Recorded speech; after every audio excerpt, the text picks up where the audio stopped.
There you go. Sweet. What's up? What's up? What's up? Come on in. Make sure you guys hit that like button, subscribe to the channel, turn on post notifications. Damn, I didn't play my disclaimer. Shit. I didn't play my disclaimer, man. It's been so long, I forgot my little rotation. Damn. Hold on. Well, fuck it. Y'all know the goddamn disclaimer, man. Come on in. Make sure you guys hit the like button, subscribe to the channel, turn on all post notifications. There we do it. All right, you need a commercial insurance for your trucking business. There's a link and a phone number in the description below for Log Rock. Make sure you guys click that link or call that number in the description if you need commercial insurance for your trucking business. Make sure you hit the like button, subscribe to the channel, turn on all post notifications. All right, it's been a little minute, about 2 weeks, so I'm a little rusty. You dig what I'm saying? A little rusty, that's all. We're going to do a call-in show. Today, to get back in the swing of things, sure enough, I got a bunch of missed calls, text messages, voicemails. I just don't understand. Like, I tell people this is not like a phone that's on my hip, bro. Let me turn that off. Let's put the number up. Let's turn the phone lines on, get this shit going early. You dig what I'm saying? Make sure you hit the like button, subscribe to the channel, turn on post notifications. Don't wait to the last minute. Get in and get out, because I swear to you. I swear, and I know I say this all the time, but I'm not gonna sit here to 6 or 7 today. I'm gonna do 2.5 hours, maybe 3, depending on if we get a good conversation, phone call. But after that, I'm gone. I gotta go. All right. So get in early so you don't be calling in the second or the third hour, and then somebody hogging up the last hour and you can't get through. All right. So shout out to Slick Turbo in the building. What's going on? All right, that's cool. We got somebody. Yo, what's up, Mark? How you doing, brother? what's going on? Give me 1 second. I got you. I'm gonna put you on. Just give me 1 second. Let me finish this roll call. Shout out to Slick You good. building. Shout out to Slick Turbo. Shout out to One Rico. What up? Shout out to Roger Lacey representing. Shout out to Kirk. What's going on, Mr. Kirk? Ever blessed. Ain't seen you in a minute. Shout out to Ben Uzi. MGM. Shout out to Frank Sinatra. Shout out to Jets Investment. Shout out to Talton Enterprises representing MGM. Shout out to Roe. Shout out to Irvin representing MGM. Who's this? Ish. It says, I just started watching you a week ago while I was at work. You dropping gems, bro. Blessings and loves from Louisiana. Appreciate you. Shout out to CTR Logistics representing. All right, man. What's going on? Bro, to be honest, I'm just looking for a bit of guidance. I'm an 18-year-old business owner. I'm in the moving business. I started after seeing your videos and shit. I'm based up in LA. I'm brand new in the business, about a month and a half, 2 months in it. I'm rogue. Just right now, my only way to get customers is through Thumbtack. I've been doing good. I average about a move a day.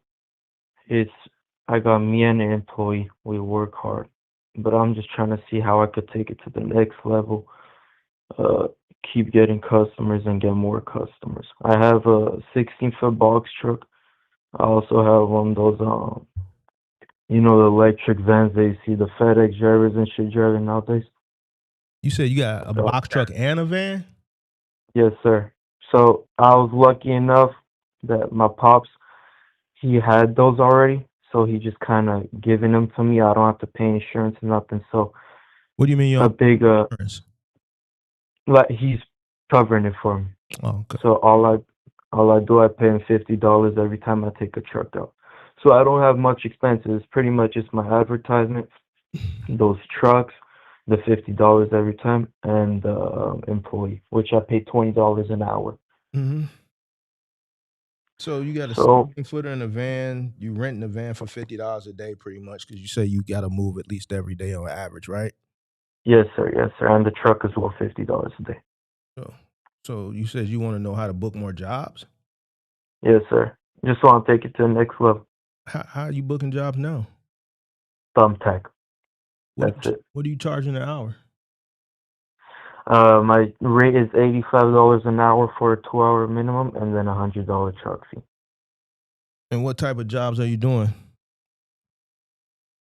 Right now, studio moves, one bedroom apartments, and then I've been getting recently a lot of furniture delivery, pickup, drop off, Mm-hmm. things like that. And you say you only been doing it 2 months? Yes, sir. All right. So sounds like you're off to a pretty decent start. I mean, what's your budget on Thumbtack? Right now, about 200. All right. So the first thing I would want to do is increase it. If you can go unlimited, go unlimited. I got a Mhm. video. I got a few Thumbtack strategy videos, on how to, strategize Thumbtack. But obviously, once your threshold is met, that 200, which is probably met probably sometime Tuesday or Wednesday, I would assume. Yeah. Right. All right. So once your threshold is met, probably Tuesday or Wednesday, you're missing out on leads Thursday, Friday, Saturday, and Sunday, and that's when you're gonna get the most people inquiring, especially like Saturday, Sunday on the weekend when they're not working, when they have more time, right? So Mhm. you're missing out on a lot of leads Wednesday, Thursday for sure, Friday for sure, Saturday and Sunday for sure, for sure, for sure. So the first thing I want to do is increase your budget to unlimited if possible. If you can't go straight from 200 to unlimited, try to increase it some more so you can get more opportunities. Two, you need to figure out how many of the leads that you are getting that you're actually closing. So if you're getting, let's say that $200 budget is getting you, let's say,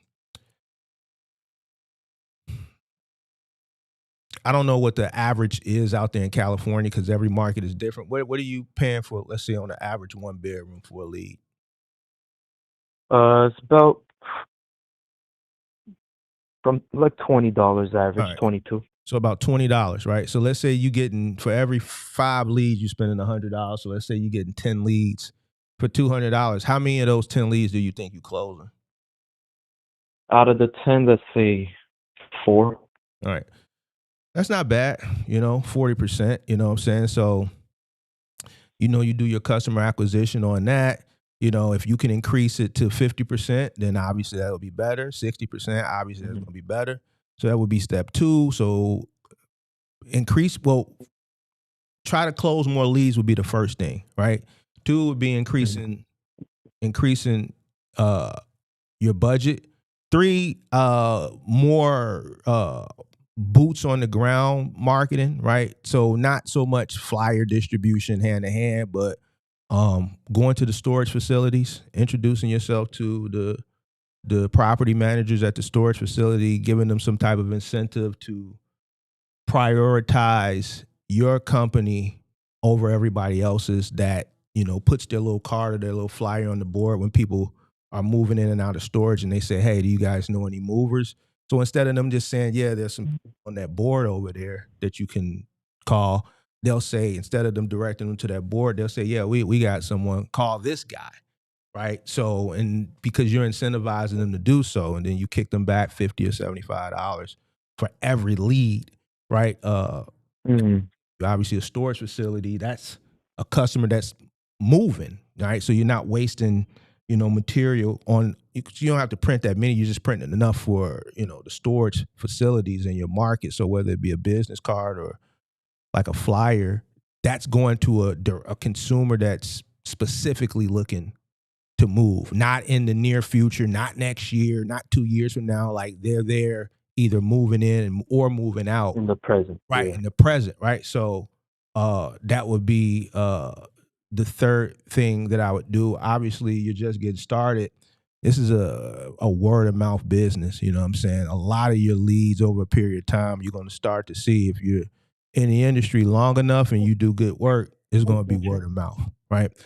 The more jobs you do, the more repeat customers you get, the more those jobs that you do, they're going to sing your praises to their friends, family, colleagues, church members, so on and so forth. Yeah, for sure. But I mean, to be 2 months in, averaging a job a day, I don't think that's bad, to be honest with you. You know, Yeah, nah. years old, so you know what I'm saying, and you're kind of young, so you got plenty time to go, plenty room to grow. And then I heard about the Google advertisement and shit. Is that worth me getting into for now? That's to be honest with you, Google advertising is more expensive than Thumbtack. Mm. You know, because here's the thing: a person that's on Google, if they click, you're paying. Oh wow. And, you know, if they click on the ad and it goes to your website, they may not even fill out the form. Google's charging you for the click, right? At least with Thumbtack, it's a customer that you can get in contact with, because as soon as they generate the lead, right, Thumbtack is charging you, but they give you that phone number. So now it's up to you to call them or message them and try to sell yourself. Yeah, you're competing because they're probably send it, you know, they give that opportunity to 3 or 4 different people. So you're going to be competing against other people, but at least you have 2 forms of contact where you can reach directly out to that person and try to sell them on why they should go with you versus the other 3 or 4 people. Google, you pay for Google ad. If I'm looking for movers, I say movers in LA, and then you're at the top because you're paying, you might pay $50, $60 for that click, depending on the time of the year, right? Depending on you know, how many people. The way Google does it is peak times of the year, they charge you more for the leads because more people are Google searching movers, right? So right about Yeah. now, which is we're coming to the tail end of the moving season, a Google ad lead for moving is going to cost you a lot. It could be 50, it could be 60, it could be $70 for that click, right? And they may not even call you, they may not even fill out the form, but you're paying for it, right? So me personally, have I tried in the past? Yeah. Did I like it? Absolutely not. You know, to each his own. I've never had to rely on Google. To me, I just didn't like it. To me, Thumbtack is a better lead generation option over Google, because at least you can contact the customer. You have some form of communication. Even if they don't respond to you, you could potentially get a refund, right? There's something in place with Thumbtack that if they don't respond in so many hours to any of the leads, you get a refund. You don't have that with Google. They're just selling clicks. You know, that impression, no, you don't pay for it. But if they click, then that's it. You're paying for it. And depending on the time of the year is going to determine how much you're going to pay for that click. I see. And couple more questions. For the right now, I don't have uniforms or anything, but I've been looking into getting it. Is it important for me to get uniforms? Yeah, it's always um yeah, uniforms is, yeah, it's I mean, you're still in the early stages, but yeah, you want to get uniforms, you know, you want your employees to look consistent across the board. You want them to look uniformed, right? It's a sign of Yeah. professionalism, and you use it as a marketing. You know, you're in an apartment building. You're in LA. You said you're in LA, right? Yeah, All yeah. right. So you're dealing with a lot of high rises, right? You're in a high rise building. You know, during a peak time of the year, people moving in, people moving out. You're in that building. People are going to see that shirt. Oh, you know what? I got to For move sure. my leases up in 30 days. I need movers. Let me take the number down, or let me take a screenshot of your shirt, right? You got your name of your company, whatever it is. Get it out the mud, movers. 888 so and so and so, right? And then there you have it. Yes, You sir. know, so you look uniform, you look professional, and it's a form of marketing as well. So Yes, sir. And when it comes to employees, um, I pay based off the second we get to the job till the second we get off the job. yeah, Is that how that's you how I would do it too? started. Yeah, that's how I Ah, started, under the table. You know, yep. So okay. you pay once the job starts. Once it ends, it's, you know. So if a job, if let's say you got 2 jobs that day, right? I'm giving you the rogue game plan. You got 2 jobs that day, and let's say from where you meet in the morning to the first job, it takes 30 minutes. Obviously, those 30 minutes you're not paying. You get to the Yeah, job, exactly. that job takes 3 hours, right? It's a 30-minute drive from job A, where you finish job A, to job B. Obviously, you're paying for that. Say job B is 3 hours, right? And then once you finish job B, let's say it's an hour back to the yard. So round trip in that whole day, you were, let's say I said 30 minutes, 30 minutes, 30 minutes, an hour. So that's 2.5 plus 6 hours. So let's say it's an 8.5 hour day, right? So 2.5 hours was travel, 30 minutes to the first job, 30 minutes during the first job from move out to move in, 30 minutes from the end of the first job, 30 minutes from the end of the first job, right, to travel to the second job, right? And then everybody want to call me as soon as I get on stream. And then once you finish the second job, an hour from wherever the second job ends back to the yard. It's 8.5 hours round trip, but you only got paid for 6 hours, right? So you pay your worker for 6 hours. Technically, y'all under the table, you hustling.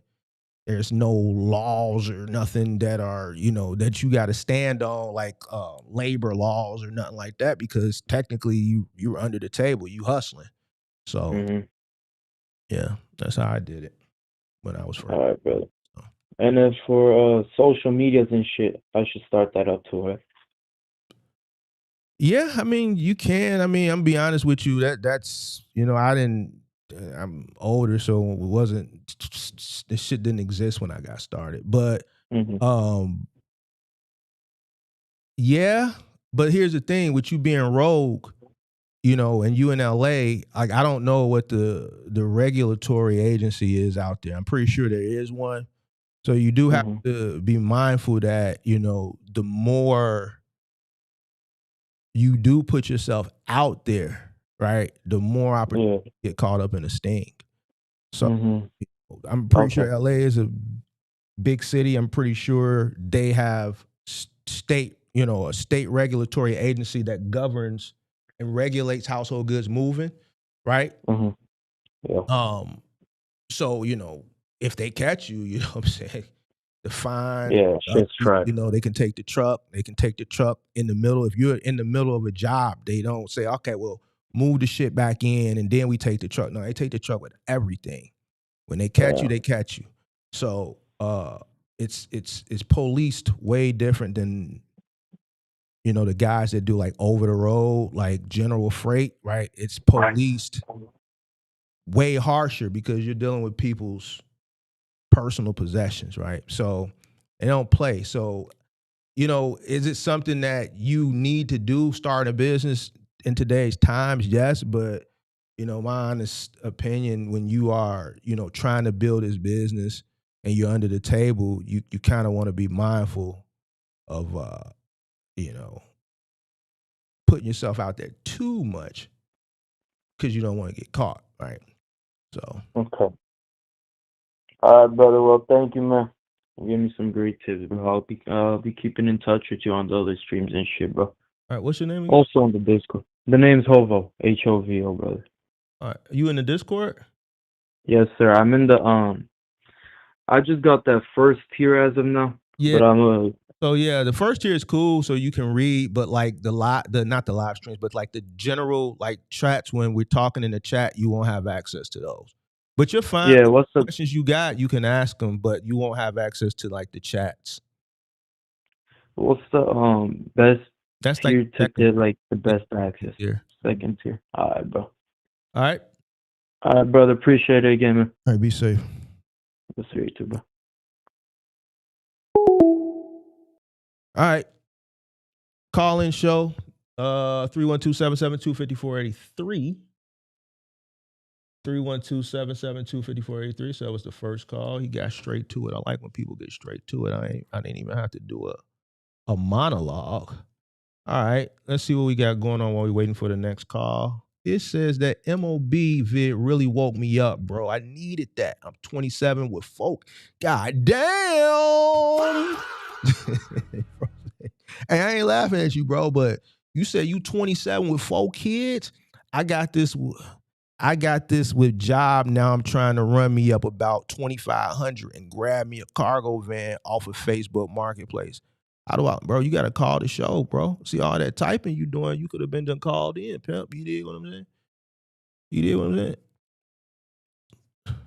See, that MOB video woke him up, bro. I be telling y'all, bro. Y'all be putting that poo-poo over that money, y'all. Y'all be putting that poo-poo over the money, bro. Y'all be putting the poo-poo over the money. And it's a lot of y'all. It's some old niggas that do it, but y'all young niggas, y'all some. It's the music y'all listen to, bro. I'm telling you what it is. It's the music y'all listen to. It's the music y'all listen to. Y'all let Buddy and them fool y'all, bro. Y'all let them fool y'all. They do it, but the reason they can do it and get away with it is because they playing with something different that you not playing with, boy. They playing with it, Joe. So if you ain't playing with it like that, then you can't do that. So.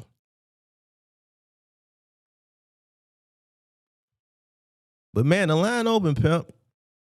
The line open, man. You say you trying to run you up about 2,500. That ain't really nothing. Are you at work? You got a work from home job, but they got a camera in the house or something? If you got a work from home job, what you do? Like a call center type shit? What you doing work from home? You gotta like do so many keystrokes on the laptop so they know you working, so it won't like send like a signal or something that you not being yeah, what's the word I'm looking for? You not being productive. Make sure you hit that like button, subscribe to the channel, turn on post notifications. Yeah, man, bro. 27 with 4 of them, bro. Like, man, bro. Whew, man, bro. But I'm glad the MOB video, you dig what I'm saying? I'm glad it, it woke you up. And the reason why I had to do that live stream, because I was getting a bunch of calls from like guys like your age, man, that kind of like in the same situation as you, and y'all ain't really got nobody that's really giving y'all that type of ism. So I just felt it was necessary, bro. I just felt it was and that's crazy because you weren't even watching the channel until that video, and that video woke you up. So I appreciate that. So now you gotta get on your shit, pimp. You gotta get on your shit. Yeah, I'm on camera. ACN. I accept calls selling life insurance. Okay, you sell life insurance. That's what's up. Let me ask you a question about that. While we waiting on the next call, if you could give a ratio, no, that's not a ratio. Let's say a percentage of calls you take. How many people that you sell life insurance to is black? I'm just curious. Tell me if you could just estimate the percentage in policies you sell, what percentage would you sell to black? And then the second question was, out of all the policies you sell, what ethnicity would be the number one buyer? I'm just curious. I'm curious.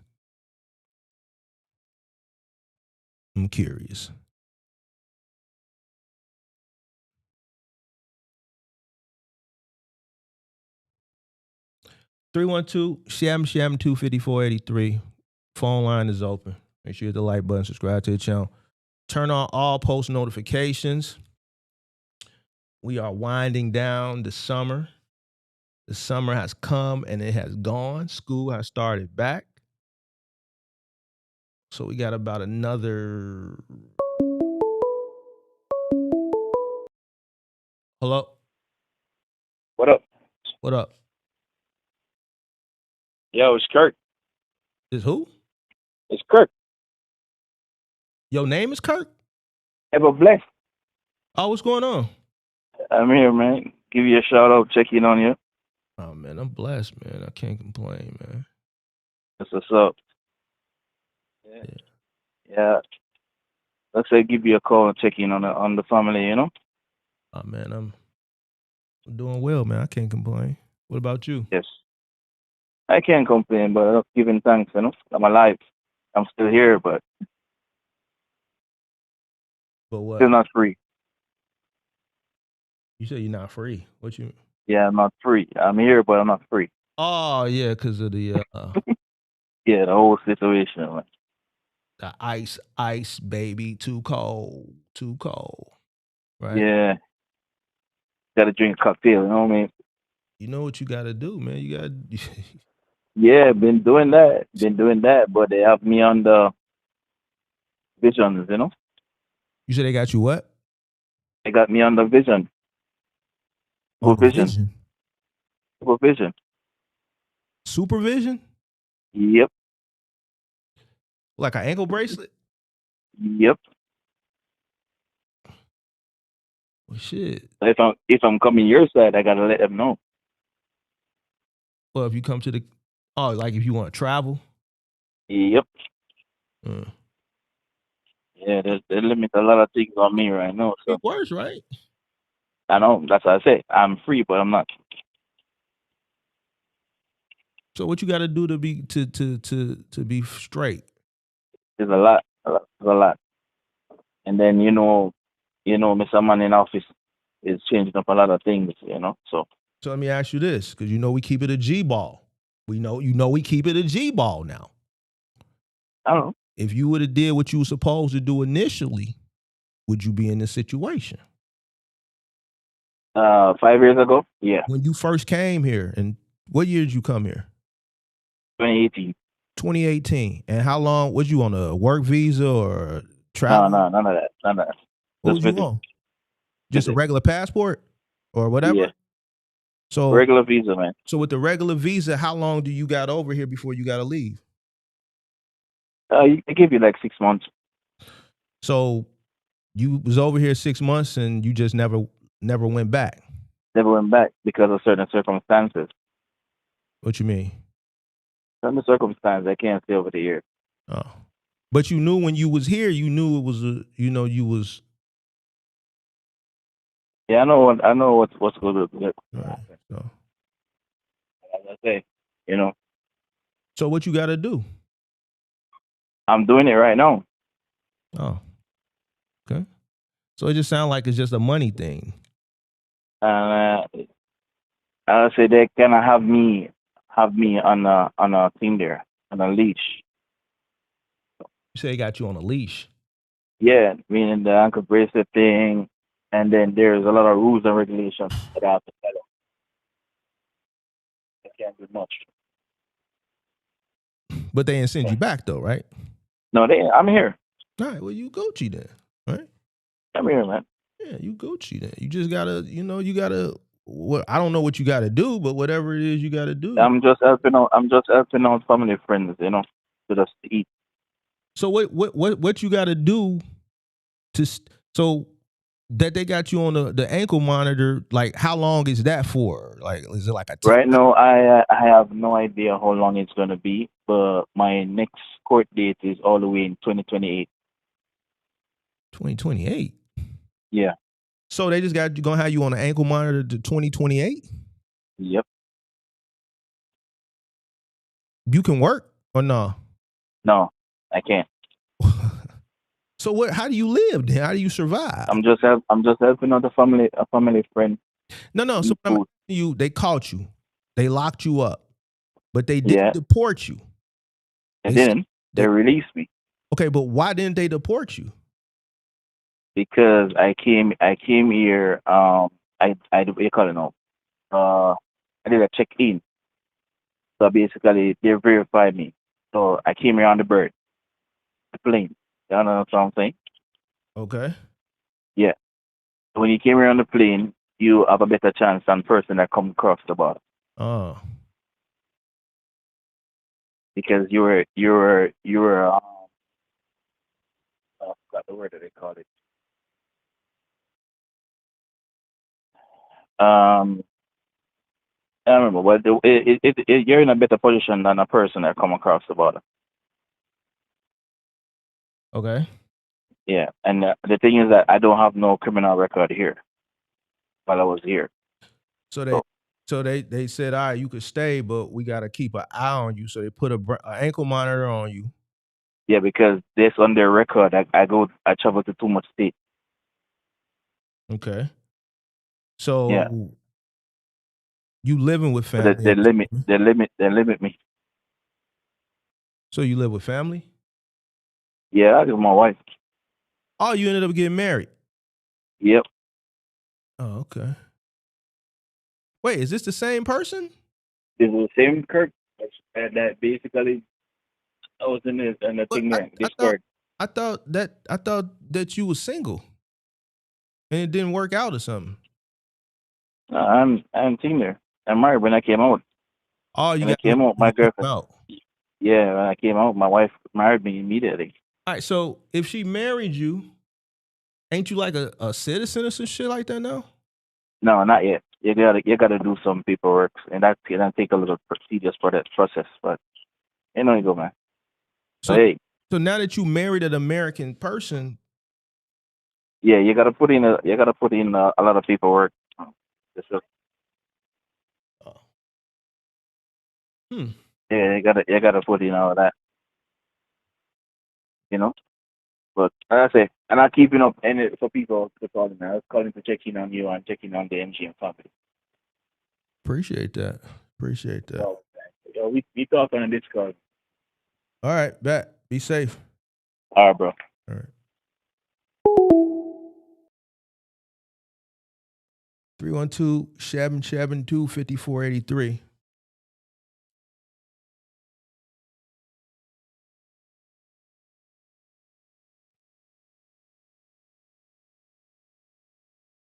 Three 772-5483.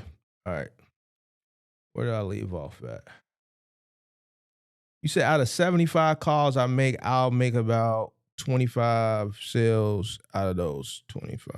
Out of those 25, 3/4 be black. That actually buy. Okay. So black people is buying life insurance. Now let me ask you this. The people that buy, what age range would you put them in? What age range would you put them in for the people that buy the black people that buy? What age range are they? I'm curious. And are they buying for themselves or are they buying for like other people, like family members and shit like that?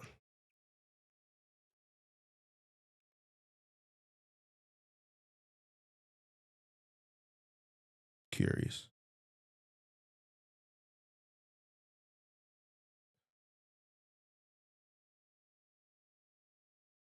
Curious, bro.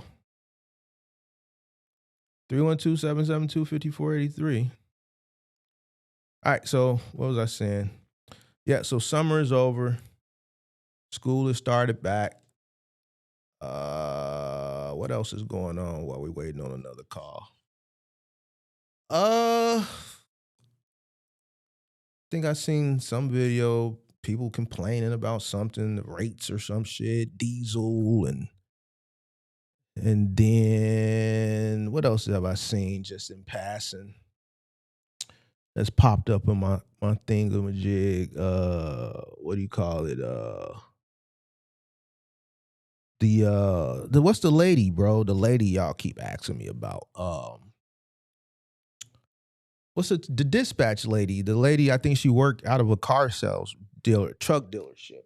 Yeah, I've been seeing more of her shit. I don't know how that shit been come.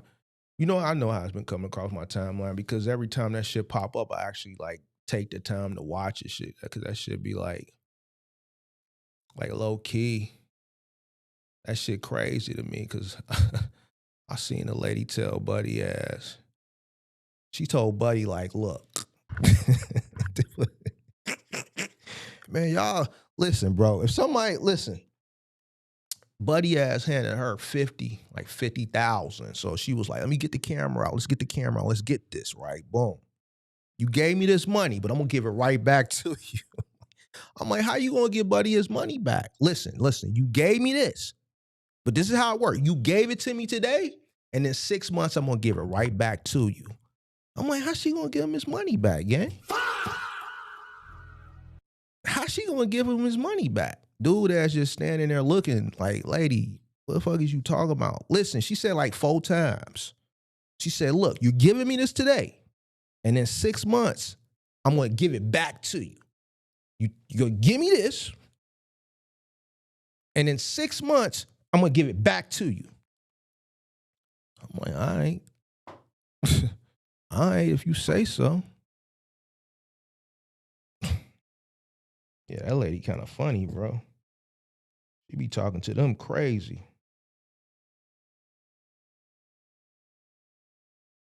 I'm like, that ain't true. How you gonna give him his money back? What if he don't know what he doing? What if he ain't working hard? Like, how you gonna give him there's no guarantee that he gonna make 50 in 6 months. That's not a guarantee. And how are you gonna give it back to him? That's the question. Like, what are we talking about? I just be listening, man. I just be listening. Mm-hmm.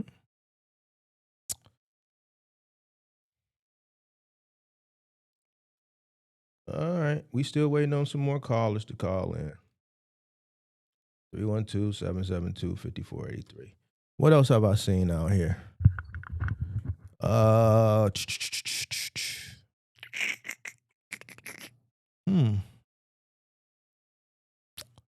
What else have I seen in the past couple weeks since the last time we went live? Um,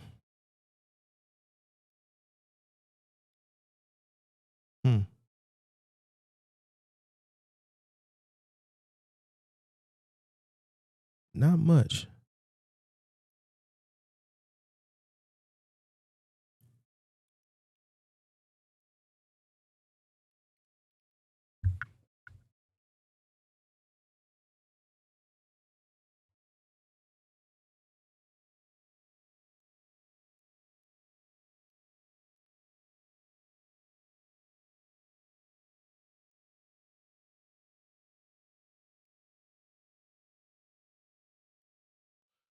Three one two 772-5483.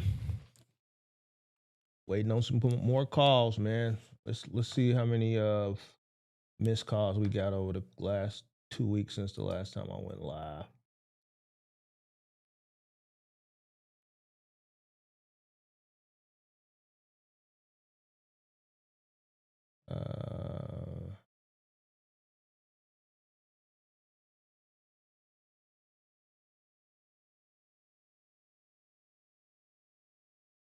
Hey, Mark, my name is Courtney. I want to dox him. Owner of so and so LLC, permanently based here in Champaign, Illinois. I've been following your channel for a while and really appreciate the knowledge you put out about the moving and logistics industry. I got your number from your page and wanted to reach out directly.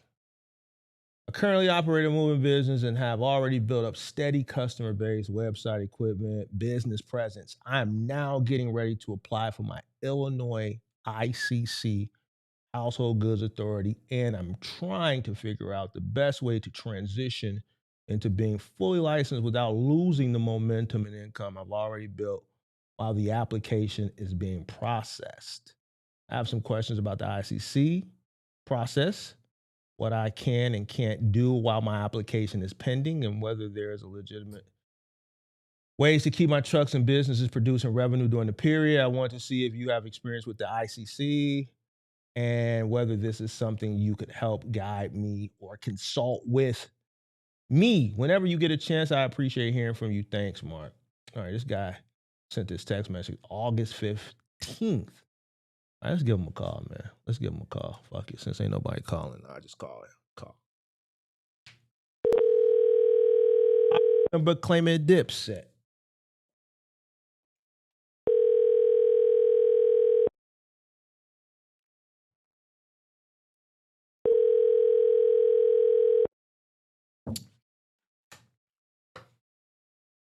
Your call has been forwarded to voicemail. The person you're trying to reach is not available. At the tone, please record your message. When you have finished recording, you may hang up. How you doing? This message is for Courtney. You left me a long text. Damn. All right. We'll just text him back. Let's text it.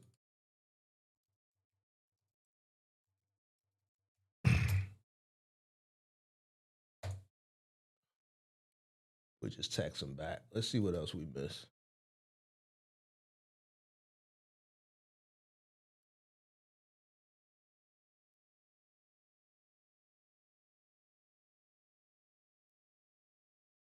Three 312-772-5483.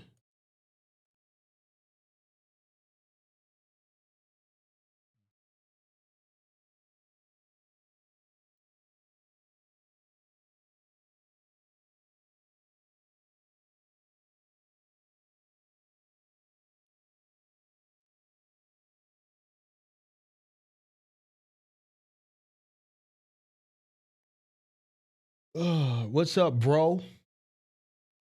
I am a driver with a 0-point driving record, and I'm interested in driving locally or over the road. I have a DOT physical experience driving a straight truck, making deliveries, maintaining a logbook, ELD, etc. I am willing to travel. Do you know anyone who is looking for a dedicated driver? Actually, I do.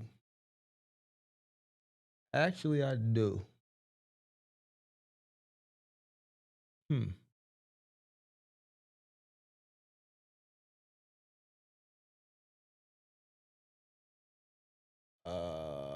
We'll respond to him later.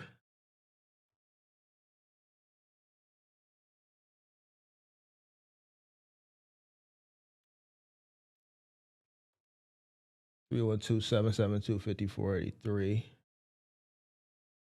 All right, let's see what else we got.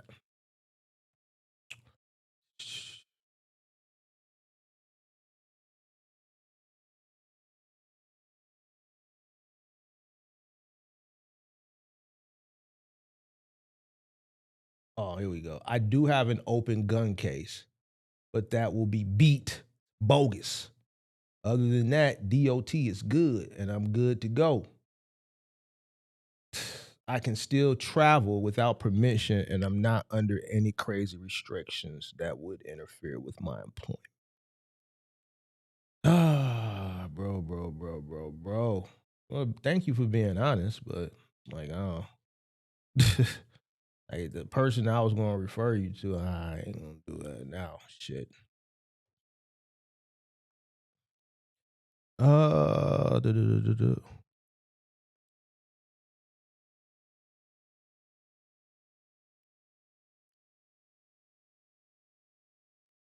yeah, let me look at the poll while we waiting. Would you quit a $75,000 a year job if you had $20K saved and wanted to start a business? 22% said they would quit. 36% said no, keep their job. 28% said start the business on the side. 14% said depends on the responsibilities. I think 608, I think people are starting to wake up, bro. Even though you got people on the internet that's still selling this bullshit, I think people are starting to wake up. I think people have already went that route. You know, they followed those trends, and obviously they've seen, you know, what is all required to be an entrepreneur, right? So a lot of the people have already taken that route, seen what it entails, probably failed, or probably, you know, say, you know, this is more than I bargained for, you know, let me take my ass back to a 9 to 5. I think people have, you know, started to realize the importance of something stable. I think people, smart people, there's still some middle Americans out there. People have started to understand that the grift is real, bro. Like everybody want to. I'm lying. This is ridiculous, bro. Like I don't. Listen. I know to all the people. Well, I know I ain't gonna tell you because they ain't watching. Clearly, they ain't watching because they calling me. I think people have, you know, realized that a lot of the shit people that are telling them online, they're telling them this because they're going to benefit from it some way financially, right? They're not telling you things that are really in your best interest. People are starting to realize. Hello. Hey, what's up, Mark? What up? All right. Hey, question, bro. Who is this? You gotta tell me who I'm This is M. Jackson, bro. This who? All right. M. Jackson. I'm in your yeah. Oh, okay. What's up? What's up? All right. You probably don't remember. No. But a while ago, Yeah, I remember. I had told you I bought well, I don't know if you remember, but I mean it was a while back. I bought that other truck that had broke down. I mean I had to do transmission work to it. Mm-hmm. Well, long story short, I got the truck running, but I ran into some hard times because my main truck is in the shop. Right. And I got that truck almost running, but it's not down here in Alabama yet. It's still in Georgia. Mm. So my question to you is, should I sell that truck or I don't know, should I keep it?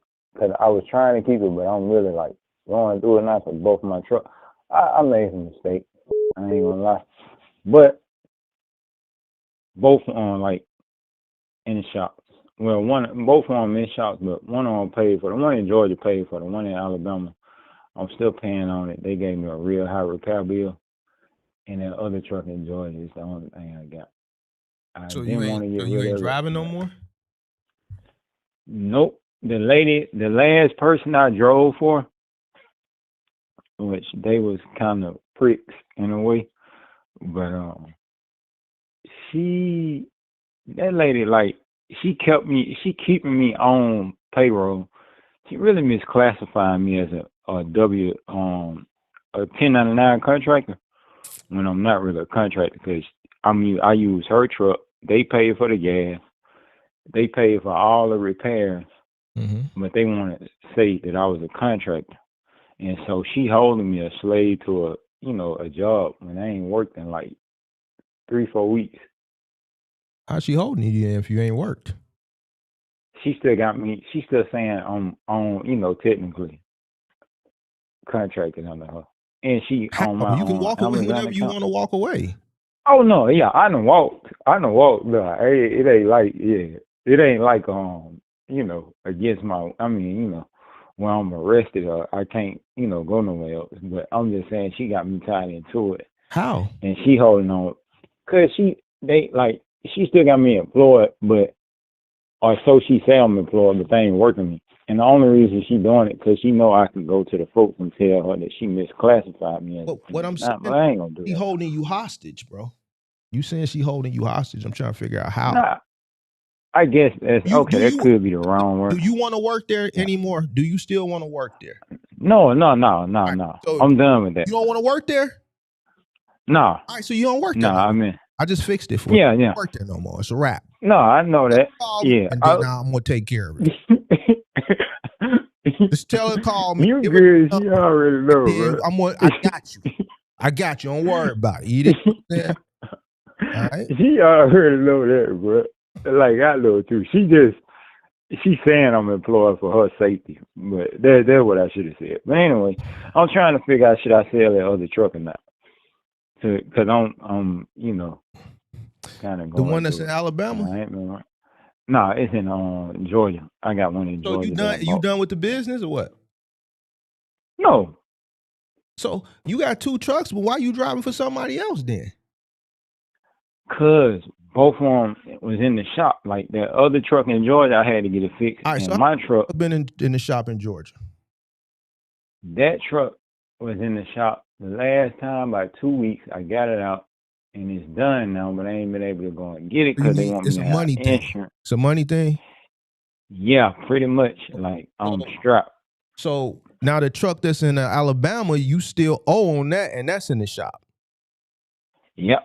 But it still needs some more work done to it, too. So you strapped for cash. Let's just get straight to it, bro. You strapped for cash. Right now, okay. Yeah. How much money do you need to get both of these trucks going?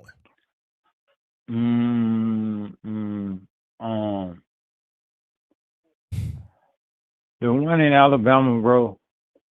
Honestly, they saying I got it. They saying I need $10,000 of work. That's the dealership All right, saying so that. so 10 They G's in saying Alabama. What about Georgia? in Georgia that truck is running. Now How the much do you dealership need to, claim. how much do you need to pick it? Oh, now I gotta put insurance on it. So the dude said it's gonna be $800 for that. I just gotta like cheap in a commercial policy. How much to get it out the shop? It's out the shop. Like it's in the shop, but it's not like in Alabama. Like I paid the balance and everything, but it's still at the dude's shop. So why you just don't pick it up? Cause I gotta have insurance on it to get it downhill or have it towed. So you ain't got no insurance. No, not now. Cause ain't no point in. So you ain't got the money Yeah. to get the insurance, get the down payment and shit, right? Nope. Cause both of them in the shop, and I've been like spending all my money for its repair.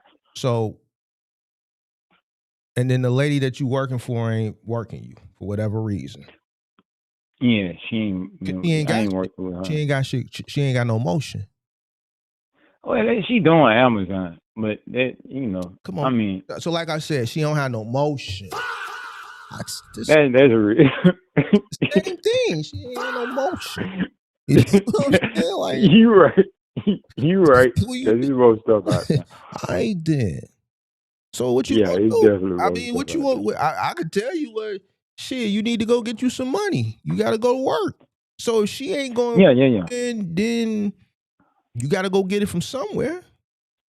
But eventually, the dealer only gonna let that truck sit so long before they probably put a mechanic's lien on it. Right. Well, I don't think they could do that. I don't know. They might can't. You probably know more than I do. Mechanic's lien? Did they fix it? But, yeah, they fixed it. They paid for it. Like it's paid for and everything. So they want their money, right? How long you think they're gonna let it sit at the dealer before they put a mechanic's lien on it? No, they got their money. That's what I'm saying. I paid them all the money. No, I'm talking about Alabama. You said it's 10 G's, right? Oh, the one, yeah. No, that truck paid for it too. I'm saying I got to put $10 more into it than what I've already have. Or so the dealership say I got to put that into it. All right, so I don't believe that. Do this. Why don't you do this? Yep. Sell the truck. What kind of truck you got in Georgia? Hino. Both of them Hinos. 07 and 05. What do you think you can get for the one in Georgia? I looked it up today, about to $9,000 to $15,000. I would try to sell it. Get what you can get. Take that money, put it in the other truck. Like I don't think you in a position where you can operate two trucks, pimp. Yeah, nah, I definitely bit off more than I can chew. I agree with you. So you need to sell. You need to sell the truck that you own free and clear. You can't afford it anyway. Yeah. Sell it. Get what you can get. Try to get the other truck out. You know what I'm saying? And I don't think you're gonna get 15 grand for it. I mean, how much you think I ought to? I don't know. No, how much you think I ought to? 05, you said? 07? Yeah, the one in Georgia, 07. I have put a new rear differential on it, a speed sensor on the transmission, the wiring or whatever. I don't know, but selling it on the street right now, people ain't really got no money like that, and they ain't really trying to. The interest of coming into this business ain't there no more like that. You know? Yeah, I've been seeing that lately too. Like it's dropping a whole lot. Might buy it, but if you could sell for 15 grand, let's say, then you need to run that 10 down there to Alabama, right? And then you got. Well, see, I ain't got to like that 10. That's what they saying that I got to put, because they talking about I need some kingpins and stupid shit like that. That was at the dealership. Like they ran up a bill. They talking about $10,000 for work that I ain't even got did. Like but the one in Alabama, like it's paid for. The work I had done to that truck. All right. Well, it's pretty much most of the bill is paid for. I owe them like $1,600 right now. Well, but after I get it out, sell the truck in Georgia. Okay. That's what you should do. I got you. Yeah. I had it. I've been having it listed. I had it listed on Marketplace, but I had a couple hits, but then people were trying to lowball me, talking about like 6,000, 5,000. No, like no. It ain't got no more than 174,000 miles on it. Right. But all right. I would sell that truck. I got you. Yeah. Get it up out. All right. Appreciate it, bro. All right, man. All right. Man, what is Ken talking about?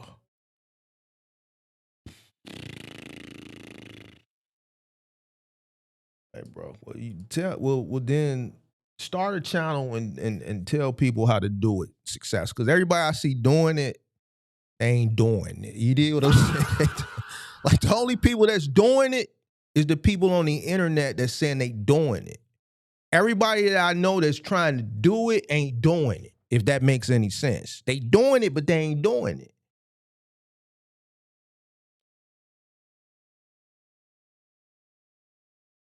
And if you knew the sauce to do it, you wouldn't be driving a truck. If you could sit at home and do day trading and make thousands and thousands and thousands of dollars a day successfully, you're going to be driving a truck. And these are just facts. These are just facts now. These are facts. The only people I see with this day trading shit is the people that are telling you that they're doing it. And they're showing you this, just the same like any other industry you see. They're showing you the Airbnbs and they're showing you the Toros and things of that nature. And then they get you to click down here. Let me show you how to do it too. Let me show you how to do it. Join this Discord. I'm I'm what they call it, professional, what's the Kalshi guy? I'm a Kalshi professional prediction guy. I'm a professional sports bettor. Click the link below. Let me show you my picks for this week's football game. And you click and you join and you spend the money, and that's how they do it.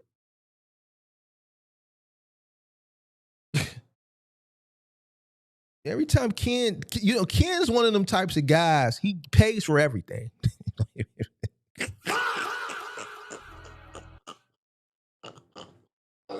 Hey, Ken hey, Ken the type of motherfucker, like, if he's scrolling and you catch his attention and he like you, he gonna pay for whatever it is you selling. I swear to God, Ken is a payer.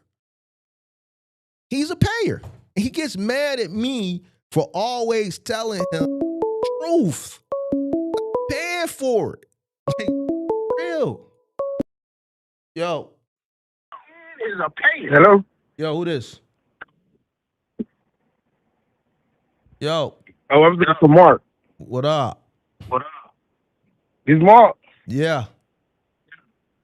Damn, you sound different. What? This kid. What up? He's a payer.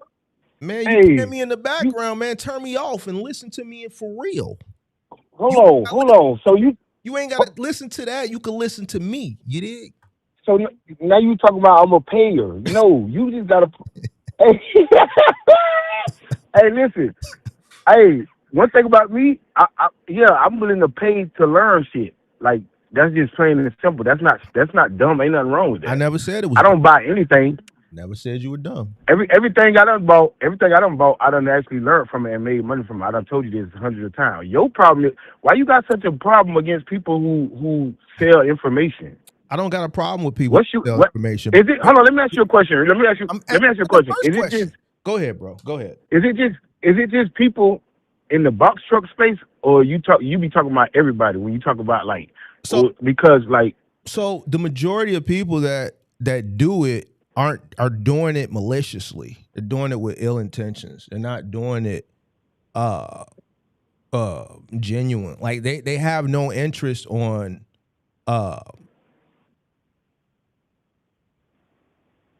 most of it is misleading. Let me just put it like that. Let me just frame it like that. You talking about in box trucking, or you talking about period? Just all across the board.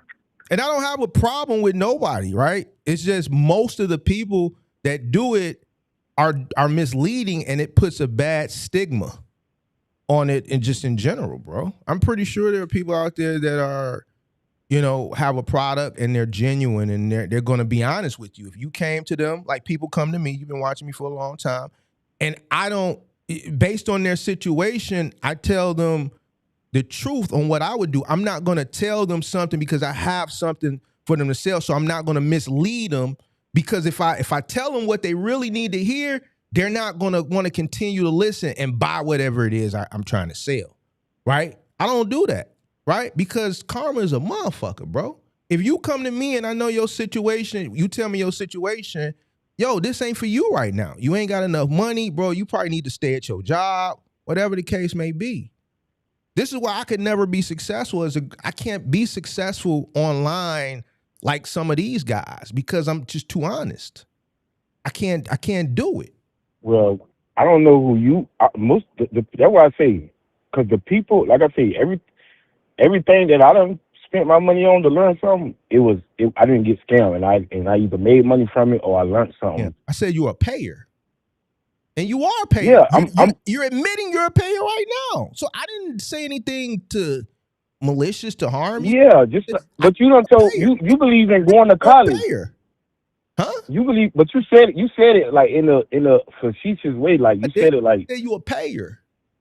And you said anything I see come across my screen, I'm gonna pay for it. If you like the person and you like the person, you like. No, it's hold on, no. Let me stop you right there. You wrong. It's not about me liking the person. What the hell me? I don't have to like you to. Dude, you showed me that was in the suit, bro. That nigga was spitting game, bro. See, you don't know who that nigga is. When you showed me that nigga, I don't know who he was. Hold on. He an old pimp, bro. So he you don't know what you talking about. I do know what I'm talking about. You don't know what you talking about. I know what I'm talking about. That nigga Derek right here transition from the pimping the bitch. You dig what I'm saying? To pimping niggas and bitches. What you dig what I'm saying? On the internet, because he got the mouthpiece. He gonna spit the game. You dig what I'm saying? But see, that's the thing. You sound crazy. Just because you not willing.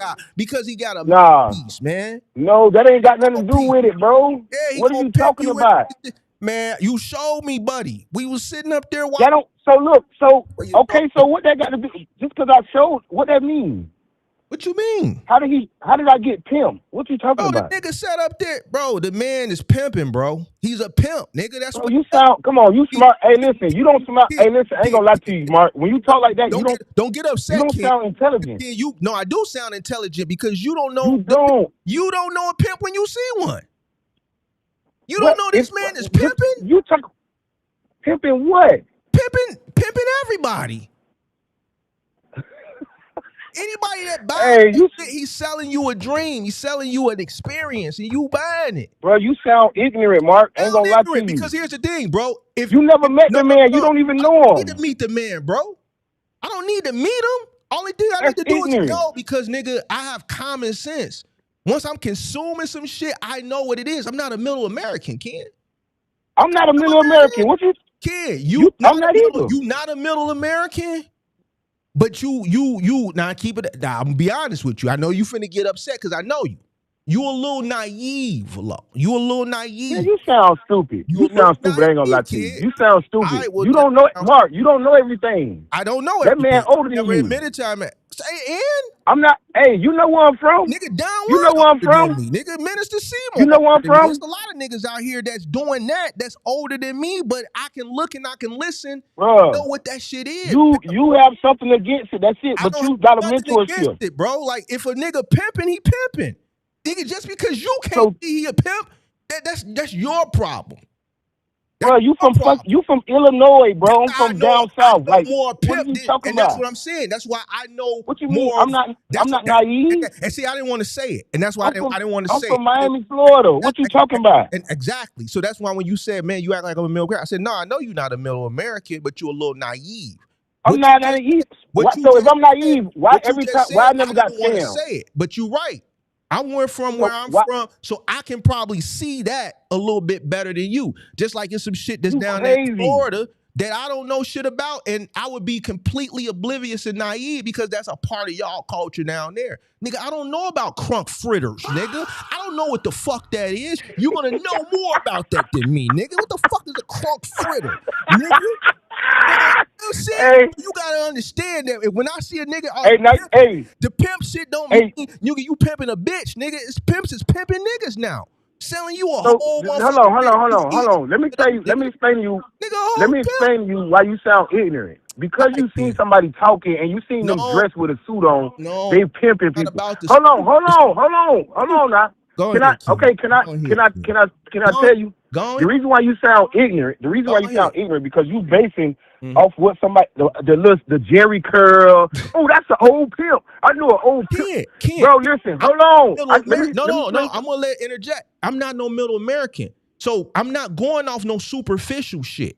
I'm not going off the You, superficial shit, nigga. I'm yes, going you off the will. You don't. ism. But you The don't know ism the that he's. person. I don't need to know a motherfucker to know he pimping.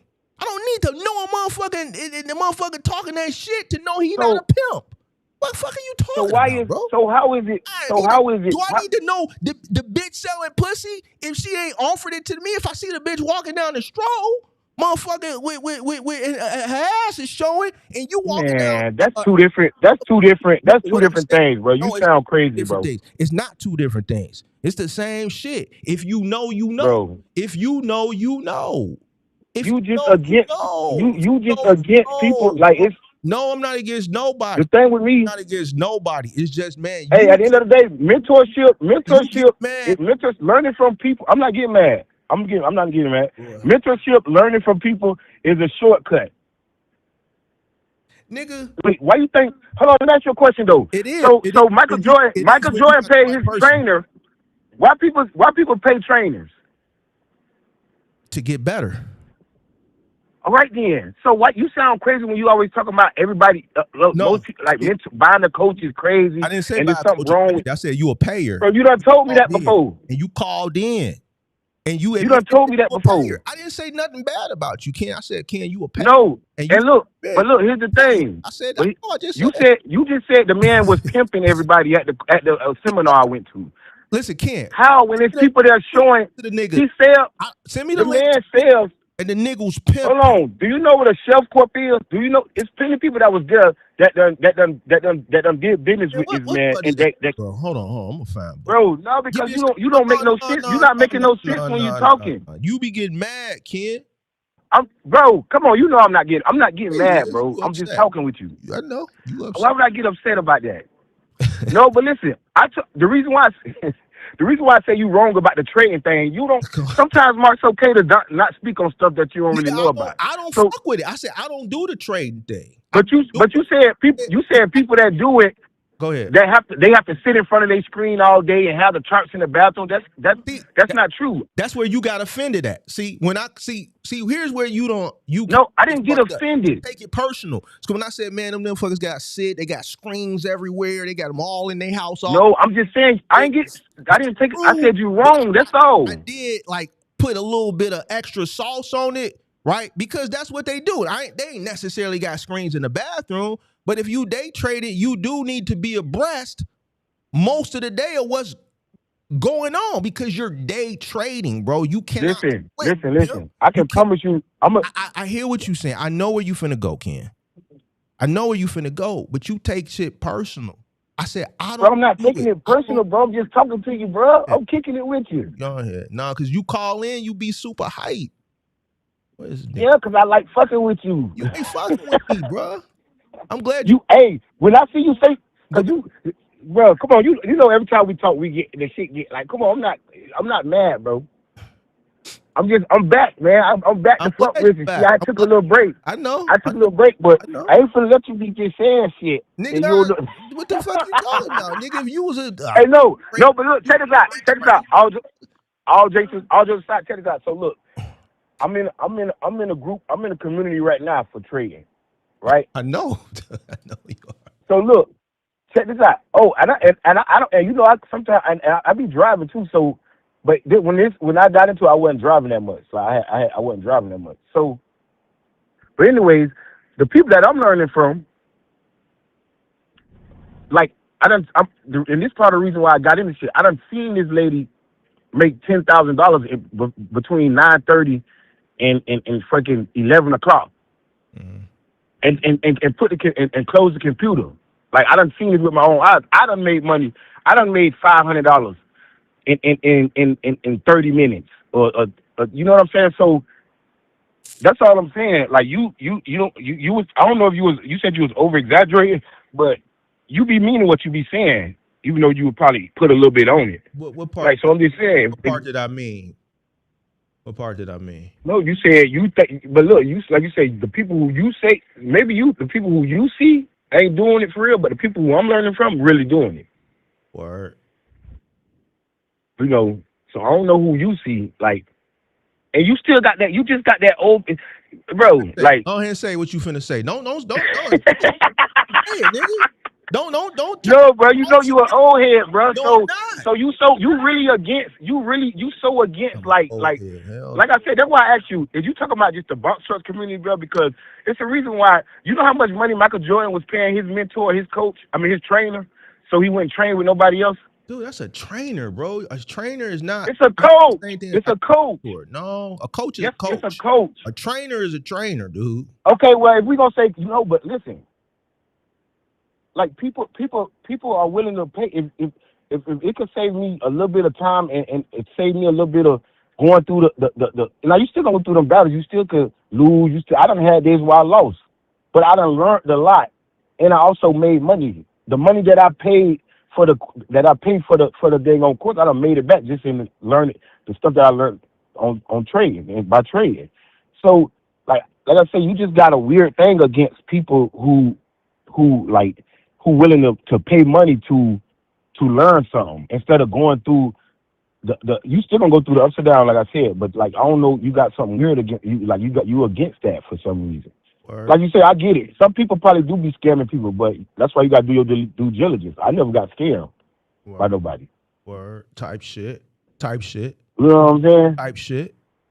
See? So I don't know. See, I know I know all the sauce.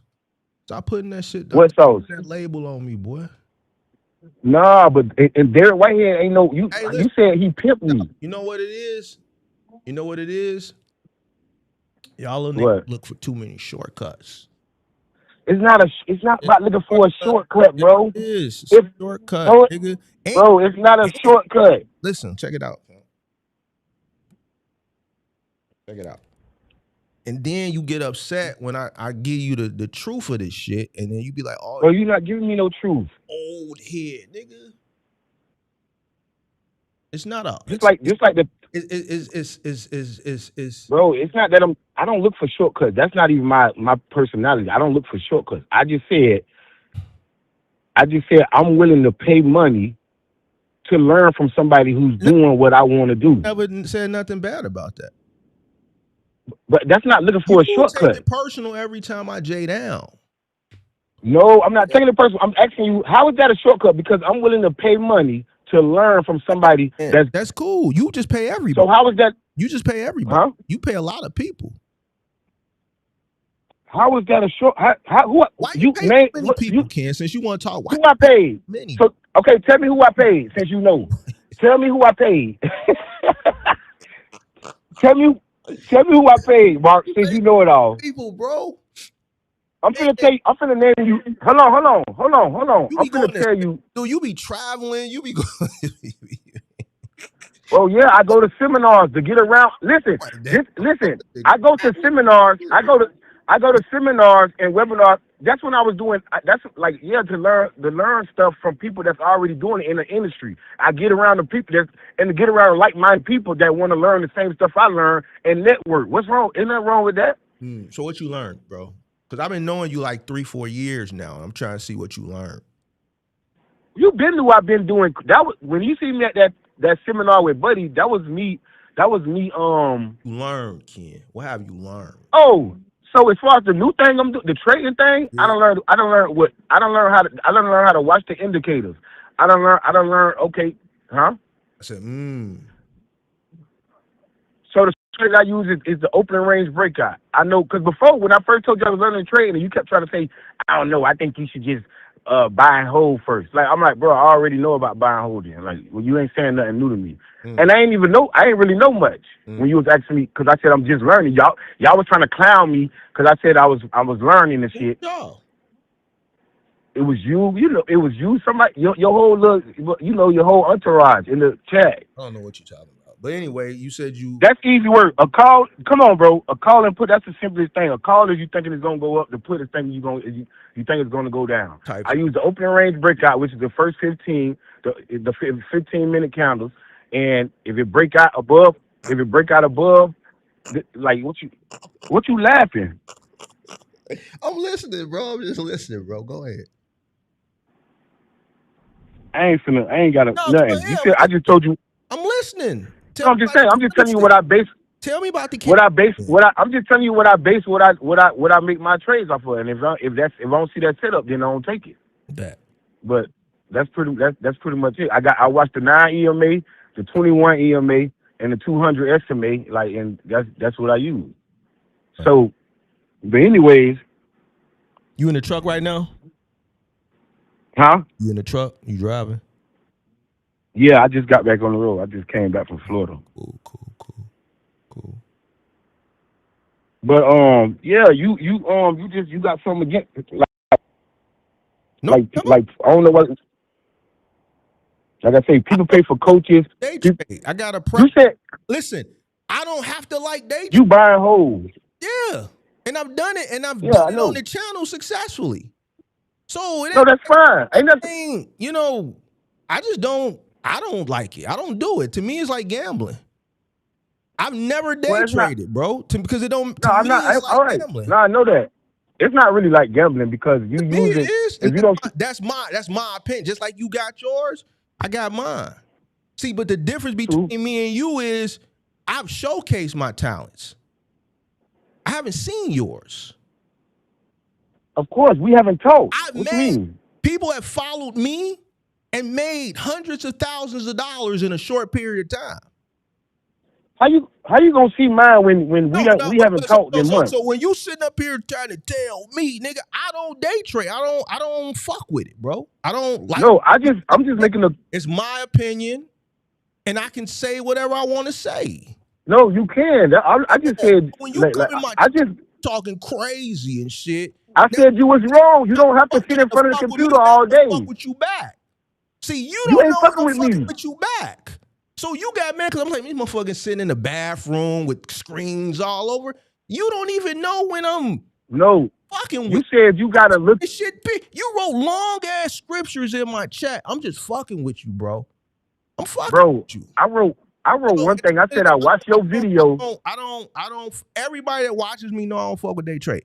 Motherfucking Cars and Cribs, no. I told him I'd leave that shit alone. He know I don't fuck with that shit. He did a whole video, said the most money he ever made following me. Nigga, what are you talking about? Oh. I've been known that I don't like day trading, bro. I don't fuck. I never said. Okay, right. So but I'm just all I said. How am I wrong when I say I don't fuck with it? I don't do it. You said I specifically said what you said that was wrong. You said you have to sit in front of your computer all day. I just said it's people. It's telling you it's you.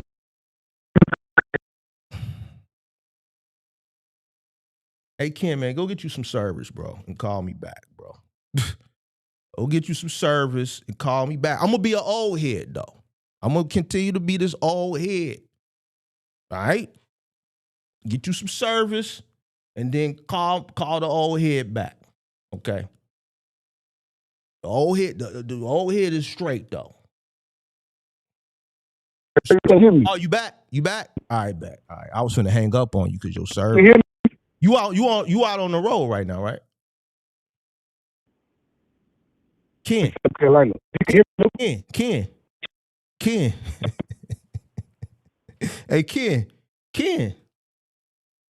Ken, you all right? Hey, Ken.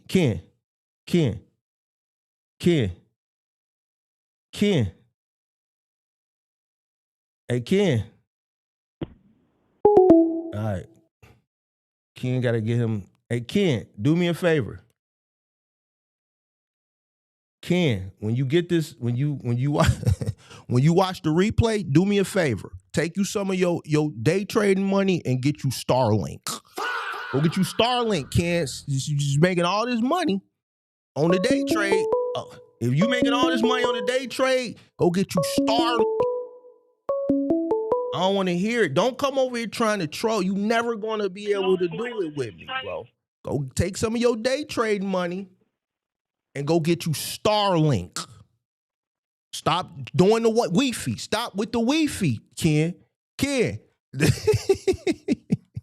Hey, Ken, you can't be a trucker out here making all this day trading money and you tried to call Big Mark off the Wi-Fi. You still on the Wi-Fi. Get you Starlink, pimp. Yo. What's the deal, Big Mark? What up? Lee from Detroit. What up? What's the deal? What's the deal? Hey, hold on a second. This kid be trying to call and I always get him. Ken, don't call to talk shit and you driving and you still on the Wi-Fi. Get off the Wi-Fi. On the back road. Get off the Wi-Fi, pimp. Get off. What you got, AT&T? Nigga, you lost your signal. If you call me and you want to talk shit on the live stream, man, get you Starlink, pimp, and we could talk all day. We could go back and forth all day. But just make sure you get you some take some of your day trading money and get you Starlink. And then we could play. What's up, pimp? What's going on? This Interstate Lee. What's on? Lee just out of Detroit. Not much. I left a comment on your last call. So me personally, I can't really get into depth details, but listen to you. You do at one point, if you find it on your heart, just like you've cooked up with the misclassification and a lot of things, a lot of knowledge on your channel. Would you mind like cooking up with the community about being over familiar at work? Being over familiar, the everything that it could lead to. Over familiar at work? Yes, sir. Being over familiar. Let's kick it. George, you remember that goofy ass? Excuse me. No, you remember George? Yeah. No, I'm gonna be respectful. I'm gonna be respectful. He one of them niggas that called there too. Thought he was high and mighty and shit. You know what I'm saying? Thought he was all high and mighty, like he was somebody. Man, I had to go ahead and get him together. I played the humble role. The motherfucker called in. And I had to get him together. But George was very, very over familiar with his crew, and that type of behavior is, for me personally, it's inappropriate. What you mean? It could lead to certain shit. If you feel what I'm saying. He was over familiar, meaning he was too friendly with his people. Absolutely. Remember that one call in, you kicking it with him? So I get that. George is a middle American. He's a middle American, right? Mm-hmm. He's in a little bitty town, like geographically, and you did what I'm saying from the understanding aspect of it. He's a middle American.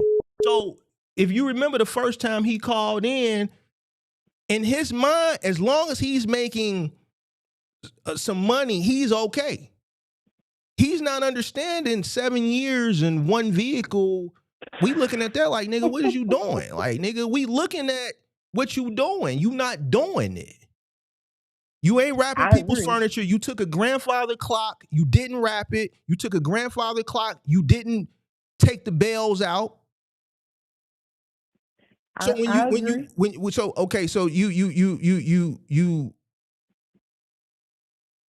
as far as his employees is concerned,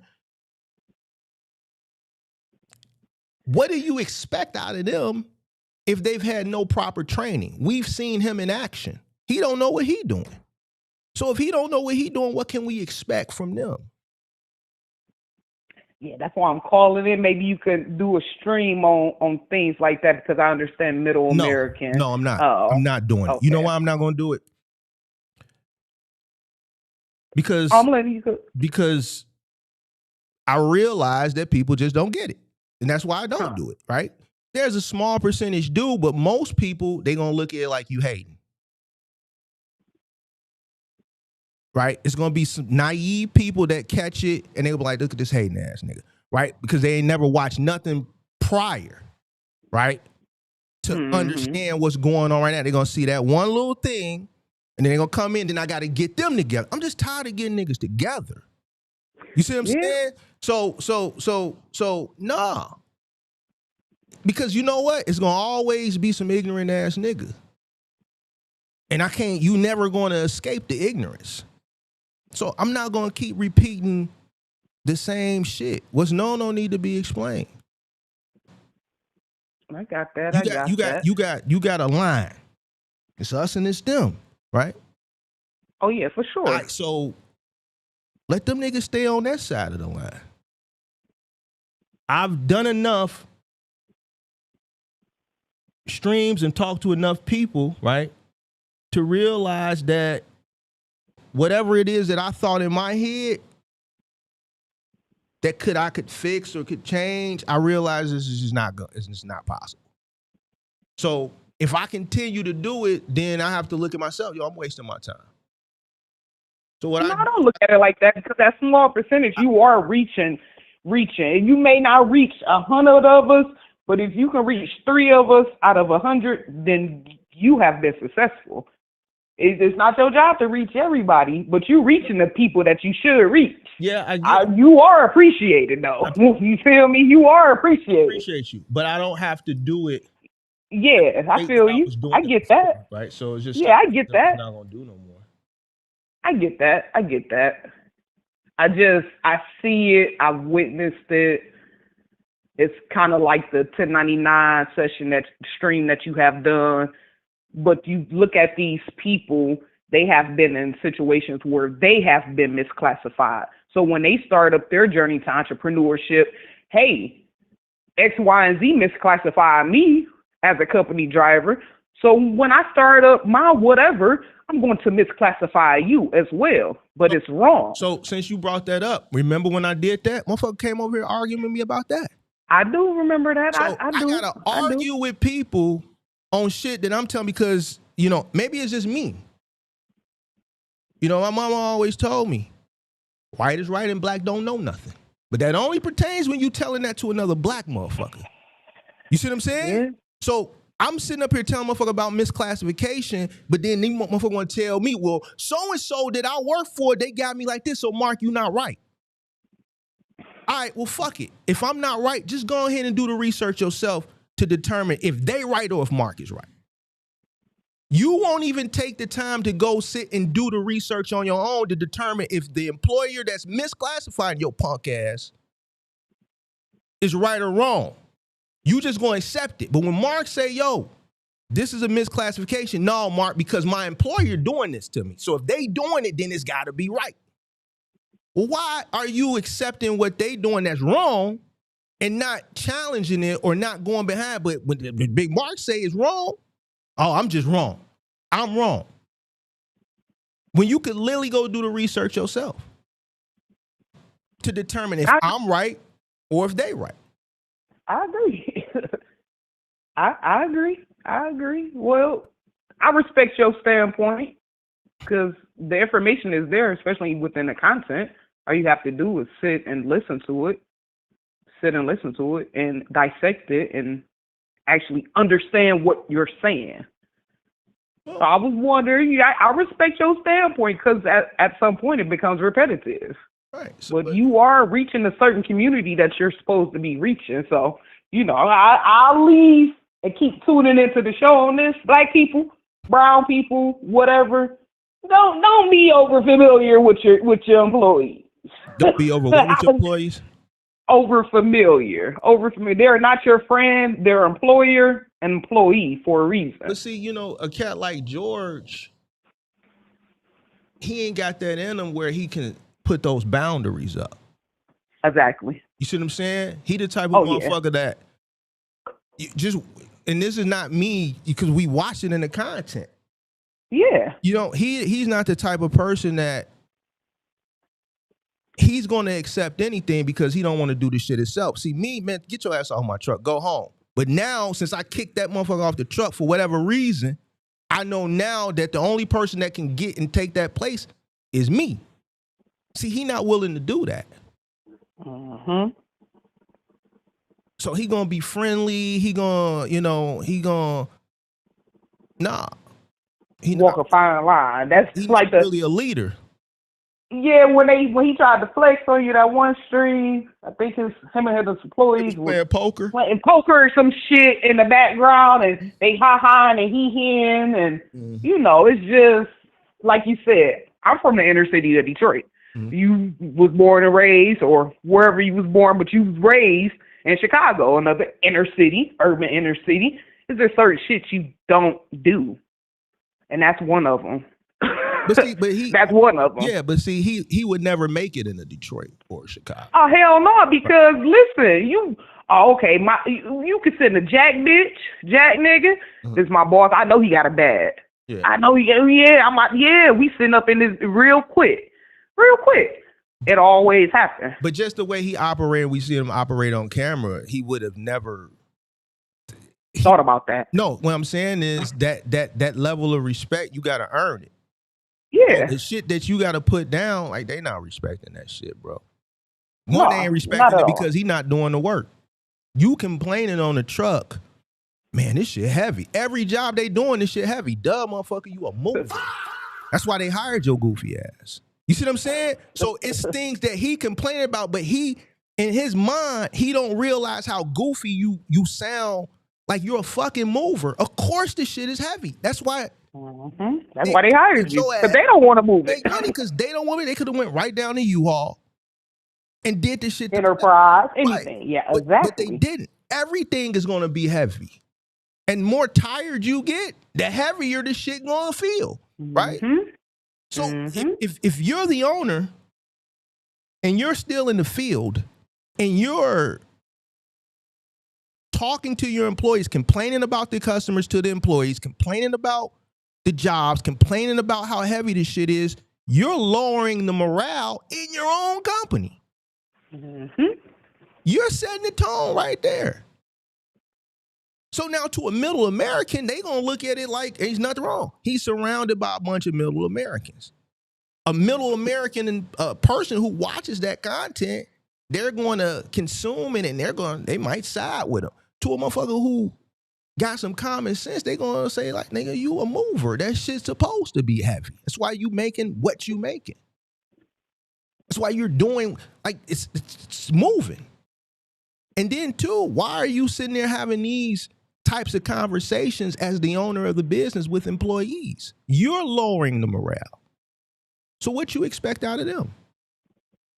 Instead of boosting the morale, come on, guys, let's show a sense of urgency. Listen, once you bring this back to the truck, I'm telling George, you see how Buddy George dropped that shit at the truck and how slow he was walking? Tell him he need to get a sense of urgency. This is what he's supposed to be saying. But nah, he having private conversations. So a guy like George, that's what I'm saying. It's a line. You got us and then you got them. Oh, I agree. So I agree. So to be honest with you, we really need people like that. Oh yeah, you do. You said multiple times, and I believe it as well. You can make a profit off of dumb people. Oh, absolutely. When you say it all the time, I'm not an entrepreneur. I'm a company driver, but yeah, what's understood don't have to be explained. If you're gonna be dumb as hell with me, then you're gonna have to read about it. Yeah. You need guys like that. You need guys like him. You need people like that. Yeah, you could consume information and do better, or you could stay where you at.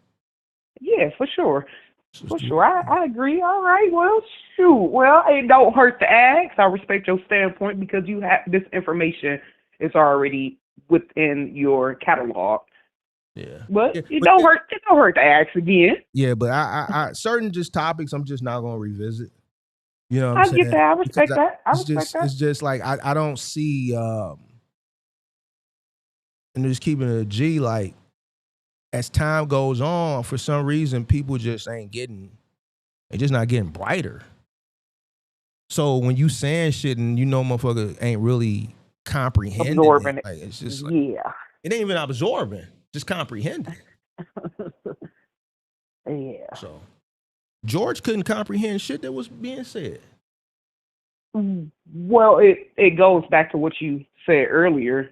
Him accepting information from a black man, because when the white man was telling him how to Oh yeah, you duck remember that? Uncle say, yeah. Forgot about that. He was sitting up there all Yeah, stupid. he was sitting up like a stool. He was studious, wasn't He he? didn't say He didn't. Wasn't no anything, rebuttal. and he know nothing. Nothing. No nothing. Nothing. It wasn't no rebuttal. So once I realized that, I'm like, Yeah. fuck it, man. Because that shit, that statement, that saying, that shit is.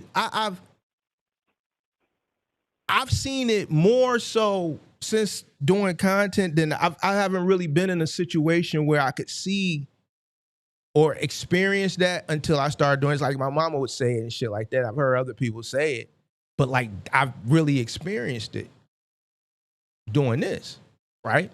So, Yeah. but yeah, I forgot that. He stood there studious. And everything that motherfucker was telling him was bullshit. About to send him on his way. Dumb. Right. You gonna get sent off. Nigga he's sending your stupid ass off. But because of his complexion, he stood there studious. Yes, sir. Yes, sir. Yes, master. Yes, boss. Yes, boss. Yes, sir. Go fast. Oh. Yeah. Yeah. House nigga for sure. Excuse my French. Well, all right, Big Mark. I appreciate you taking my call. Like I said, I respect your standpoint, because once you get tired, you tired. It is what it is, but we have enough information within your catalog if people want to educate themselves and do better. Appreciate and do better. I appreciate you. All right. Well, you have a well, what time is it? I don't know what time it is. You're an hour behind me. You have a good evening, afternoon. I'm gonna keep tapping into the show. All right, stay safe. Okay. All right. Oh man, all right. Let's see what we got. Buddy has called back a couple times. Ken, you still in the chat talking shit, man? Ken, you still down there talking shit? Hey, kid.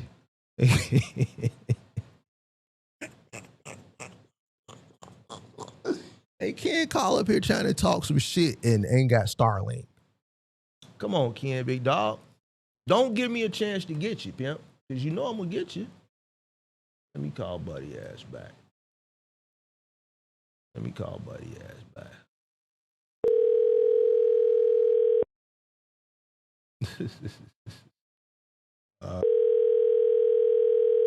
making all that goddamn day trade money, and you ain't winning games. Hello. None of it.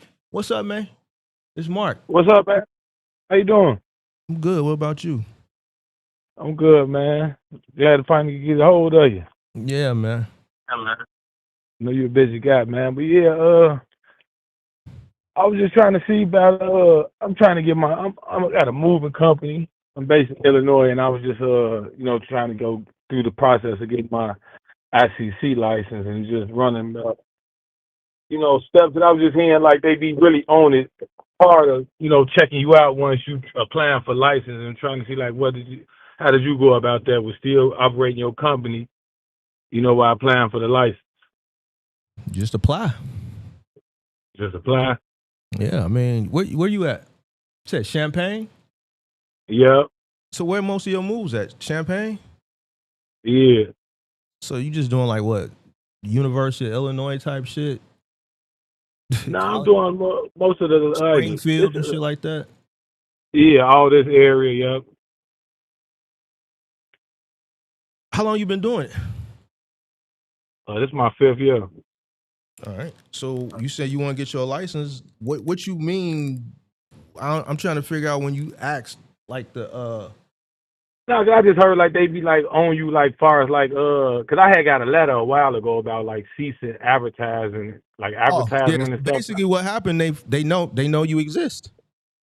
I know, that's what I was saying. So this what happened. So this was a while ago though. They sent me a letter. I'm finna tell you. The ICC is a regulatory agency, right? So they regulate like moving. They regulate transportation, right? So Illinois is a state where transportation is regulated. So even if you do general freight, if you register out of Illinois, and let's say you do Amazon, or even if you cross state lines, because your business is registered out of Illinois, you got to have an Illinois Commerce Commission number, right? And then on top of that, you know, if you do household goods, it's even more regulated, right? So because their office is in Des Plaines, which is up here, but they do have an office in Springfield. Now, the ICC police, I don't know if they got agents that's out of Springfield, which is not far from where you at, but there's agents that's coming out of Des Plaines. Now, if the Illinois Commerce Commission police catch you, then you know they're gonna fine you and or confiscate your vehicle, right? If you're in the middle of a move, they taking the truck, right? Depending on how many fines and how many unpaid fines or how many times they caught you, right? The likelihood of you being on a move and the Illinois Commerce Police happen to be driving down the street is less likely than if you was operating up here, right? Right. So, but they are on to you if they sent you a letter, right? Because I don't know how you advertise, right? Right. Now, will they call and book a move, right? And send an agent out of Springfield and set up a sting? Absolutely. They do it all the time. So if they've sent you a letter, that means they know you exist. Because you've probably been advertising on something maybe like Craigslist or something like that. No, I got a website, and I'll have what I got me. I put up a lot of like yard signs. I put up yard signs like everywhere. Well, I doubt if it's the yard sign. It's probably something that you've done online. But I mean, if you know, I would just apply, go through the process, and become licensed, so you don't have to. I mean, 5 years is long enough running road that you should just go ahead and get licensed. You should have your money. You should be able to afford in 5 years the cost of licensing. You've had more than enough time to learn the business under the table and build up enough capital to go through the process. Any tips you could give me, like on like somebody who's going through the process, and like any tips you could give me? Don't get caught while you're going through the process. I know that. Anything else? No, I mean that's it. You gonna pay. I don't know if the application is still. When I did, it was $900. This is it's still $900. So you're gonna pay the $900, right? You're going to wait for your. I don't know if they do it by email now or they send you a letter. Once you get that, it's going to give you a hearing date. You're going to take out an ad in the state newspaper listing your hearing date. Right? This is the process.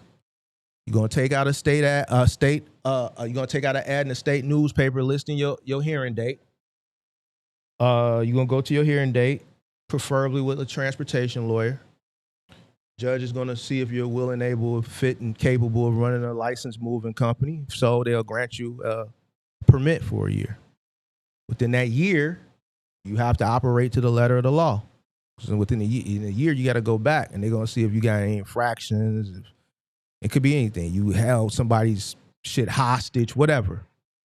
And depending on if you have any infractions or not, if not, obviously, then they'll grant you your license. Now, at that hearing, the reason you have to list your hearing in the state newspaper because that allows other companies to show up and object for any reason.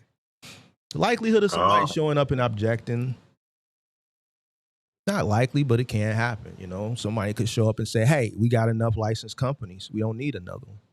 You know what I'm saying? Right. So, but yeah, that's the process, pimp. Okay. Did you use a lawyer for the whole thing, or you just use a lawyer for the hearing? Yeah. You can use a lawyer for the hearing. You ain't use a lawyer like to submit the paperwork and your tariff and all that? I know how to read. Right. That's just reading and comprehension, bro. That's it. Right. Pay for what you need. All the other shit, no. Like I'm wherever you can save money, you save money, pimp. $900. Right. You know what the application fee is if you doing general freight in Illinois with the ICC for the application? I think it's like $50. $50. So you see how much harsher it is on household goods moving? $50 that definitely. to be general freight, $900 just to apply. Don't even mean you gonna get the license. Right. So save money where you can save money at. You still gotta get you a Yeah. you still gotta get you a lawyer. You still gotta take the ad in the paper. I don't know how much the ad costs nowadays, right?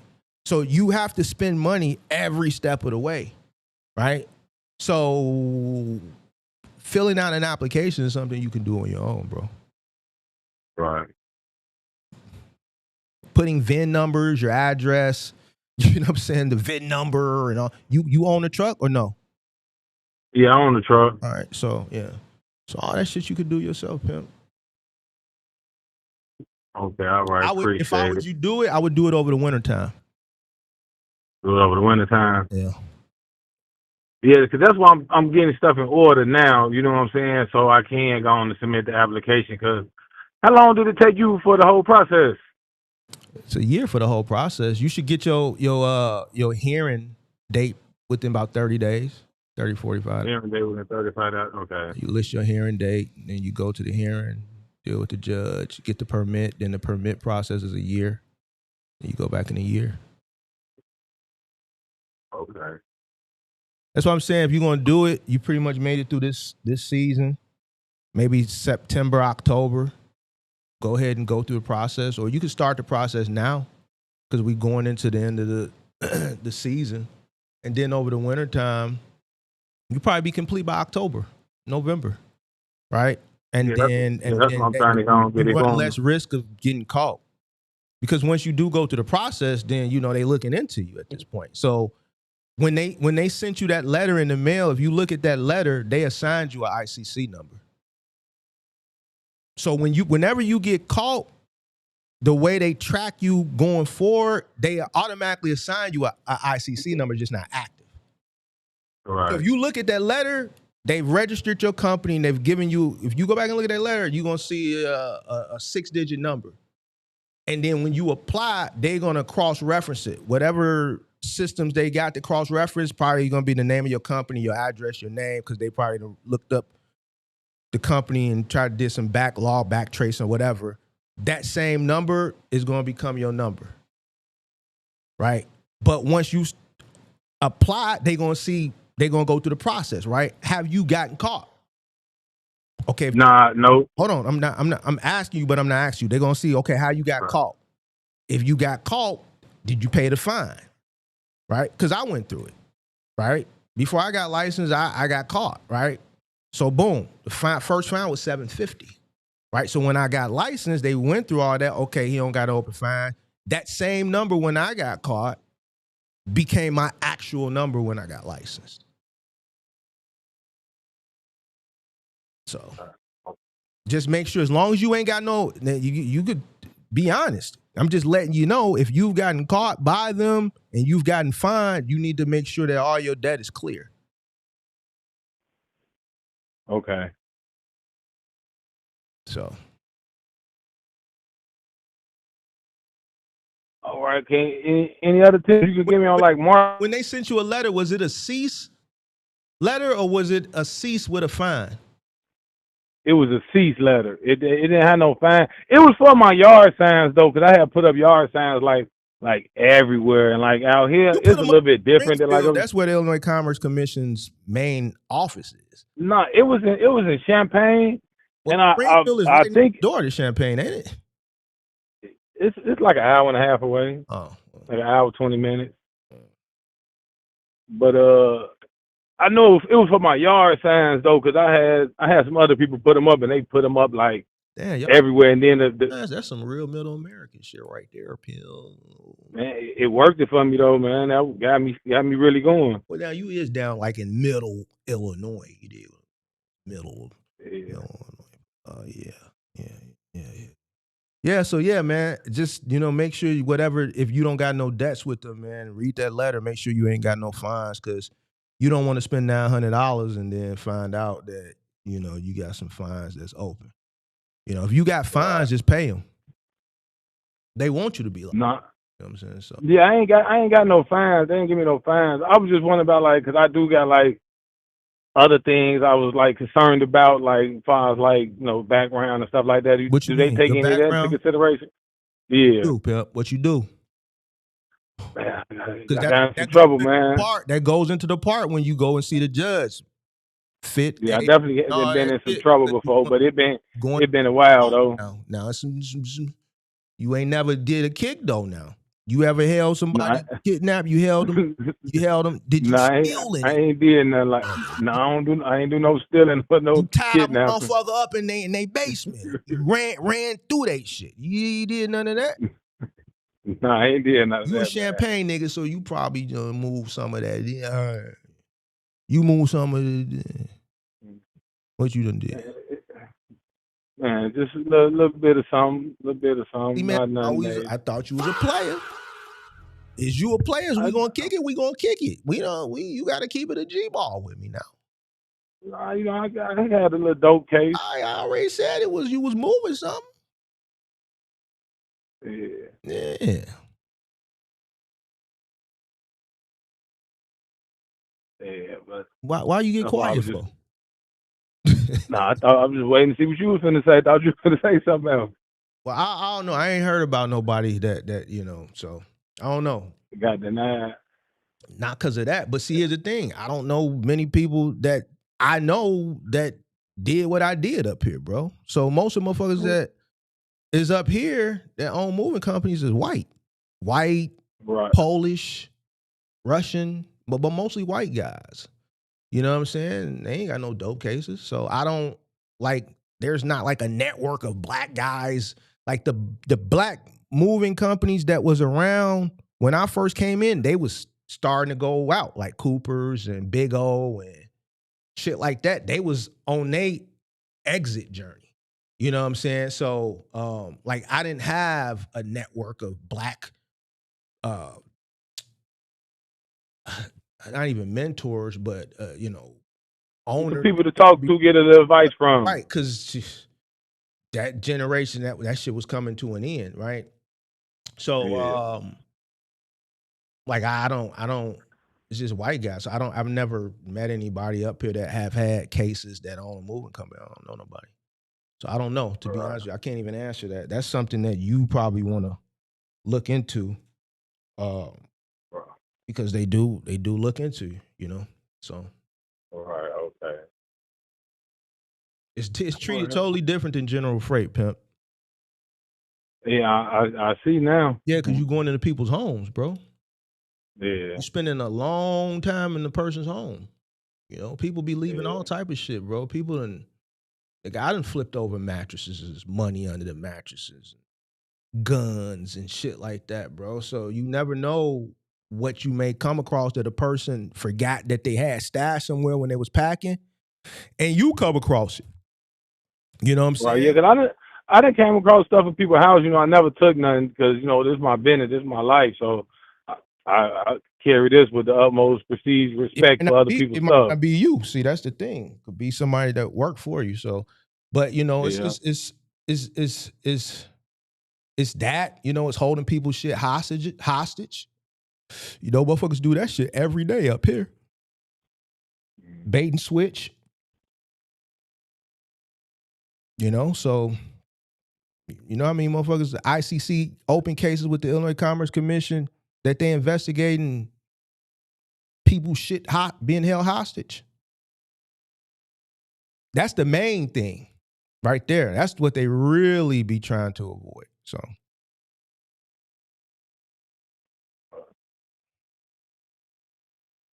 Okay. Well, I appreciate the advice, man. Yeah, yo, you got quiet, pimp.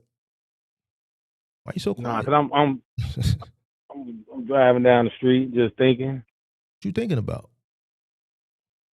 It's a lot. Like what? I gave you everything, nigga. I could give you more than anybody else because we in the same state.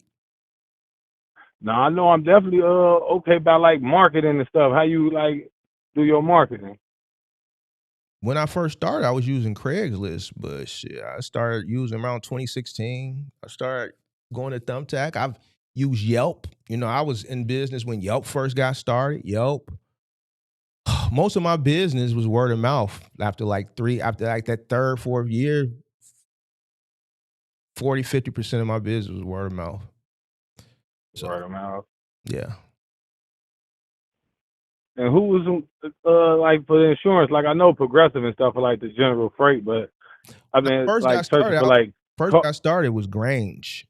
Then we got Grange, and then it was I've always had acuity for general liability, but then Mercury and National Fire and Liability. What about for cargo? I had Progressive one year. The first year we got dropped, I had to go with Progressive for a year. For cargo, they told me they don't do household goods. National Fire and Liability was cargo. Oh, okay. I had called Progressive. They told me they don't do cargo for household goods. No. That's why I'm saying like this. I wouldn't go like with Progressive. Goods. I wouldn't go with Progressive. You gotta get you a broker anyway, bro. Like you can't call nobody. You can't do it on your own, bro. You gotta have a broker, bro. You can't get it on your own. You need a broker. Okay. Yeah, I wouldn't even waste time calling an insurance company. You need to call and find you a broker. Okay. Can you recommend some? I could recommend mine, but I don't know you. I only recommend my broker to people who are in the community that I've seen in the community for at least 2 years. So. Okay. That's understandable. Yeah.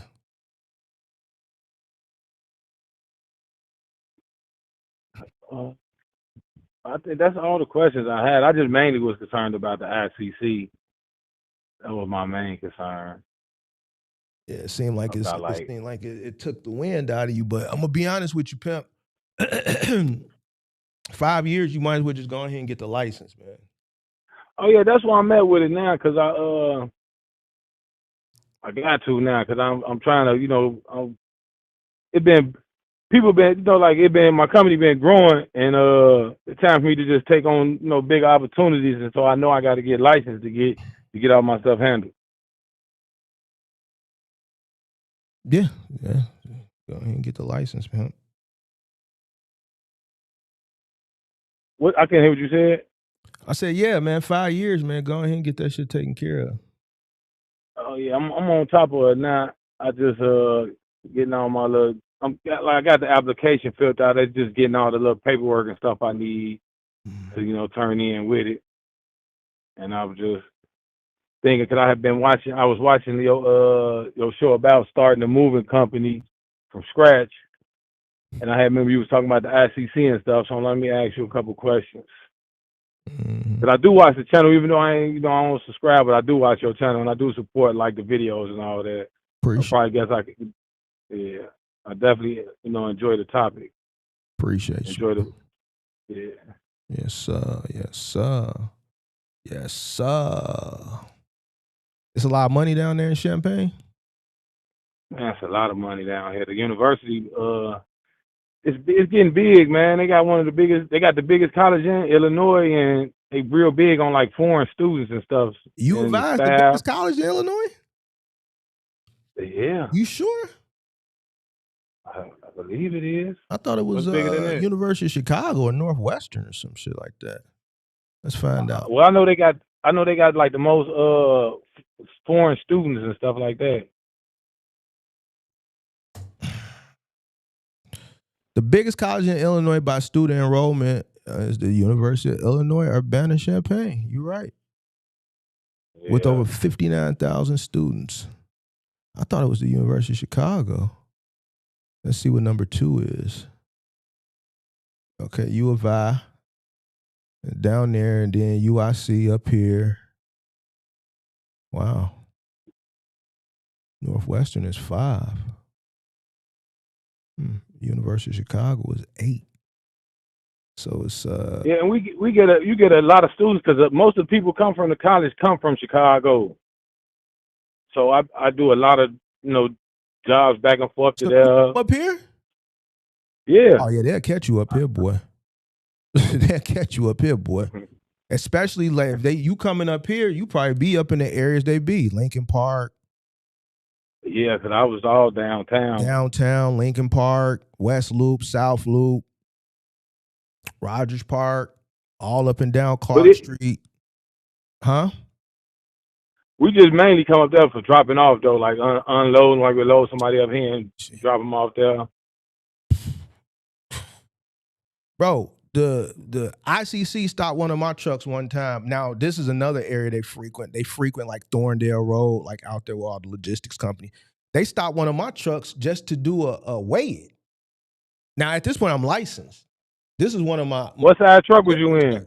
It was in a 16-footer. They called them coming out of it was for lumber liquidators.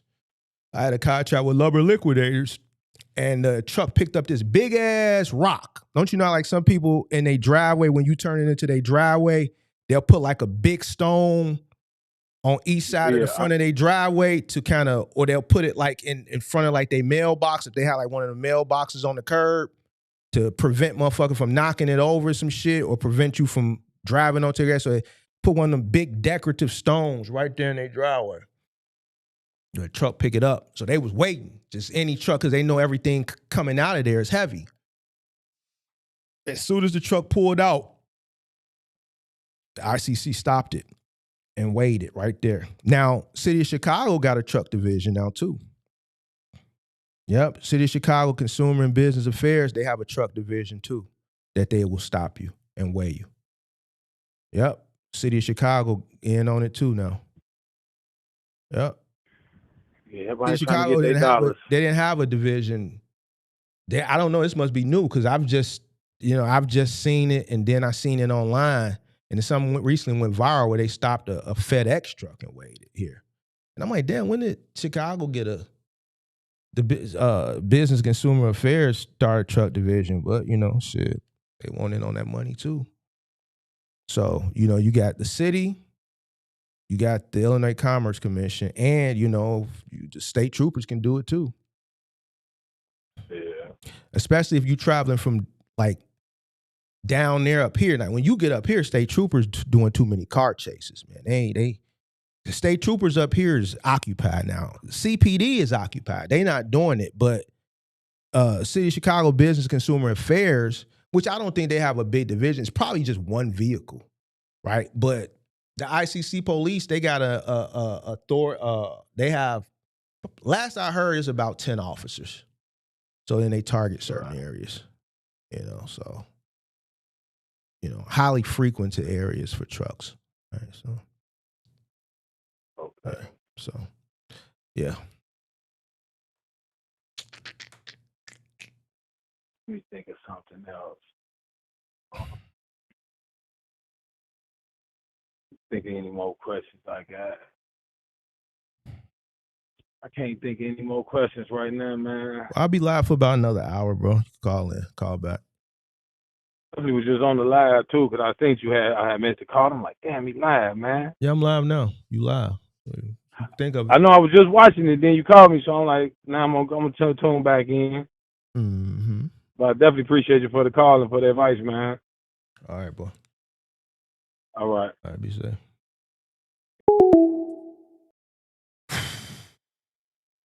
All right. 312-772-5483. You said they be silencing me? I ain't getting no notifications from you in a month. Yeah, bro. They got me on like, I you know how it is, man. I'm not I'm like they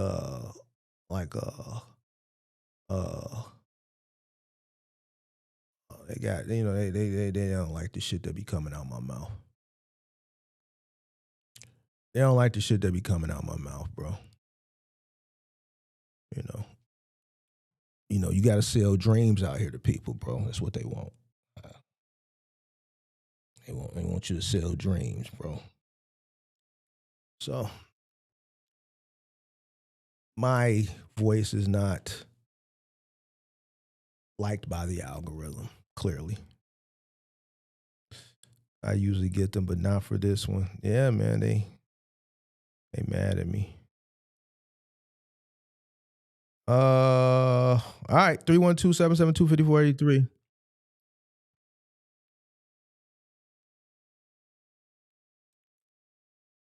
You got your questions in the chat, man. You know, you got to call in, man. It's a call in show. Call in show. Call in show.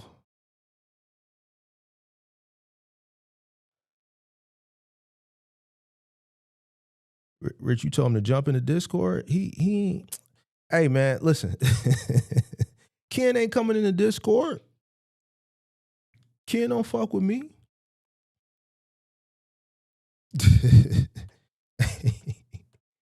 hey, Rich, Ken ain't coming in the Discord, man. He don't fuck with me, man. He don't fuck with me like that.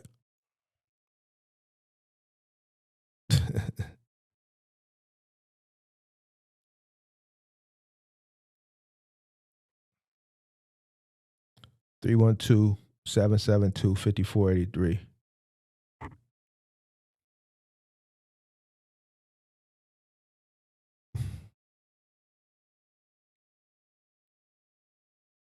Was this Caesar?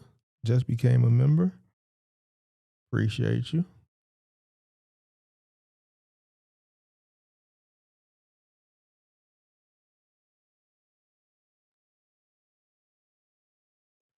You said you argued with somebody last week and they said you was wrong.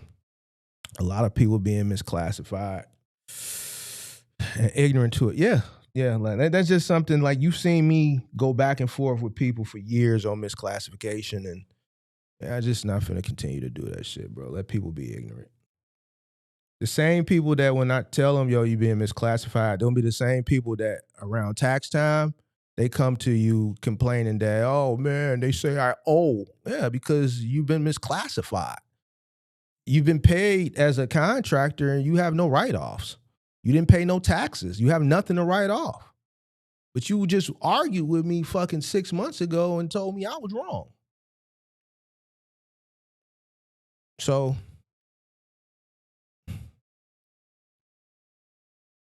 man, well, my boss, they paying me a 1099, Mark, so you wrong. You wrong, Mark. My boss is paying me 1099. I go to work. Do you have your own truck? No, I drive their truck. Do you pay for repairs? Do you pay for fuel? No, that's all they shit. I just come to work, do the job, and they pay me. 1099. My boss paying me on the 1099, Mark. So, Mark, you don't know what you talking about. Damn, bro, that's how you gonna do me? Why you saying I don't know what I'm talking about? Man, because my boss is paying me a 1099. So, Mark, you don't know. So, have you ever thought that they misclassifying you and they paying you wrong? They should have, at the point of hire, they should have gave you a W-4 instead of a W-9. And at the end of the year, you should be getting a W-2 instead of a 1099. Nah, Mark, no, you wrong. All right.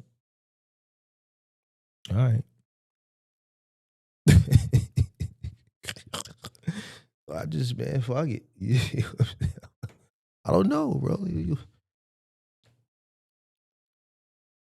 Who you talking about? Ken? Yeah, Ken like talking in public. Ken like talking in public. I fuck with Ken though. Ken gonna get me one day. One day he gonna get me.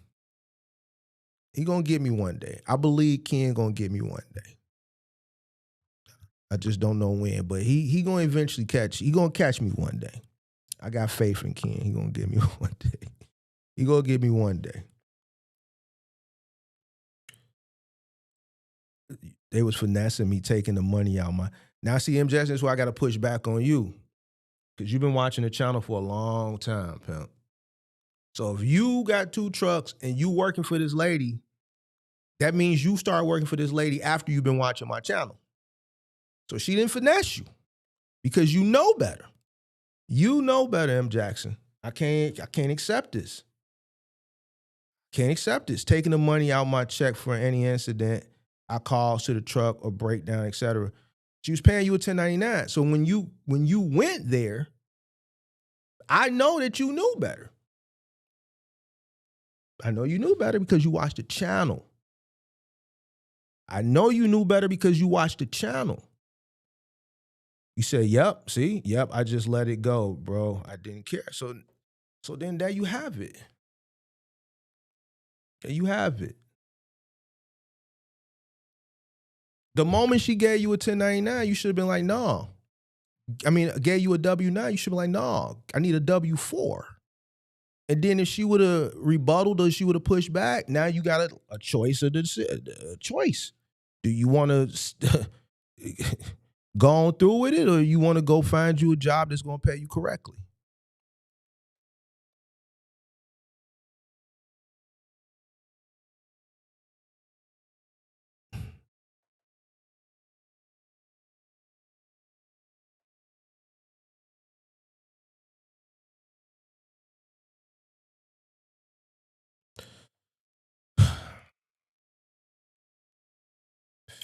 The company was working for finance me taking the money out of my check for any incident I caused to the truck or breakdown, etc. Making, yeah. You need to sell that truck, bro, and you need to take that money and go get that other truck, bro.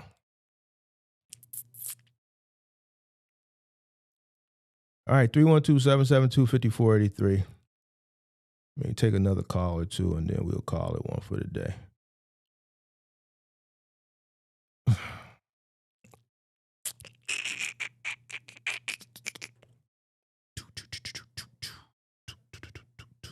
All right. Ken, you had enough, or you want to call back in, or you done, Ken? Maybe Ken probably ain't watching no more. Ken probably turned off. You know, Ken don't like when I disagree with him.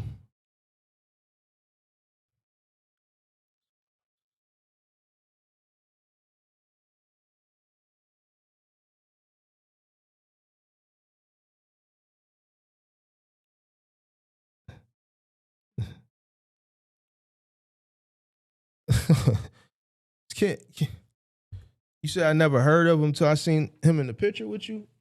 Nah, Ken, I'm going to be honest with you, Ken, if you still watching. I didn't like how you were smiling in that picture, Ken. I didn't like that. I don't like that for you, Ken. I didn't like how you was smiling. You was like that was your daddy or something, nigga.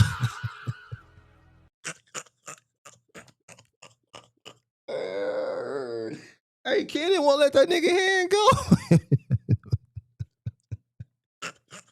Hey, don't you know when motherfuckers shake your hand for like a long time? Like, man, let that motherfucking hand go. That nigga Kim shook that motherfucking hand. One of them niggas didn't want to let the other nigga hand go. One of them motherfuckers was holding on. Them motherfuckers was doing this for like the whole time, bro. I'm like, bro, will one of these niggas open up the grip a little bit to let the hand go? And Ken just sitting there just soaking that shit up. I'm listening to this shit like, man, he telling Ken like, man, see, man, this right here, man, you know, these guys, man, you see that outside, man? I got the Rolls Royce outside, man, and I drive a Rolls Royce, and all the, what that got to do with whatever it is that's going on in this seminar? You see what I'm saying? What this got to do with what's going on in the seminar? Ken just soaking it up, shaking his hand, smiling, just like I'm like, damn, it's like, don't you know how like, man, I ain't gonna lie, bro. I ain't gonna lie. Because I grew up in a single parent household. I ain't gonna lie. You know, if my old man would have one day just came and like took me to like the amusement park, I would have been like that too. I would have just been so happy and gleeful and jolly and shit. It's like, nigga, your daddy came. Your daddy came home or something. That's how Ken was looking. And I just didn't like that, man. I seen it. I just like, nah, bro, this ain't it. I don't like this with Ken. Now, Ken getting upset right now. See, this is debate. I'm gonna keep it a G with you. I'm baiting him because he's fuming right now. He's gonna call in. Ken gonna call in hot. He gonna come in hot. The call gonna come in hot. But see, Ken don't understand debate. he don't understand debate. This is debate. I'm laying the trap for him. And he's gonna call in hot in this. I got him right there. I got him. Hey man, y'all wasn't taking no picture. Y'all was doing this that nigga was telling you about his Rolls Royce and his suits and all this, that, and the third, and he's just going on and on and on, and he's basically, I'm gonna keep it a G with you, Ken. I'm gonna keep it a G with you, and I know you ain't gonna like this, you gonna disagree with me. He was pretty much shitting on you. He like, nigga, look. You and everybody else that's here done paid me. You and everybody else, all niggas done paid me. So now, why you here, I'm gonna shit on you. I'm gonna shit on you. And that's what he do. And your ass sitting up there just cheesing and just shaking. Cheesing and shaking. Cheesing and shaking. I'm like, damn, Ken, like, let the nigga hand go, bro. Let it go.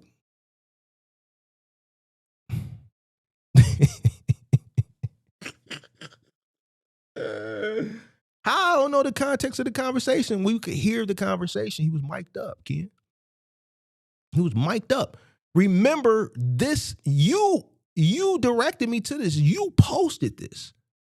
You're not gonna post a long conversation that we can't hear. I consumed it somewhere on somewhere, Facebook or Instagram, somewhere you sent me a link and I consumed it. I heard the conversation.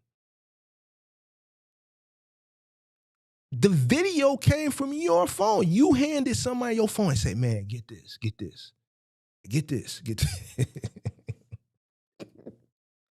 Hey, man, get this. Oh, hey, you probably went by yourself. No, you probably went with your girl.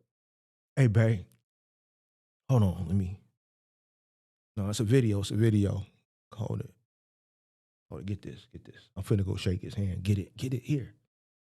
You stood and you waited patiently, and in the moment that you seen, hey, man, what's going on?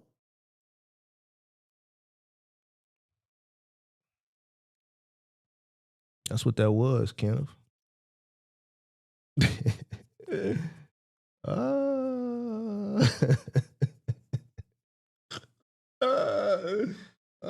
shit. Y'all was shaking hands for a long time. The video was about 3 minutes.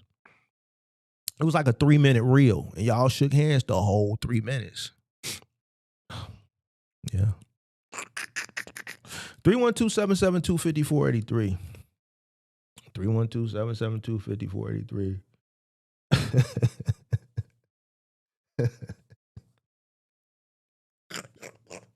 Hey, man. So, Ken, I don't got no issues with nobody, bro. It's just, man, I just didn't like that for you. Because I fuck with you, Ken. I fuck with you. I do. And you know I fuck with you. I just don't like that for you, bro. I want you to be more solid. That's all. Man, let's see if we can get one more call, man, before we get out of here. Because you know, I don't know. I don't know when the next time we'll do this. I'm going to be honest with you. In the fall, we're going to go back to our frequency. We'll start a season 2, and we'll be a little bit more frequent in the fall and in the winter when it's cold outside. But right now, man, I ain't really. Yeah. So maybe in the fall, maybe October, November-ish, we'll get more back to a more frequent. You did. We'll talk on some topics. We'll talk some game. You did what I'm saying. Somebody was recording that you didn't know, and so somebody you didn't know, Ken, you said, hey, somebody I don't know, I see you recording.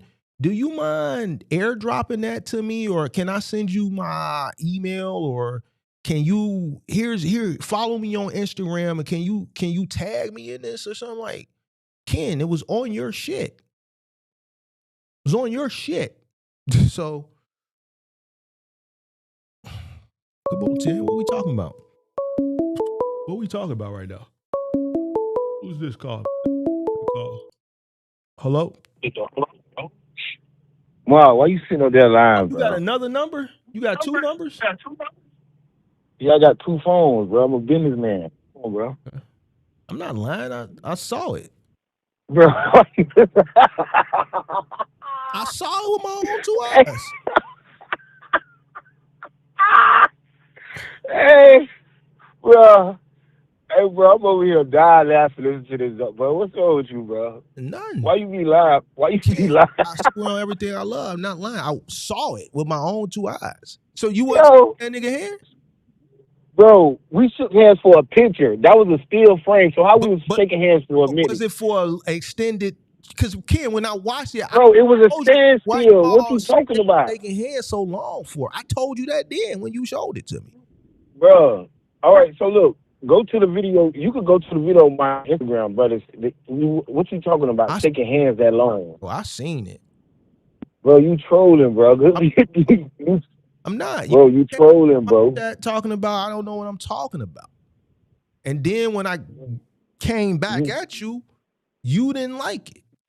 Bro, it's not a problem, bro. You don't know about every aspect of because of my preferences. I don't fuck with the day trading. So that's talking about. You got it, pimp. No, I just said you was wrong about that. You said you got to sit in front of the computer all day. I said that's wrong. All right. What's wrong with that? So day traders don't sit in front of the computer all day? No. I just told you, bro. Like, what are you talking about? You can make your money within the first 2 hours of the market being open and be done. Okay. Seriously. So I want you to go. So since you seen me shaking a hand for a long period of time, because in that video we didn't even shake hands. We shook hands in the picture. No. All right, Ken. So why was I making you about how long y'all was shaking hands for? You can't. We never shook hands in the video. We shook hands in the picture. Go look on my page, then. I don't. How much you want to bet? Pages. I don't remember, bro. I don't remember. Kenneth B. Credit. I'll follow you, Ken. Oh, now you don't follow me. Not like in a ad. No. Don't take this. Trolling, y'all. When it came out, you my number one follower on Instagram. No, I'm not. I don't even look at your page. Nigga, I don't even be on Instagram. What's your? I'm just trolling. I don't even know what your page is. Hey, nah, bro, that man helped a lot of people, but that man know what he's talking about. That man sell Chef Corp. Did he help you? With some information, yeah. That's all that matters then, Ken. This shit that I'm all talking right, about ain't shit. It don't. That's what I'm trying to. That's why I said. See, look, you thought I was mad when I said you sounded ignorant. You know, ignorant don't mean you dumb or nothing. That just means you don't know. Oh, no. So you didn't know that the man, you thinking he just because his appearance, you thinking the man a pimp and all this. You wrong.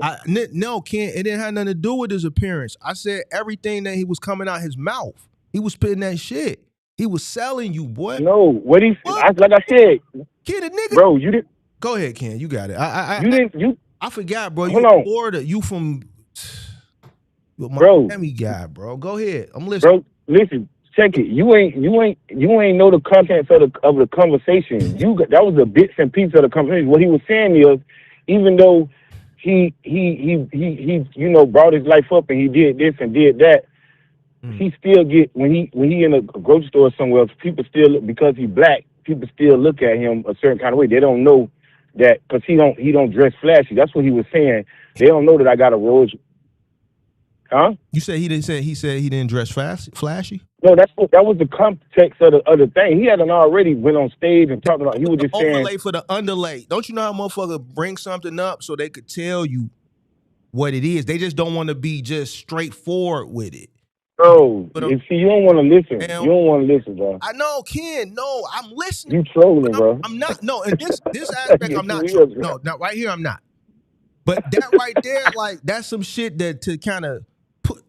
Instead of just coming out and saying it, right, because he still want to be humble and try to come off humble, he try to create this scenario and type shit. Like, nigga, we already know motherfucker's profile, bro. We know this already. You ain't got to sell us on this so you can brag on. Bro, that's not what he was doing, bro. It was, and your ass was eating it up, boy. Like, bro, that's not what he was doing, Mark. You don't know the context of the. You know, my OG always told me, bro.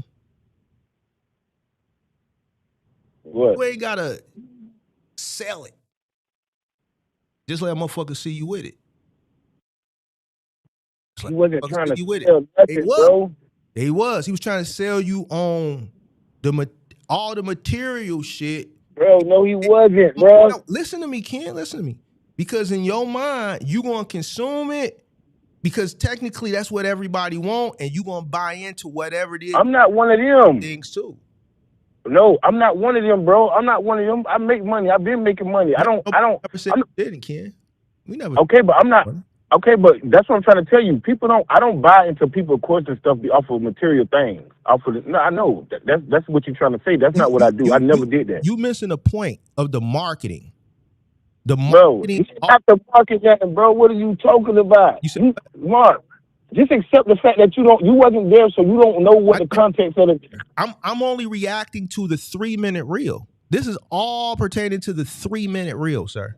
Nothing else. I didn't hear the seminar. I didn't hear. And I never even bought nothing from them. I never bought a course. I never bought a chef course from them. You paid to be there.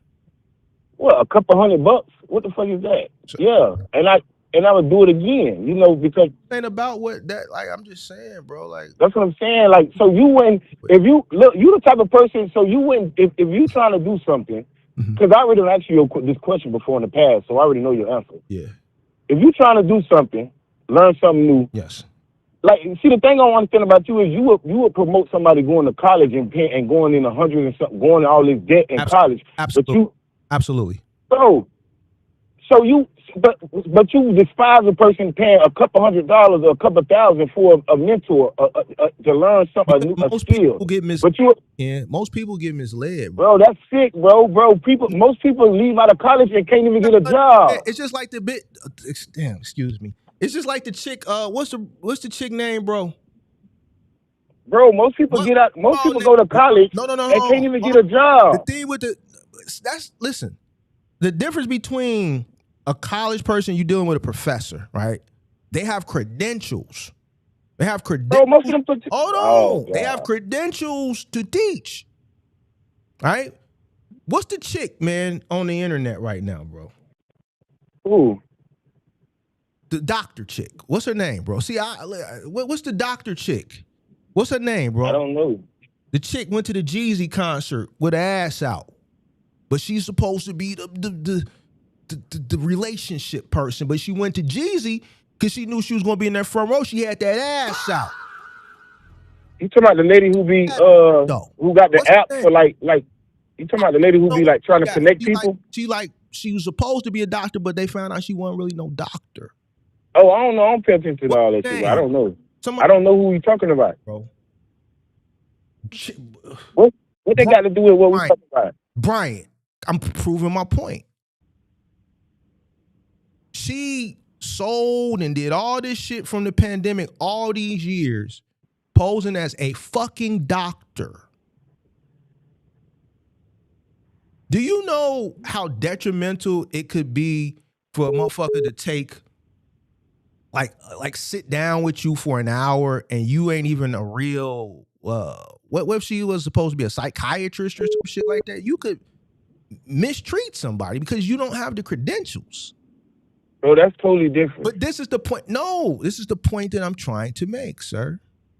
This is the point that I'm trying to make. Not saying that there are not good people out there. There are good people. I think I'm a good person, right? I don't mislead people. I tell people the harsh truth, even when they come here for seeking validation and for me to appease whatever they have in their mind after I consume what they tell me. You see me tell me, motherfuckers, nah, bro, you ain't really got enough bread, bro. I think you should have some money. I think you should probably keep your job. Motherfucker come up here can barely motherfucking read, write, or talk and have a conversation. And you telling me you gonna start this? You can't even communicate effectively. No, nigga, stay at your job. No. So this is the point. But another motherfucker have a conversation knowing that the person that they talk can't even communicate effectively. You think they're gonna be successful in business? But they still want to take. They gonna take. You have to vet the people who. Hold on, they still gonna take whatever it is they money because they got a product to sell. They ain't gonna give a fuck. They know in the back of their mind this motherfucker ain't gonna make it.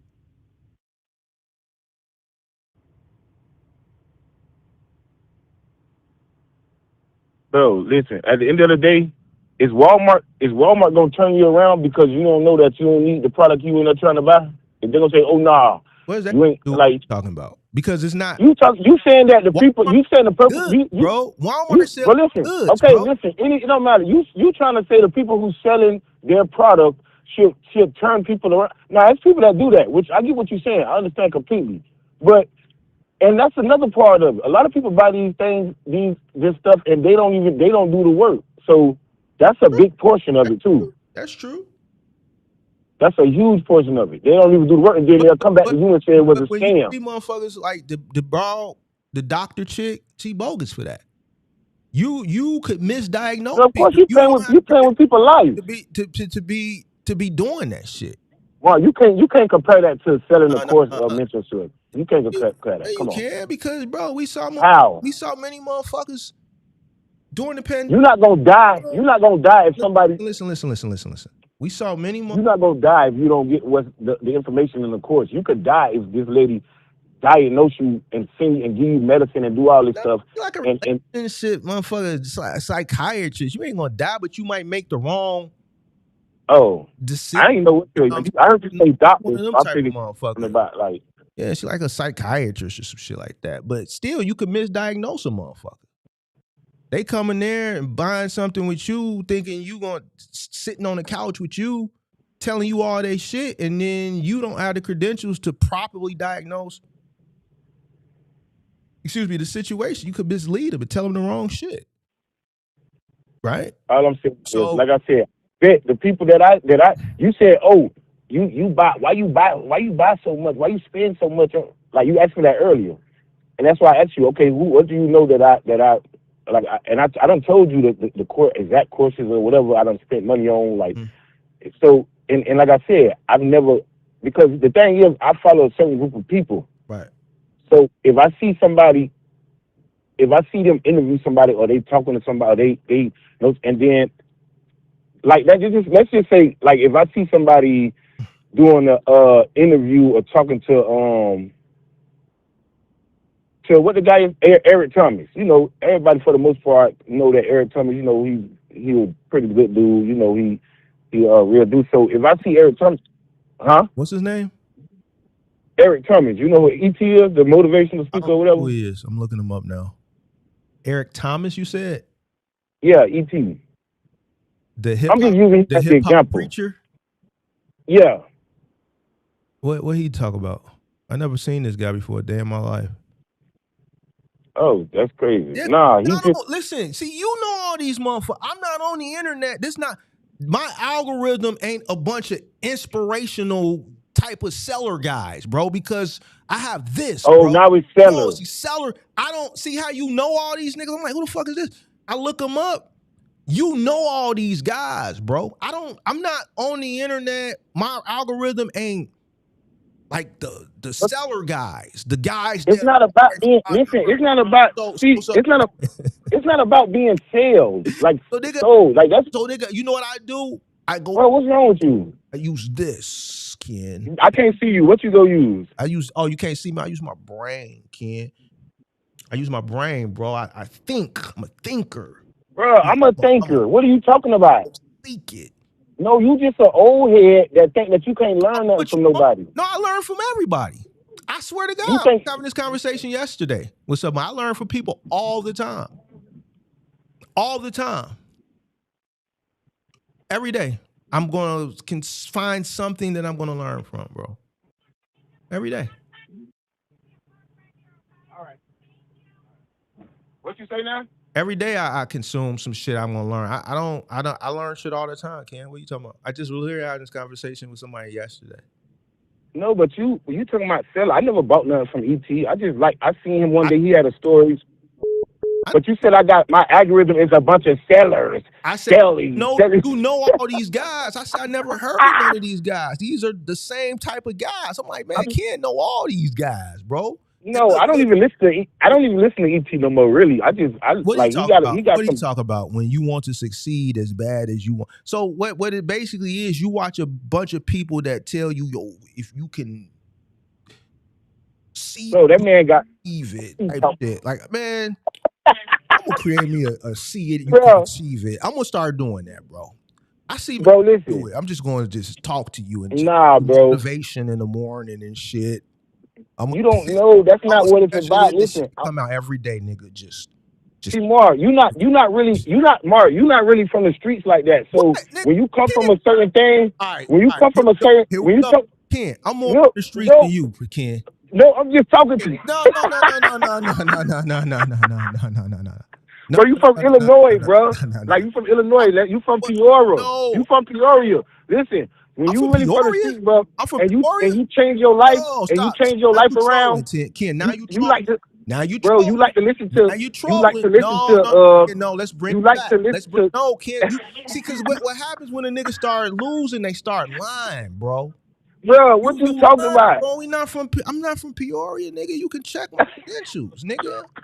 You know I was born. You know what high school. What you talking about, bro? From over east. Went to the Bro, V. you from Bolingbrook, bro. You was from Bolingbrook, Mark.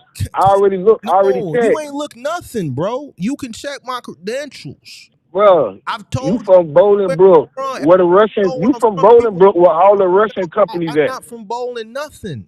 From over east. Yeah, bro. I'm from over east. From over east, nigga. What are you talking about? So now you want to start lying. Bro, you was lying on me. You not even plugged, Ken. Like, come on, Ken. Like, let's stop this, Ken. You are a Hey. Miami crunk fritter eating ass nigga, bro. You are not, bro. Like, let's not get to lying. And I'm not a suburbanite. I'm not a middle American. I'm from here, over east, nigga. What are you talking about? Don't What? This nigga, nigga because talking about I'm a crunk eating. don't because you on the ropes now. What are you talking about, Ken? You are a crunk fritter eating ass nigga. Bro, Bro. I thought that's what you said, bro. I thought one time you No, said you was nigga, from Peoria. you said what?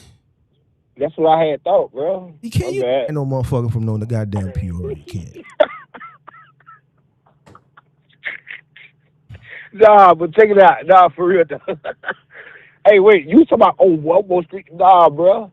You said what? You forgot who my family is, Mark? I don't give a fuck who your family is, nigga. What the fuck does that got to do about anything, bro? You forgot what my last name is.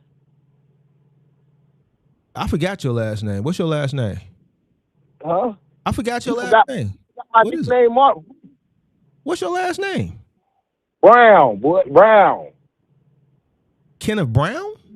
You don't know about the booby boy? You know, come on, Mark. You ain't no booby boy. That's why you keep trying. That's why you acting like you don't remember, Mark. You ain't no booby stop boy. Acting like you don't remember. You ain't a booby boy.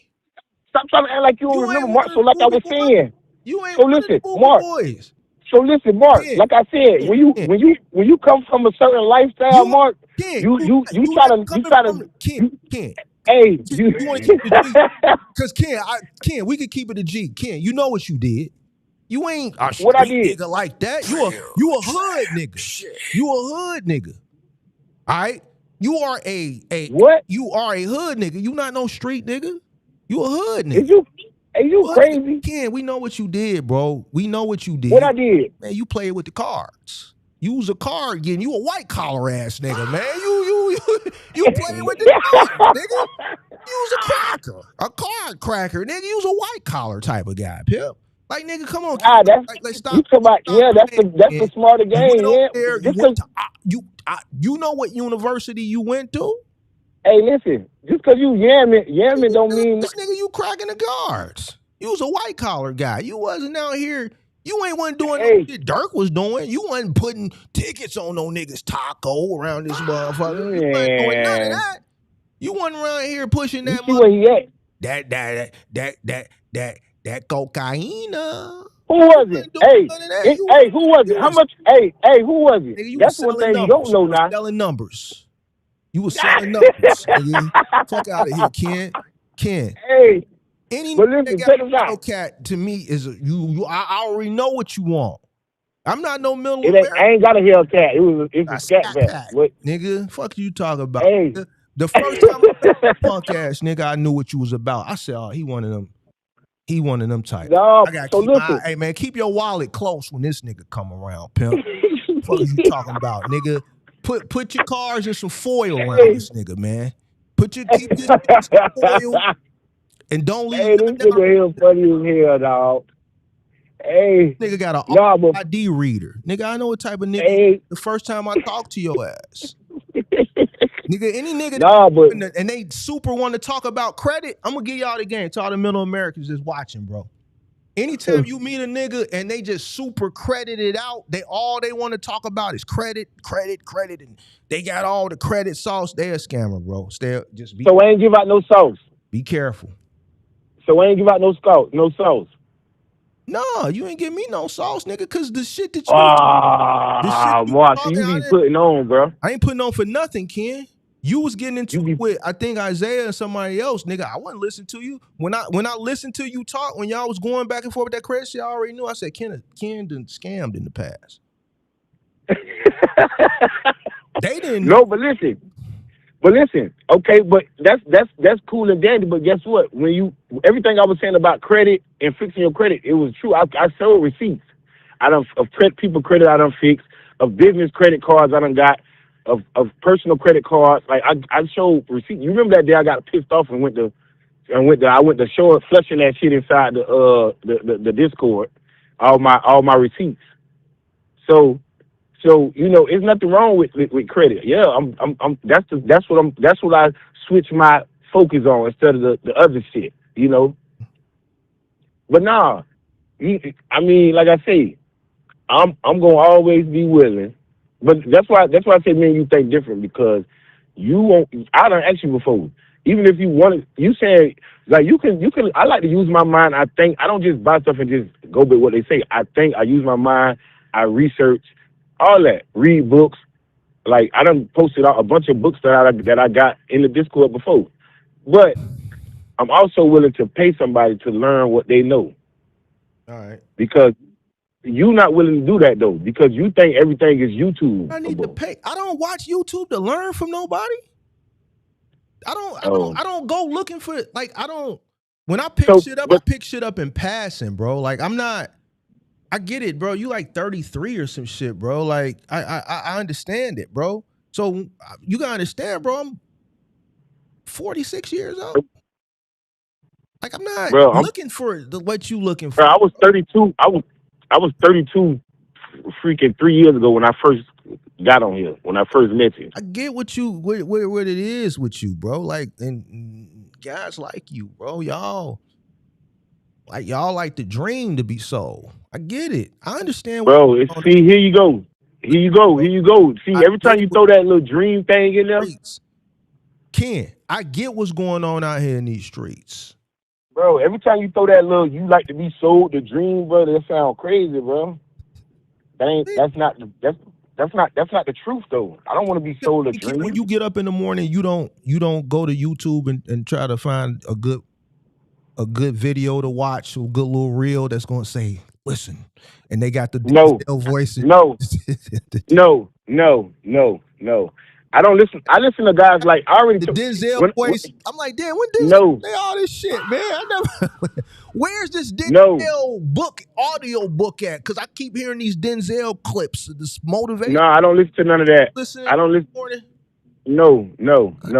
I listen to I listen. First of all, I listen to guys like Jim Rohn and Earl Nightingale. Yeah, I got to see who that is. Spell his name. And like I said, what's the name? Hold on, Jim what? Oh, JIM ROHN. ROHN. Because you know all that. I never heard of none of these niggas, bro. How to turn your life, the day that turns your life around. Jim Rohn quotes. He's a white guy, older white guy. No, I ain't talking about quotes. I said the video is called The Day That Turned. But I see Jim Rohn quotes. 1 million followers. Wow. The quote page got 1 million followers. He's a white guy, right? Yeah, from back in Bob Barker. You know Bob Barker? He like from back in the days when you was growing up, probably, or a little older. Know who Bob Barker is? Or is that just me, Bob Proctor? My old head in me. Is that the old head in me that know? Do you know who Bob Barker is? You mean Bob Proctor? Bob Barker. Oh, no, I don't know who that is, but I know Jim Rohn, Earl Nightingale, Bob Proctor. These are guys who I know who Bob Barker is? No. Damn. See, like I said, you making it seem funny that you one of them guys when he hit old head. So I just didn't know if you knew who Bob Barker was. when you really see, you don't really come from that. So when you come from something, kid, tell me where I don't come from. Tell me about me. so you wanna what you see Tell me where I come from. Tell me about my upbringing and my life and shit. Tell me. No, bro, I already told you, bro. You from Gary? You from bro. You a motherfucker. You from what's that shit called over there? No, don't cause you. All right, let me stop. Yeah, keep it a G. Why y'all niggas? Yeah, let me stop. Niggas from the crib, bro. I noticed that about y'all down south niggas. Y'all what from Chicago? Yeah, y'all don't like us. No, because I think because we don't really gang bang. I think gangs Fuck the gang banging. Fuck the gang banging. It's something else. I don't have no that y'all cause and every nigga I met, ain't gonna lie, every nigga I met from Chicago like beat on women. I swear to God. So I always thought they were so. Shit. This nigga. No, I'm lying. Don't tell the truth. I don't. You know, tell the truth. You know that. You probably don't, but you know a lot of people you know do. Tell the truth now. Yeah, I know. You ain't even got to say that. Hey, but now, yeah, cause you know what I'm saying. Like I don't know, and I feel like I don't know that whole. I don't know. I just feel like them boys up there can't fight either. That's why they just be killing up shit. Cause they can't fight. You feel me? No, I agree. But you cool though. The young niggas, no, they ain't fighting, bro. You get into another nigga, just go ahead and pull out, bro. Just pull it out. Pull it out. Cause if you get to fighting them, they homie gonna shoot you. So you might as well just go ahead and pull it out, bro. But yeah. You got some truth. See, Ken, I'm gonna give it to you when you right. I'm with you when you right now, Ken. I ain't no hate. I'm with you when you right. Yeah, a lot of niggas get beat on the broad. You did what I'm saying? Exactly. But I know how them Chicago niggas will. But I just think that come from just, you know, that ism. That they come from that culture, that P. You know, that P. Bro, Chicago ain't known for that. Shit, you a motherfucking lie. That's Detroit. Y'all arch enemy. Hey, Ken, bro, see. Or y'all little brother. That you don't even know what you talking about, bro. Listen, tell me about crunk fritters, bro. Tell me about crunk fritters. And tell me about alligators. I want to know where the alligators and the crunk fritters is. I ain't gonna lie to y'all. This trucking shit crazy though. Nigga. Tell me about Wicks. Tell me how I can get I don't wear that in my head. Old as Wicks. Tell me about some shit that I'm gonna sit and listen because man, that's his shit. That's his culture. I know that. Tell me about Wicks, nigga. Tell me about that shit, and I ain't gonna rebuttal I don't know about no Wicks because I don't walk around. I don't walk around with that. All right, but what I'm saying is, if you tell me some shit that is part of your culture, I'm not gonna rebuttal that shit. So if I tell you, man, you right, and I say, yeah, you right, a lot of niggas do be beating on the Bernard, but that come from the culture of the P. Man, the P didn't come from there. Like, dude, is you sick, nigga? But that ain't even P though. That's where it come from. Them niggas was beating on the broad. So that's where it comes. The culture is embodies generation after generation because it's all a part of the culture. If you listen to our music back in the rap music back in the day, Po pimping. It was the pimp shit. That's why niggas beat on the broad, bro.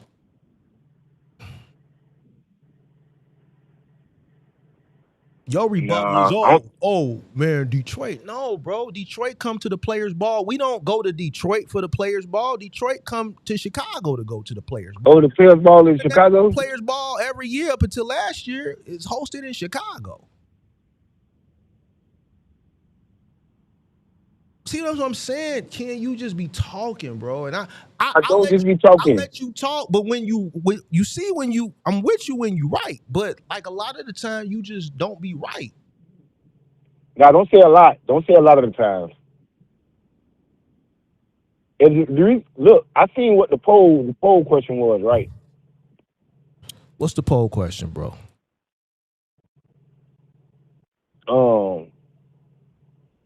Oh, Buddy said Detroit, the founders. He said y'all the weed. Y'all, he live in Detroit. He said y'all weeds when it comes to that. He live in Detroit, Ken. You gotta expect that from a nigga that live in Detroit.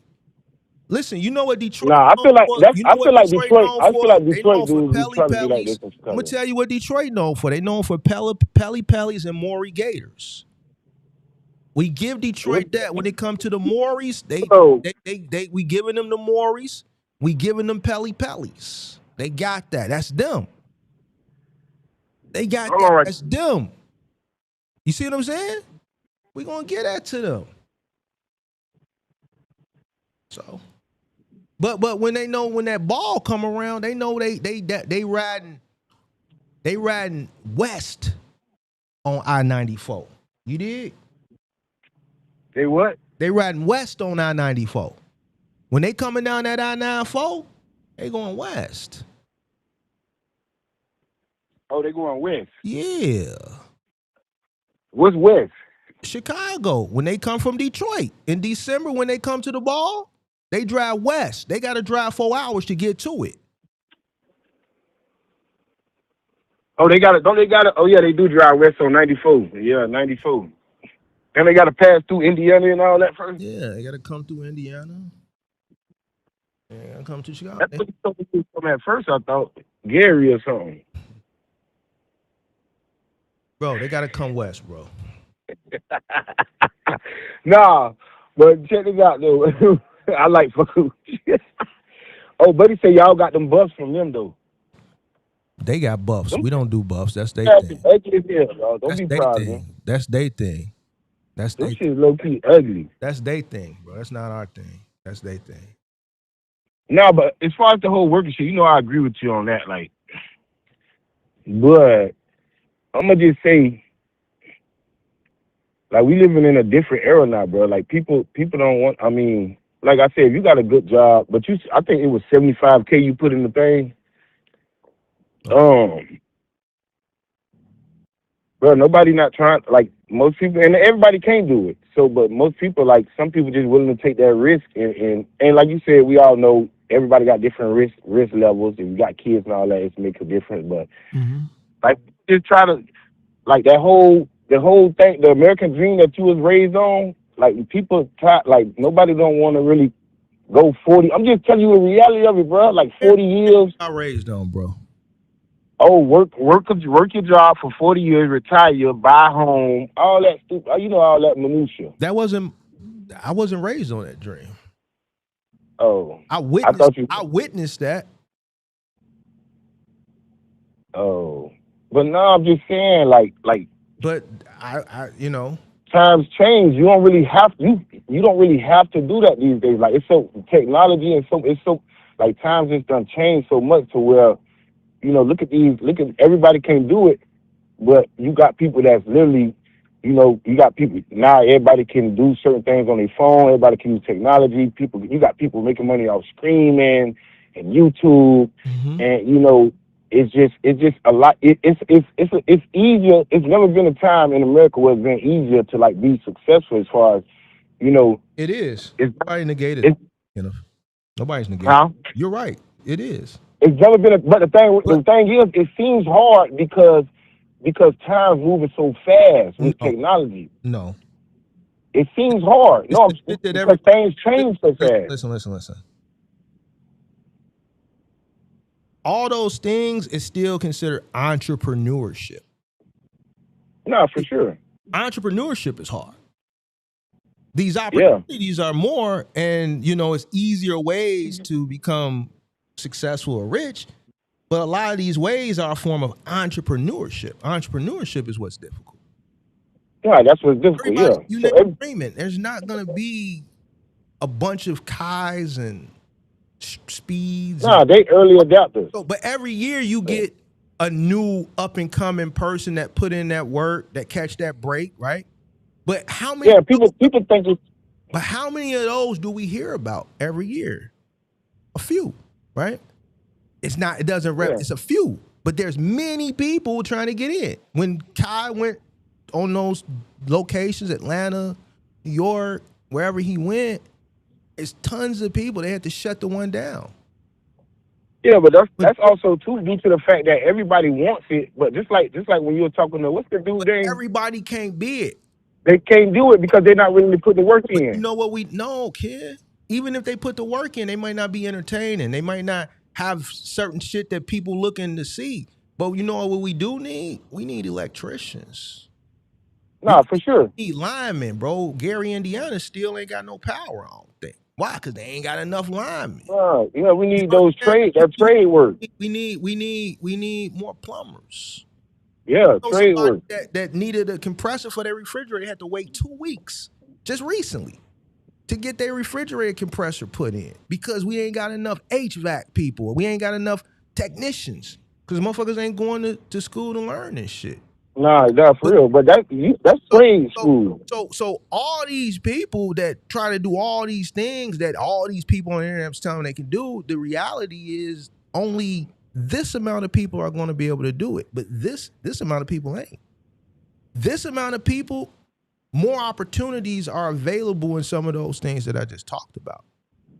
So when I say that, People don't understand that. It is though. That's a fact. get mad at me for saying it and saying I'm an old head. And I for the life of me, No, I don't understand that. I don't understand no, I'm not. frown upon me for telling people, you know, that there's No, I don't agree with you. opportunity in skilled trades, but you're frowning.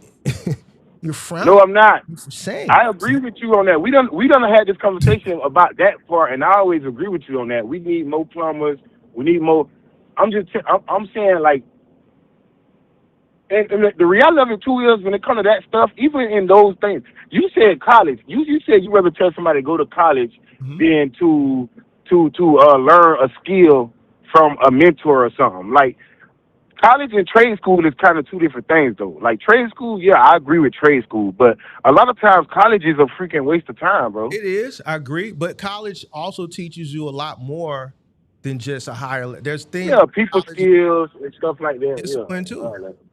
Yeah, Discipline. yeah, but most people don't practice that. No, most people go to college and don't practice discipline until it's time for them to crack down because they've been partying No, and they party, but you know, you got people that are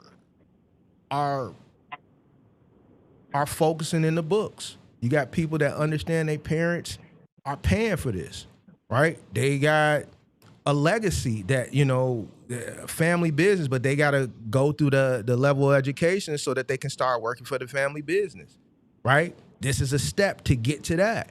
You know what I'm saying? So I think college is more than just the information. It provides more. It provides structure, it provides discipline, yeah. purpose.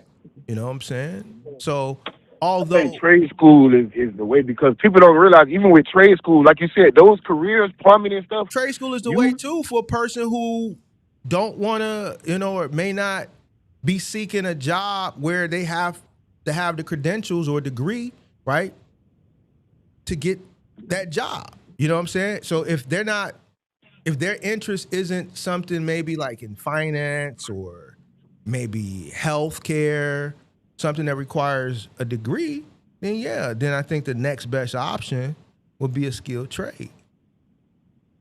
yeah, and the good thing about those things too, like the plumbers, the electricians, the HVAC, those trades, if you want to, not saying you have to, but if you want to, that's the see people shun down on certain like careers like that. What they don't really know is those are the people those are a lot of times those are the people that's building companies, million dollar companies like that plumbing and the roofing. Some of those guys started out working for a company, and it's easier to move into having your own business with a trade, even if you want to. You Nobody might start off, Nobody's negating that, Ken. huh? Nobody's negating that. Somebody negating it. Nobody's negating that. Oh, well, yeah, I'm just saying, yeah. So you can like own your own business because yeah. So you can literally start out working with somebody, and then but then in the corporate world, it might take you years on top of years, 10 years to get up there where you make it actually, the type of money you want to make. But you can get in this trade school, be a plumber or electrician, HVAC. You could in 2, 3 years you You could. know why most people ain't going into the trades, bro? It's not sexy. They don't. When you Same reason that them same people that's not going into the trades is failing in business. The same and what? that's refusing the trades and college because somebody told them, don't start your own business, you ain't got to work for nobody, and they do it and they fail. It's the same reason that they ain't going to the trades. Right. No, that's true. No, I'm telling you, there's a reason why.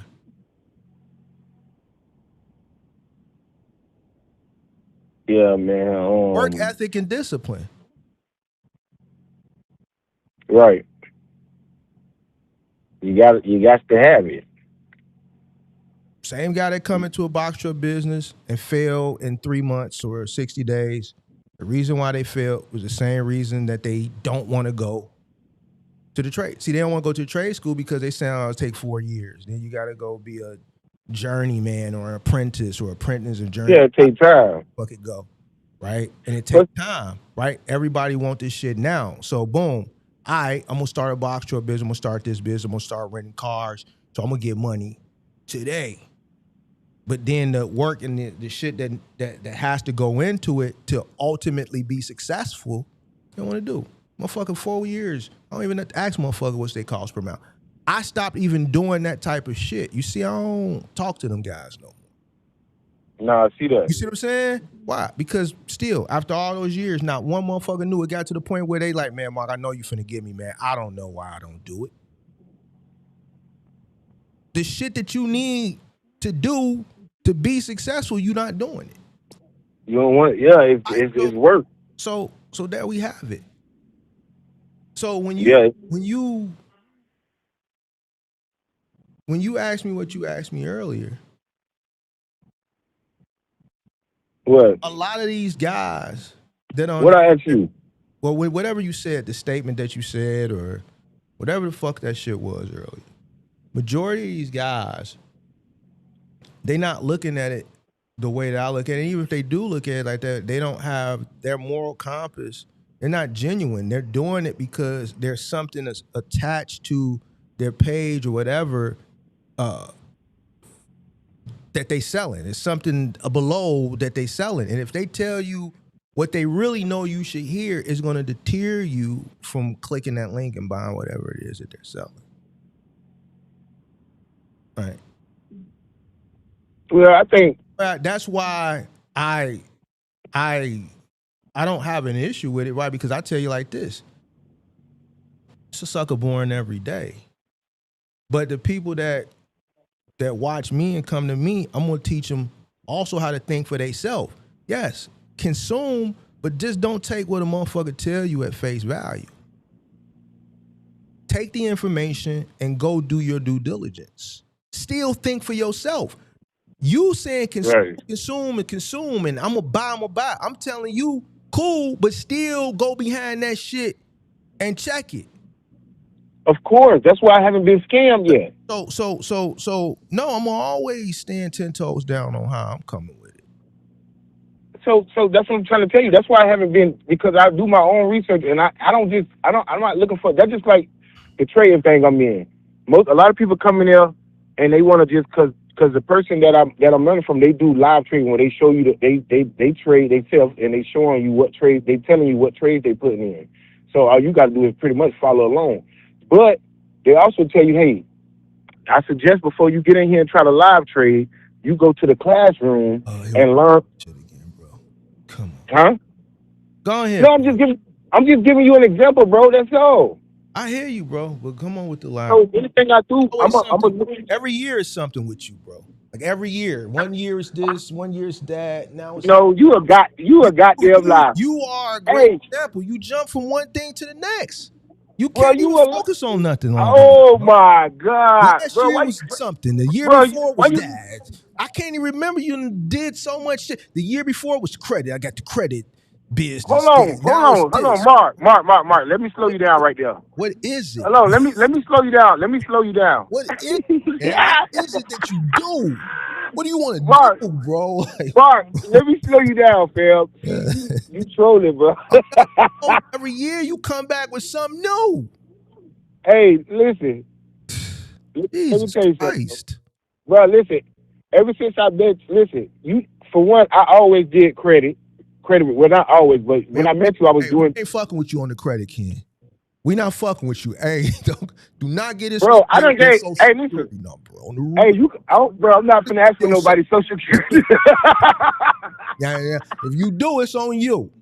I told Hey. you, I'm gonna call you a middle American. I'm gonna make fun of you. Hey, Mark, I fought with Ken, and then I don't know, Bro, Bart. my shit Bart. is not. All right, look, I don't know if Big anybody. fat. Lord. See, now you don't be putting a bad name.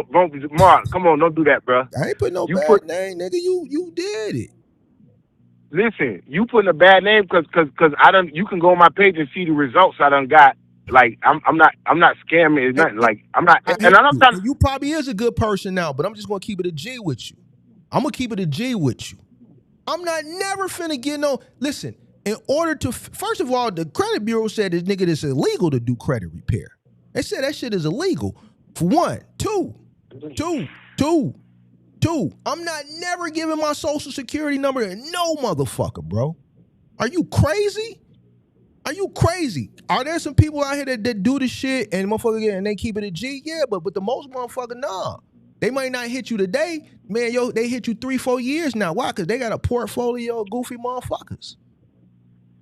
Nah, nigga, I ain't never giving my motherfucking social security number no motherfucking to send some fucking letters, nigga. Get the fuck out of here, boy.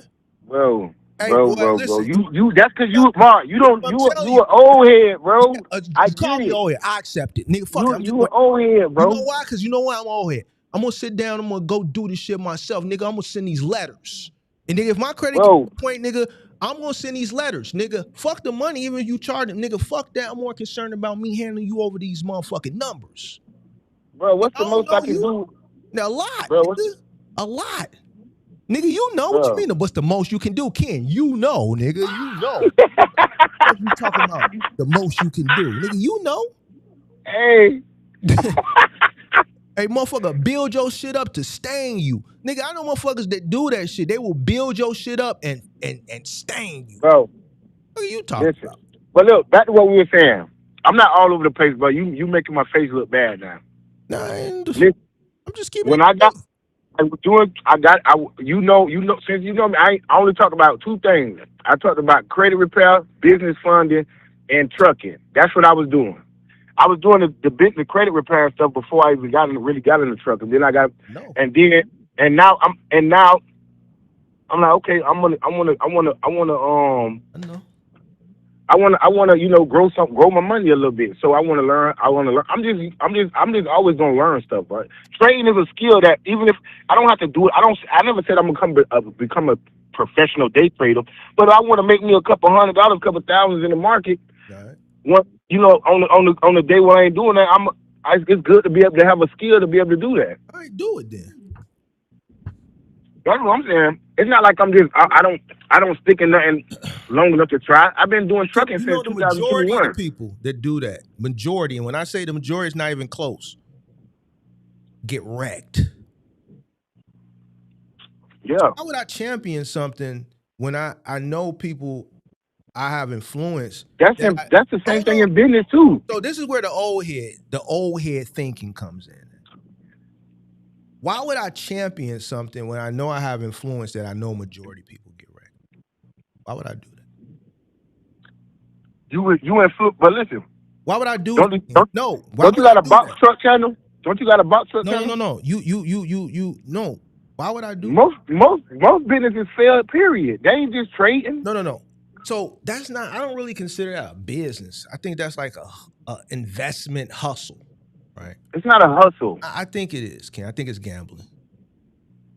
It's not gambling. I told you. I've said this shit. The reason, let me tell you why it's not the market why most people fail. It's because of emotion and that shit. People don't have patience or emotion and they don't stick to the strategies. Simple and plain. All right, you got it. Listen, you got it, bro. So if you hold on, you buy a whole, right? Mm-hmm. Have you ever bought a Warren Buffett book? Have I ever bought a Warren Buffett book? No. Okay. So you just not willing to pay money for knowledge at all, unless it's college. No, I got books, but I've never bought a book by Warren Buffett. Oh. I'm just asking. Thank you. Little Clipper no. Little Clipper no. You could get $1 million in credit quicker than you could save it. Okay. Yeah, and then you put that money to work. Easier said than done, Ken.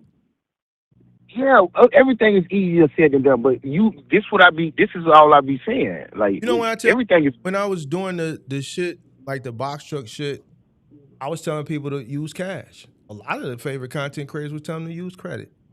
There's nothing wrong with using credit. You are old head, bro. You wanna go use. No. No, I get you. I agree with you on that too. It's not bad. Yeah, you should. Some case, like a lot of cases, you should use cash. But I also believe in using other people's money, using the bank money too. I also believe in that. I don't. As long as you got a plan to pay it back. See, most people mess up because they don't really have a plan. You got people out here teaching business funding, and the person that they teaching, they don't even have a plan.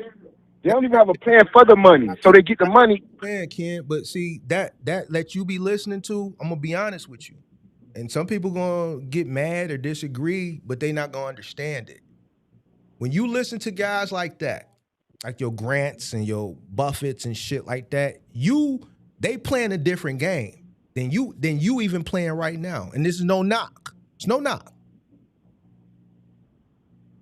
That shit that they talking, it works for them. Don't work for you. Why? Because you got a limited. Ever since I met you, hold on. You have a limited mindset too, bro. Limited mindset. It's not limited. I heard you get on here and tell this man that you will never be able to do what Grant Cardone do. I'm just finna explain like, you don't tell nobody that. I'm finna explain. You don't know that. I'm finna explain it to you. When you talking, you listen to guys like Buffett or Jeff or Elon, Trump. The shit that they can do and the money that they can play with and touch, those techniques, it works for them. But they're in a different ballpark of investment than you are. No, of course that's institution money. Okay, that's institution money. So if you go take out a loan, personal loan, let's say for a business. I would never take out a personal loan from. Hold on, bro. And you fail. Then what?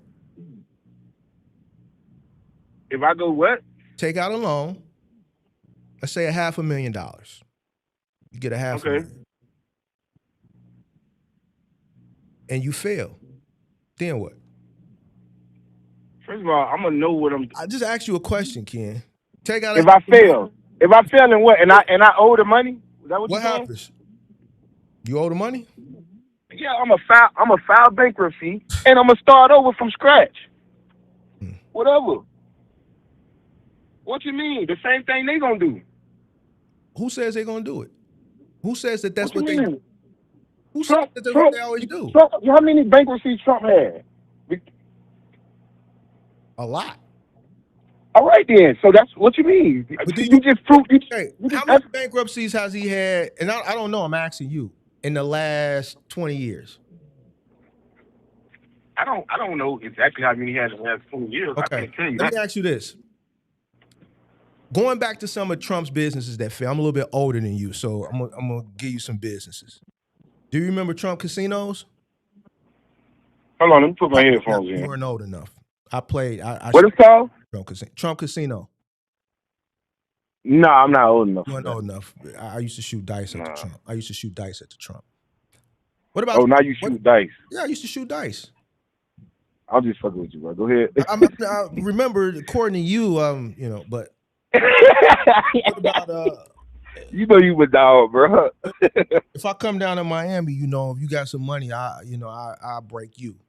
You dig what I'm saying? Yeah, so, hey, we gonna have to we gonna have to do that. Yeah. So remember Trump? But go ahead. Remember Trump Airlines? Nah, I don't remember that either. Okay. Look, all these are businesses that Trump had that failed. That failed. Okay. Let me ask you this. Mm-hmm. Do you think a business failing, how shit would be handled 30, 40 years ago is different then and now? Yeah, it's a different Do you time. think getting a loan 40, 50 years ago is different than it is now, right? Do you think it was easier to get a loan back then or harder? Well, I think it's easier for people that look like me now to get one than it was back then. You think it's easier for people that look like you to get a loan now than back then, right? Yeah, now than back The then. question is, do you think getting a loan just in general, let's say racism didn't exist, right? Do you think it was easier back then to get a loan, or do you think it's easier now to get a loan?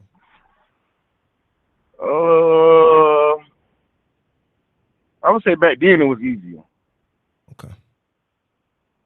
In general, So, because starting a business, you had lower interest rates. Yeah, okay. So all that starting a stuff. business back then, borrowing money and failing, It wasn't a big of a deal. I know where you're going. the reason why it's different now is because the lenders and the banks got hip to what the big money was doing. Whoop-de-doo. Grant Cardone, see, this is what you're saying. Y'all too busy watching Lil Boosie and shit like that. I don't fuck with Grant Cardone. I don't watch Lil. But I listen. I don't watch Lil Boosie. That nigga he got into some trouble. I can't remember exactly. You know who I watch and listen to. went- I don't listen to no rapper. went- That's why I don't know about none of that He shit. did something with his jet. And then did something with the jet to cover the debt. The point that I'm trying to make is if Trump or Grant Cardone or one of these guys, Warren Buffett, start a business and they borrow a bunch of money and it fails, they got an asset portfolio where they can take something from somewhere else to cover the losses. If you go borrow Of course. $500,000, Well, they borrow. First of all, guys like that, they borrow. $500,000, if your black ass go borrow $500,000, you fucked. No, but listen, as far as me, hold on. As far as me, fucked. All right. No, I'm not. I'm gonna file bankruptcy like I just told you, and I'm gonna start from scratch. Ken, it's easy. How I'm fucked? I'm gonna file bankruptcy. No, that's the reality of it. What else choice I got? That's what I'm gonna do. File bankruptcy, and I'm gonna start from scratch. That's the simple. Like I'm gonna file Chapter 7, I think, what it called. Like, what are you saying? First of all, and then I don't know if you know this or not, but those guys who you talking about, Trump and all them, and Elon Musk, they don't even like what they use they shares in their companies to guarantee on their loans. Thank you, M. Jackson. Ken, he thinks he knows. I'm just letting him cook. What you mean? I agree with you on most of the stuff you said. All I just said is what you mean? What M. Jackson talking about? You gonna fail? You gonna file bankruptcy, right? Right. But what loan you getting in today's time where you ain't guaranteeing it? Every single thing. When I started my business journey back in 2010. Nigga, I had to prove myself before they started giving me shit without personally guaranteeing it. No, of course. That's of course, bro. I do business funds. I know in the beginning you're gonna have to PG personally. So that's what I'm saying. You're gonna have to PG. Right. So that's what I'm saying. You borrow the money.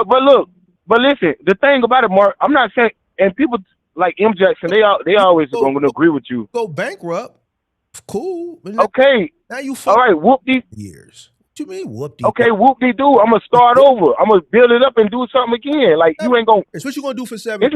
I'm not gonna die. Dude, what you gonna do? You gonna go to work? I'm gonna figure it out. Whatever I gotta do. Go stock shelves, pimp. No. Like these. See, I'm smart enough to know that these techniques from these rich guys, they don't work for guys like us. We're smaller business guys, bro. I'm not gonna put myself in a fucked up situation where I'm got to we'll figure it out. Nah, nigga. We gonna live in our means and we gonna make logical decisions. I'm not. Of course, I'm gonna make. I never said I was gonna go get $1 million loan. Listen. And I get it. Y'all niggas are some figure it out ass niggas. Nah, nigga. I'm never finna put myself knowingly in a situation where, man, we just gonna do it then, man. If this shit don't work, we just have to figure it out. No, nigga, I got this shit figured out before we do it. And guess what? If this shit ain't making sense, then we not gonna do it. You know why? Because, nigga, I like cutting these lights on. nigga, I like this in the summertime. I can hit that AC. I can turn that temperature down. I can turn it up in the goddamn winter time. But Mark, what you not listening to is I never said I was gonna go take out a $250,000 loan. Hold on. I like comfortability. Like, what do you? I don't want to lose nothing because I'm just gonna figure it out. No, I don't want to start over, nigga. Bro, that's not my point. I don't want. I'm gonna try my best not to fail. Okay. And I'm not gonna put the money in something that I don't know what I'm doing. Motherfuckers was offering me money still to this day. I don't take it. Bro, everything. It's okay. Listen to me. I'm not saying nothing is wrong with that. Listen to me, Ken. Listen. I listen to the same niggas you not these niggas. I don't know who these niggas are.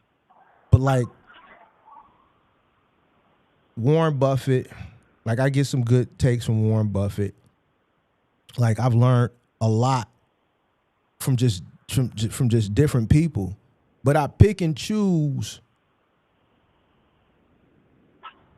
what makes sense for the little entrepreneur like me. A lot of that shit that they nigga be talking about, those techniques and tactics won't work for a guy like me because I don't have this.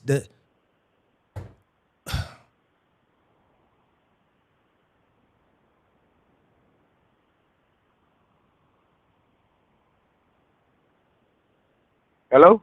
I'm trying to piece this shit together. When these guys go out, I just said this shit, bro. They have a huge network, bro. They can take way riskier investments than guys like me and you can take, bro. But didn't I say before we start talking that everybody got different risk right? Tolerance? We know that. Talking about it's for guys like them, bro. For guys like them. We don't have private jets, bro. We can't do what Mayweather doing right now. We can't do that. Well, you kind of speaking the obvious right now. We can't do that, bro. We can't. We don't got. I don't see the correlation to what the main. No, this nigga can go borrow $100 million. Which is stupid. This thing is stupid. He can go pawn $100 million in watches for $13 million in cash. Yes, we know that, Mark. But he has a huge asset portfolio that can get him out of that jam when he fucks up. We don't have that. We don't have that. I never said we did, but a few little properties. Our stock. You know what you kind of sound like? You know what you kind of sound like? That likes to play it safe, bro. No, yeah, playing it safe ain't always good. No, playing it safe is good. It just takes time. So I'm speaking as a person who's almost 50 years old. So playing it safe is good. It just may take a little bit more time to get to where I take my chances out in traffic. All right, well, you take your chances out in traffic. I'm just playing, bro. I'm just playing, bro. A nigga like me going hit you. I'm gonna look down. I'm gonna ask you, is you straight, nigga? I'm gonna flip. I'm gonna flip that switch. My license plate going turn motherfucking translucent. So when the camera snaps, you ain't gonna see it. Oh. Hey, no, but look, this is what I'm saying. So what I say when you sound like a lot of people that no. The point is patience. So I'd rather play the long game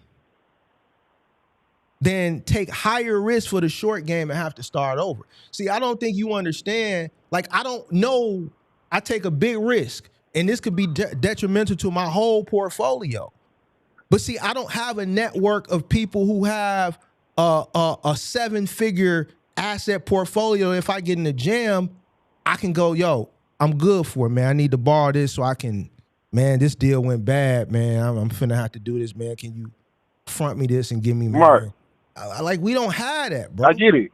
I get it. Let me tell you. What I'm saying is, I'm not going to never put myself in that situation to lose everything I worked so many years to build over a period of time. I'll just play the long game. Let me give you an example of how I use exactly what you're talking about right now today. So this goes back to the trading thing, right? This is why a lot of people fail too, because hold on. Go ahead. No, let me give you an example. Because let's say you go in with $1,000. See, people get big out just because. Let's say you put $1,000 in your trade in your account, and you going in there buying contracts that's $400, and you lose. You gonna blow your account fast. Me, I'm only looking for, if I start off with 500, I'm only looking for for contracts that's $40. I'm only risking a small percentage of my account. So I ain't got to worry about blowing my whole account in 1 or 2 trades. So I use that same thing. I don't over leverage myself. I know I only got a couple $100 in my account. I'm not gonna put $200 on one trade. No, I get $40 contracts. I'm looking for the smallest risk with a good reward. So I use that same thing. So I get what you're saying. But at the same time, saying that we can't all do, like, the thing is, it's like people, you hear a lot of people say, oh, Jeff Bezos didn't pay nothing in taxes. And I tell people all the time, you know that you can use some of those same tax benefits that them people use. It might take time for you to all right, get up, buy a house. Well, now you could use some of those same write-offs. But some of the same strategies as far as taxes and stuff like that these people that you talking about use, we could use them too. I say that all the time. You own a business. You could, huh? I say that all the time. Yeah. So that's what I mean by that. You saying, oh, you can't do the things they do. You can still, even though you're at a lower level, you can still take in that bracket. But a lot of that shit. No, but you could take some of those. A lot of them techniques don't work for us, bro. Okay, say a lot of people don't even know. I just told somebody about this today, and I don't even own the house yet. You know what I'm saying? I still rent. But I talked to somebody that owned the house. They didn't know nothing about cost segregation, how they could write off the cabinets, everything. They could write off all this stuff over a spirit. They didn't even know nothing about that. They ain't know about a cost segregation study. And I'm like, how you own the house? You don't know about this. So a lot of people don't know about a lot of shit, Ken. Yeah, but that's what I'm saying. That's what I'm saying. You can use some. Grant Cardone used that shit all the time. The 1031 exchange. If you own a house, you can use these same things that these people use. These same strategies, instead of sent back saying, worrying about how much they didn't pay on taxes. Well, guess what? You could do the same thing. Hey, why you not doing it? Why you not doing it? Well, I'm not, because when I buy, I just ain't bought a house yet. I'm talking about the other shit. What other shit? Everything. I am doing it. Everything I done learned, I am doing it. How you think I got fucking 6 business credit cards? and like, what you talking about? I got funds. I got funds. No, but I applied for using the strategies that I learned. Right. What you mean? I didn't know about it before I learned it. All right, boy. What you mean? Why I'm not doing it? I am doing it. Mm-hmm. Whatever information I done paid to get, I used it and it worked. That's what's up, Ken. You talking about what? The only, like, you got as far as property, so you can use some of that. No, but my property. Yeah, I don't. Yeah, but my property. My thing is, I don't know if I want to stay. I still undecided if I'm gonna move out of Florida or not. Oh, but I want my first property. My first property not gonna be a single family home. It's not gonna be a apartment or a loft like you got. It's gonna be a duplex or something. It's gonna be a multi-family home. Where I live. Yeah, I know. I'm just fucking with you. But no, it's gonna be a multi-family home. But I own it too. No, that's good. So, I know. I'm just fucking with you. But yeah, I'm not. That ain't gonna be my first property. It's gonna be something that I can also make money off it, and I'm gonna use that.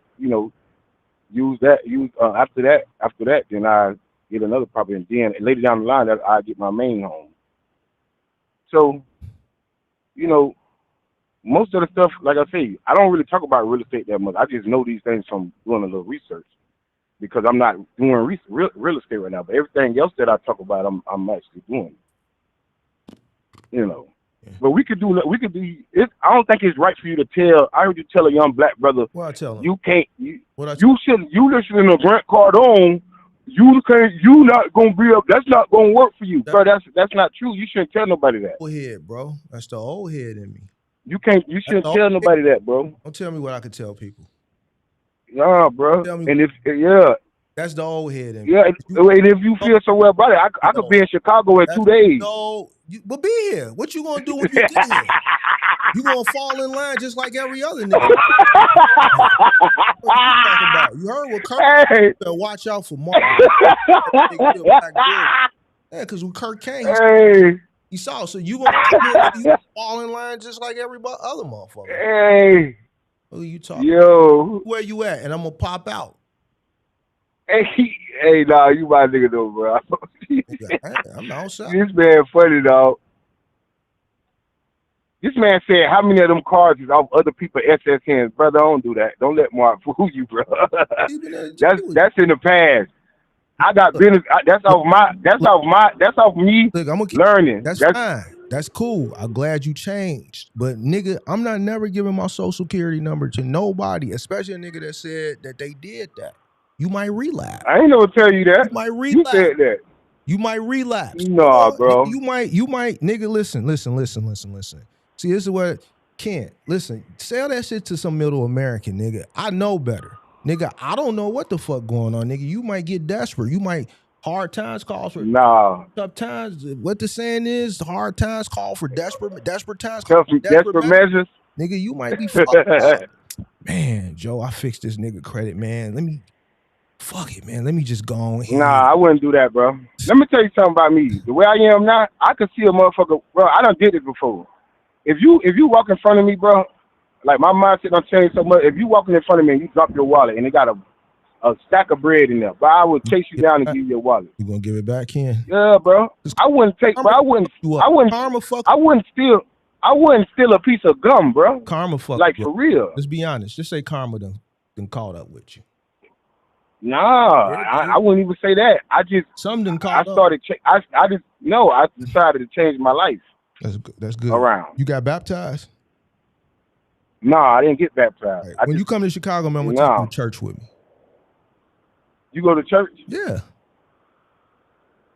I don't go to church. About it. I don't go to church. You can have a relationship with God without going to church. You can, but I didn't say you couldn't. But I just said when you come, just make sure it's on a Sunday, nigga. I'm gonna take you to church with me. I go to church at least 3 Sundays a week. I always go. You know why? Because I go and I know, that makes my mom happy. I try to spend as much time with my mom as possible as she gets older. That's a good way to spend time. It's a good way. And I know when I walk every Sunday, when I walk in there and I tap on the shoulder, just like I could feel it, I could see it, it just makes her feel good. You dig what I'm saying? So I go and I listen to the word and I sit down and ain't nothing wrong with that. And I hear the word and then I go on about my business. So yeah, I go. But see, I don't know. It's something that I started learning about our churches, black churches. What about them? I don't know. Yeah, it's a lot. I feel like a lot of it's a lot of hate. Motherfuckers be sizing you up. They looking to see what you driving and looking to see how you dressing. The women in there are desperate. You dig all of that. That's all that. But they don't talk about, like, they see, and it's most churches. They see like money and riches as a bad thing. No, like most churches, a lot of bro. Come on. I don't get that. But most churches that I've been to, they don't even. If you come in there and you start preaching about money, they ain't gonna they take that verse. Money is the root of all evil, and they run with it, and they don't even know the real meaning of it. I got a most pastor. Them young pastors, bro. They. I know what you're talking about, but regardless of the fact, that's not what you're there for. You're there to hear the word. That's why you just got to find a good pastor, a good church home. So I got an old pastor. He's old, still, and all that. So he still do that every time he say something. Yeah, it's the Lord. He coming to a close. Yeah, that's how you know he start closing. The organ start playing, and they slowly start playing the music. Yeah. That's when it's finna come to the invitation to worship. They go to the altar. Join the church and get down in this water if you ain't been baptized. But you know what always used to get me though. When and I believe in healing of the Lord and I believe in all that. But as I got older, I started realizing, like, I don't know, I feel like a lot of them people faking. When the pastor touch them and they fall out, I don't know. When It seemed like it could be, but I don't know. I ain't never got the Holy Ghost. So I don't know if it's a Holy Ghost is a thing or if it's not a thing. I don't know. I never got it. when they go to preach shouting. Yeah, I ain't gonna say it ain't. You know what I'm saying? I don't know. I never got it. I ain't never seen my OG get it. Yeah, I started thinking that was a lot of acting going on. You know, in 40-some years, I ain't never seen my OG get the Holy Ghost. You see what I'm saying? And they be falling out. My granny, when God bless her soul, when she was living, I never seen her get it. And she used to sing. Now, what my granny would do when I was a shorty, when I go to church with her, she would get the spirit and she would just stand up and start singing. And they'd just start playing the organ behind it. And it wasn't even time for a song. But since she was an older mother in the church and a down south woman, she got that spirit and she'd just get up and start and singing. That's the most I've seen. But like, I ain't never, I don't know anybody that's done it to ask them like, yo, what was that? Like, what was that just happened right now? Right. I don't know, bro.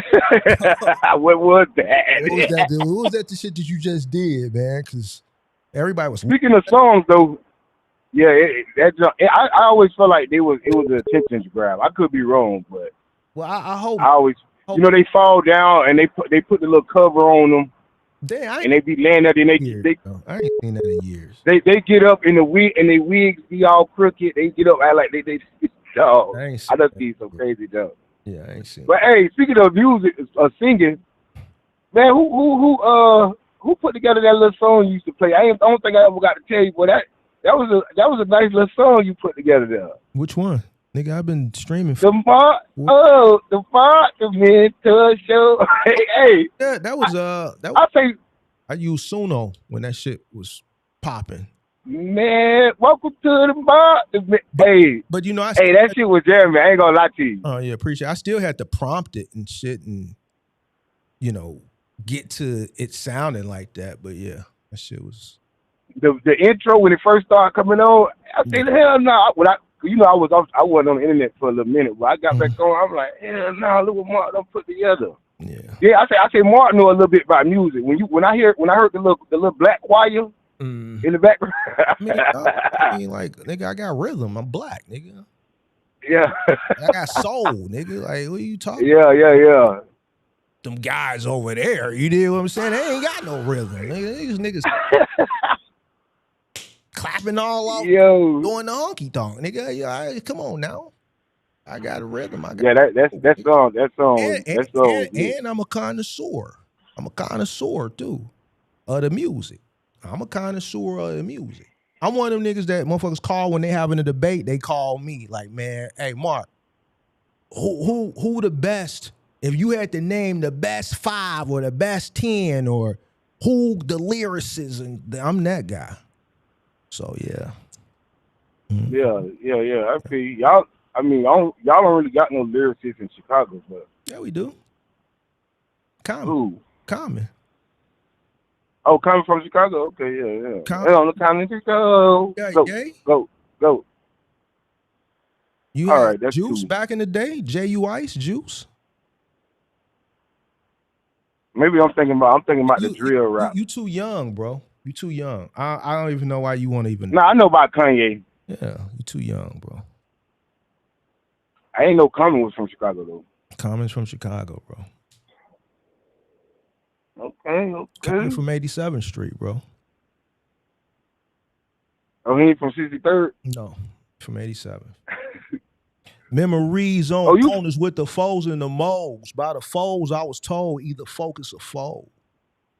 You don't know about that. Okay. You don't understand that. You don't really. Oh, you from 63rd though, ain't it? No, I'm not. Okay. Not from 63rd. They finna bam your boy though. They finna do a little dirt in.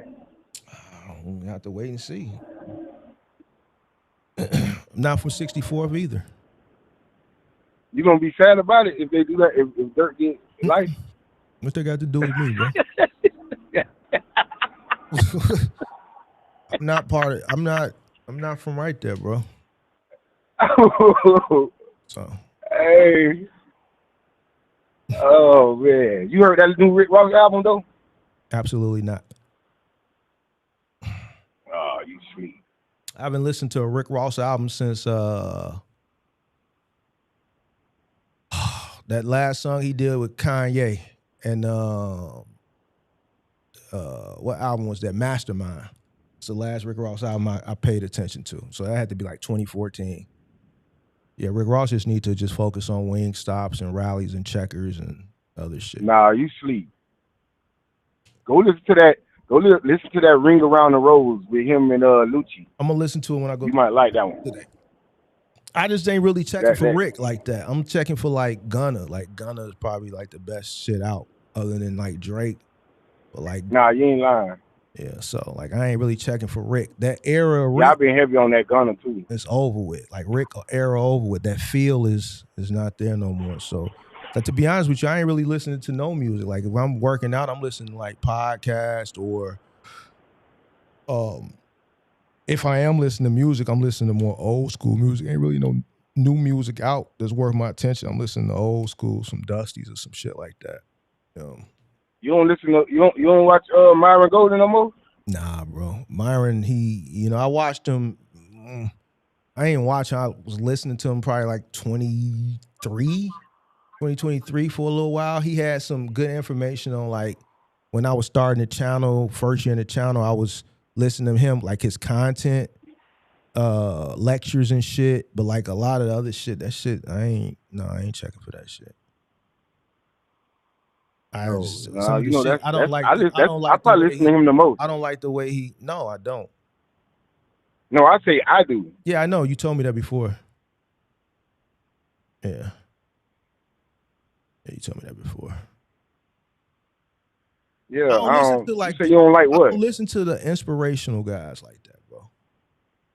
Bro, that's not inspirational. That's informational or personal development. Yeah, I don't need that. Information. I don't need a nigga to personally develop me, nigga. I'm who I am, and I know how to develop myself. I know how to stand in. That's not the point of it. I know how to stay in my square. See, boy, that stuff is true. That you can't teach your old dog this trick. And I don't need no other man to tell me how to be, to have discipline and how to make my bed in the morning and nigga how to pay my. Bro, that's not what it's about. I hear, but you said it's personal development. I don't need a nigga to tell me how to develop my person. Nigga, I got common sense, nigga. If I don't pay this bill, they gonna turn this motherfucker off. Like, I don't need a nigga to tell me, hey, bro. So I get it. I know a lot of people listen to that shit. You dig what I'm saying? But I don't listen. No, nigga, to be honest with you, I was listening to academics this morning. I ran the 5K this morning. Nigga. I was listening to academics. Nigga, I'm trying to keep up with what's going on with Dirk, too. I'm not from over there, but I still, it's a Chicago thing right now. We're trying to understand what's about to happen. You dig what I'm saying? So, but yeah, nigga, I don't listen to no motherfucker. You know, hey man, you gotta have. Yeah, that's because you don't. I know what you don't like. I know what you don't like. Make your bed. Nigga. Nah, that's not that. See, you got it wrong. That's not the type of stuff I listen to. I'm not never gonna listen to nobody talking about in order to be successful, you gotta make your bed up every morning. Hell no. Well, what he be talking? You gotta. I told you I listened to him in 23, bro. He had some good information on the content. But I didn't even use the information that he had. I listened to it. I consumed. No, I know why you don't. I know why you stopped listening to him when you heard that he's selling that some of his mentorship is $55,000. No, he was saying that shit then. But that goes back to he only wants to deal with a certain type of person. He don't want to deal with. So his network of people, he want the people that's coming up under him to fit that mold as well, right? So no, I only listened to him for the information he had as far as creating content. He would do like a content lecture every now and again, and then I would listen to that. But then after that, like I stopped listening to like all his other shit. I wasn't paying attention to him. Because you couldn't wrap your head around why somebody would pay somebody. No, it has nothing to do with $55,000, bro. No, I'm asking you. I know I'm asking you that. I'm asking you that though. No, you can't wrap your head around that, huh? I know why.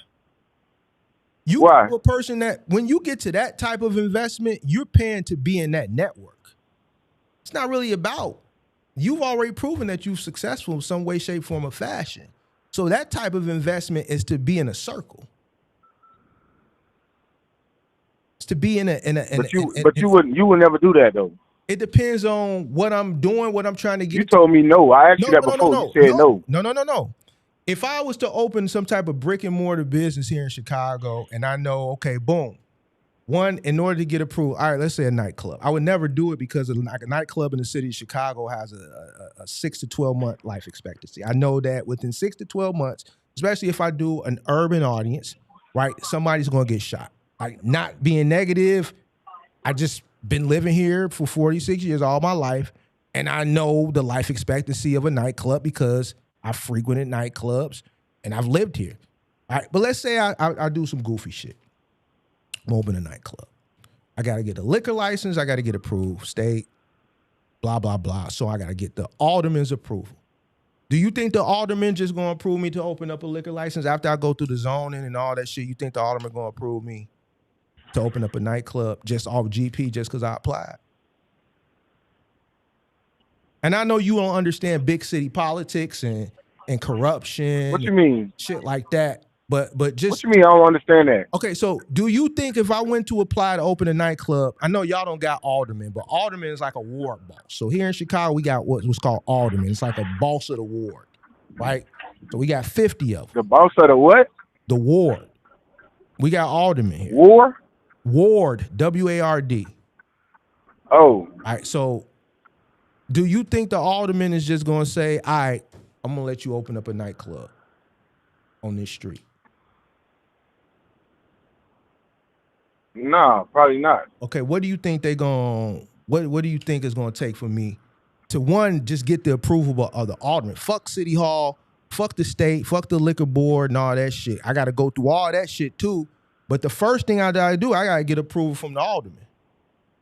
What do you think is going to take for the alderman to give me a nod of approval? You going to up some bread. Okay. So upping that bread is similar like paying to get in that network. I got to get in the net. This is the industry I want to get into for whatever reason. But I got to get the approval. The alderman has to approve me opening this club on Stony Island, let's say. All right, I want to open the old dating game, which I don't think I can do anyway because it was a liquor license that got revoked. And from my understanding, if a liquor license is revoked, you can't get another liquor license in that same address, even if the ownership changes, right? But let's just say. So now I got to pay to play. I understand that going in.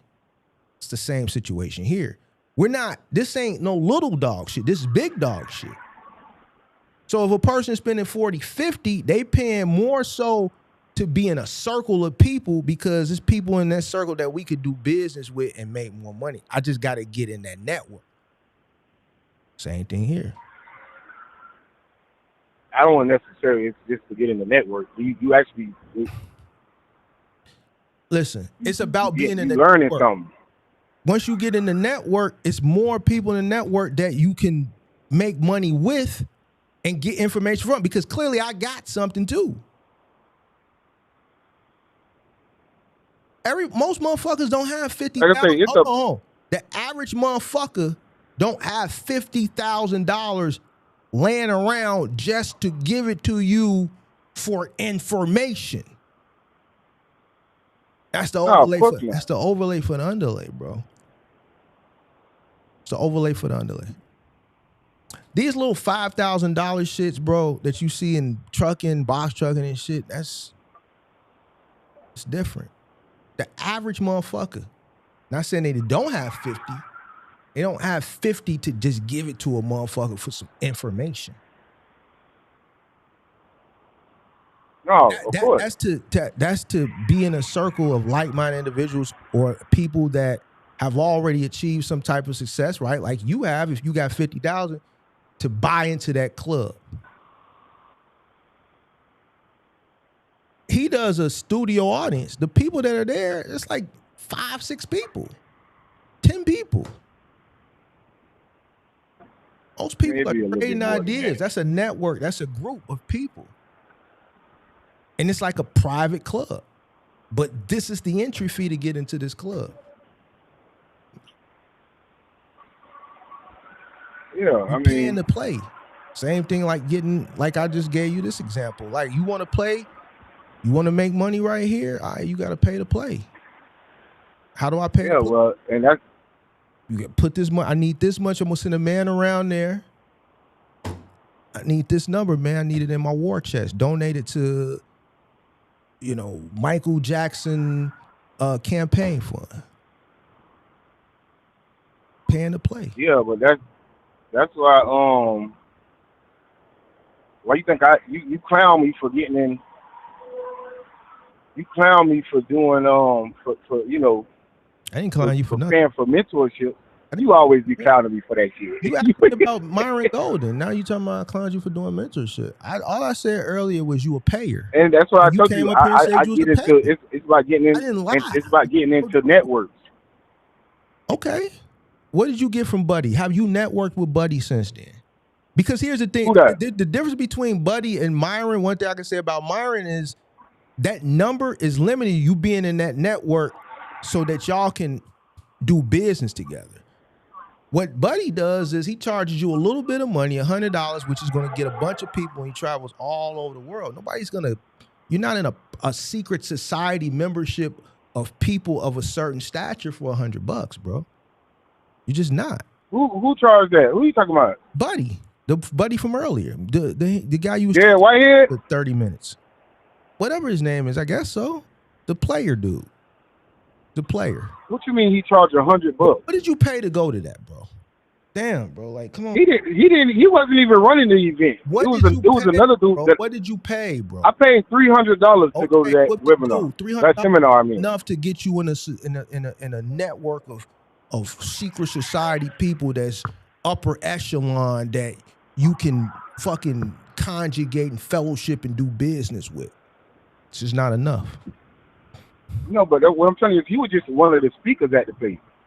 The person that actually put the event on, I was actually in his mentorship. All right, cool, Ken. Fine, bro. I don't even care, bro. Like, you want to keep going back to this? Like, cool. That's fine, bro. I just feel like whatever, bro. Like, it is what it is. I don't have an issue with that. If that's what you want to do. All I said was you a payer. You ain't a payer? To like people? Like Myron and them? Nah. I'm a thinker. No, I'm saying, yeah, I'm a thinker too, but I'm saying you don't pay for certain services? Yeah, like lights, gas, Apple Music. What you talking about? No. Fucking AT&T, nigga. Yeah, I do. Netflix. No, I'm saying like. Yeah, I pay. I'm saying like like if you had a house, you wouldn't would you cut your lawn on your own, or you would pay somebody to do it? He cut the grass. I got a guy who cut. Yeah, that's what I mean. Grass at the spots. Named Jose. Yeah, that's what I mean by a payer. So you paying you saving yourself a little bit of time. Got nothing what does that have to do with what we talking about though? No, I'm saying that's kind of the same thing. No, like if somebody got some knowledge that they done spent 10, 20 years learning. What does cutting grass have to do with knowledge? I'm paying. No, for service. I'm saying, listen, I'm giving you an example. You saving time because you could go out there and cut your own damn grass. I could, but I don't want to no more. Yeah. So that's. I say, help. Yeah. So it's by paying some. Cut these grass every week, bi-weekly. That's it. Matter of fact, at this address, you go trim them hedges. Trim them hedges too. How much for you to edge the front over here at this address? That's a service. What you doing? That ain't got nothing to do with this shit over here. What we talking about? I'm not getting any information. I'm not asking Jose, how do you do this? And can you tell me, is that a Toro or is that a Craftsman? Like, what is that? A leaf blower? Like, how you turn that leaf blower on? Like, how many gallons does it take to fill up? No, what I'm saying is it saved me a little bit of time. cut the grass. Yeah, it saved me a little bit of time. All right. When I So who you listened to this morning when you woke up this morning? Who did you turn on? When I woke up this morning, I traded. I listened to like I said, the person I trade with, they do live trading. So okay. And then I listened to what today is? Today Tuesday. Oh, I listened to Myron Golden. I think Myron Golden Which one came did you out with a listen to video. Myron? How to Become a Millionaire Step by Step, the 4 steps? No, I've been listening to that. What was he? But, What's no, I listened to when he said how to. I'm gonna go 2 miles. Huh? What's the 4 steps? Did I just say that backwards? What's I think I said it 4 backwards. steps? That's easy. I can get to $5,000 a month in passive cash flow. I can do I that. wrote it I down can get to somewhere. $5,000 a month residual. Oh, I can find. What that is? Had people. Many people say yes to all this. Well, I've only had 4 people say yes. 4 steps. So, liquid millionaire, you've accumulated $1 million. Most people, when they think of being a millionaire, this is what they think of. And it's like. Consequence. No, I listened to one. So anyway, the one he had this morning, he said something about how to quantum leap your life or some shit like that. How to quantum leap your life, but that's what I listened to this morning. Yeah, I don't wake up and listen. to no motive. Like shit like this. I'm not saying that it's because it's free, right? I know he got a $50,000 thing, but he do these things for free. I'm pretty sure it's information in here, but like, I'm not like you 32, 33 years old. Like this shit that I'm looking at scrolling, he got his little whiteboard, he got liquid, he got some houses drawn and shit like that. I understand just from scrubbing through it without hearing him say anything, just looking at the whiteboard, what it is. Basically, what he's saying, I could be wrong because I ain't listening. Build up an asset portfolio, and based off what I see in the playback from the people in the chat, it's not just like $1 million liquid. You can be a millionaire with $1 million. With your net, you're worth $1 million. It could be liquid, right? Cash. It could be property, right? Equity. It could be asset, paper assets, so on and so forth. So without even me watching this, just scrubbing through it and looking at what he got on the whiteboard and just a few things that I see in here. So why would I waste, me personally, 33 minutes watching some shit that I know, right? I'm not saying you don't know it. This could be valuable for you. So when you say, Mark, why you don't? I'm explaining to you because I know this shit already, bro. I've done it already. I know this shit, right? So I'd rather spend this morning when I did my 5K. See, I got up and I ran 3.1 this morning, Ken. You know what I'm saying? Nigga, I'm listening to academics. I'm trying to see what's going on with Durkee, yo. I'm trying to see what's going on with work. They said he talent. They said he told. See, because I know this already, Ken. You have to listen to this. You're going to pick up some information from this. Why? Because wherever you are in life, right? This is the type of information that you're seeking. So when you ask me why I don't watch it, because I know this already. A lot of these guys that you watch, they're not too far from me in age. They just look old. He's a little bit older, right? But, we're not too far away in age. I'm not seeking this type of information, Ken. No, that's fine and then.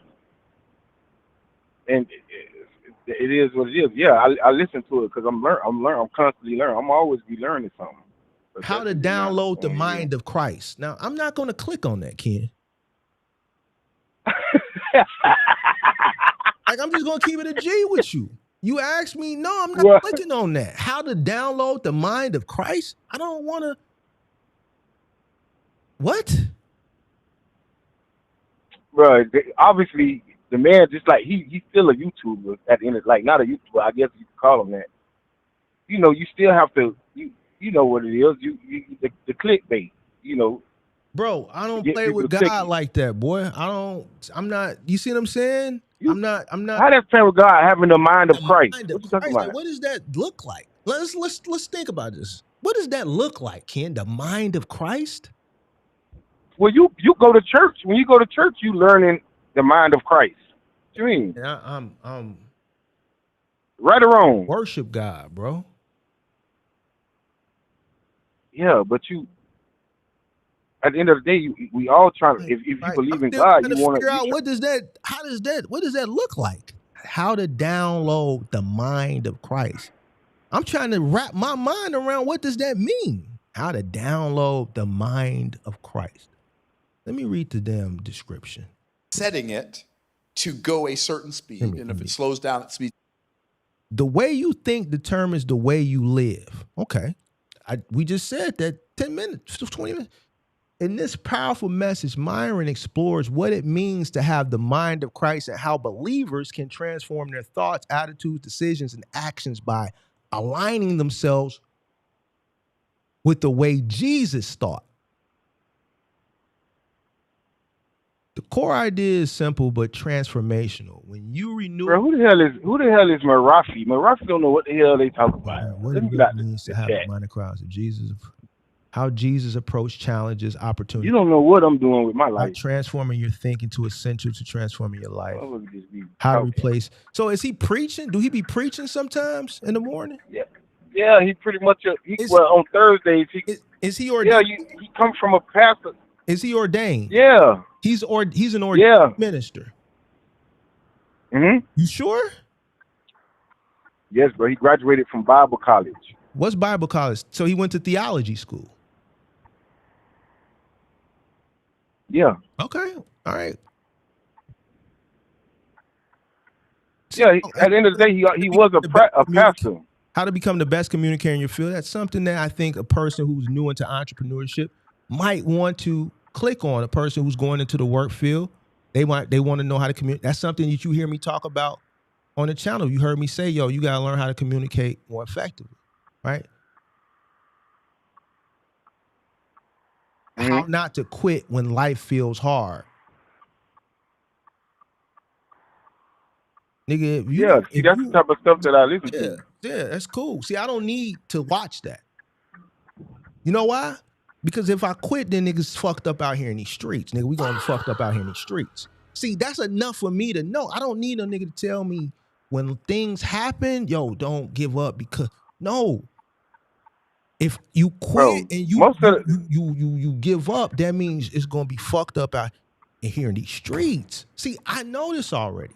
Don't do this. I know that already too. So what I'm trying to explain to you is when you say, man, Mark, I don't watch this shit because I just had a $15,000 loss in my business. I knew that. I know all this stuff already. We know already. We know.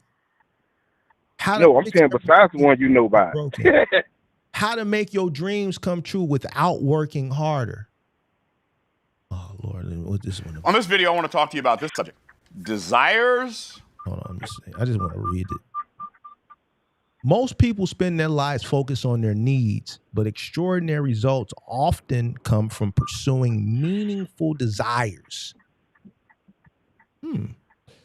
In this powerful message, Myron reveals why simply working harder is not the answer to achieving your dreams. Success is not just about effort.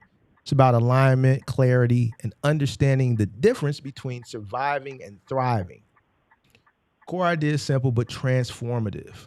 When you learn to focus on the right desires and align your actions with them, you can achieve more without simply adding more work. Why desires are often a greater motivator. So, see, now I disagree with this. What? He's saying the desires will help you go and get to the money. I guess he's saying most people spend their lives focused on their needs, but extraordinary results often come from pursuing meaningful desires. The poo-poo is a desire. You desire to hit the poo-poo. Explain to me how chasing the poo. Now, back in the day, a motherfucker be like, yo, I want that. But I know she ain't fucking with me unless I So got you gotta a listen to piper. the video. You gotta Little watch the piper. video to. I'm just going off. I'm reading in the description how to identify the dreams that are truly worth pursuing. The difference between working harder and working smarter. The clarity, why clarity creates momentum and progress. How to align your actions with your highest goals. The mindset shift required to move from survival mode to purpose-driven living. I don't know, bro. Back when I only had 5,000 subscribers on my YouTube channel. Dude, your content is so good. I can't believe it. The whole world needs to know about you. Aren't you frustrated? I'm so mad right now. I'm like, it's okay, Josh. He's like, what do you mean it's okay? This is the best stuff I've ever heard about. It's okay. People will find out when they find out. With leverage, so I go from constraints to compounding. It'll start getting better. You'll just start feeling better. Okay, cool. So you get that. Okay.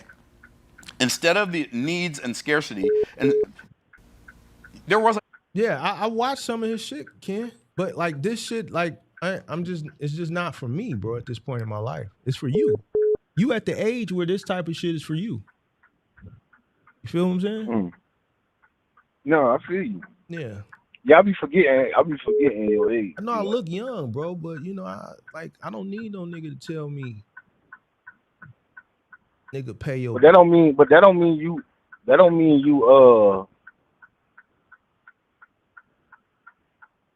it ain't good for me to listen to or for somebody younger than you. Yeah, go ahead, do your thing.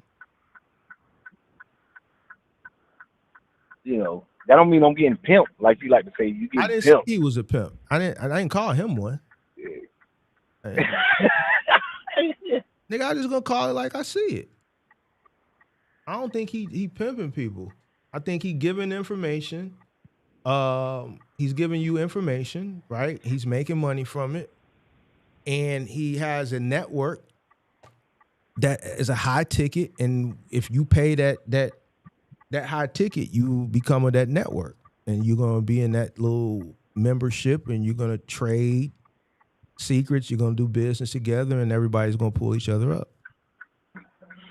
You do this, you do that, you do this. Your skill set, your strength is this, your strength is that, your strength is that. We all put our strengths together, we pull it right up. But you know that ticket price is exorbitant. So now that's gonna weed out all the wannabes. Right. That within itself. What's up, Bob? Yeah, so. Yeah, man. All right, I'm gonna let you go, man. Oh, okay, you finna get to work? Yeah, I got to pick up. All right, man. Hey, man, you be safe out there now, Ken. All right, you too. If you're still on, I might call back once I check in. I ain't gonna be on. All right. Peace. Yeah. Let's see who this is. Keep calling me, and then I gotta go. This number look familiar. Yeah, call like 2 times.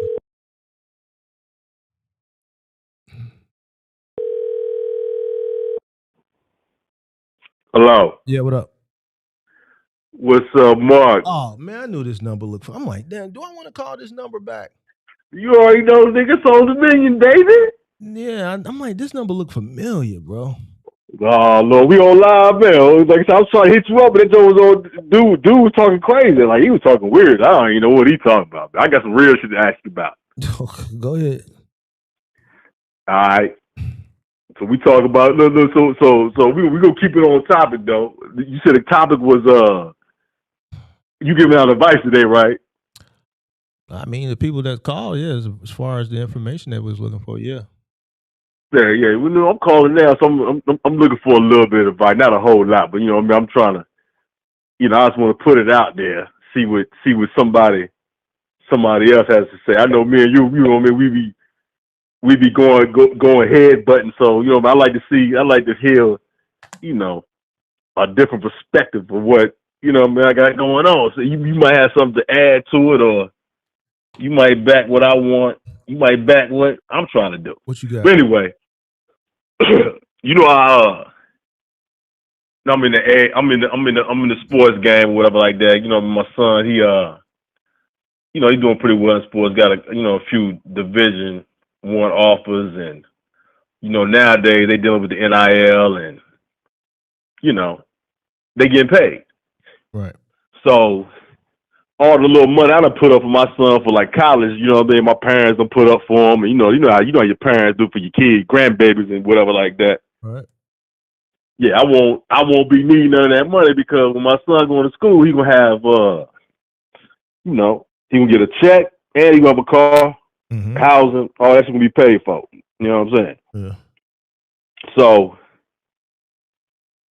my dilemma is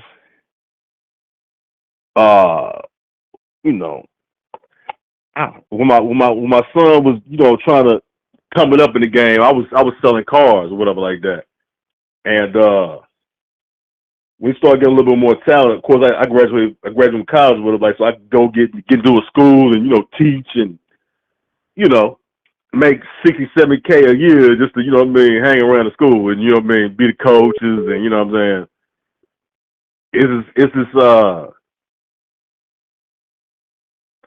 company called University Instructors, or they paying like $35 an hour to $40. It's decent money for a nigga who already getting paid. You know what I mean? So I was doing that while my son was in school, and then I switched over to the AAU thing. And they them shoe companies pay good money. But I'm at the dilemma now where I done had my little crib for 15 plus years. When my son came, of course I went and got a crib. You know how that works. You know what I'm saying? That's just, I probably wouldn't have bought one unless it was, for that. But anyway, make a long story short, now I'm like, man, shit, I'm trying to get out this shit because I got some other property that I can live in, pretty much free in the country. And my son, he pretty much he good for the next 5 years. So and wherever he goes, how the game works, they gonna find something for the parents to do if they want to. It's just. So what's your question? It's a nice little play. You know what I'm saying? So what you want to ask me? Nah, I'm asking that. I might rent that out. Like I'll make some good money off that jump too. But I'm not really asking should I sell the crib. What I'm asking is if I could get. I'm thinking about getting, like I said, if you got a degree, a bachelor's degree, you qualify for coaching for a Division I program. You know what I mean? You got to have that no matter what. Public universities, you gotta have a degree. Private universities, they don't really give a shit. But what I'm trying to make a long story short is I could possibly get into the coaching on a decent level. And I could possibly do athletic training. I take a little course, get a little, certification, whatever like that. I could do athletic training, whatever like that. So what I'm pursuing is, should I go follow my son or kick it with the little AAU shoe company shoe contract I got with the AAU? I can still coach and do the AAU thing over the summer. They paying good money, 6 figures type game. What's in your heart, dog? What's in my heart? Mm-hmm. In my heart, to be honest with you, I don't want to do shit no more. I'm good. I feel like I ain't got to work no more. Like, you know what I'm saying? I got my son through. He going to be good for the next 5 years. They're going to pay him, give him full ride. And I'm just going to try to, like, stay in the country of my grandmother's house that they renting out. You know what I'm saying? I'm just going to move in there and just live rent-free till I fucking die. Oh, you know what I mean? When I say rent-free, just pretty much pay taxes on a decent crib in the country. Okay, so that's what I'm thinking about. Just, you know what I mean? I'm not gonna sell the crib at the beach. I might sort of rent it out, or who knows? I might sell it. Who knows? But what I'm trying to say is, I ain't really trying to, like I said, I feel like I done my part. I ain't really got to do nothing else. All right, as far as like parenting, like, you know what I mean? And I ain't really trying to do a whole lot right now. Like I said, I really want to just sell cars and just kind of chill out. But, I can't turn down the opportunities that's at my, at my forefront. Go with what's in your heart. Yeah, I hear what you're saying. I hear what you're saying. Go with your heart. And the only reason I'm telling you that because you older and like your situation, so it's not. Yeah, I'm 46, man. It's not about money or anything. So the options you weighing should just decisions should be based on what's in your heart. You know. True. I get you. But I still want to kind of stay active, but I don't want to stay active. You know what I mean? I still want to be in the game, but I don't want to be in the game. You know what I'm saying? I still want to be able, but I can do both though. I can chill and sort of like pick and choose where I want to get in with the sports, whatever like that. I don't know, but I kind of would just want to watch my kid hoop for in the next 4 years. Just kind of go watch him hoop. There's only going. That's what I'm. Once. Yeah, but I can't. I'm not gonna be able to. I can't. Turn a blind eye to the opportunities in front of me. You know what I'm saying? Especially for people that's coming up behind me or whatever like that. So let me ask you this: I got it. Come on. Is your son? Is he cold? Oh, he cold. Is he going to the league? I don't know about, like I said, but he playing 2 sports though. He better in baseball, so we kind of like playing both sides of the fence. So he might get drafted in baseball later in the draft, like 30, 35, 40, the later rounds, which ain't a whole lot of money. Because we're going to try to play that to. Because I was going to say, if you go to the league shit, then you could just do that, go to the league, then he going to get. Yeah, that league shit, I feel say that league shit is like not really guaranteed. Right. You know what I'm saying? So it's a possibility if he don't go to the league, he going to have to fall back on home after college if he can't. But you're right. But after college is like after about what? 4 years? $500,000. So he got an NIL deal for $500,000. Like I said, after 5 years they granted, he might touch, $500,000. Not everybody get an NIL deal though, right? I mean, like I said, go ahead. Let's define it. Let's define the NIL. The NIL is really like originally supposed to be like, you got a Nike commercial type thing, but you know what I mean? They're not doing that. They just paying niggas straight out. You know what I'm saying? Mm-hmm. So with that being said, I ain't really worried about his income for the next 5 years. Well, you said you ain't worried about him a few times, so clearly it ain't. Do what you want to do then. go. Yeah, I ain't worried about that nigga no more. Right, so then go do what you want to do because you done said that shit. You reiterated a few times, so clearly, go do what you want to do. Yeah, you're right, but but it's a lot of opportunity on the table. I just want to be able to, throw back to my team because I got a team with me too. You know what I'm saying? I got some younger dudes that's that's coming up behind me. I want to be able to make sure they straight. Well, it sounds like somebody gonna be let down. Either you gonna let yourself down, you gonna let your son down, or you gonna let your team down. So whatever you decide, somebody is gonna be let down. You just need to determine. I could agree with that. Who you gonna let down? Yeah. You with it? Like I said, you right. And like I said, I'm very. Like I said, I like the money game. You know what I'm saying? But the money and the power is really, you know what I'm saying? That's at my forefront. But I gotta make that take a back seat. You know what I mean? Because at this point, I don't give a shit about that shit. Like I'm good.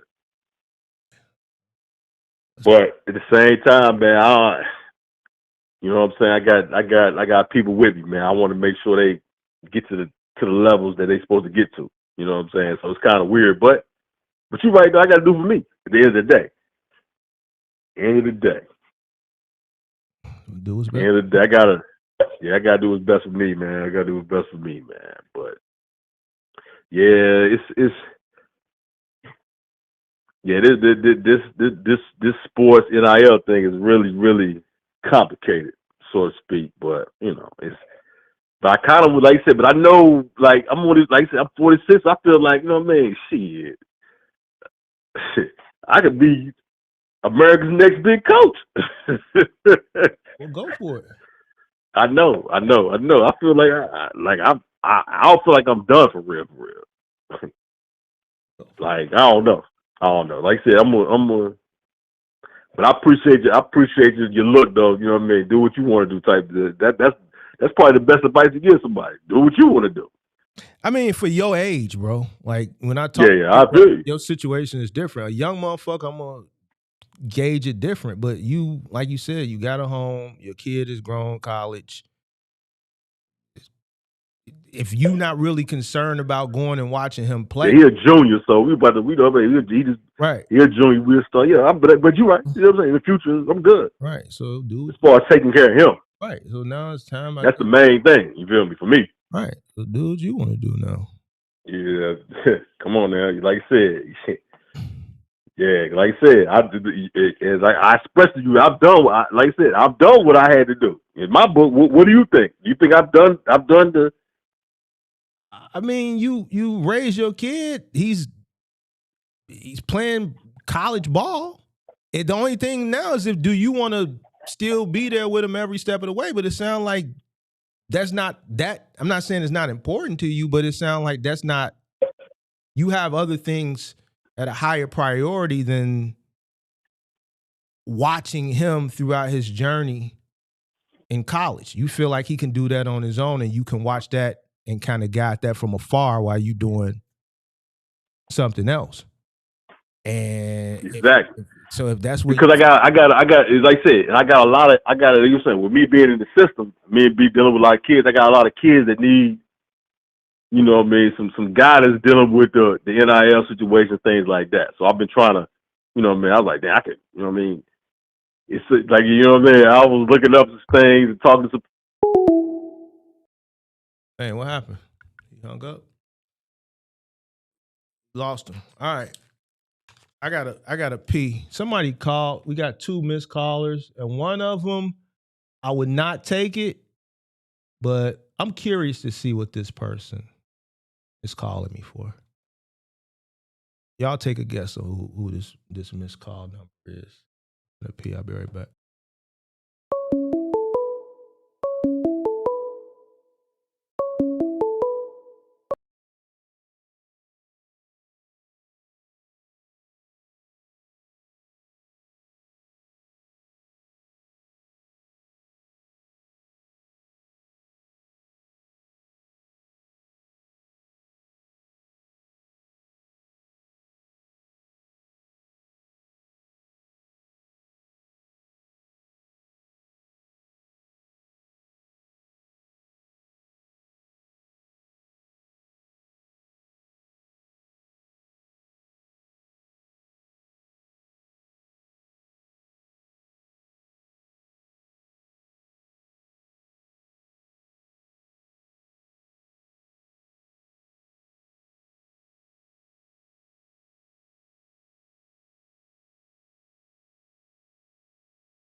Mark. Yeah, I got a missed call. Yeah, man, I'm just trying to get you off the phone with that guy because he wasn't getting to the question, man. So what's up, man? What's going on, man? Everything all right? I'm blessed. Okay. I took your advice. I'm rolling now. You took my advice, you rolling. What you talking about? I'm doing what you said. I said a lot of shit. I'm talking the part about mute that.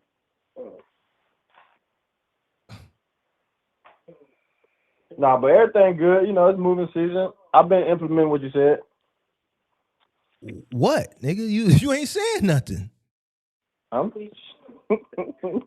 Hey man, dog. Nah. Why you call my phone to play? Why you I want to hung play on up. my phone? Why you want to play on my phone, bro? All right. No, I'm just asking you. Why you want to play on my Nah, phone? Because I was finna call. You made a statement. I said, all right, what you implement? And you still ain't told me. No. I've been implementing wrapping the furniture and stuff like that. It took you being professional. It took you all summer to realize that. Man, once I realized it, it's on and popping though. How do we know that you just not talking? Yeah, I ain't been doing too much recording, but yeah. I mean, whether you recording or not, you said that shit the last time. When watch this next video, and it was the same shit. No, I ain't gonna say that. Then you called my phone. You called my phone like 2 months ago, and then you tried to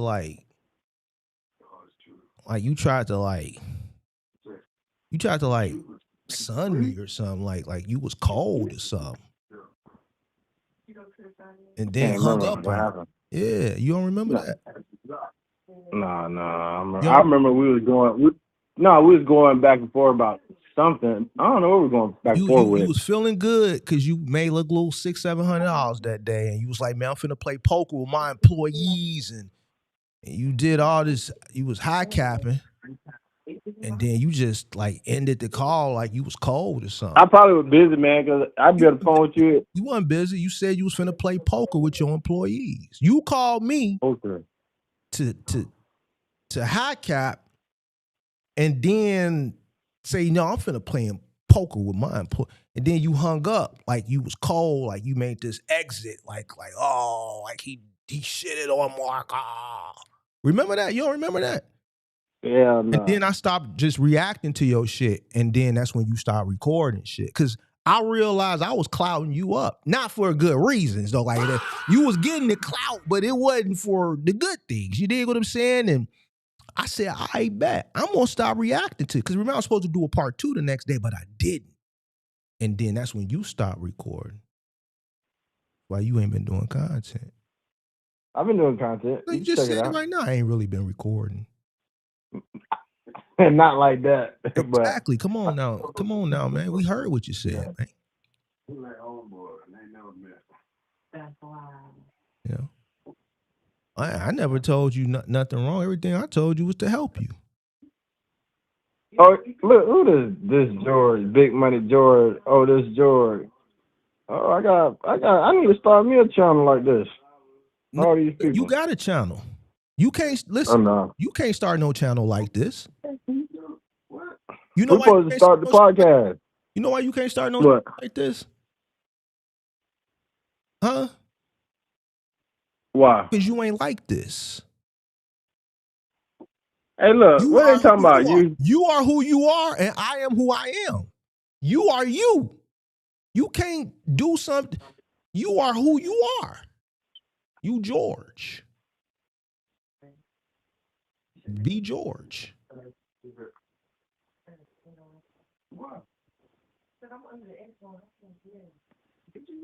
Hey man, what's she under the influence of, George? George, what y'all got going on over there? She said she under the influence. What's she under the influence? George, what you doing over there? She under a good influence, Mark. What you got going on over there? What you doing? I heard that, George.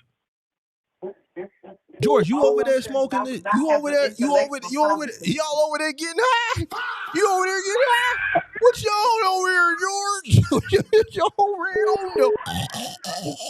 What you doing? Hey, George, you over there on the? What you doing? No, that's too no. What y'all over there got going on?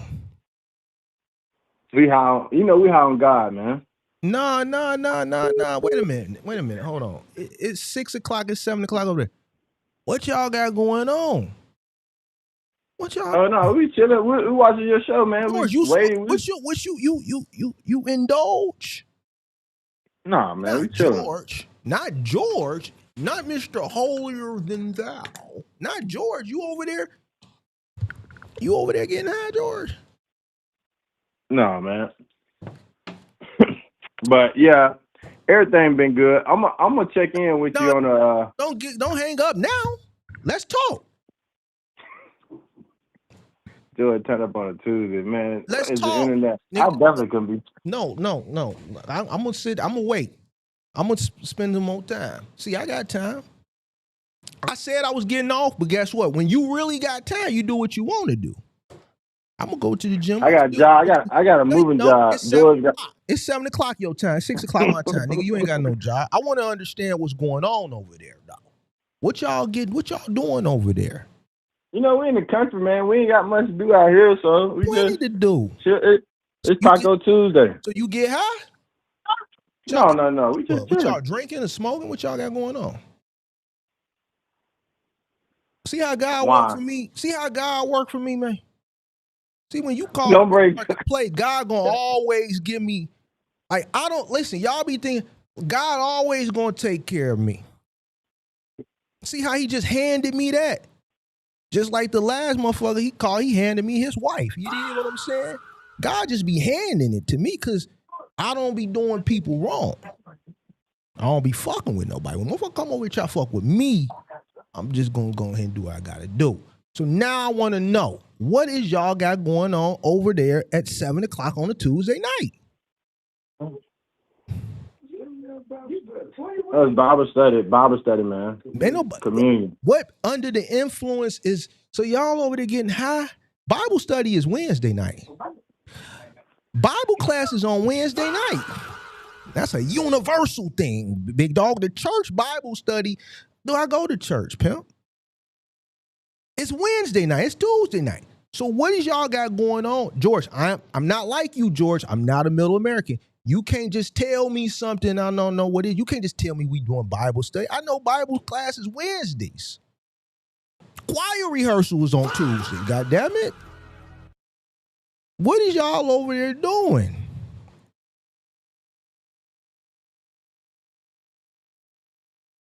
George, I could still hear you, George. George.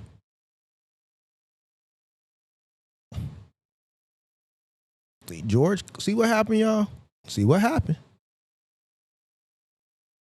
George called up over here to come do a little funny or crack a little funny. And see how it didn't go well for him? They over there doing the dope. Doing the dope, getting high. Now we know why he can't perform his task effectively, because he's probably under the influence most of the time. He's under the influence.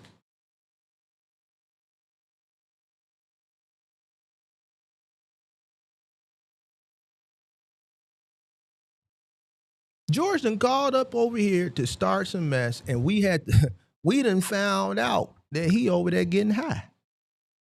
He take all the money, so then we try to figure out. Remember, we trying to figure out, you've been in business 7 years, and you still ain't got one truck. Now we know. He ain't got no energy because he high. The money he making is going to the dope.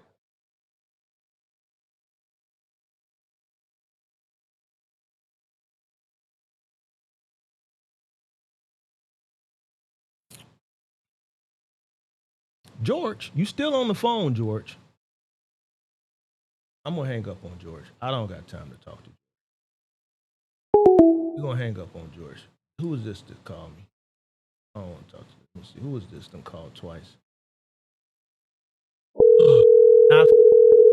I'm back because I called George back. And I'm ready to go, to be honest with you.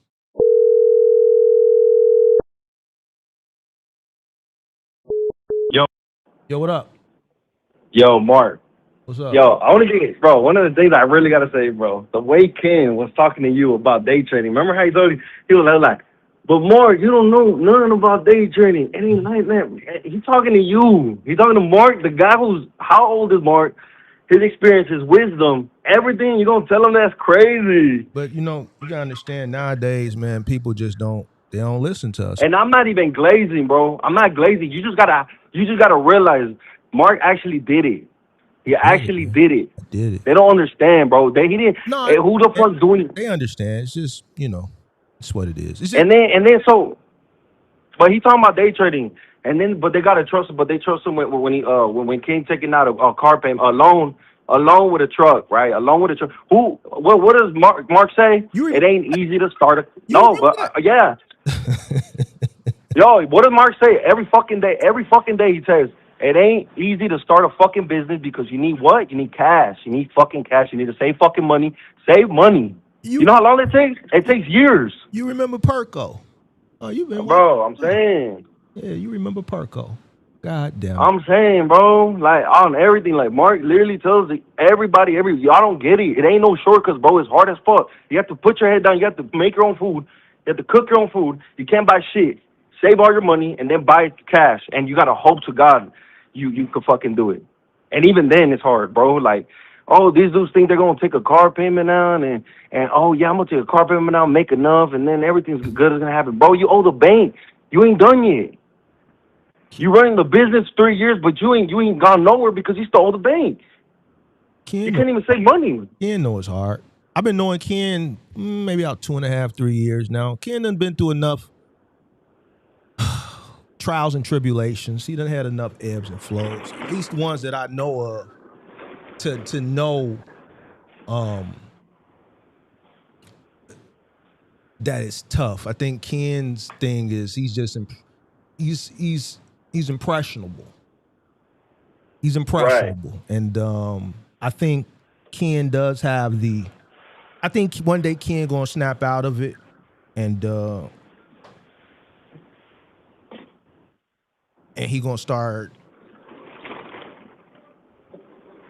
seeking knowledge for himself instead of trying to bow all these mentors and things of that nature. I think he gonna start using his brain and start, because a lot of shit I think Ken is chasing is just common sense and shit that he could find if he just sat down and applied himself. That's all. But you know, he just got the thing against me, man, and it's all good. It ain't no big. Yo, but hey, like I'm just saying, man, like they don't understand, bro. Like you can't, like they're talking about, oh, you gotta borrow. They said it's a good. You can use good debt, and actually do. You can't do it from starting from nothing. You have to already have a lot of bread in case you can't pay that note, right? Mm-hmm. In case you can't pay that mortgage, in case you can't pay off that debt, you need to have enough money to pay it off when things go bad, when you have a rainy day. Ken is just more of a higher risk taker for the short term than I am. The risk that Ken is willing to take for short term gains, I'm just not willing to take it. Only a fool would take that. You know, that's to each his own. You know, I swear to God, no, ain't no way, bro. Ain't no way. You know how long he doesn't understand how long it's gonna take him to actually make real profit, bro. You have to be like, man. Well, you younger than him. You about 20-something, right? Yeah. Yeah. See, y'all got a lot of distractions in front of y'all, so I kind of get why y'all want more instant shit now. So I get it. Instant, bro. I get it. You know, it's a lot of niggas out here. It's a lot of niggas out here playing with it. And they making it tough. Ken type nigga, you know, he you know, Ken, this is what, see, I know a lot about Ken that y'all don't know. You know, so Ken one of the type of motherfuckers, he like the pretty girls, he like the bad chicks. Ken like the bad ones. You dig what I'm saying? So yeah. Ken got like a lot of upkeep he got to keep up with. You dig what I'm saying? So, yeah, so it's a lot of upkeep. You dig what I'm saying? I'm telling you, listen, I'm always going to give a motherfucker that credit. Ken running around here with Kardashian looking motherfucker. You dig what I'm saying? So Ken, hit a bump in the road, man. He gotta get it back quick. He can't really thug it. You dig what I'm saying? He gotta keep it coming. You dig what I'm saying? I seen her. I fuck with the same type of chicks, except I'm already there. You dig what I'm saying? That part, You dig what I'm saying? So when you playing with it, you dig what I'm saying? You got one of them on your arm. You dig what I'm saying? You got one on the arm and the truck break down and you gotta go spend 30, 40,000. She ain't understanding that. She no foe. Ken like a 9, 10. She ain't trying to really, she not understanding that the truck fucked up. Man, this chick got the full lips and everything, Joe. I seen. And he living with her. You dig what I'm saying? So Ken gotta keep it coming. Ken gonna take them higher risks because he needs it now. So that's what it is. That's what it is. yeah. I'm sorry out there, Ken. I'm sorry. I had to put it out there. You did. Hey, it's a personality. That's what life is. You got to control your personality. You got to control your everything, bro. Your urges, all that shit. You got to control your emotions. It's everything, man.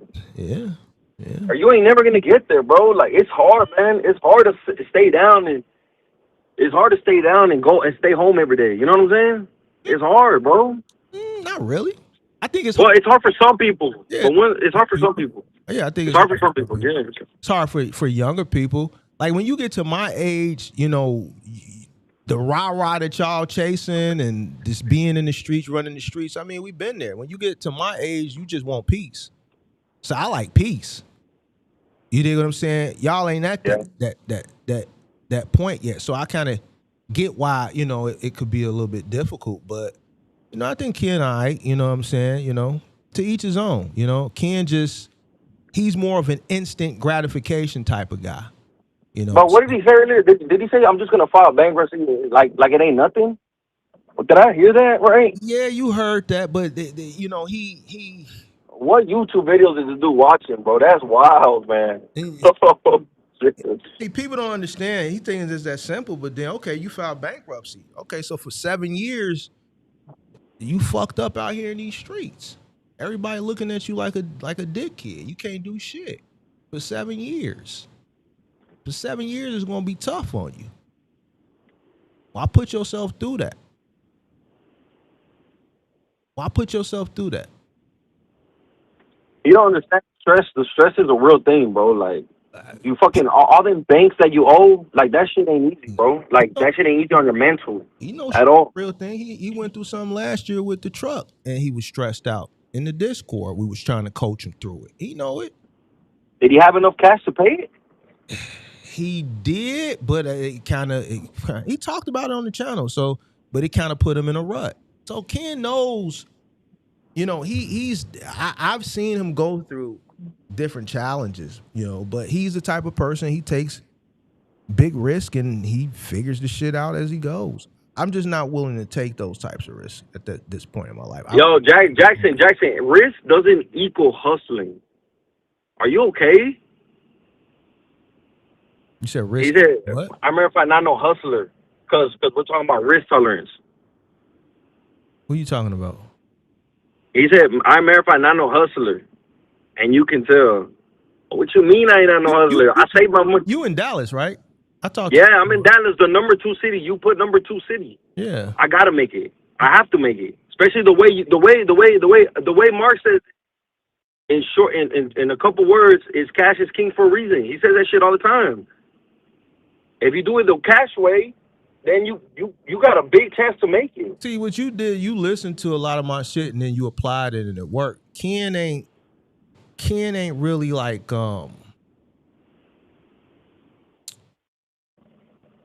the type of shit I talk about is not interesting to Ken. So Ken he ain't really trying to hit what I'm saying. The shit that I'm talking about, Ken want to go for the gusto, and that's cool. I'm talking little. You see how he talk about the box truck? That's little boy shit to Ken. He's in a semi, right? So I just let him talk, right? That's yeah. You dig what I'm saying? But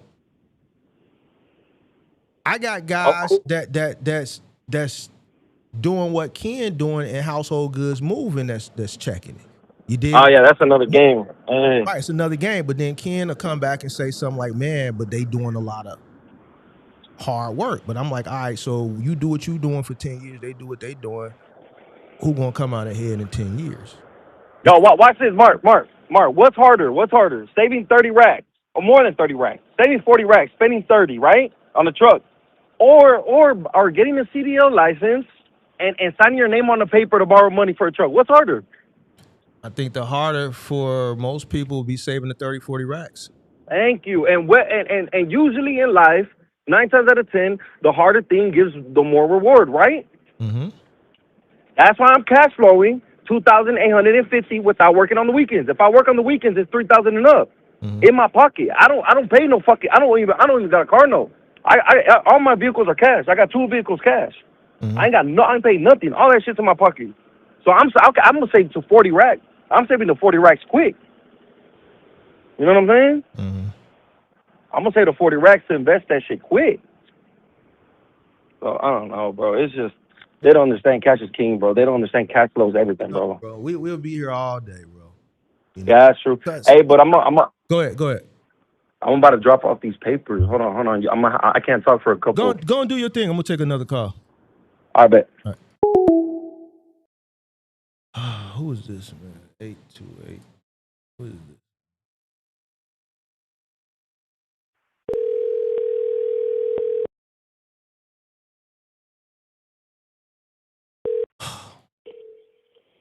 Yo. Hello. What up? What up, Mark? What up? You still on? Yeah. Yeah, I'm still live. Okay. No, I was just looking at your what you were saying, making 75,000 a year and quitting that and working a job. That's what I was looking at. And it ain't really no right or wrong answer. It's just really for. No. The reason why I was saying that, man, because I was kind of in that boat about 3 or 4 years ago, and I decided I was at my job. See, my main job is Target Distribution Center, and I was getting older. You know what I'm saying? I was 50, and I was just like, they're getting a little harder here, so I think I'm gonna get into the box truck business. But I just wanted to be straight up with people. Like it ain't easy, man. Even at my age, I jumped into it. Paid a little bit too much for my truck. I got into it like 2023 and paid way too much for my truck, but I wanted in it. And to make a long story short, you know what I'm saying, just like with your poll, I'm still doing it. And I'm still working at Target Distribution because I looked at it. And the harder I work, I'm still not making that much money, not more than I was making at Target. So I just wanted to say to that poll, man, like you said, save your money, and make sure this is the right decision because I'm still in it. I'm still working at Target. I'm happy because I'm still making money both ways. But it's hard. I mean, anybody. I'm here to tell anybody who's thinking, oh man, this is. I watch these videos. I can get in it, bro. I get up. I work Saturday, Sunday, Monday at Target Distribution Center. That's my shift. And Tuesday through Friday, I'm grinding out here in North Carolina. And it's working, but it's slowly working. And I'm almost 4 years into it, and I still am nowhere near where I thought I was going to be. So that's all I'm saying, man. It's just to these people that, like I said, I was looking at your poll, man. I make good money. I really do. And probably should have made the decision to say, hey, stay out of this box truck business, do what I do. But I got into it. I'm in it. But just looking at that poll, that's what made me call you, man. If you got a job like that, stay into it because I'm 3-4 years deep and I'm still doing both jobs. Man, so, appreciate you for being honest, man. Thank you. No, man. I've been watching you for a while, man, a long time. I love what you say to these cats, man. A lot of them don't get it. Even though you preach it to them every day, they don't get it. I got it the first day I talked to you because I'm out here experiencing it, and it's rough, dude. Like this morning, just to go. I live in Hickory, North Carolina, which is probably an hour from Charlotte.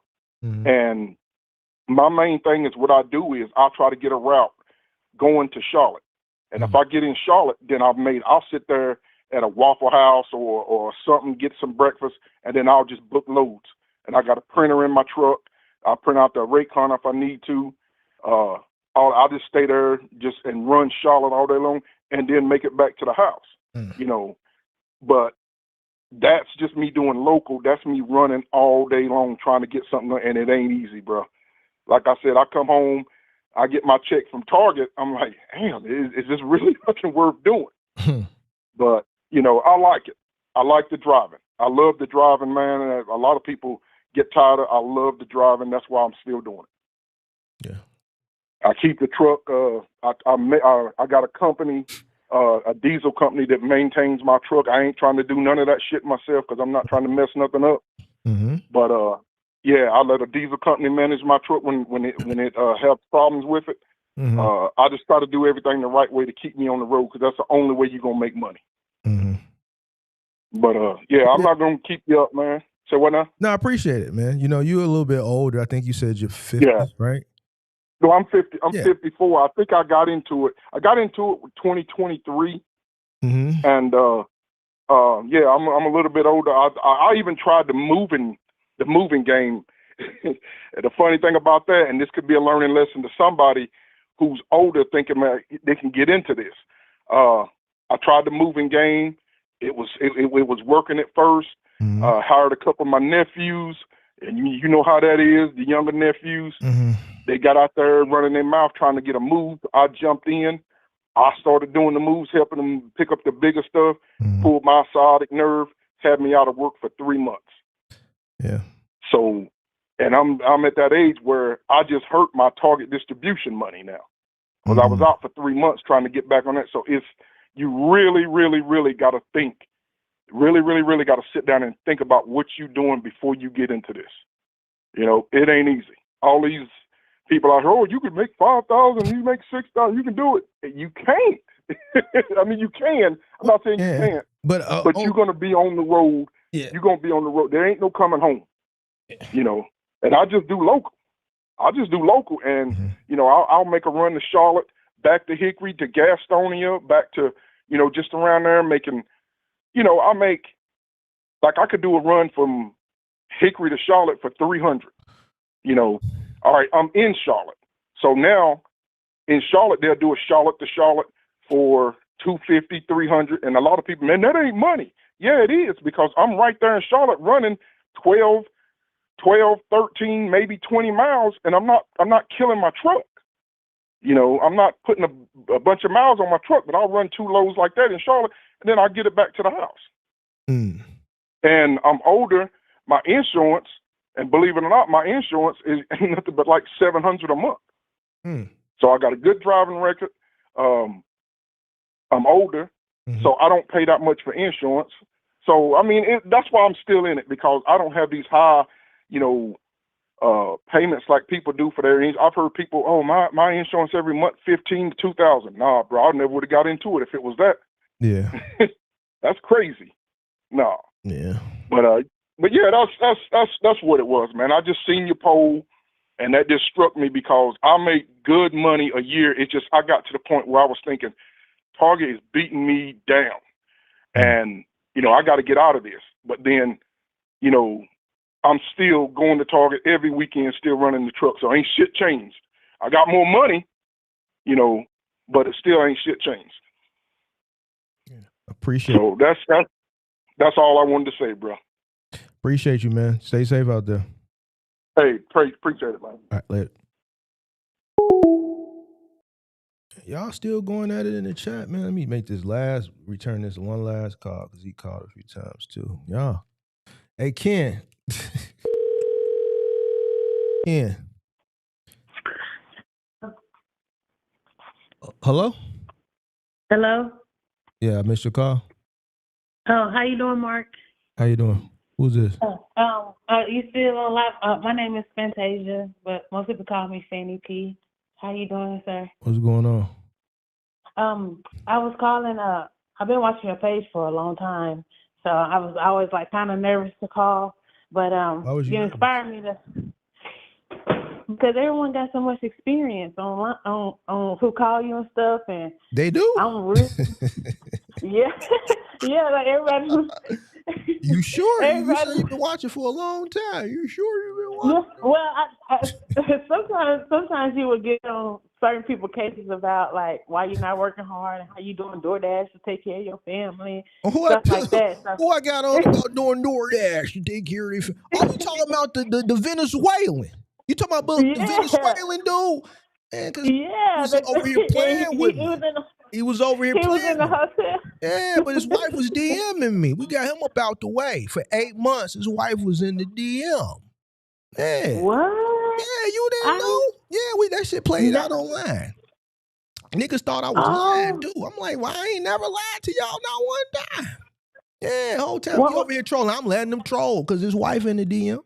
She like, man, fuck dude ass, man. He ain't. Yeah, she want to get with a real one. You did? No, I didn't see that part. Yeah, I didn't it's see. in the members Okay. only. It's in the members only. Okay, then because I've been binge watching you these last like 24 hours because so like I was saying that you inspired me because so I'm like super new. I haven't even started class yet. So I just enrolled into a trucking school, and it's a 4-week school. It's at a university. You trying to get Yes, sir. Trying to get a CDL, and that's why I was scared to call because everybody's just like, every time you're a rookie, they make you feel like a rookie every chance they get. So I'm not even a rookie. I haven't even officially started, but I think I just wanted to ask you like some of the things that my teacher was telling me about like jobs and stuff, like working for a company or some people want to be owner operators, stuff like that. But I didn't know if you knew anything about like companies and stuff because you always talk about owning your stuff. So I ain't a CDL guy. I didn't know that. Yeah. I thought you had. I thought you was a CDL person. Then that's how you bought your truck. No, so that's why I thought. That's why I'm like, you sure you been following the channel? No, I thought that's how you got your trucks. But I know you got like I see the videos and I ain't never got trucks with no CDL. Because I think you've been watching a few people and you done got us all discombobulated now. Yeah, you've been watching some other people now because Big Mark ain't I never think told so. you nothing about No, no you had put up a photo. You put up a photo in your backyard with your trucks and stuff. I was like, dang, I put up a photo in my backyard with my trucks. Yeah, like you showed you I showed got your a trucks. backyard big enough to hold a bunch of trucks. Okay. Well, you only showed a couple, but I seen that you had at least 2 or 3, right? In the backyard. You was sitting by, you was talking and everything, and you was showing off one of the trucks you had. I remember that because I saw that you posted it. Man, where do I live at? Where am I from? You in I don't Illinois, live in no country. Only a country motherfucker can park their trucks in the backyard. I'm a city sickle. Oh my no, but okay, I didn't know that you didn't live there, but I did remember you showing it off. No, you got me confused with somebody else, man.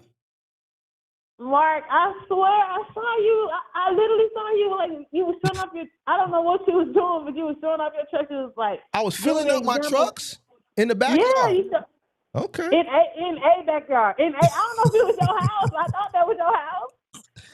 Ma'am, I don't even. I thought that was. Go ahead, I'm listening.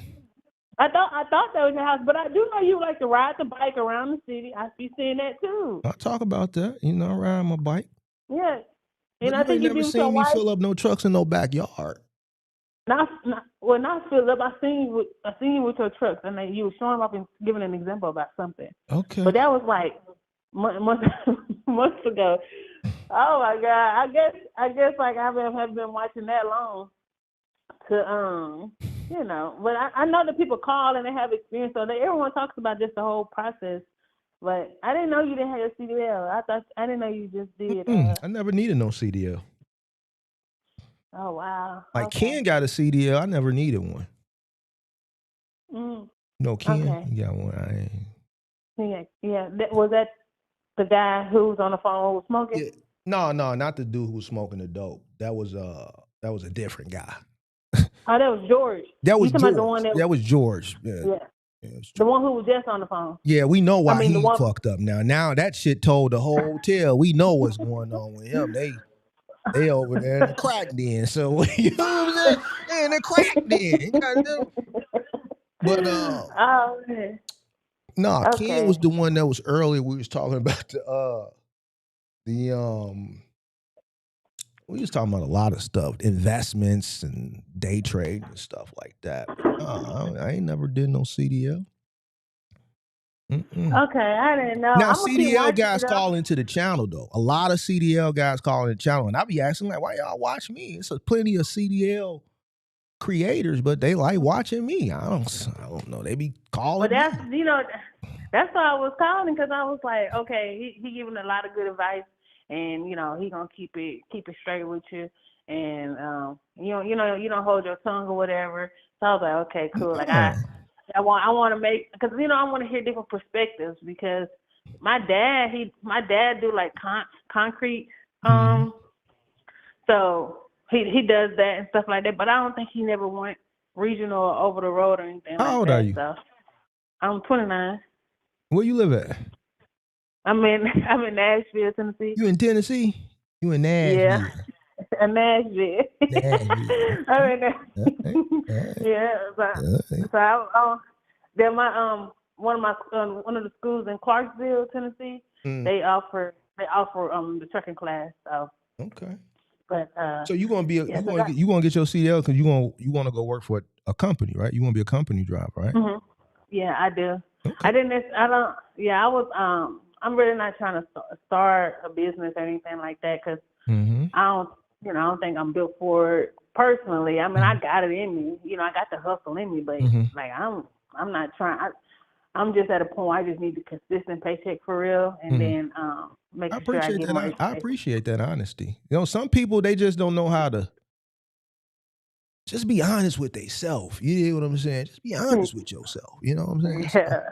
Yeah. I like that. I like that in you. I like that. I did a lot of that in the beginning years, like my early 20s and stuff like that. Just trying different. I used to sell products and stuff like that. Oh, you had a little Shopify store? No, I had I was selling health products and stuff around my school when I was in college. Oh, you was okay. So you a little hustler. Oh yeah. Yeah, you a little hustler. That's what's up. That's why I like listening to you and talking to you, because as I was growing up and stuff, I used to talk like you a lot when I was growing up and stuff. But a lot of my peers, because I grew up like kind of hard and stuff. I grew up fast, so when I used to talk to my peers, they brushed me off a lot. I lost a lot of friends. And it happens. It's tough though, because it's like. And then the stuff people would cry about in the early 20s, I think I cried about when I was 15. You know what I'm saying? So it was just real different. And when you're around a lot of girls, because I joined the sorority too. So I was around you a lot one of them girls. ski week? You a ski week? Oh no! What you is? No, I'm a Delta. You a Delta? Okay. I'm a Delta. Yeah. So so doing that. And then being around them, and a lot of them, like, their parents drop bags on them, like, and I'm coming from, that's why I kind of got picked. Like, I think that's why I got picked. Because that when they choose candidates to be Deltas, they choose a lot of like hustlers, a lot of people who got like high GPAs or legacy, stuff like that. So I was kind of chose on that back end of like we know that you'd be a good representation just because of like the. How can I say? Like I look like I'm about something, and I have shown it in my school or because I was like a vice president of another organization before that, so that's why they kind of like chose me too, because I showed a lot of good leadership, and then I was very mature. Okay. Yeah, so, yeah. But I'm ready to get in this truck, and like I want to be able to pay, because the reason I'm getting my CDL because I was a CNA. For like 2 or 3 months, and I was like, dang, like this hard on my body, So then I end up becoming a massage therapist. So I'm finishing out, doing that, and I was like, I can't afford that because they only can give you a certain amount of hours a week. So I was like, okay, what if I like get my CDL as well? Because my dad was You talking done did about. all the little, so all the trending shit for women, you done did it. Except the only thing you ain't did is the esthetician shit. The esthetician. Yeah, So you yeah, done yeah. did the massage. You done did the CNA. But you know, the CNA only 4 weeks, the massage only 6 months. So I'm not like pushing like real long term like education with it. Mm-hmm. But you know, you can make good money. So people be like, oh, you got all those certifications and those licenses. I'm like, man, this shit took me 6 months. I'm not pressed on this. So it's time to do something else. If you want to keep adding, you know, having more opportunities to make money, because that's the point of it. Yeah. It's not necessarily like to, you know, do a whole, you know, be a master at a lot of it. I just need opportunity to make money because, like, getting laid off and with this economy right now, I couldn't find a job. So I'm like, I can't. So you graduated? Did you graduate from college? Yeah, so I did corporate America for some time too. By the way, You a Delta? They supposed to you a part of the secret society. You supposed to DEI. Yeah, I did. Wait a minute, goddamn it! I did, Wait a Mark, minute, listen, goddamn I it! did. You was a Delta, and you with the did. DEI. You with the diversity, equity, and inclusion, and you a Delta. How the Deltas didn't hold you down? No, I was. But you remember, Mark, remember all them people who got laid off and stuff? Like, They not supposed to lay you off. You a black woman. No, you remember all the black woman. you might. But listen, Mark. That's a Delta. You part of the secret society. How you get laid off? They laid off a lot of black women. You remember they laid off 800,000? Some of my friends, they got laid off a part of that too that I know. Man, Shoot, you supposed to get you can get you another job. They gotta hire you. They have to. Listen, Mark, I did get another job and then they laid me off and I couldn't find another one. I can't keep getting laid. I got laid off 2 times, Mark. Go to Target. Target to hire you right now. No, they didn't hit me. They didn't. No facts.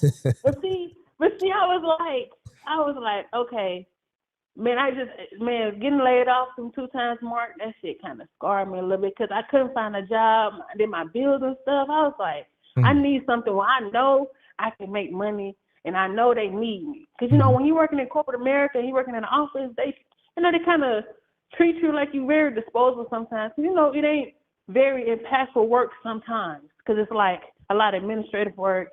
Maybe what's your degree? Sales. I had it for communications, integrated marketing, and then got my master's in business administration. You got a master's? Mark, that's not man, don't get your ass in no trouble. Don't get in no trouble. No.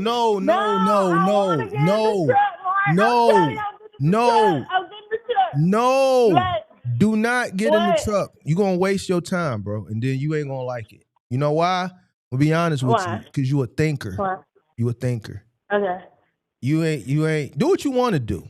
But once you in that truck and you just over the road and your mind is going to be idle and you're going to be looking at, Ken will tell you he looking at white lines and then grass over here and he's going through Nebraska. It's just grass. And you're like, damn. No, I'm doing regional though. I'm tired of seeing the grass.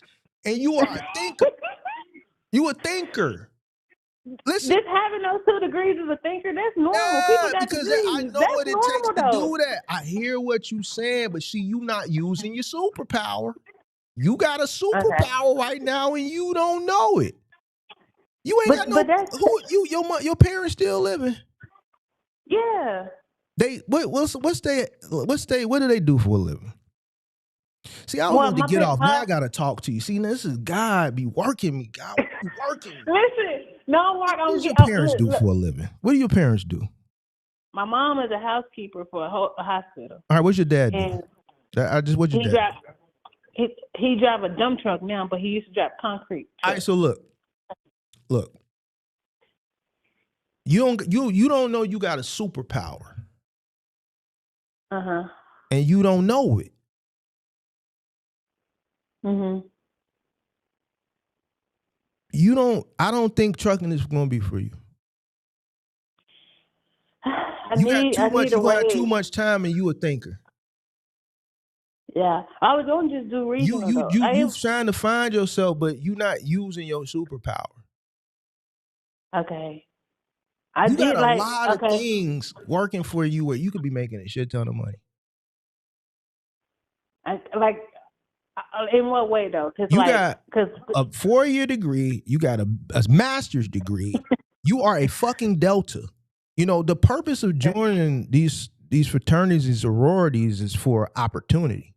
It ain't just to be jumping around and clapping and all this shit they doing and all that goof ass shit them they be doing and shit. It's more so for the opportunities, right? Because that is like a secret society within itself, right? I told you getting laid off scarred me. Hold on, you letting a few little layoffs deter you. You are a 4-year degree. You have a master's degree. You are a Delta, and you are a black woman. Yes. I don't like. I don't want to say like I hate to say it type shit, but there's so many opportunities that you get from being a black woman because of the DEI shit. Still a lot of companies still, you know, are practicing DEI, right? And if 2028 goes the way it probably is going to go, then it's going to be like it was a few years ago, right? I think we need to hone down on that superpower. Like, you got all these degrees and you done did all this shit just to throw it away to drive. No, you could. I was using. Listen. When I'm saying you could be making 6 figures, I'm not talking about no 100. You could be well in the upper $100,000-$200,000 based off the credentials that you told me. You just got to find the right opportunity. You can't let these 2 little incidences where you got laid off deter you. You got too much working for you to just be driving a truck. And I'm not trying to belittle anybody that drives a truck, right? Your situation and other people's situations are different. Everything that you've done, you didn't do all that shit to just fucking drive and not use this. Make a motherfucker pay you for what you have up here. Yeah. You're going to make way money for what you have up here than just moseying on down the road. And you a black woman. You are a woman and you're black. With all that other. Okay.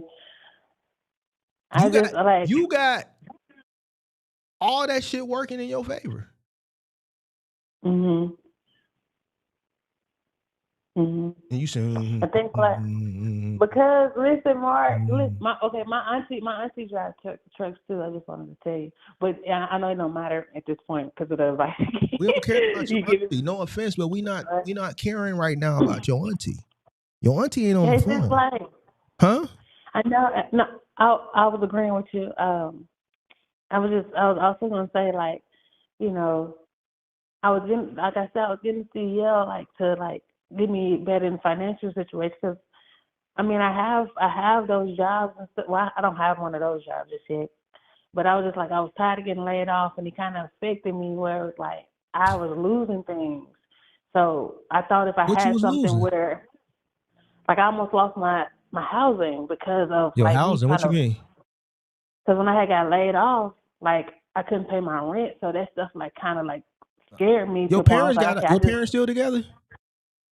No, they're not together. Okay, they got a house, right? No, they don't have a house. No, my dad does have a house. My mom don't, but my dad. Can you go back and live with your parents? Worst case scenario? My dad.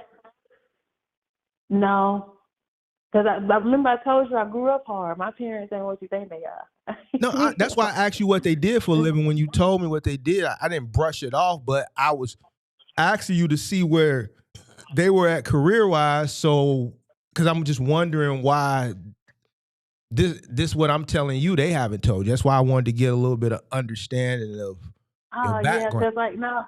Because my mom, we don't have a good relationship like that, you know, because I grew up pretty hard. She had me young, so that was one of the things. And then my dad, sold drugs for a long time. So like, and he in the truck now because after prison and stuff like that. So we rebuilding our relationship now. So, but I'm on talking terms with my family, though, my parents though. But it's not like, you know, where I can just pull up and live with them. You done too much to throw it away, and I know the potential that you have with what you've done as far as your education. Like you've done a lot. Like you went through a lot to be at a certain point, and I feel like if you do this, everything that you've done and sacrificed to get this, it was for nothing. And you think so? I thought it would just be an add-on. What the rules of the road? Like what? No, what are you using? You got this. Make a motherfucker pay you for what you have here. Yeah. You did all that 6 years of schooling, standing on that line. That right there, do you pay your dues still? No, I lost my job. Okay, well, you need to start by paying your dues, and you need to get with your chapter head people, and you need to tell them your situation so that you can use that sorority as leverage like everybody that joins these fraternities and sororities do for opportunity. Yeah. Man, bro, like, no. You gonna go drive a truck and you got all this. What you think you gonna make driving a truck? And it's no shot to nobody driving a truck. It's just her situation is different. What do you think you gonna make? Well, okay, this is what I seen online. They was saying like the beginners start at like 800, 900 a week. What maybe. You think you want? Give me a year. Give me a year. They were saying like $55,000 What do you a year. think if you got a corporate job based off your credentials and knowledge? What do you think your earning potential could be? Based off all your credentials. I could start off with 70. Okay. Yeah, I could start off with 70 and then maybe more. Depending. Yeah. Okay. So yeah. So in the course of, let's say, 2-3 years, you could pretty much double your earning yearly what you would be making as a company driver, right? Safe to say, right? You could do 100, right? Let's say 2-3 years, right? Okay. So what are we talking about? Man, I think like Mark, I think another thing too, I don't think you applying is like, it's like hard to get jobs right now. And I'm telling you that it took me like 5 months to get a job. Keep trying. It took me 5 months. Listen. Even if you got to work in retail, while you still apply for something like in your field, then you work retail, right? If you got to hit tables, you hit tables. And eventually something will come through. But you can't let two situations deter you.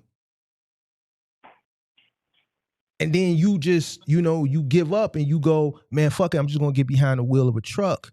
And you got all this shit up here. Now, if you want to get behind the wheel of a truck, get behind the wheel. But I'm not going to sit up here and appease what you got going on in your head just to make you feel. I didn't think. That shit to me, that shit don't make no sense to me. Now, other people might, I didn't even think of, that's not even how I'm thinking of. I didn't think like, cause, like I told you, like, cause I was doing it because I needed something to wear just in case, I, like in between, like, okay, like I told you, I was doing the CNA thing, right? So CNAs only make like $16, $17 an hour. And like, it can be very rough on the body. And I was like, dang, like, while I'm... Is it rough on the body? Yeah, I don't think it's the same, though, because I'm flipping people. I'm, like, picking up people and you stuff. Pulling hoses and you using a pallet, maybe? You sitting upright in the seat all day? I don't think it's the same. Like, especially you gotta crank the damn... What's that, Ken? You gotta crank the don't drop think the it's the thing same. down and on the It- trailer, you gotta crank it. I be seeing them chicks they be trying to crank it and all that shit. Like, listen, I don't think that's the same, but it is the same. It's like, no, man. What are you talking about? You got all this knowledge and shit, and you a black woman. They gonna hire you. Listen, if it was me and you going out for the job, they gonna give it to you. Probably, yeah. Yeah. You got all that working for you. What are we talking about? Go work. Listen, if you want to go do that, bro. But if you got to work in retail and hit tables or whatever while you still apply for a career, then I would recommend you do that before you do this. Somebody said change cities. That's another good idea. You in Nashville. I think Nashville is up and coming. Up and coming. But if opportunities are not plentiful there, then you might have to relocate to somewhere.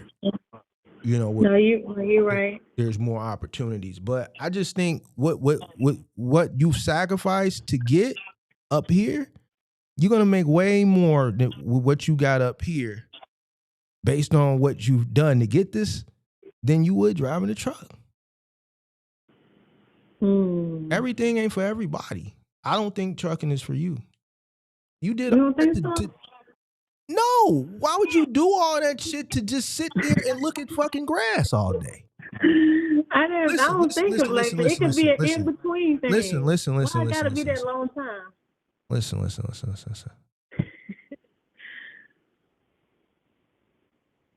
In between for what?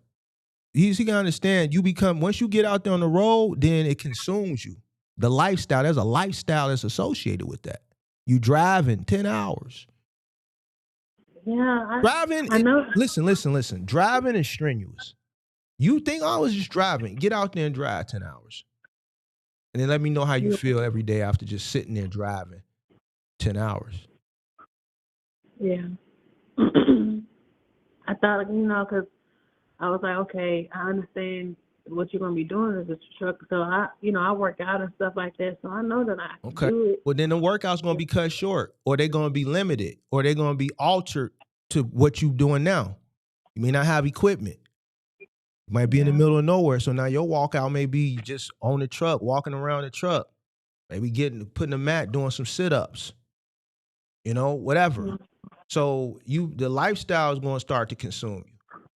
A lot of people say they're going to do a lot of shit, but once they get out there on that road, the lifestyle starts to consume them. And a lot of shit that they say they're going to do, they end up not doing it.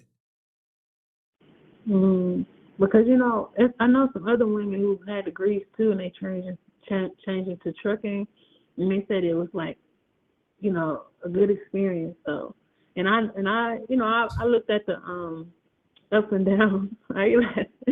Listen. If you was my daughter, I would not want you out there. You 29, you young, and I ain't trying to scare you, but based on what you told me, I'm weighing this shit. Like, why? Yeah. You want to be out there sleeping at a truck stop? Mm-hmm. No, I'm asking you. You cool with that, right? Yeah. You straight with that? Yeah. I bet. No, that's why I've been looking into this for some time. Do your thing. Why? Listen, I just don't agree with it. You went to school, you said, fuck it, bachelor's ain't enough. I'm going to get my master's. You go get your master's. You pledge Delta. Like, what did you do all that for? I told you, I don't want to keep on repeating, but I told you it's going to be in between thing because, but in between thing is like working at Macy's, working at H&M, and then maybe working at Cheesecake Factory. So you working them two jobs while you're constantly applying aggressively for a career in the field that you studied in. That's in between. Once you get in the truck, you're going over the road. Somebody's paying for your schooling, right? Right? Yeah. You're going to a trucking school that's covering your your schooling, right? And in return, you know how you pay them back by working it off. But so you don't have no say so. They're gonna send you wherever you go. Mm-hmm. Yo, we have your resume, and this looks really good. We've been looking for someone like you. Well, you don't understand when they say that, what they mean by that. You did what I'm saying? Can you come in tomorrow morning? I know it's kind of last minute, but this looks really, really good. I want to meet with you as soon as possible. Can you come in tomorrow morning and you in goddamn it Portland or some shit? Well, I can't come in tomorrow. Oh, wow. Well, what about I know it's last minute. But what about Thursday? Can you be here Thursday? Whatever time works well for you. Even if I got to stay late, I'll stay late. This is a great resume. Oh my God. And you pledged Delta? My wife pledged Delta. Or it could be a woman. She pledged Delta. So now you in there like swimwear off the Delta. You dig what I'm saying? Oh, well, I can't get here. I can't get there Thursday. Why? You ain't gonna be able to get from Portland to Nashville, and you got to load. You working. You can't just deadhead back. It don't work like that. So in between is something like I told you, retail, maybe hospitality. And when that opportunity arises, you're open and available to jump at it, right? Trucking, I said the lifestyle is going to consume you. I don't think so, Mark. I just gave you an example. Are you listening to me? I am. You got it. You got it. Good luck. Good luck with the trucking thing. Mark, listen. Good luck. Listen. Oh, okay. Okay, I'm gonna keep looking into it because I need a way out. Cause look, a way out. Because I don't think you know. Like yes, like right now, like it's. Like I said, it took me 5 months. You got a boyfriend? You got a boyfriend? No, I don't. You single? Yeah. All right, go ahead. I'm listening.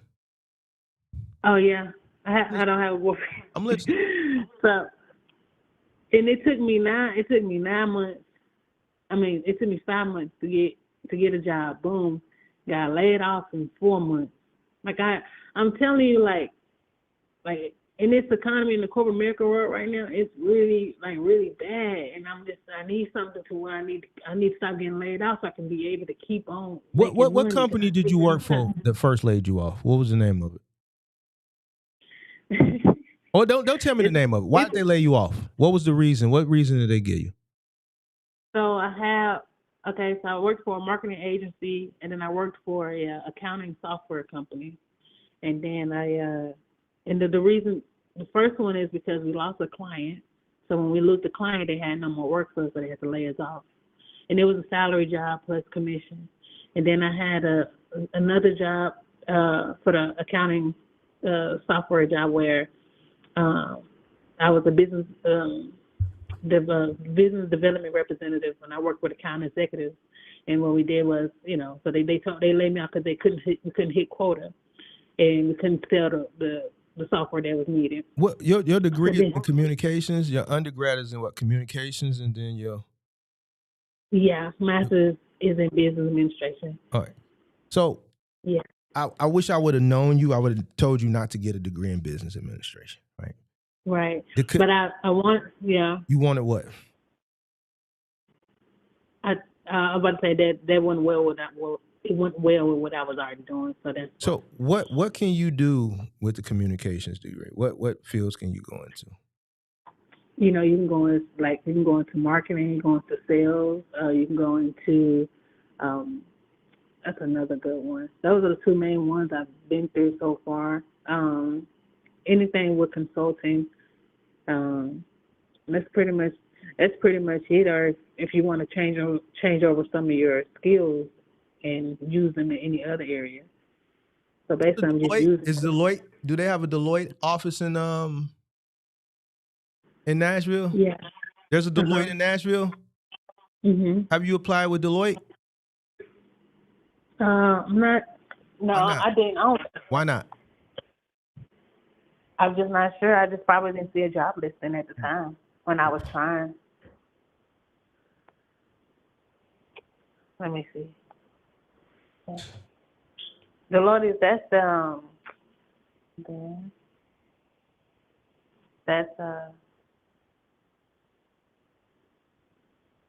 okay. It's a consulting service. Yeah, Deloitte got jobs right now in Nashville. ASAP. Yeah. ASAP. Okay. It says it literally ASAP. I know. I see it. So what we talking about? You talking to Big Mark. I'm like, man, first thing I say is, what's your degree in? Boom. You tell me. I said, what jobs can you get? I said, boom. All right, bet. Is it a Deloitte in Nashville? You knew it right away that Deloitte has an office there. My next question, have you applied to Deloitte? I have not applied. All right, let me go see. Let me go see. Listed 23 hours ago. 23 hours ago. Advertising and paid media strategy and planning specialist. MES development manager. Epic analyst. A lot of companies are using Epic now, especially like in healthcare. Yeah, so I did apply for. I think that's what if I do this again, I think that's the area I'm gonna go into healthcare. So I was gonna go into some management jobs because I got the experience. I mean, do you have a certification? Have you worked with Epic before when you was a CNA? No. You said what again? Epic. No, I don't think so. I'm pretty sure it is. Let me see. You might be right. You might be right. Hold on, let me see, because I did see some home health care sales and consulting jobs. Forget all that. Right here. Advertising and paid media strategy and planning specialist. Qualifications. Strong understanding of paid media strategy, planning, activation, and performance measurement. Entry level. Ability to manage multiple projects and priorities in a fast-paced environment. That's it. Starting salary. Depending on your credentials, the range is $66,000 to $110,000.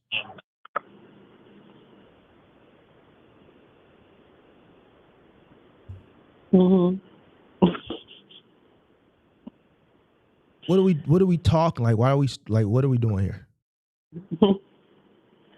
I wanted to get behind the truck. Go drive a truck then.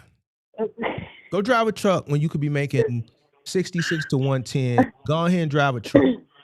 Don't call to the show when you talking about some niggas standing outside your truck beating on your window at 3 a.m. Don't call me. Don't call me. Unless you in Chicago around where I can send them guys.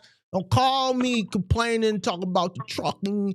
It's this and it's that, and the niggas is creepy, and the lady, the company you working for, they treating you like this and that, and they don't let you come home, and all this, that, and the third. Don't call me with it. Okay. I don't want to hear it, because you know what I'm going to tell you? You know what I'm going to tell you? I'm going to tell you. I said, man, I told you that wasn't for you. Why? Because you went to school, and you got a higher level education, and then you went back to get a master's. You are a thinker. You wouldn't have did none of that shit. Your mind, you're not the type of person whose just mind can be idle.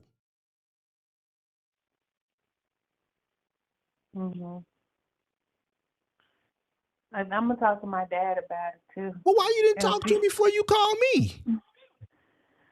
Well, because I didn't know we was gonna go this deep in the convo. You said he was the sold the dope. He don't really know, but now you want to go talk to him about it. Why? I just told you what it was. Well, no, I was gonna tell him what you just conversating with my dad. You gonna tell him what I told you? All right. Well, he probably gonna disagree, or he might agree. I don't know. But why you didn't talk to him first? So you want to take the information that I gave you and get his approval. No, I was just Hold gonna on, talk I with ain't him. trying to I was just overstep. gonna talk with. But No, I was just gonna you talk should have with went him. him first. He should have all the sauce in your best interest initially before you come to me. Well, I get advice from different areas to kind of like make a decision. It wasn't like that. It wasn't like I was trying to not talk to my dad.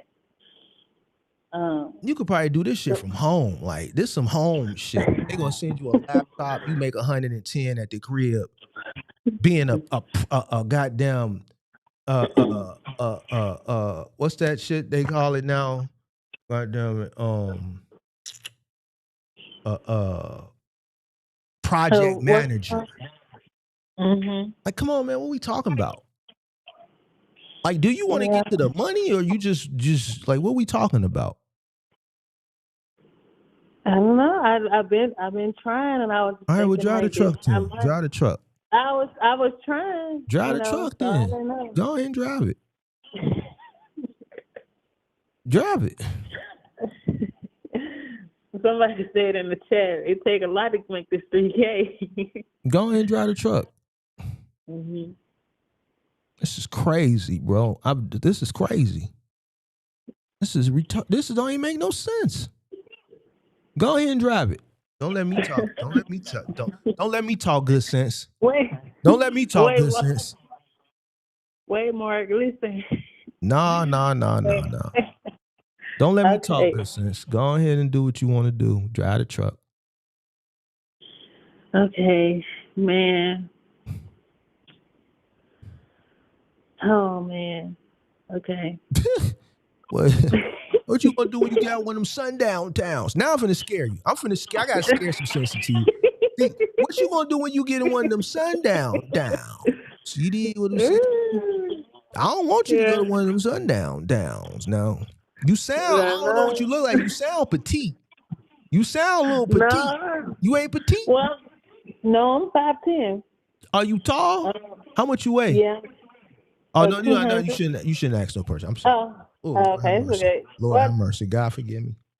Lord, no, it's okay. Well, I used to be I don't say I do work out and stuff. So, okay. But I try to do amateur powerlifting at one point, but I'm kind of set like that. But sundown town is a myth. Thank you. No, this is sundown town's a myth. Don't listen to this guy. Don't listen to him. Most of these guys is like middle Americans. I'm telling you. Mm-hmm. They be middle American. We got called in a few weeks ago. He going on Tinder and Hinge and going to the chick's crib. These are the type of guys that, like, not everybody that be in the chat and just think that they got all the information, and they stains. Ken gonna tell you sundown town is a myth. And I've witnessed driving through sundown town. Motherfucker called me a boy. You know what I did when that nigga called me a boy? I never forget that shit. I'm coming on a long distance move. I'm coming back up, trying to get back to the crib. I'm at the tip bottom of Indiana. I just crossed over Kentucky. I'm somewhere down in Nowhereville, lower Indiana. My stupid ass still early on, not knowing, hey, Mark, only stop at the damn travel.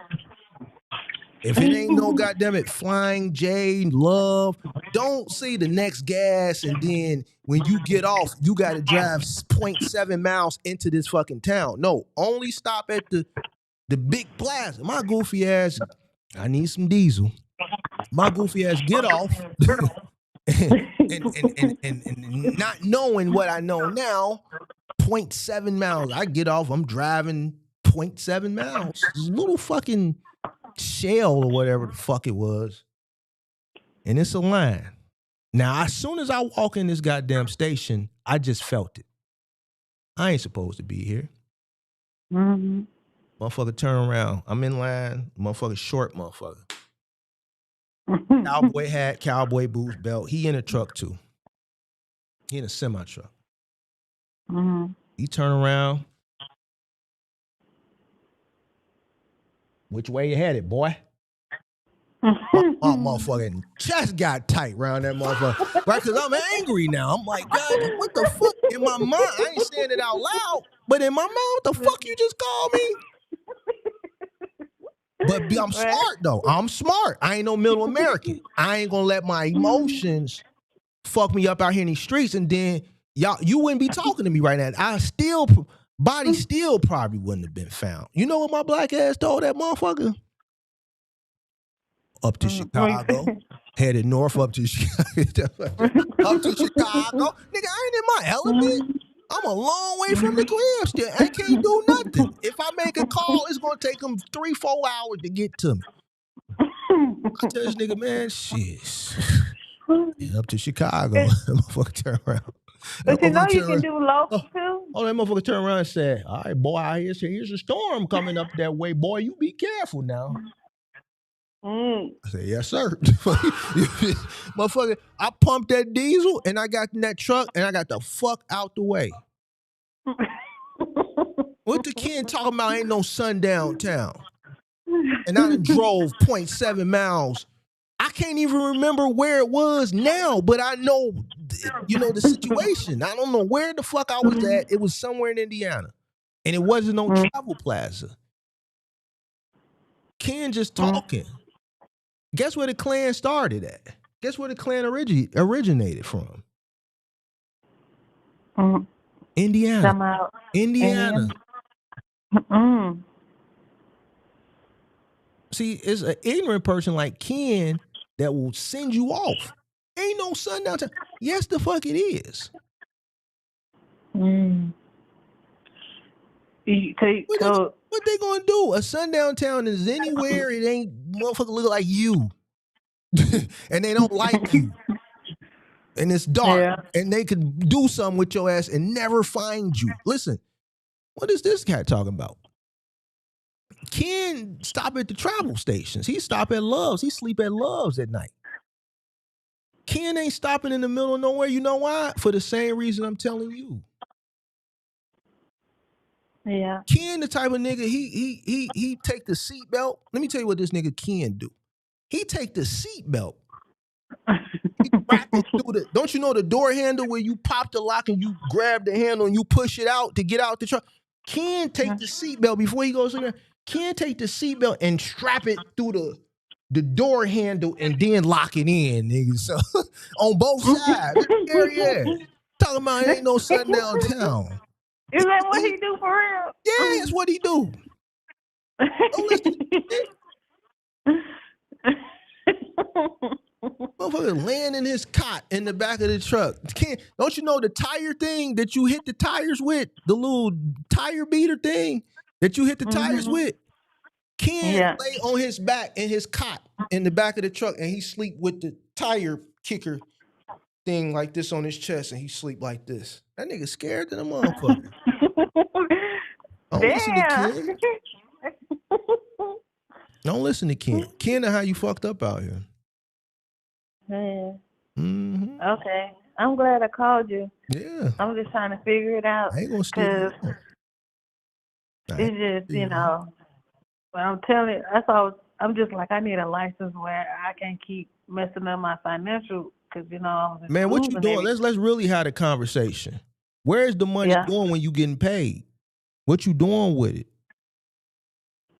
What do you mean? Like my bills? Yeah. After your bills, you saving? What you doing? You ain't clubbing, is you? No. I said I was just nervous because when it had happened to me twice, I was just trying to put myself in a better, making sure that I don't, keep getting in that situation. That's all I was doing for it. Yeah. If you want to go, it was no. I don't. Now you don't need no apartment. At least for that first year, because you letting the school pay for the company pay for your school, and so they're gonna work you because you got to pay them back. No, they're not. No, they're not paying for it. I was Who paying for it? Yeah, me. You paying for it out of pocket? Yeah. How much is that? Like 5, 6? Yeah. 5,100. 5, 6 what? It's 5,100 for me, and you pay the first half up front, and then you pay the last half. Man, you could keep that 5. I told you what to do. Now you can keep doing what you want to do. Listen to these guys, or you can be resilient. Be, you know, proactive, continuously apply, follow up. Are you religious? Are you religious? Yeah. Yeah. I got church group tomorrow. Pray. Ask the church to pray. Yeah. Do some work in your market. It may not be something, and to be honest with you, you have a degree in business. You know what a great job you can get with your degree, especially a master's degree? Hold on. What do you Let me think? see if it's available in your market.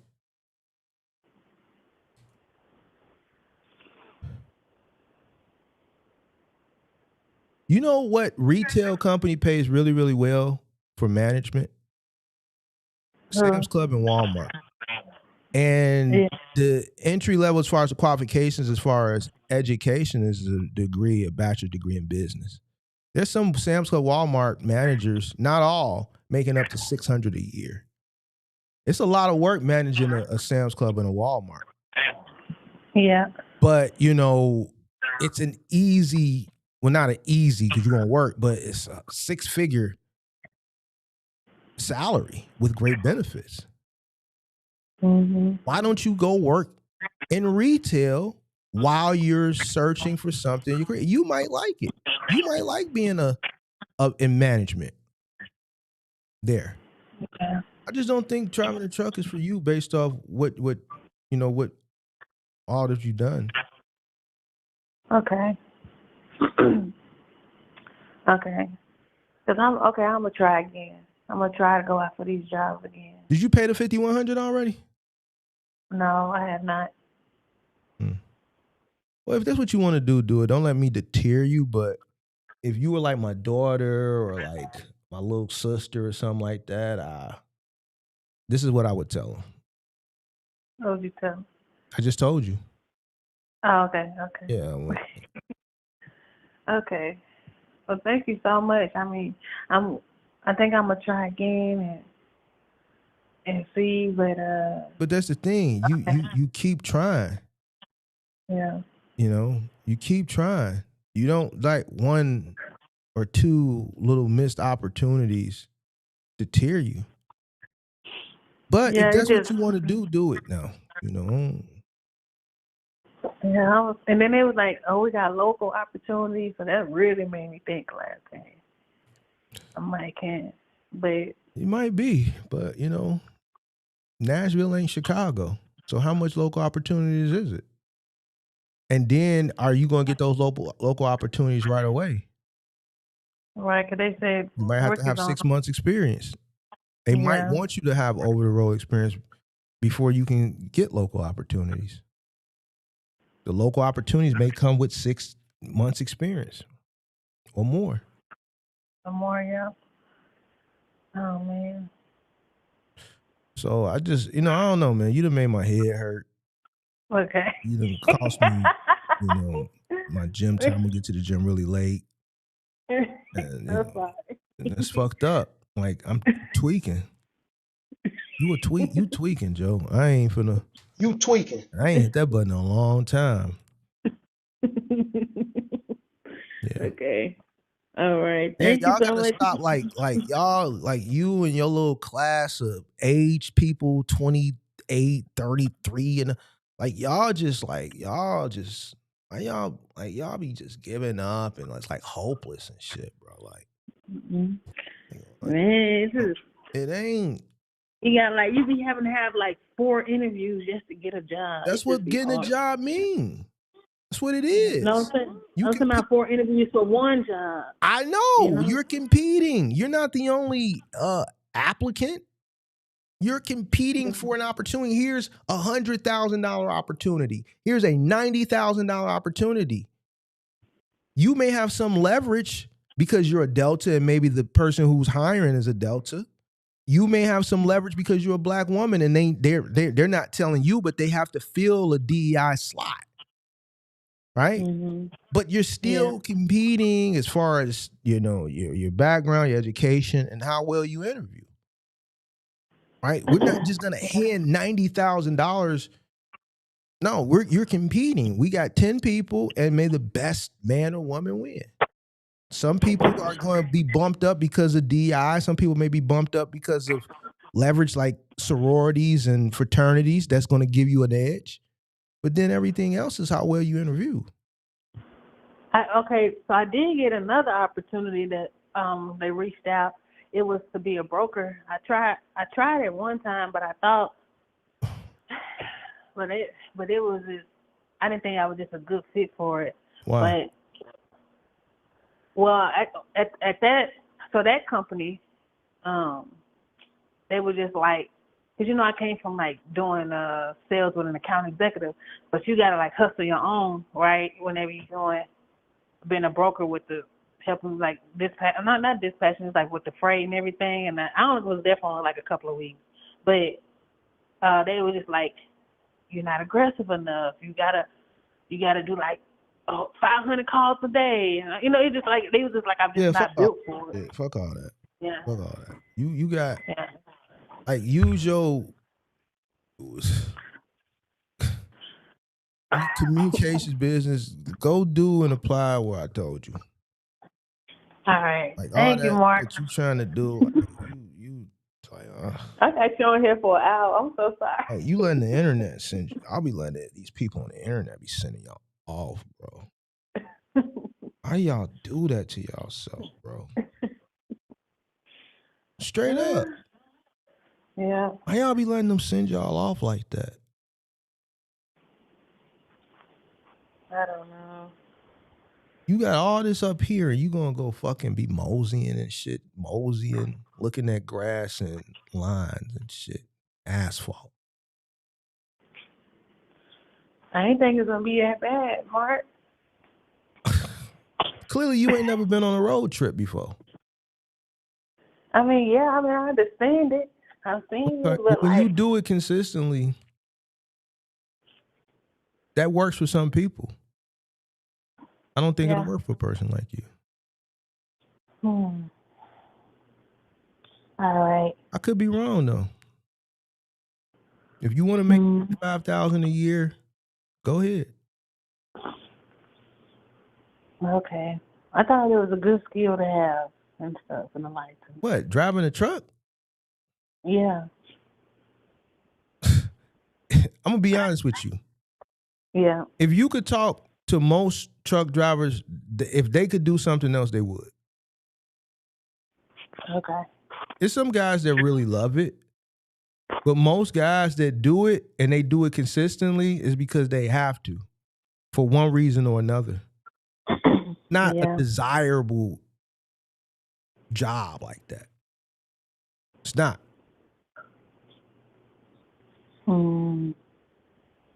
Once upon a time it was, but it's not a desirable job no more because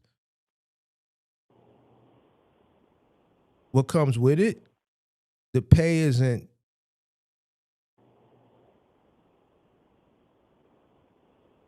It's not what it used to be. To make it a job that, oh man, people desire to do it.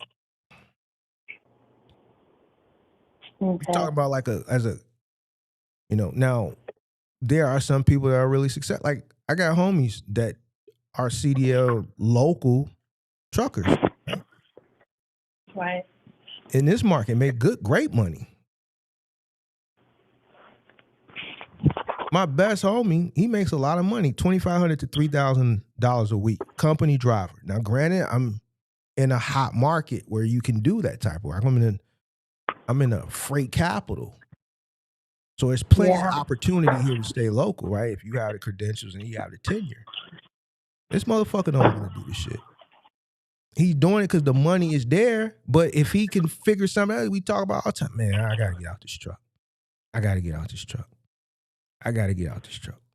Is that what he's saying? Yeah. Sleep in this bed every night, $2,500 to $3,000 a week as a company driver. I swear to God, I gotta get out this truck, man. I can't continue to do it. But he does it every day. Responsibility. Yeah. It takes a toll. So it's just not something that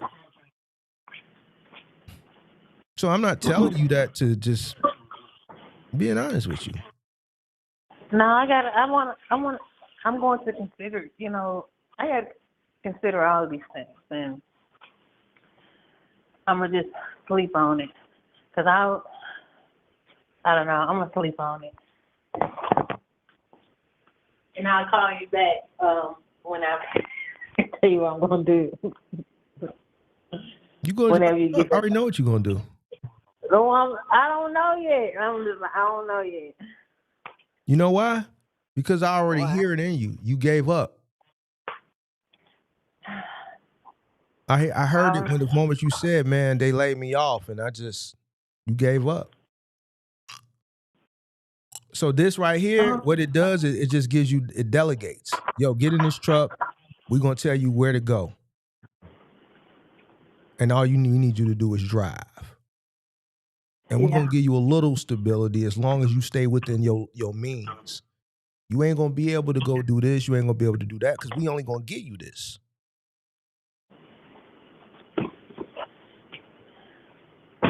And that's fine, but I just don't think it's good for you. And I'm even basing that off of the shit you done. You went from CNA to fucking, what else did you do? Massage person. You massage people. You all over the place. But now you want to try your hand at trucking. You ain't, come on now. Like, what we talking about? You all over the place. Now you going to get out here over the road and you going to be like, no, this ain't it. No, I don't want to take a shower in here. Nah, this shit creepy, man. My truck, my time ran out. I got to sleep. You get to a truck stop, ain't nowhere to park. You a woman. It's a little bit different. Some creepy nigga tapping on your door in the middle of the night because he seen you go into the truck stop to take your shower because he was parked a little bit down and he saw you. You dig what I'm saying? You didn't see him, but he saw you. You feel me? Yeah. Now 1, 2 in the morning, he tapping on that door. Hey, baby girl. Why you scaring me, Mark? You got a flat tire out here. Come and take a look. Sometimes you crack your window. He just wants you to crack your window a little bit. You dig what I'm saying? Mark, why you scaring me? Why am I scaring you? That shit scaring you? That's reality. Yeah, I seen you go into the truck stop with your shower shoes and your towel. What are you watching? Keep you company? What you want to do?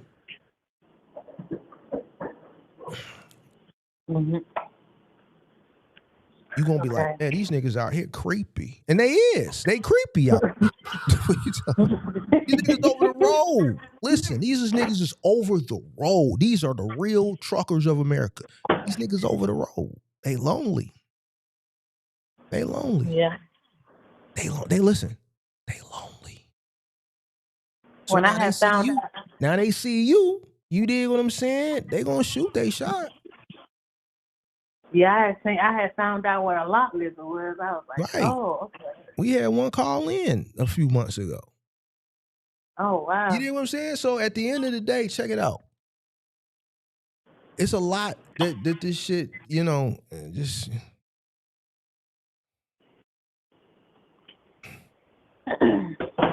But go ahead and do your thing. I know you're gonna do it anyway. Just keep me updated. No, out there for I'm gonna call you and I'm gonna tell you my next move. Yeah, I know what you're gonna do. It's cool. I'm gonna tell you my next move. It's cool. You do it. Do it. I mean, whatever. It's cool. I already know what's gonna happen. I know what's gonna happen, and I know what's gonna be the result. Okay. Okay, Mark.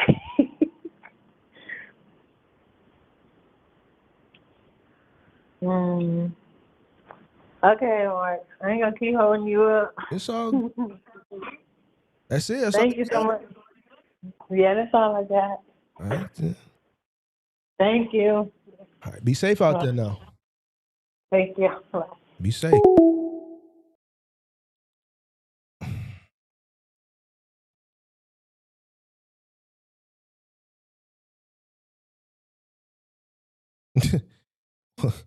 And why y'all sending her off? All right, I'm gonna tell you what's gonna happen. I'm gonna tell you what's gonna happen. She gonna do it, and then about 3 to 6 months, she gonna call and she gonna be like, "Damn, Mark, you was right." Now everybody that's telling her to go do it, just keep telling you like, listen, the lady got a degree, a bachelor's in communications, a master's in uh, business administration. She's a Delta. She did massage therapy. That didn't work, or she didn't like that. Then she went to CNA or vice versa. That didn't work. Now trucking. It's a pattern here. She worked 2 jobs. She got laid off. She got discouraged.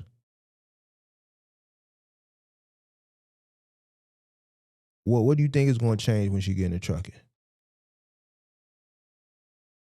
You think she gonna like that? You think she gonna like taking showers at the truck stop? She gonna think she gonna like creepy motherfucker knocking on her door at 1, 2 in the morning?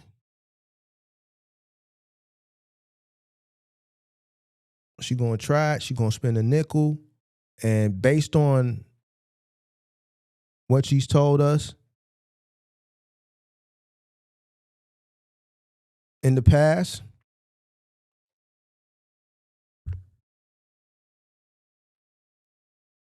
she's not gonna like it. She's gonna be back to ground zero when she could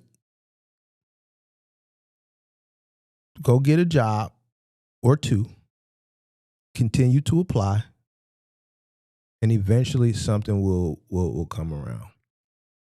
She keep the $5,000 in her pocket. But whatever.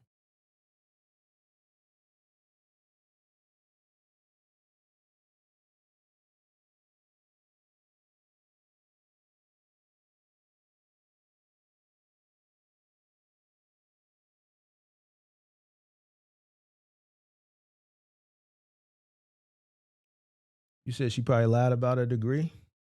I don't know. I think she's telling the truth. I think she's telling the truth.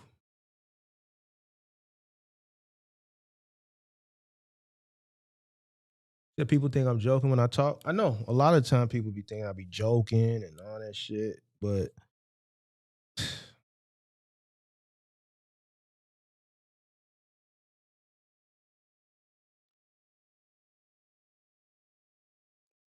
I don't know, bro.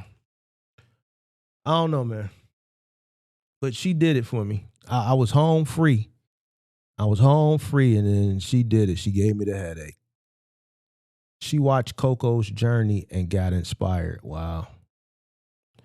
But see, even that, like that I don't think that girl. I think the shit that she do is just for content. I don't really think she out here running like that.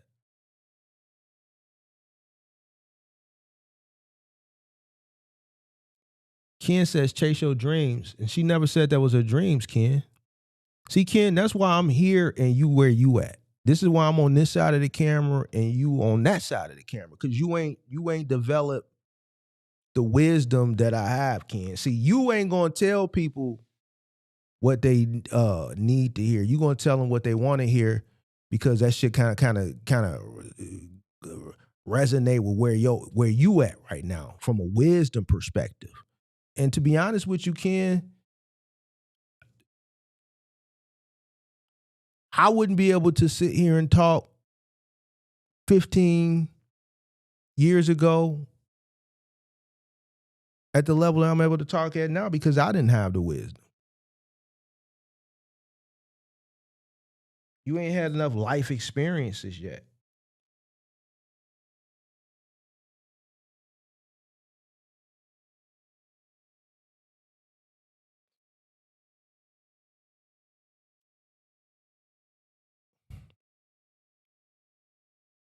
You ain't had enough life experiences yet, Ken. You only 33.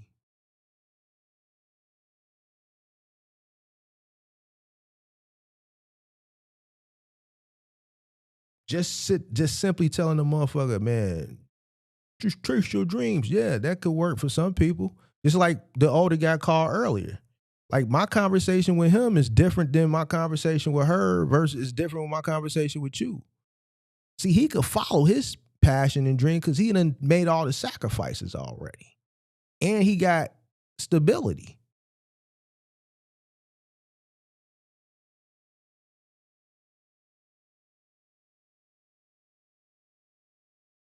Case study from early this year, that lady who followed her so-called dream, right, Ken? Just like the motherfucking content creator told that lady to follow her dream and she did. Yo, but get you some money and then come back and talk to me. Boom, pull her 401k. I'm gonna always use her because she's a great case study. Pulled her 401k down, follow her dream, and look at her now. She didn't come to Big Mark. Big Mark would have told her don't do that. She probably still would have followed what the content creator said. Guess what? She followed the content creator, paid the content creator. She followed her dream, quit her job, pulled her 401k, left her husband and her 3 school-age children to follow her dream to start a box truck. And what, 3, 4, 5 months she failed? And she said, man, she was stranded at the truck stop and she put on her heels and she put on her lipstick and looked pretty so she could hitch a ride. That's what she said. She followed her dreams. So now when you tell motherfucker to follow their dreams, are you going to be there when they follow these dreams and they don't work? See, if I would have talked to that lady initially, I would have seen that she don't have it right here to do what she did. And I would have told her to stay at her job.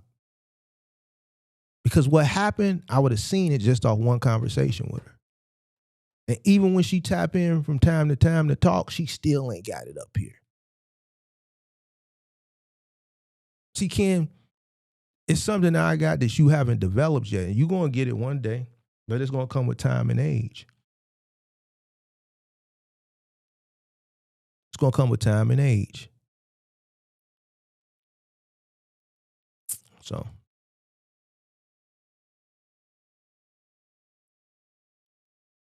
But Ken, you know what? Next time you come to the crib, next time you come to Chicago, tap in. Ken, next time you come to the city, tap in. I'm going to show you something. I'm going to show you something, Ken. Ken, next time you come through the city, tap in. Don't worry about it. I'm going to treat you just like I treat everybody else. Next time you come to the city, tap in. You're going to have a whole new perspective and a whole new outlook on life. I want you to tap in, Ken. I'm going to tell you where to park your truck. I'm going to tell you where to go park your truck. Don't worry about it. Mark, I got a big truck. Don't worry about that. I'm going to tell you where to park. I'm going to treat you just like I treated Kirk. I'm going to park your truck over here. I'm going to pull up. Mark, where you at? I'm right in front of you, man. Yeah, get in, pimp. Man, come on. Don't worry about it. Hey, Mark, don't worry about it. Nah, I didn't do no day. Man, Mark, I don't do no day trading.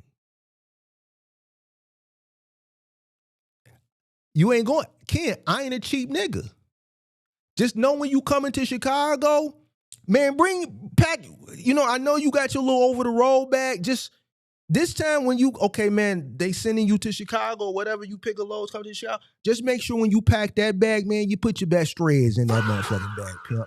Because put your best threads in that motherfucker, man. Put your best threads in. Put your best threads in there, man. We're gonna get you parked the truck, and then just don't worry about it.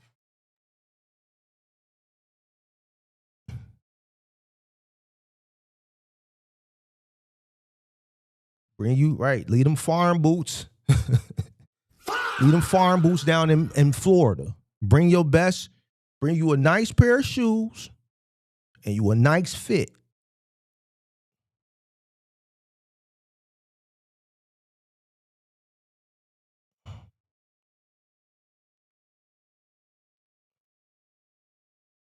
And then that's it.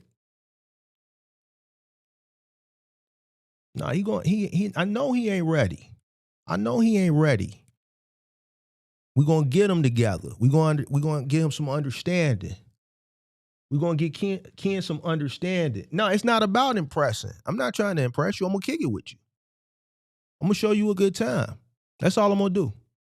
I'm gonna show you a good time, Ken. You're gonna be straight. We're gonna make sure you get back to your truck, and we ain't gonna do nothing to you. It ain't open. You straight. We're gonna make sure you get back to your truck. You're gonna be good, nigga. You could get drunk, have a good time, fuck with the girlies. You straight. But I just wanna, I just wanna the long game, man.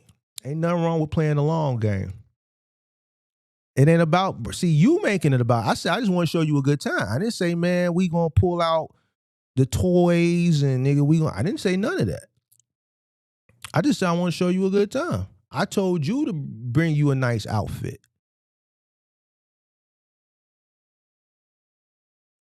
I just want to show you a nice time, bro. That's it. Just when you come, because I'm only gonna say this invitation to you. I've met plenty of people. I met some of your favorite content creators. Now I want to extend an invitation to you.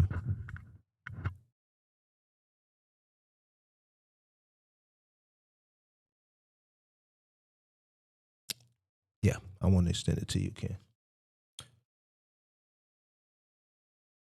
Now we ain't gonna do nothing to you. You gonna have a good time. You gonna say the same shit to everybody else that I met. Said, man, Mark really took care of me. You gonna say the same shit, pimp.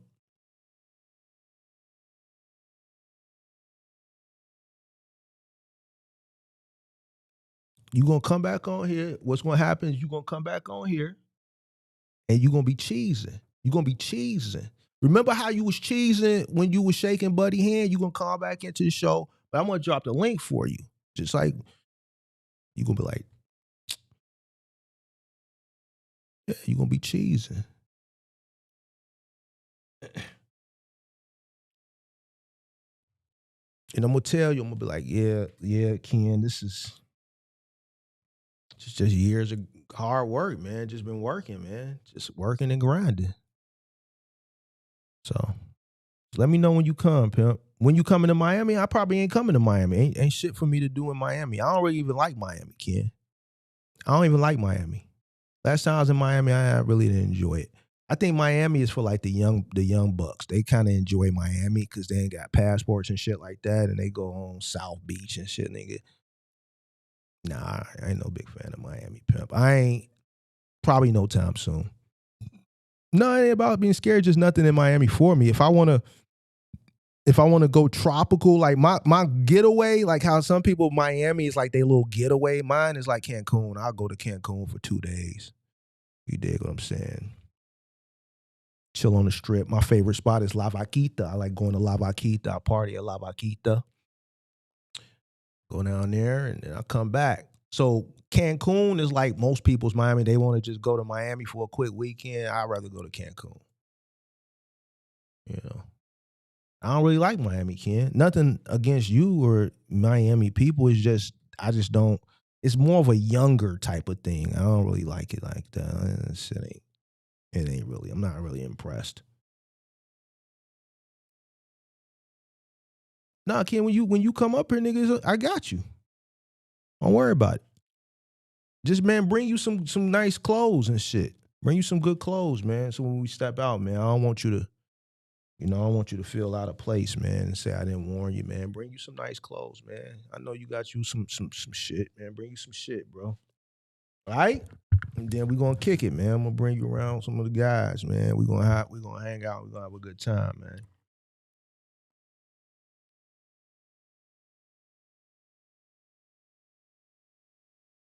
Yeah, but I'm being honest with you, Ken. I'm not coming to Miami no time soon. I have no reason to go down there.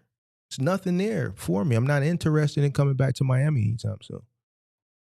Miami is not my first choice for like a weekend fun in the sun. It's just not. I'd rather go to Cancun.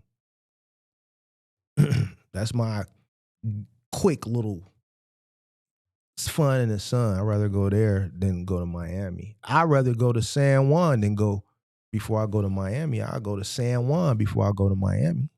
I just don't like Miami, bro.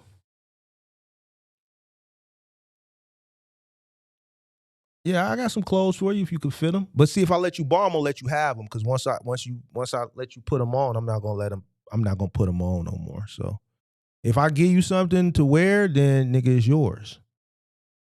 It's yours.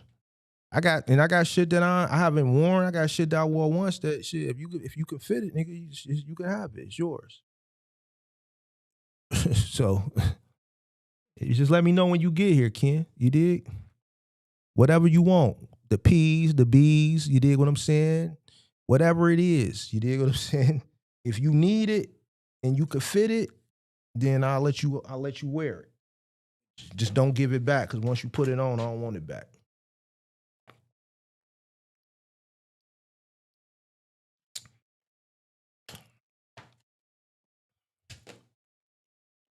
You might walk away with a fresh pair of P's. You dig what I'm saying? I might let you just, man, here, man, you can have these, bro. Just go ahead, bro, man. Just take them, man. Might walk away with you a fresh pair of P's, Ken.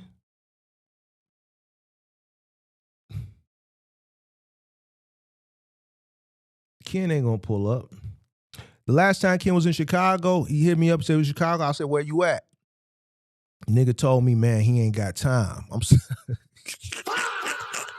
That nigga said he ain't got time. I said, all right.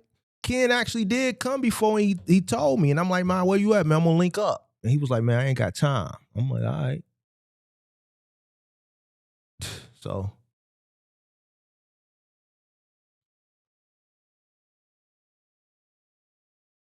Ken, you straight, bro. Not gonna happen to you, bro.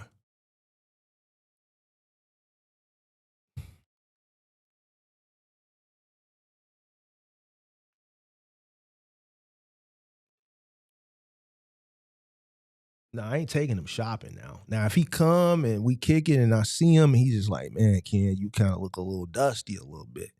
You look a little dusty. Then I'm probably just going, hold on, Ken, let me go. I gotta go through, man. Fuck, Ken, what size you?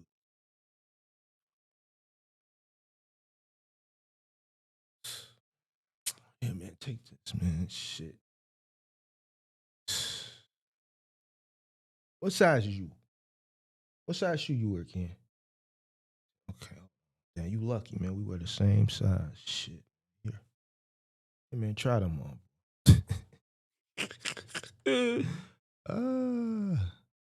Oh, you said you had another load already booked when you came? All right, well, next time you come. See, that's why I'm telling you. Ken came and he hit me up. I'm like, where you at? Boys, link up.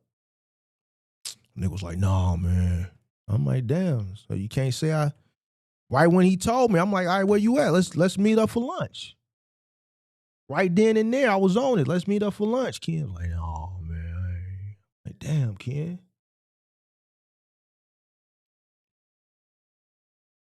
And I knew where he was at, too. Now it's coming back to me. Ken was over on, Ken was somewhere over off of Ogden. He was like on Ogden and, I think Ogden right off of Western. Yep, because the night before he told me, he ended up spending the night there.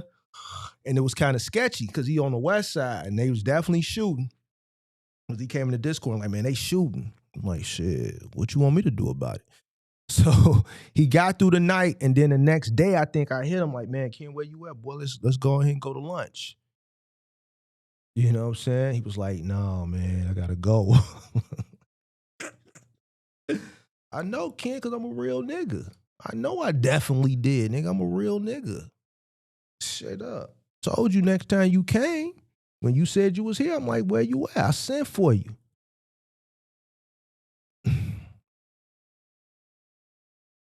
Yeah, you was out west, boy. See, if you would have really tapped in with me earlier instead of like right when you was there, I would have never told you to spend the night there. Like you Like, nah, not right there. That's why you heard gunshots and niggas was getting active. Niggas is into it right there. You dig? So I would have had you. I would have told you where to park the truck, just like I told Kurt. You know, and then I would have shit, instead of you sleeping there and hearing gunshots, man, fuck it, man, shit. You know, I would have took you around, kicked it with you. You told me they was shooting. I didn't. You told me they was shooting. You said that you heard gunshots. So now you was lying. Shit, I'm just going off what you told me. So was they shooting or wasn't they shooting? Listen, Ken, I ain't got no reason to lie. You said in the Discord, like, man, you heard gunshots. It don't make me no never mind if you heard gunshots or not, because I wasn't sleeping in the truck right there. You was. So that's going on what you was telling me. So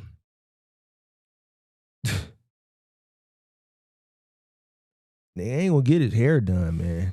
He gonna have to stick with the hair itself. But we definitely gonna we're gonna give him the same hospitality we give everybody when they tap in.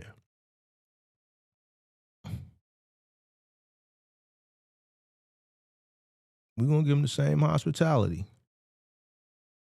Yeah.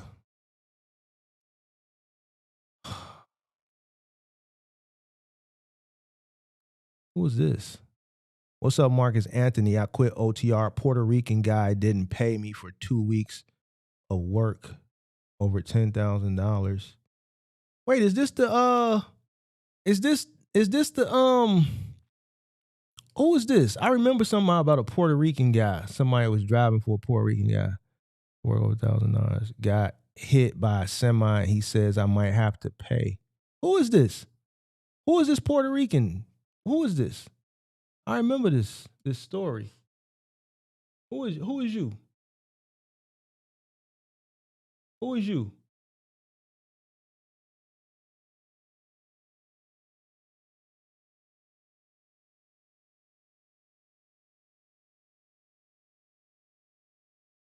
Who is you? Did we talk before?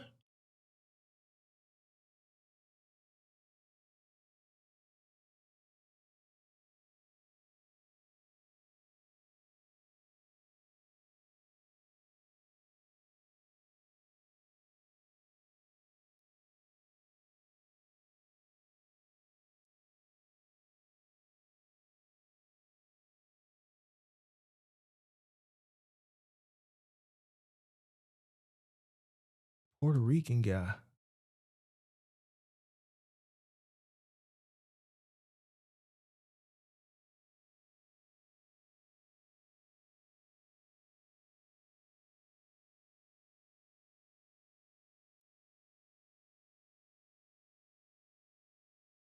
Oh, you know who this is? Who that is? That's the dude who moved from California. Yep, that lost his girlfriend. Then he was looking for love over in Florida and got finessed over there. And he was crying and shit. That's Buddy ass. Yep, sure is. See, man, damn, bro, I told you Buddy was finessing you, bro. Damn, man. Well, why y'all don't be listening to me? I told you.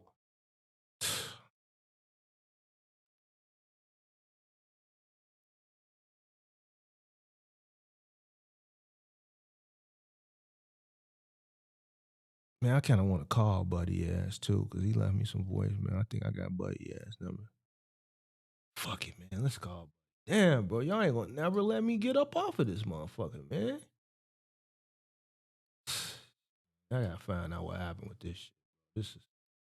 This is unbelievable, bro. Today, it's some unbelievable ass day.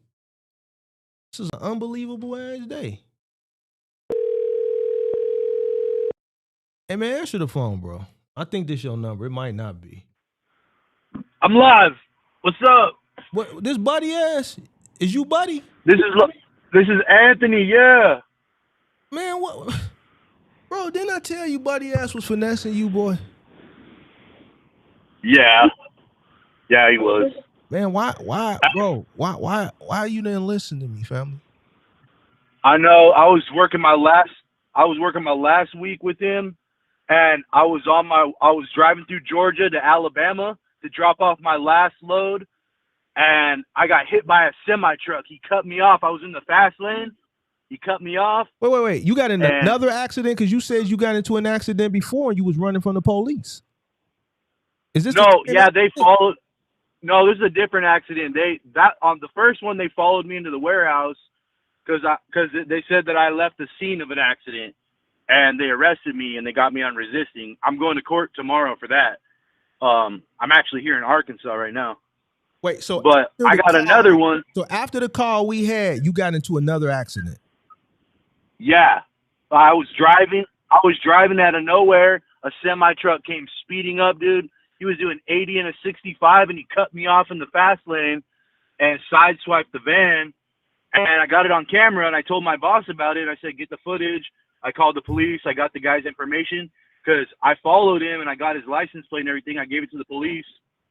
And my boss said, well, I'm not paying you, and I'm going to have to find out until the insurance covers it. I'm not going to pay you. Bro. I said, what? What do you mean? I said over $1,000. I said you owe me $1,000, bro, from last week. This he's on some sucker shit, bro. What's his mad. name, bro? What's his name, bro? What's his name? What you want me to do? You want me to get your money for you, pimp? Do you want me to get your money? Where he live at, bro? What state he live in? Yeah. What state he live in, bro? But where does he live, bro? I live in Florida, but I'm in Arkansas right now. Where does the guy live, bro? He lives in Florida as well. He lives in Daytona Beach. What's his name? His name is William Aranda. William Aranda. Give me a second. Let me put that in my notes.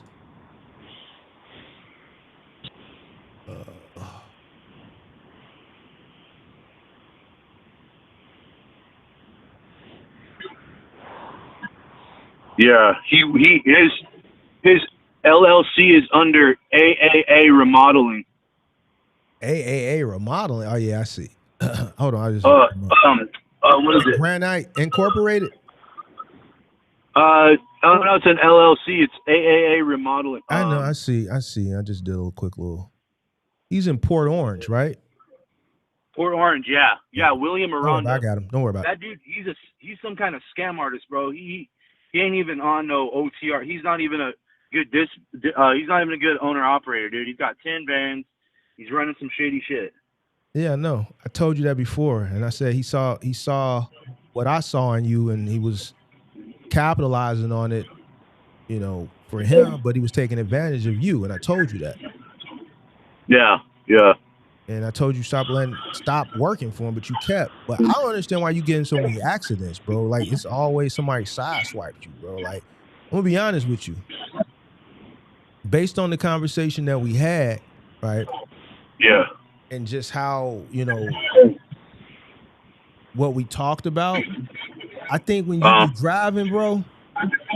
Yes, sir. G, you got so much shit on your mind that you just don't be focusing.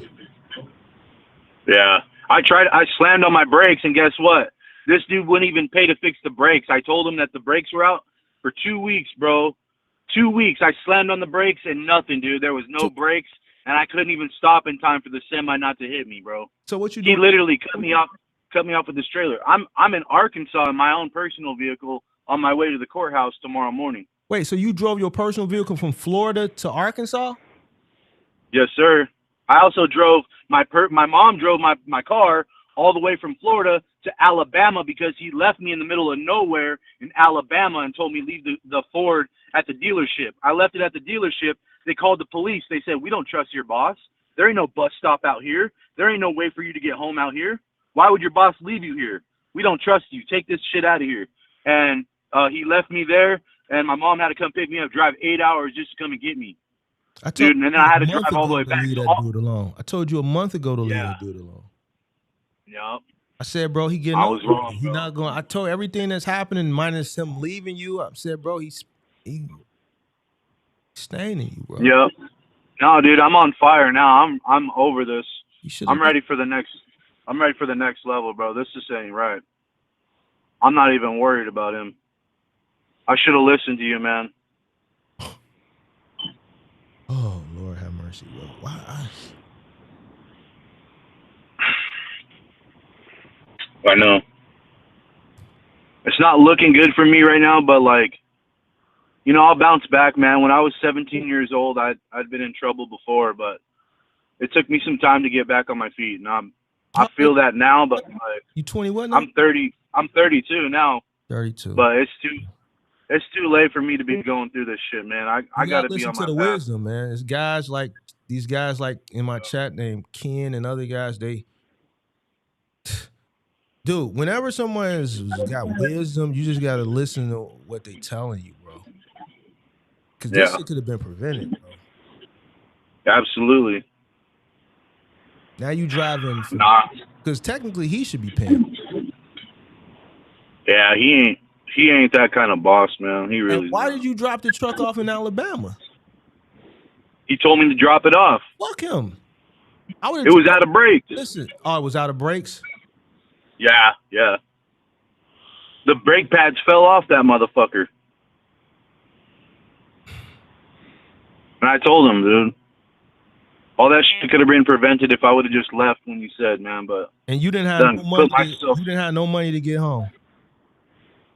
I used my last paycheck to help my mom get me some gas to get home, and then I just spent the rest of it getting out here. How did you get home? How did you get home? I'm fucking cooked.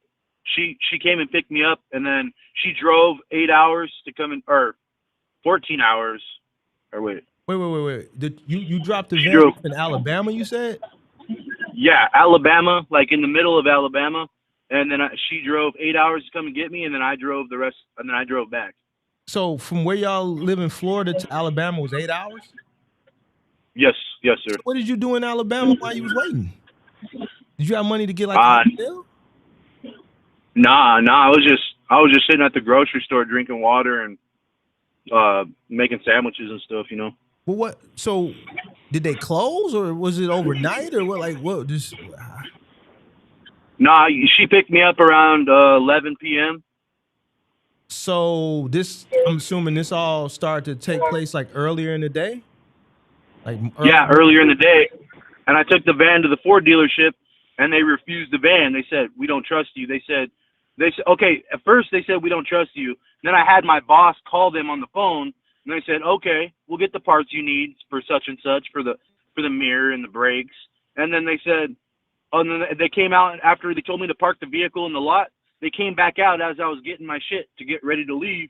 They said, "Oh, we'll give you a ride somewhere if you need it." And then I was like, "No, I'm good. I don't need a ride. You know, there is no bus around here. I'm cool." And then they came back out 5 minutes later and said, "If you don't leave in 10 minutes, we're calling the police." The boss from Ford dealership said not to help you guys. Yeah, I already know why. Said get out. I know why. You went. You was running your mouth. No. Something. Because if you bring a Ford in, why would they tell you to get off the property and they're not helping you? Keyword you just said was helping.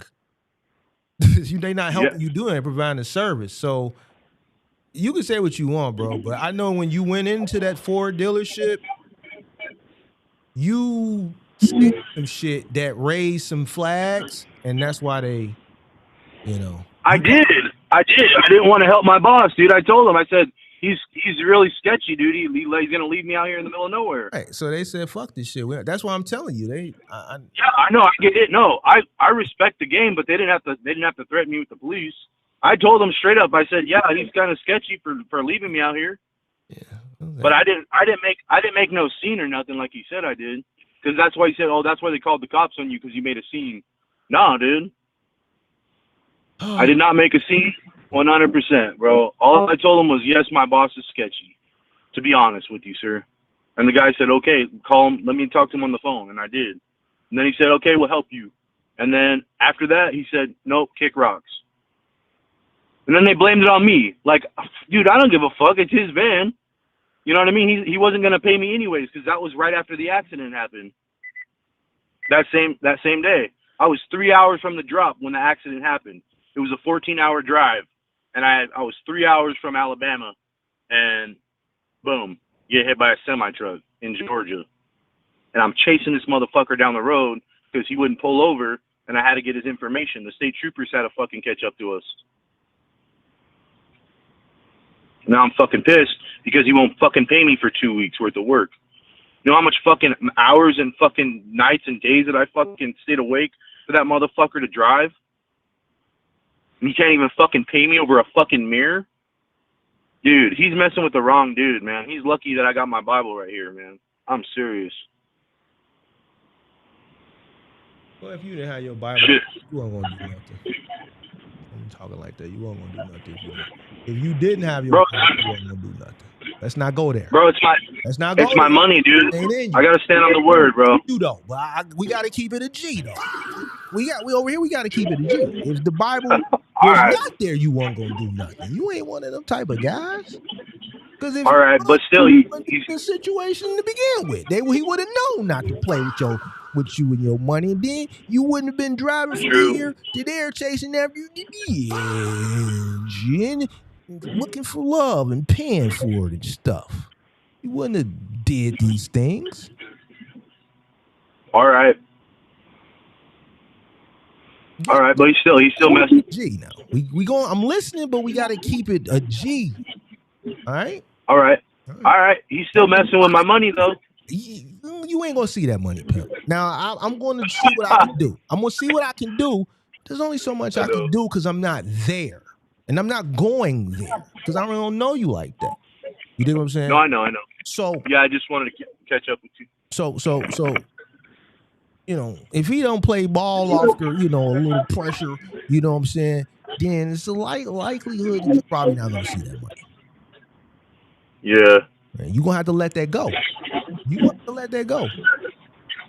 Yeah, no, the fact that he ain't a man of his word though, he said, I'll pay you, he said on Tuesday, which is tomorrow, and then he said come back to Florida and I'll put you in a box truck. Listen. If he wasn't gonna pay me, why the fuck would he lie to me? Listen. For the same reason, the first time I talked to you when he wasn't paying you and I told you to get the fuck away. He's a liar. That's what liars do. They lie. Bro, he promised me that he was gonna. Well, that's the point of lying. They promise you and they don't follow through it. It's a fucking lie. What do you mean he promised you? I know he promised you and he didn't do it. He didn't lie. He lied. This is why he's a liar. Fuck. You trust it, motherfucker, tell you no.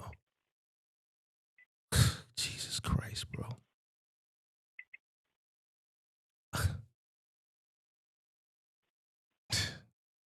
This guy in my chat is telling me I don't know what I'm talking about. Everything I tell you guys, it comes into fruition.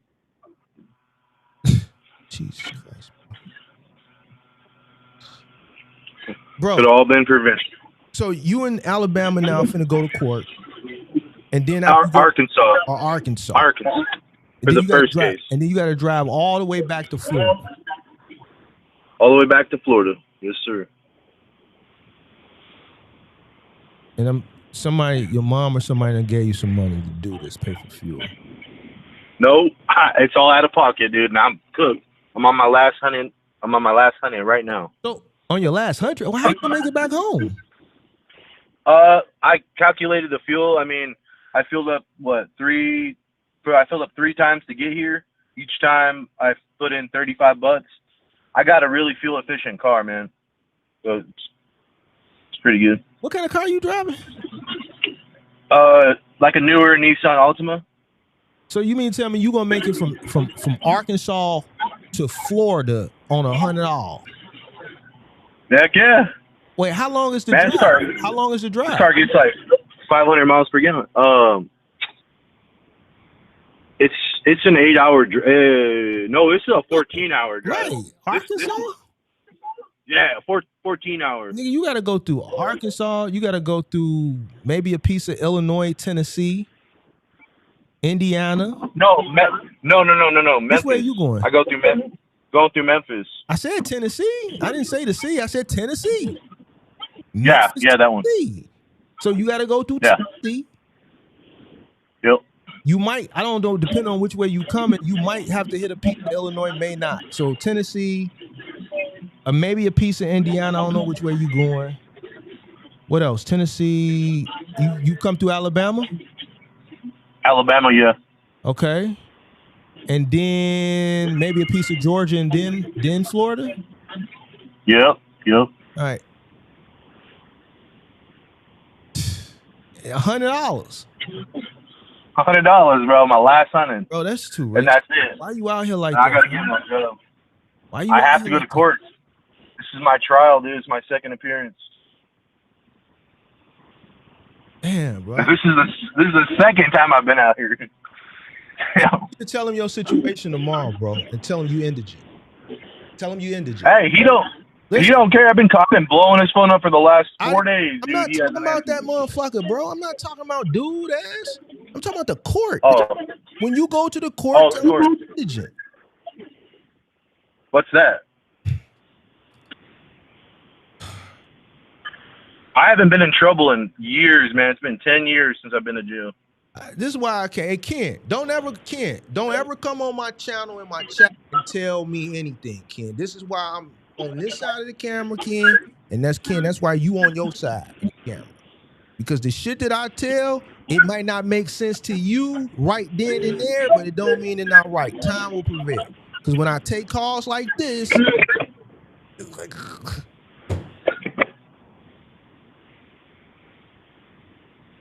Now, what was your question? What's that, right? I said, when you go to court, tell them you're indigent, right? Yeah. What do you think indigent means? Like failure to appear? I don't know. What is it? Like not having money? I don't really know. There you go. Say I'm indigent. Indigent. Use that word. I'm telling you what to do. Use the word indigent. Don't say I'm broke. Don't say I don't have no money. Don't say I'm fucked up out here in these streets. Don't say no shit like that. Say, Your Honor, I've been coming out here. I'm indigent. And, you know, you can say you got $100 to get back, but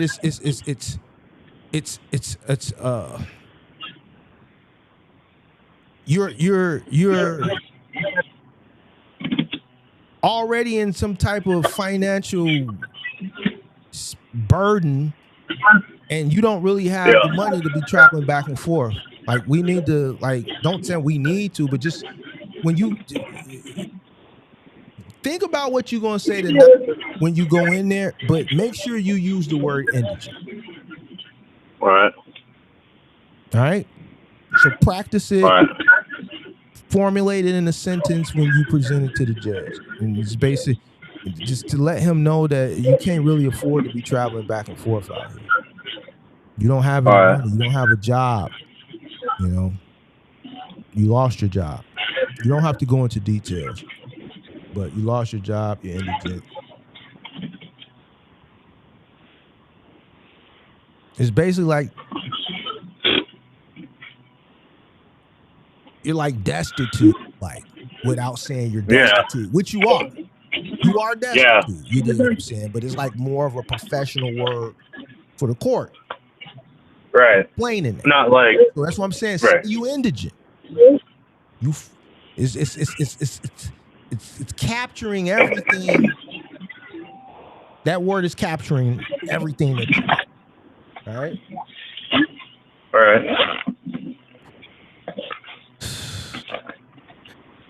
You're not thinking about the chicks no more, right? Fuck no. Good. Yeah, fuck them. Fuck them hoes. Fuck them. Because that's what they was. You know what I'm saying? Chicks didn't mean you no good. Pimp. Maybe not the one in California, but the one in Florida, she didn't mean you. She ain't my ride or die, bro. She ain't ride or die. God, Lord have mercy. Lord have mercy. Man, I'm in love with that song. Back in the day. Oh man, I love that song. Back in the day, when I was young, not a kid anymore. Yeah, that song is great, dude. Oh, why have I not heard that song? Because you're not old enough. I know. But what does that have to do with what we're talking about right now? Like, where did that come? Nothing. Nothing. I like that stuff. Thought or something that was in your head and just blurted it Yeah, out. no, it's always. Yeah, it's just. Yeah, I have like ADHD. Ah, okay.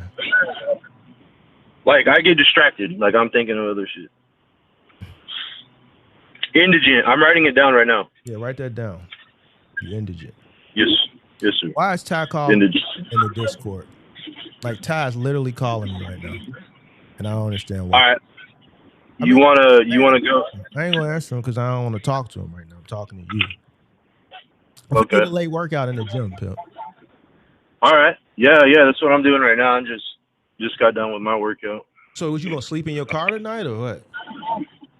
Yeah, I just got back to my car. I'm you know. You don't got money for? I'm good. Nah. What are you gonna eat? I got like some hummus and some lunch meat, some cheese. Hey man, stop letting people send you off, bro. Yeah. Straight up. Stop. That shit, I don't like that shit, bro. I can't really do nothing for you. You know what I'm saying? Because you ain't like an MGM gang member. You know what I'm saying? But like you can't like be getting sent off out here in the street. That shit ain't cool. I know.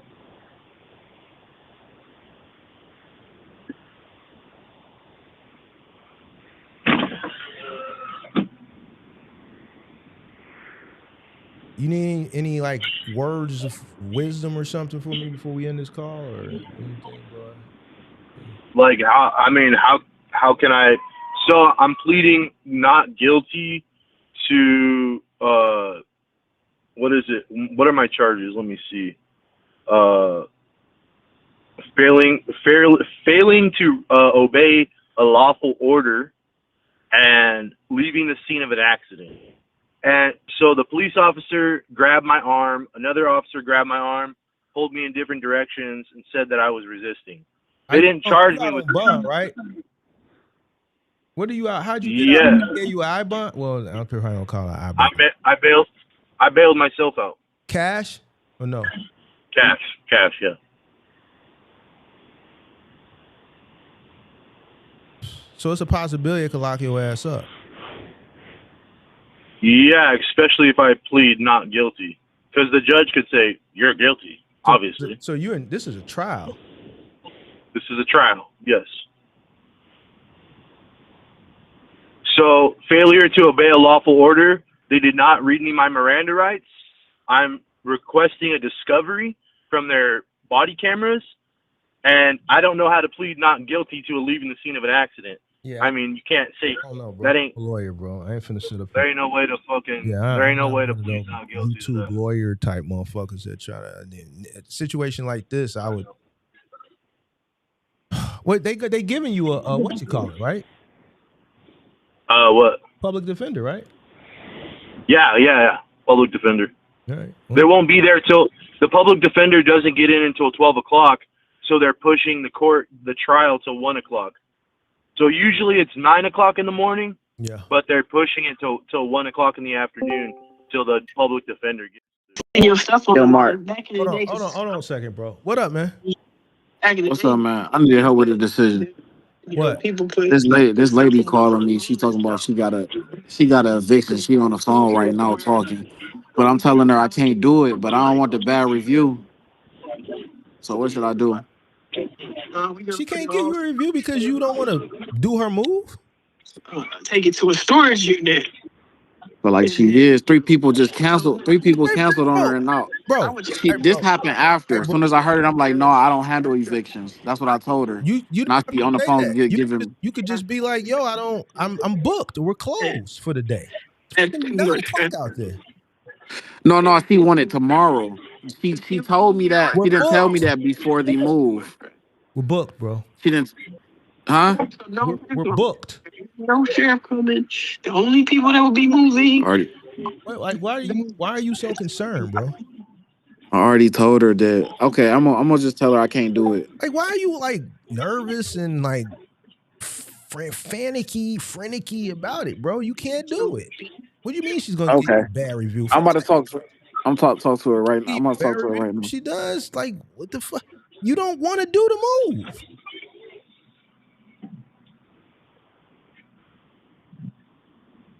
I apologize, but I'm on. It's gonna be a no for me on the move. Because you think I'm lying about the sheriff coming out? It's gonna be a no for me because the company doesn't deal with the eviction processes. Bro. You okay? Tomorrow. You didn't You talk don't have to the availability. someone that Just tell her you don't have availability. right. For, Availability. You I think want. that I want to. like you think the sheriff is coming? Is that the problem? No. This company doesn't deal with evictions You don't have from. Just tell her you don't have availability, bro. I'm not evicted yet. That's the whole. So just tell her. I already told her that I had Not availability. have availability, bro. Okay. I'm sorry, we're unavailable. I don't have any availability. All right. I just don't have. I don't have availability for the move. I apologize. Like it's like 3, All 4 right. you cancel. All right. I'm gonna have to end the call. I'm sorry. Okay, can you just send me the information text? What'd she say? All right. I'm gonna have to end the call now. I'm sorry.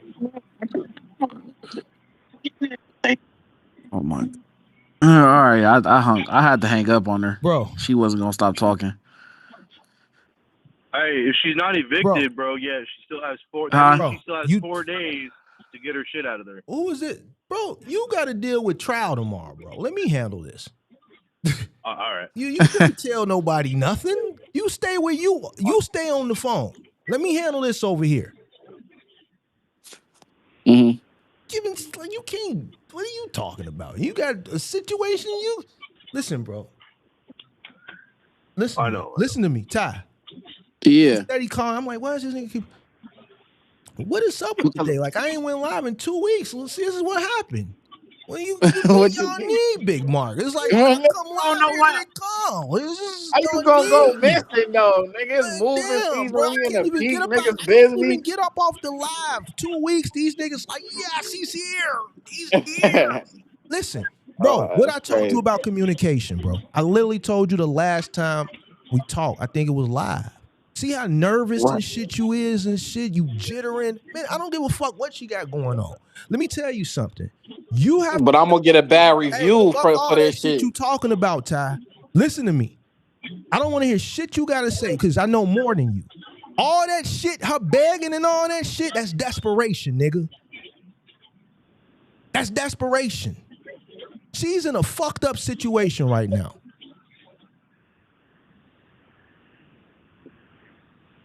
You steady trying to get her off the phone. She's trying to keep you on.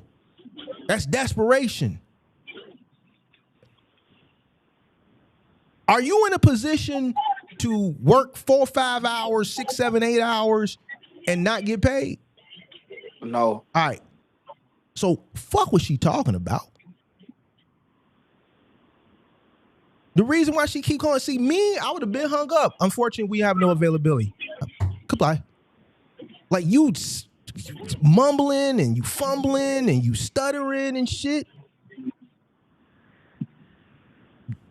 Is he probably in a fucked up situation? Probably so, but you're not in a situation where you can handle it. Let me tell you something from experience of people like that. It's never what they say it is. They're going to tell you whatever they need to tell you to get your black ass out there because she's in a desperate situation.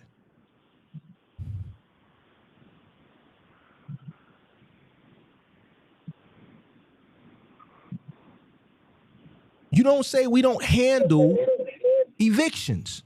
You know you don't handle evictions, but you don't tell her that. I'm steady telling you on the phone. Don't say that. Just say we unavailable. Just say you unavailable. You have no availability. You have no availability. You have no availability. And hang up. I don't give a fuck what you talking about. Was she gonna give me a bad review? Okay, and did she tell you she was gonna give you a bad review? No. No. She didn't tell you that, right? So why are Yeah, you she telling booking me? it. Her daughter booking this Hold forward. on. Like, Stop. She didn't tell you that she was giving it back. I know she didn't tell you that because nobody says, well, if you don't take my move, I'm giving you a bad review. So why are you thinking this in your head? You I don't trying to know. sell yourself on doing the move. Well, if I don't do it, she will give me a bad review. But then you calling me for validation. You already know what I'm going to say. Don't do the shit. I hear it all in her voice. 2-3 other companies have told her no. Probably one or two They of them, did. probably 1 or 2 of them showed up and walked off the job. They did. That's what she said. They walked off the job. No, she said 3 companies canceled on her. All right, so and I'm the most expensive or something like that, which I know is a lie. So if 3 companies don't want to do it, why do you want it? And here's the thing, I'm listening to the lady. Motherfucker tell me they can't do it. I'm calling. I don't have time to waste on you. I'm calling the next person. The only reason she's begging you to do it is because she see she got you, bro. She hear it. She hear like, man, I got him. This is a sucker. I'm just keeping it a G-ball with you. A real motherfucker big hung up. The reason why she keeping you on the phone because she hear that heart, nigga. You stuttering. You putting on hold to call me. I don't answer, man. Why Ty calling me? I'm talking to Buddy. Then you call back again. Hold on, this might be an emergency. Let me see what's going on with Ty. She see that it's a little bend. Are you on live right now? Yes, sir. It's a little flex. Oh, I ain't. No, damn. Don't worry about it. This is a great learning. This is a great learning. Damn. A learning thing, bro.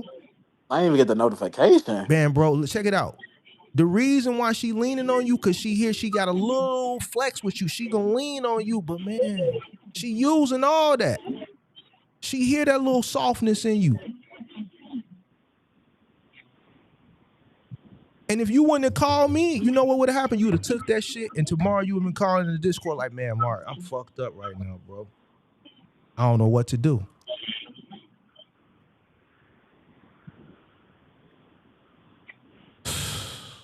Man, y'all little niggas, man. This nigga streaming right now. Man, y'all little cats, bro. I swear, if I wasn't around, bro, I don't know what y'all would do. What's the odds you streaming right now? Bro, I've been trying to get off of here for the past 4 hours, but I can't. What's going on? Oh, you on a call too? Y'all niggas got too much going on. Y'all niggas ain't really knowing how to maneuver out here in these streets. Crazy. So y'all need me. Nah, I'm going crazy. I don't know about that. I was just nigga, you don't know how to end a call. You don't know how to tell a customer no and just stand on it. Ma'am, damn, I'm we live. don't do we don't the company don't handle evictions. But I'm not evicted yet. What we can't do. I ain't do all that now. Bro, I'm sitting up telling you, bro. Just tell you don't got the availability. Tell you I was kind of sad. I was kind of sad for it though. I was kind of sad for it. Bro, but I already told her I had listen. availability. How I'm gonna tell her I got availability and then I just don't got first availability? Motherfucker I was sad for, fuck me. The first motherfucker that I was sad for, fuck me.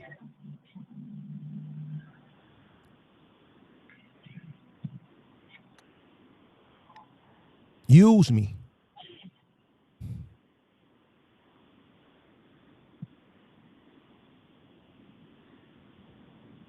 You can be charitable when you get to a point where you can be charitable, right? That situation with experience, and let's say you got 10 years in and you got motion going on and you hear that, you can hear through the bullshit. You know what?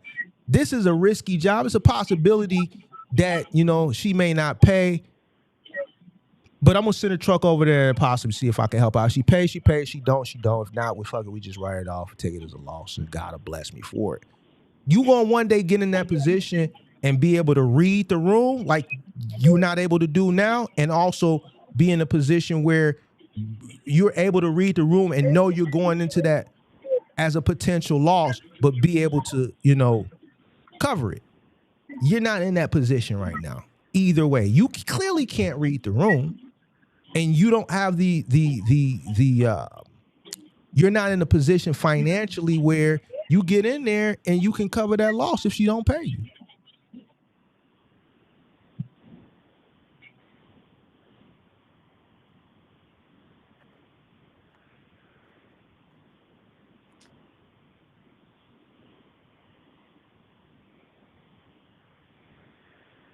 Stop being a sucker, man. What's the odds you live, man? Bro, Hold on check it somewhere. out, pimp. I appreciate this. I appreciate this. Great clip. I appreciate it. Nah, man. Yes, sir. Yes, sir. Yes, sir. Nah, man. Nah. You can't. I can't let you do that. Tired. All right, well then what you do? Nah, I'm just playing with you, man. You know I don't care. Yeah, stop letting these people push you over, bro. For real.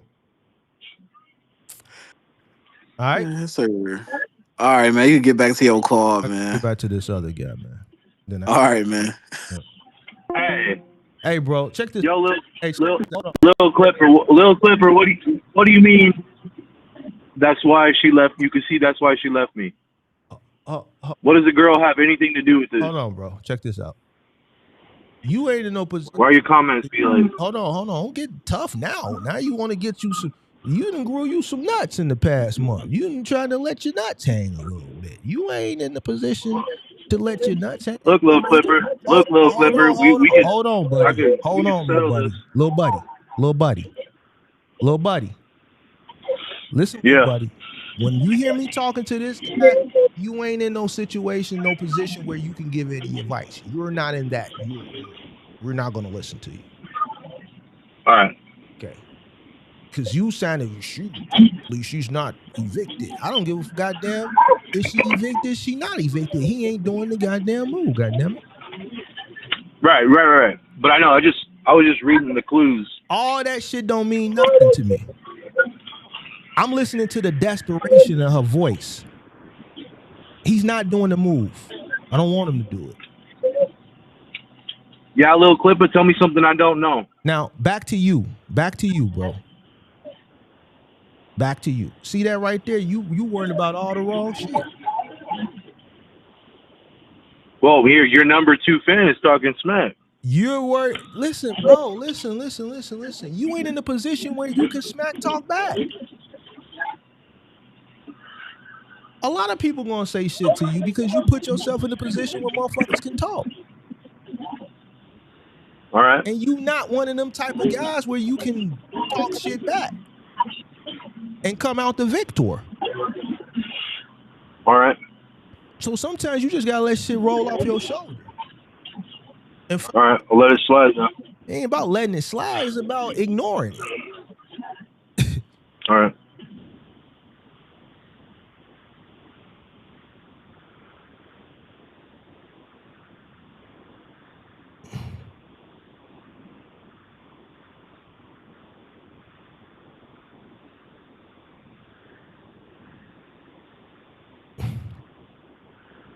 Like I said, man, I'm not here for a validation or advice. I just wanted to catch up with you. And if people want to talk about that, bro, and why this and that, you worried about the wrong shit, man. Y'all cats worry about people that you don't know, they'll never see you, and they just getting a rise out of you. All right.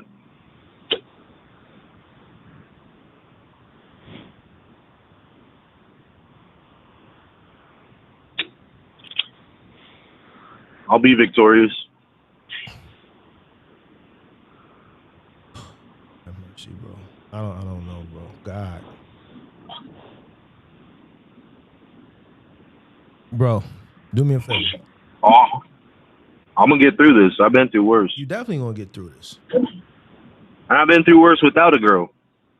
Fuck the girl. So I know I'm going to get through this. Fuck the girl, bro. The fuck does the girl have to do with anything, bro? Well, I'm just saying to the fans, man, it's not about the girl. It's about me getting my shit straight. The reason why you in this shit is because of the brawl. You chasing the brawl instead of chasing the money. Focusing on you, bettering yourself. I'm focused now. All right. So it took all of this for you to realize that, unfortunately. All right. So stop worrying about what people say, bro. All right. People gonna talk. Some people you give people a reason to talk. All right. So now you have to switch it up. You got to fix shit. Focus on you. Get up out this gym. Hope for this shit tomorrow.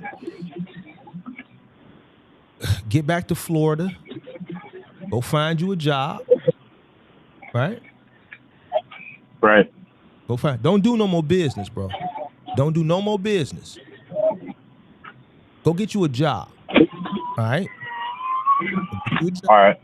Right. Go to work and come home. And that's it. Just do that every day. Yes, sir. Go to work, come home. That's it. Don't worry about no chick. You don't need no chick. Okay? Yeah. I got this, man.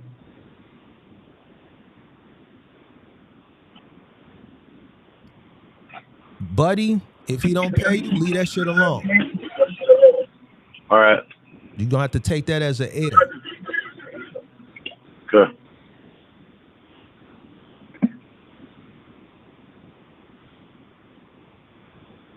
Take it as a learning lesson. Yes, sir. And from now on, stop letting people take advantage of you, bro. What are you diagnosed with, bro? On the real. What have you been diagnosed with something? Yeah, PTSD and bipolar. Okay.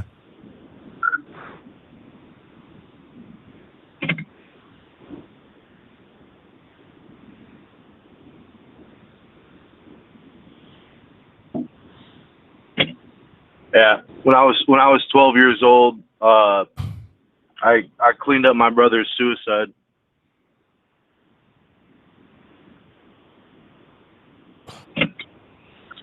My dad made me do it. Bro, listen to me. Listen to me. Stop telling people all your business. Nobody cares, though. No one matters. me, but I can see that you're the type of person that you use these things to get some form of sympathy. And what happens is people take that and they use that shit. You gotta understand, people are cruel out here. The only thing I could do is be thankful for my own life. That's the only answer. That's true. But what I need you to do is I need you to start realizing that you can't buy love. You can't buy friends. I'm starting to realize that. Because people will use you. They don't give a fuck about none of that shit you're talking about.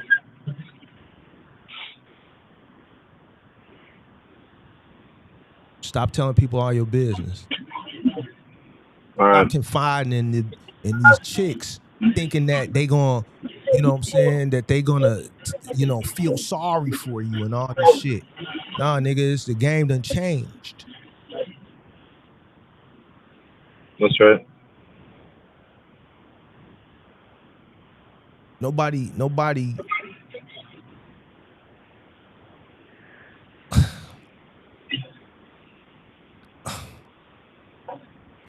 I don't know, bro. I rarely feel bad for people on this channel, bro. I don't know, man. I don't know. I really feel my heart. I don't know. Because I know you looking for shit, bro, and that's why you keep getting fucked up, bro. That's why I'm telling you to just stick to yourself, bro. You ain't really. I am, man. You ain't got no friends. I'm a one-man army. And stop running your mouth, bro. Get up out this situation. Go back to Florida. Find you a job. Do your job. Mind your business, and go home. What's for you is for you.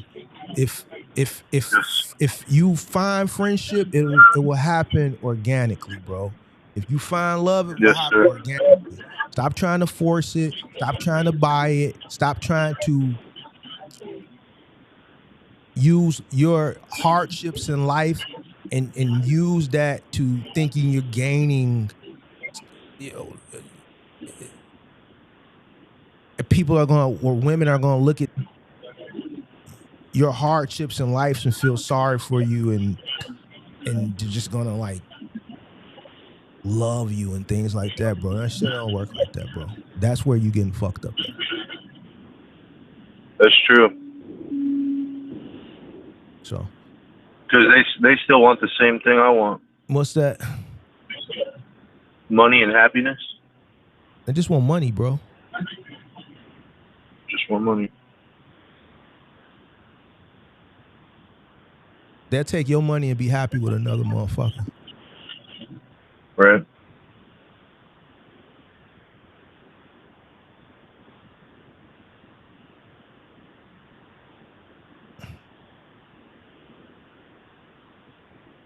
Happiness is it's different forms of happiness, bro. It don't necessarily,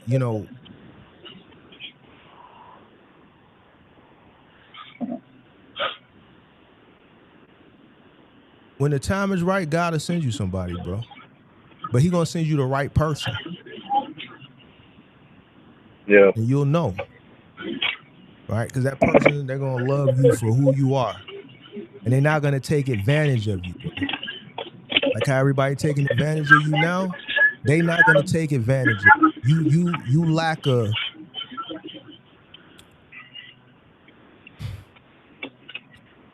You lack something that some people have. And unfortunately, you don't have that, right?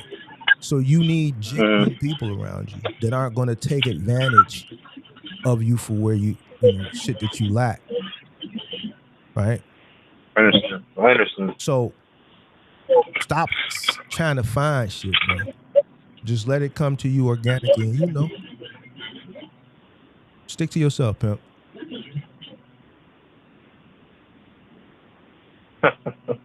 Amen to that. All right. All right. I kind of want to know what happens tomorrow, so I don't think I'm gonna go live tomorrow, but I may go live Thursday or Friday, God willing, just to kind of figure out or know what happened. Because now I'm really concerned, bro, because I know, you ain't really, you ain't.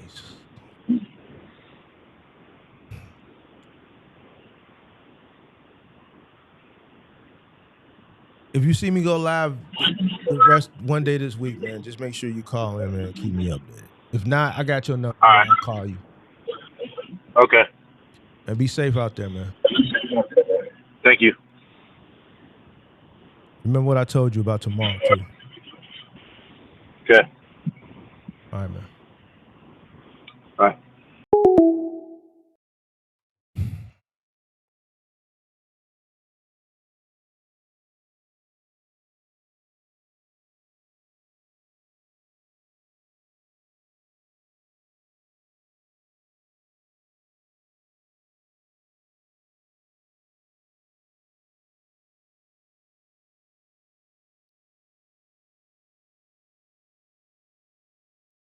That's not how his boss ended up getting down on him.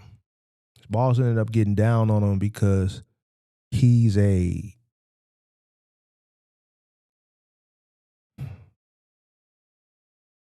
trying to choose my words wisely. He's not a good judge of character.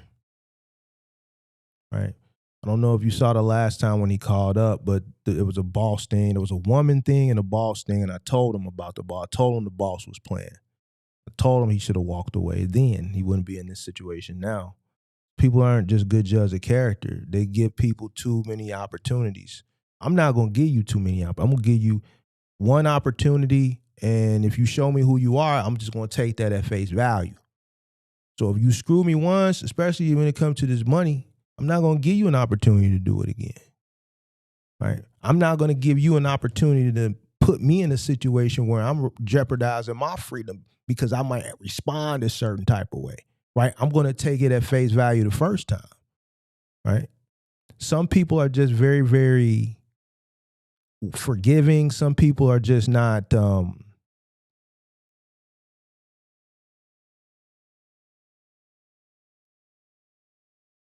they just think people are just nice and just not what he's see, I'm trying. It's getting late now. My brain is fried because I've been talking. So I hate to say it this way, but I'm just gonna say it this way. He's kind of like a pushover type of guy. He's like a middle American. but he's also has things that he has going on. That's why just talking to him, I said, what have you been diagnosed with? I kind of got a feeling that he got some shit going on, right? So you got that working with it too. And people prey on people like that. People take advantage of people every day. You hear me talk about it all the time. That's why when I talk, and Ken here, he not here, but a lot of shit Ken don't agree with, he not going to agree with it because he not seeing it the way I'm seeing it. I know when I talk to a person how far they going to go if they going to go. You might not think it, but I showcase it all the time. Some people just don't have it, bro. Some people, he's finding out the hard way that people are cruel.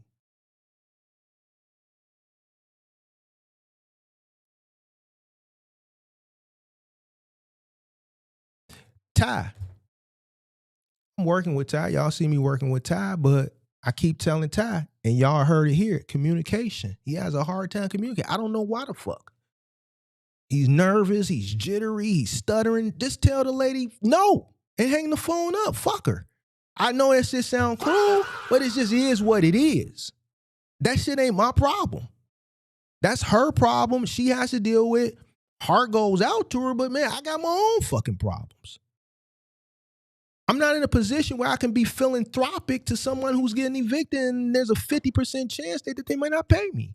I'm not in that position where I can take that L. Move the fuck on.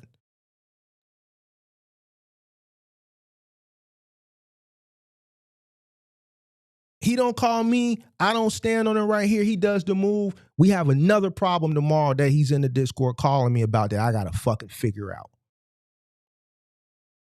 He didn't know I was live. So I'm saying I get calls all the time, Discord, motherfucker. I don't be live. I still be talking to motherfuckers, be calling me with problems.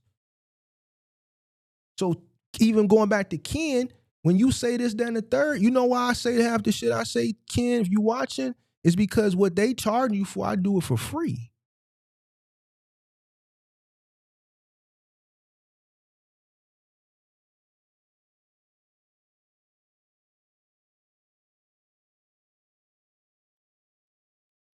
There's a group, and I'm gonna get out of here, of people out here who don't have $50,000 to get to fucking Buddy.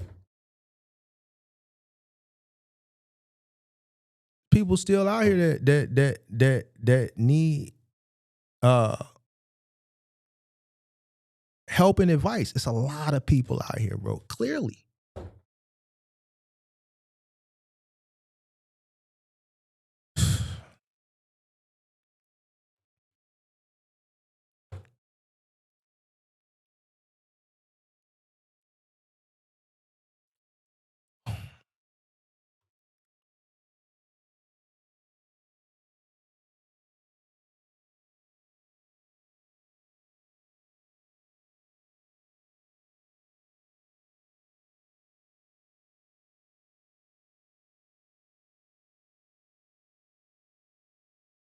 One, if you want to do that, it's up there. You said you was going to do that 3 months ago. We ain't heard from you. So you just running your mouth. You ain't on shit, one. If you wanted to do that one-on-one, you say, oh, Mark, I don't want to call on the show because I don't want everybody in my business. And then I put the shit up and then you don't do it. So what are we talking about, one? Yeah. Yeah. Yo. Yo. What up? What's going on? Who is this? Yo. Hello? Bro. Yo. What up, bro? It's Boshak, bro. Sam. Who's this? This Sam? It's Sam? Sam. You got to turn the TV off in the back or the phone. Oh, shit. What's the deal? Hold on. What's going on? Shit, long time no hear. Long time no here. I hopped on YouTube. I see you was live, so I was like, hey, you had the number up. I'm like, let me call. Yeah, man, these niggas over here giving me a headache, man. What's the topic y'all talking about? Just a call-in show. Just a call-in show, man. And people been calling with their problems, and I've been trying to get the best advice I can for the past shit. I've been trying to get off it since 4. But people keep calling. Shit. Oh, man. 7 hours, bro. You've been putting some time in. Today, I don't really be on here like that no more, bro. I kind of, I don't want to say wash my hands of it, but yeah, it's just, I don't know. I have a viewpoint. I am older. I have a lot more wisdom than a lot of the people call. So I just feel like the times we living in, people got to figure shit out on their own, right? And then they come back and like, damn, Mark, you was right. So that's when we kind of had a conversation. I let people bump their heads, and then I'll come on every now and again, and then that's when they listen. So that's where I'm at with it right now. Yeah. Done preaching. It's kind of like in life and like in business, especially like in trucking. You kind of like when you didn't reach some like when you don't reach levels of success and you didn't seen the journey firsthand, and then people coming after you, they want the top of the ladder, but don't understand what it takes to kind of go there. And it's like you're looking at a maze, and like these people in the maze, and you kind of tell them where to go and how to navigate, and people just want to move how they want to move, and it's like, I just told you not to go that way. It may look promising, but I think people chase the highlights of it, and unfortunately, that's not what comes with this business. I always tell people, like, in this box truck space or even in trucking, things get harder before it gets easy. And people don't really know what that hard looks like. But I think they come in with this idea of how they want to operate. And sometimes you gotta pay attention and take some advice from people who kind of been through it. Yeah, but everything now is instant gratification. So Mm-hmm. tell people it's the long game. They don't want to hear it. You know what I'm saying? And like I have like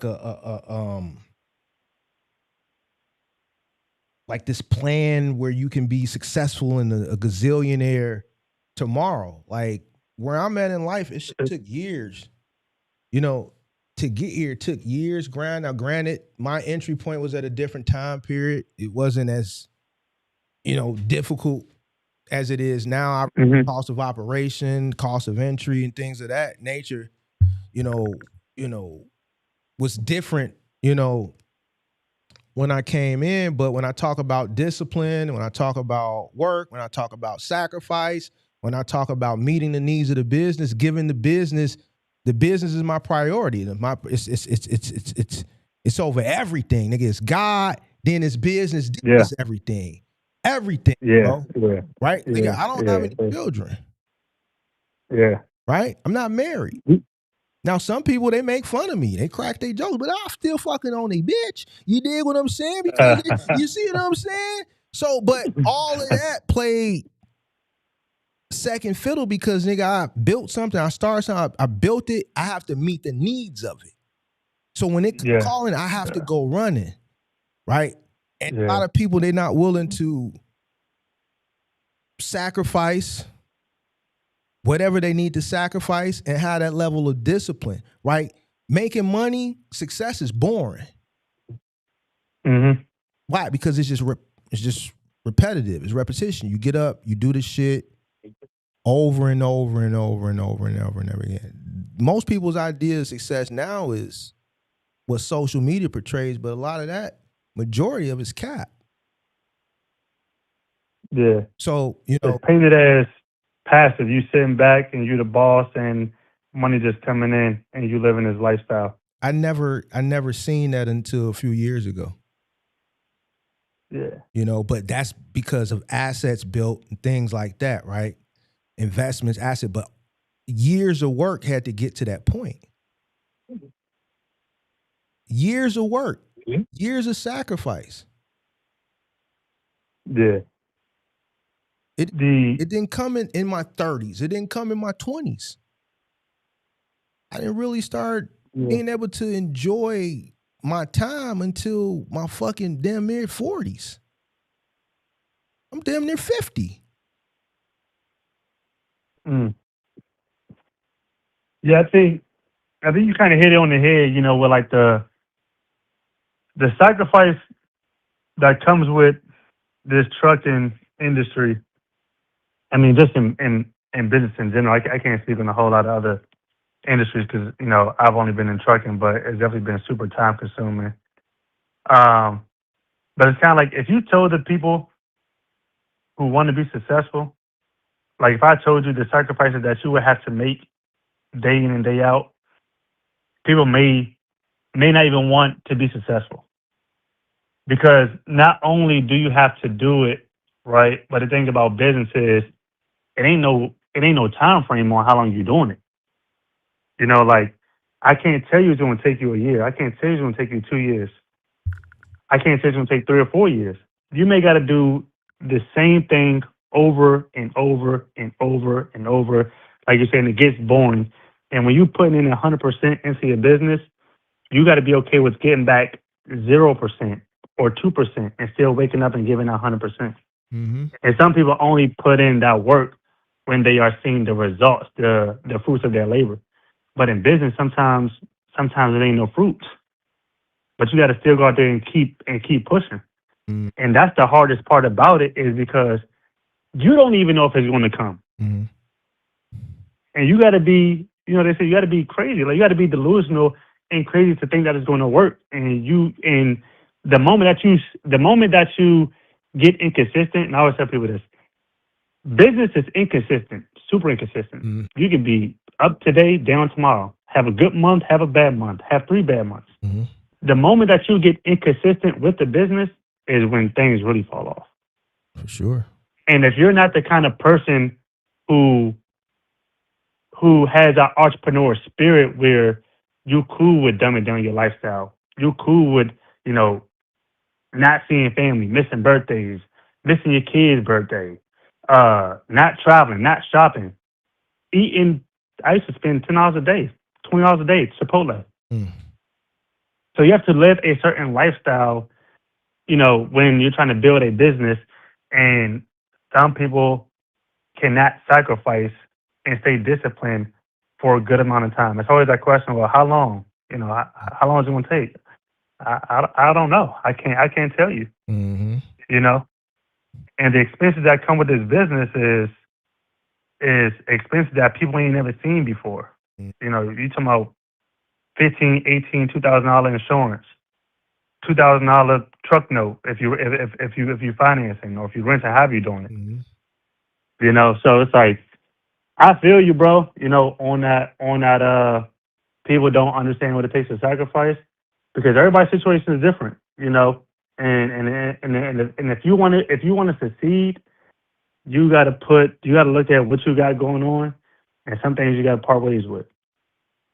I lost a whole relationship over getting in trucking. Me too. Because of the time I had to spend away on the road, it didn't work out for the relationship.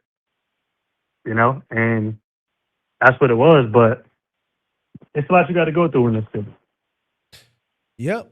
And unfortunately, most people think trucking is like an instant, I guess, ticket to riches. But, I'll be honest with you. There's some people out there that make it seem that way. So it's a lot of misinformation and misleading that's out there. So, a lot of people don't do their due diligence behind some of the information they're consuming to see if it's credible or not. So, time tells the cream always rises to the top. So, over a period of time, one way or another, people will see who's who and what's what. It's just unfortunate. But me personally, I just feel like the content as far as box truck, I don't want to say I pivoted away from box truck. I just do more business talk. It's just a lot of my audience is still trucking, so I deal with these trucking topics. But like like a lot of guys just people don't want to learn the business, man. People don't want to learn the business. Like truth be told, people don't want to get in and really learn the business. People want the money. Mm-hmm. They want to come in and start making money. You know, they don't want to, okay, how do you invest? How do you save? How do you put money away? How do you stay in compliance? Mm. They don't want to get into really learning the business. And business ain't nothing but problems. And trucking ain't nothing but money problems. Mm. It's nothing but money problems. But when you sign yourself up in trucking and you think that you're just gonna make the money, nah. And it's a sad reality, because it can work. That's the thing is that trucking can work. It works for some people. Some people it don't work for. It's a high turnover ratio from companies. 90% of, I think it's what, like 90% of trucking is small businesses between like one to six trucks. Mm-hmm. Yeah. And these are people who come in grand opening, grand closing. Mm-hmm. Yeah, grand opening, grand closing. Most of the people that come in this, I think it's like 85-90% fail. Yeah, fail flat. Yeah. So. And I think now what makes it like super hard is the fact that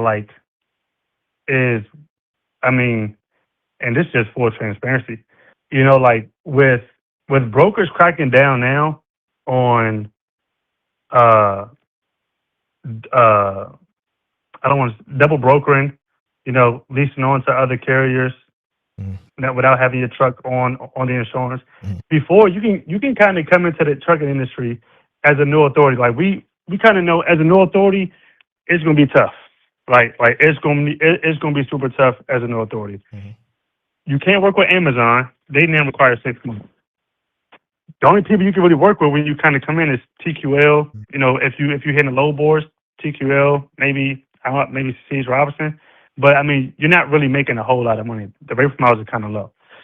So with that, before, you can kind of get away with, hey, I'm a new authority. Let me book a load under your MC without my truck being on your insurance. Let me just use your MC to kind of book it. And you can get away with, doing that. We was kind of running that play for a while. Y'all know authorities. We're like, at least on, you got to have your own commercial insurance, your own, your own MC authority active. We'll drop like a little lease on contract, add them as like an additional assured on the contract, on the insurance, and we'll do it that way. It wasn't super legal, right? But we didn't have some issues where like other carriers, they had some claims, and we didn't show them the contract. We didn't show them the additional assured, and we forwarded that claim to the insurance, and they got taken care of. But now with brokers cracking down on that, it's really hard to make money. So like it's at a point, where people ask me like, hey, do you offer help? Do you? And I'm like, bro, honestly, I can't help. There's nothing I can do, as a new authority, because if a broker don't want to work with you, it's nothing I can do. You got to figure it out. That's it. You can't work with Amazon. Brokers ain't working with you, right? So you probably got a dispatcher, maybe. All these other expenses, but it's like, how do you start generating money? And it's like, man, you got to figure it out. So you don't do mentorship? You got to. I don't. I have not mentored in probably like the last maybe 3 years. I stopped. I was just kind of focusing on business, and I was kind of focused on business. I had like a how to get started course and like a dispatch course, but I've not mentored nobody. But I would feel wrong now even mentoring someone from the jump, knowing I can't help you. Like that's just like taking your money. Now if you now I would say if you've been in business 10 months, over a year, you got a good authority, you're still not making money. Okay, now that's an operation flaw at that point. All right, like now something is missing because if your authority is aged enough to where you can work with some brokers, maybe you don't have a good dispatcher, maybe you don't have a good driver, maybe you're in the truck, maybe you're just staying local, maybe you're not like maximizing your profits. That's when I can help you out because I can look at your numbers and say, okay, you know what? This is where you're lacking at. You've been in business for a year. You are good enough to work with a few brokers. And you're not a no authority. Why aren't we making money? As a no authority, if you can't work with a broker, you see a good load. If you can't book it, then that's something I could do. So when people ask, well, how do I generate money?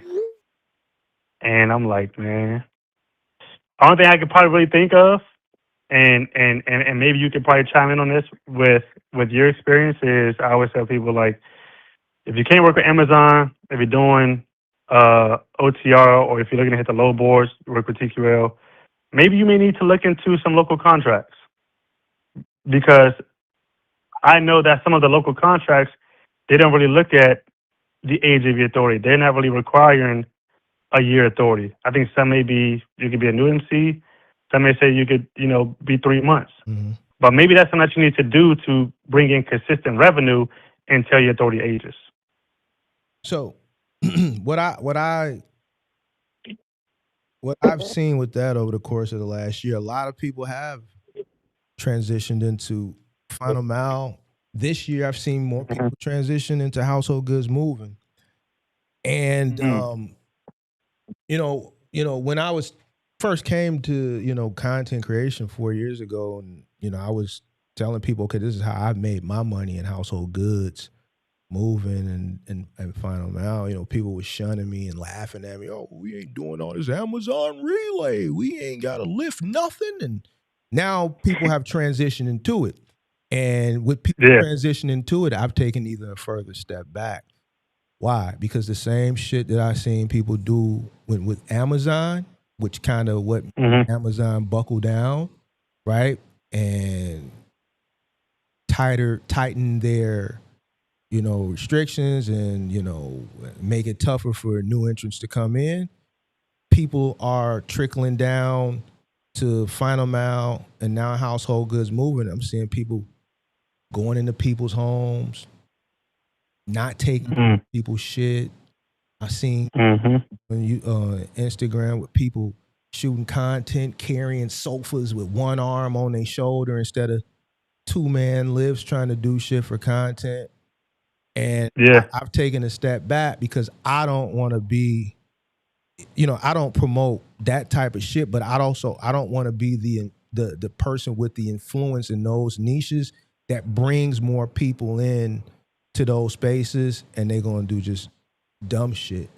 So I've kind of taken a step back, from just even talking about that. But people have come into those industries and they ain't gonna last here either. There's a lot more labor that's associated with it. They taking shortcuts. They not wrapping people's furniture. They refuse, go above and beyond. Like moving is tedious. Like I was reacting to this one guy who was shooting his content. I'm talking to him. I'm telling him like, bro, you moving a grandfather clock. You got to take the bells out the clock. Like this is something you can throw the off. Like you just can't move a grandfather clock as is. You have to break it down, bro. And it's just like this shit one ear and out the other, bro. And it's just like that's why I never got into like that moving stuff. Is I hate the drops of my grandma china cabinet. You know what I'm saying? Like people got these sentimental items that they done had and delicate shit, and I'm like, I'm cool, because anything can happen. The claims that kind of come with the damages, even with the final mile, it's a lot that come with the space. But it's a true testimony of no matter which route you go, it's gonna be hard. if there's something that you want to do, you got to choose your heart. Mm-hmm. You know, but ain't nothing gonna be easy. That's just point blank. Period. This shit is not easy. You know, it's not easy to get started. Mm-hmm. It's not easy to maintain it. It's not easy to keep going because every day you got to work 365 every day. I don't care if you. I remember you told me this. What you mean you don't work? Oh, I'm drive. Remember when I reaction video? Every day you working no matter what it is, you know, and you know it's hard. It's hard overall, you know, even with the drivers, you know, because when you start passing down, you know, responsibility and liability on other people for your company, you know, you got to make sure that you have the right team, the right pieces, because this is especially when we talk about scaling the company, scaling the business. When you start to scale, you need more people. So the more people you have, the more risk you have. Mm-hmm. You know, and we know what these authorities is, bro. You are one freight guard away. You know, you one DNU away from your company being shut down. Mm-hmm. You know, so you got to really make sure that you are vetting people, you finding the right people. And as a small business, this is also too what I talk about with people. As a small business, you're not Walmart. You know, you ain't shit. What's that? What the hell am I thinking about? You ain't Walmart. Yeah, Target, Sam's Club. Yeah, like you don't have thousands of people applying to your company. You know, it's a small pool of probably a lot of unqualified people. Right. So you put a driver in the truck, you might put anybody in there just to keep the wheels rolling. But you don't really have a whole lot of qualified candidates, and that right there can also to be a tough part is how do you scale? You know, and the thing that I learned about scaling is if you ain't never did business, don't nobody teach you how to scale. It ain't as a small business because everyone's situation is different. No one teaches you how to scale. So now that part is gonna be hard to figure out in the sense of like when do I scale? Right? Sometimes you may try to scale too fast. Sometimes you may scale with the wrong people. And that shit can be costly. You know, so it's like it's tough overall to kind of figure out, you know, with this business. And it's from my experience, man, is you gotta be hands on and you gotta be more than 1,000% committed to what you want to do. You know, and my take has been for me when I bought my first truck, right, is my journey was all right. I want to do Amazon because I've seen people doing Amazon. When I got to doing Amazon, I started seeing that the rates wasn't what people were saying. The overnight driving, the 5 stops. You know, I'm dead heading to the next Amazon facility. It was just way too much. I kind of went into it, so I decided to go over the road. I got a dispatcher, and it was cool. You know, and this was my take when I went over the road. I said, all right, I'm gonna go over the road for 30 days straight because I want that's me maximizing to see what can this business give me if I put in 100%. So when I went on the road for 30 days straight, I was just running, you know, made some good money, and I said, okay, cool. This is what is possible. When I had the dispatcher, I found myself waiting around for him to book me loads. Sometimes I'm going to dead areas, Colorado. I'm going to Montana. I'm going to Idaho. But when I found myself in that truck and I got stuck in Colorado after we didn't got stuck before, I'm like, bro, why you keep sending me back here when it ain't no money here? But then I catch myself sitting by my phone waiting for another man to tell me it's time to eat. And I said to myself, I can't have that shit because now my business is in your hands. What you booking me, what you sending me, you making the decisions for my business. It was cool because I didn't know shit, right? But it got to a point where I'm like, nah, it ain't no way I'm waiting for another man to tell me when it's time to eat. Because I don't know what you're doing. I don't know how much time you put into it. And that's when I seen that, like, all right, if I learn how to dispatch, that ain't nothing that nobody could take from me. If I can master dispatch. Like, low board, spot market freight, It's always going to be there. These are different companies, different brokers that you're running with every single day. It's always going to be spot market freight. I just lost my contract that I had with Blue Origin for the last year and a half. Oh, that Lost that, right? right? Yeah, it was started off. I mean, yeah, over the course of the year and a half, I made 7 figures, but it was about 800,000 a year for 2 trucks. That's a big chunk of change. Yeah. I lost that, right? Right. But if I didn't know how to dispatch, I'd have been asked out. So luckily it's like, all right, cool. The contract was good. It was passive. I didn't have to do too much. But now that that's ended, this show ain't stopping. I'm going back to the boards, and I'm still dispatching. I'm still working. So just kind of being in control of your business is where I want it to be at. And I knew if all else fails, I know I can fall back and I can dispatch. So my rock bottom is going to be me knowing how to dispatch, knowing how to generate $5,000, $6,000, $7,000 a week with these trucks and these load boards, parts and loads, and it's a everyday hustle when you're doing that. It's like fishing. It's an everyday hustle. Wow. Well, man, you doing your thing, man. Your name definitely still ringing bells out in these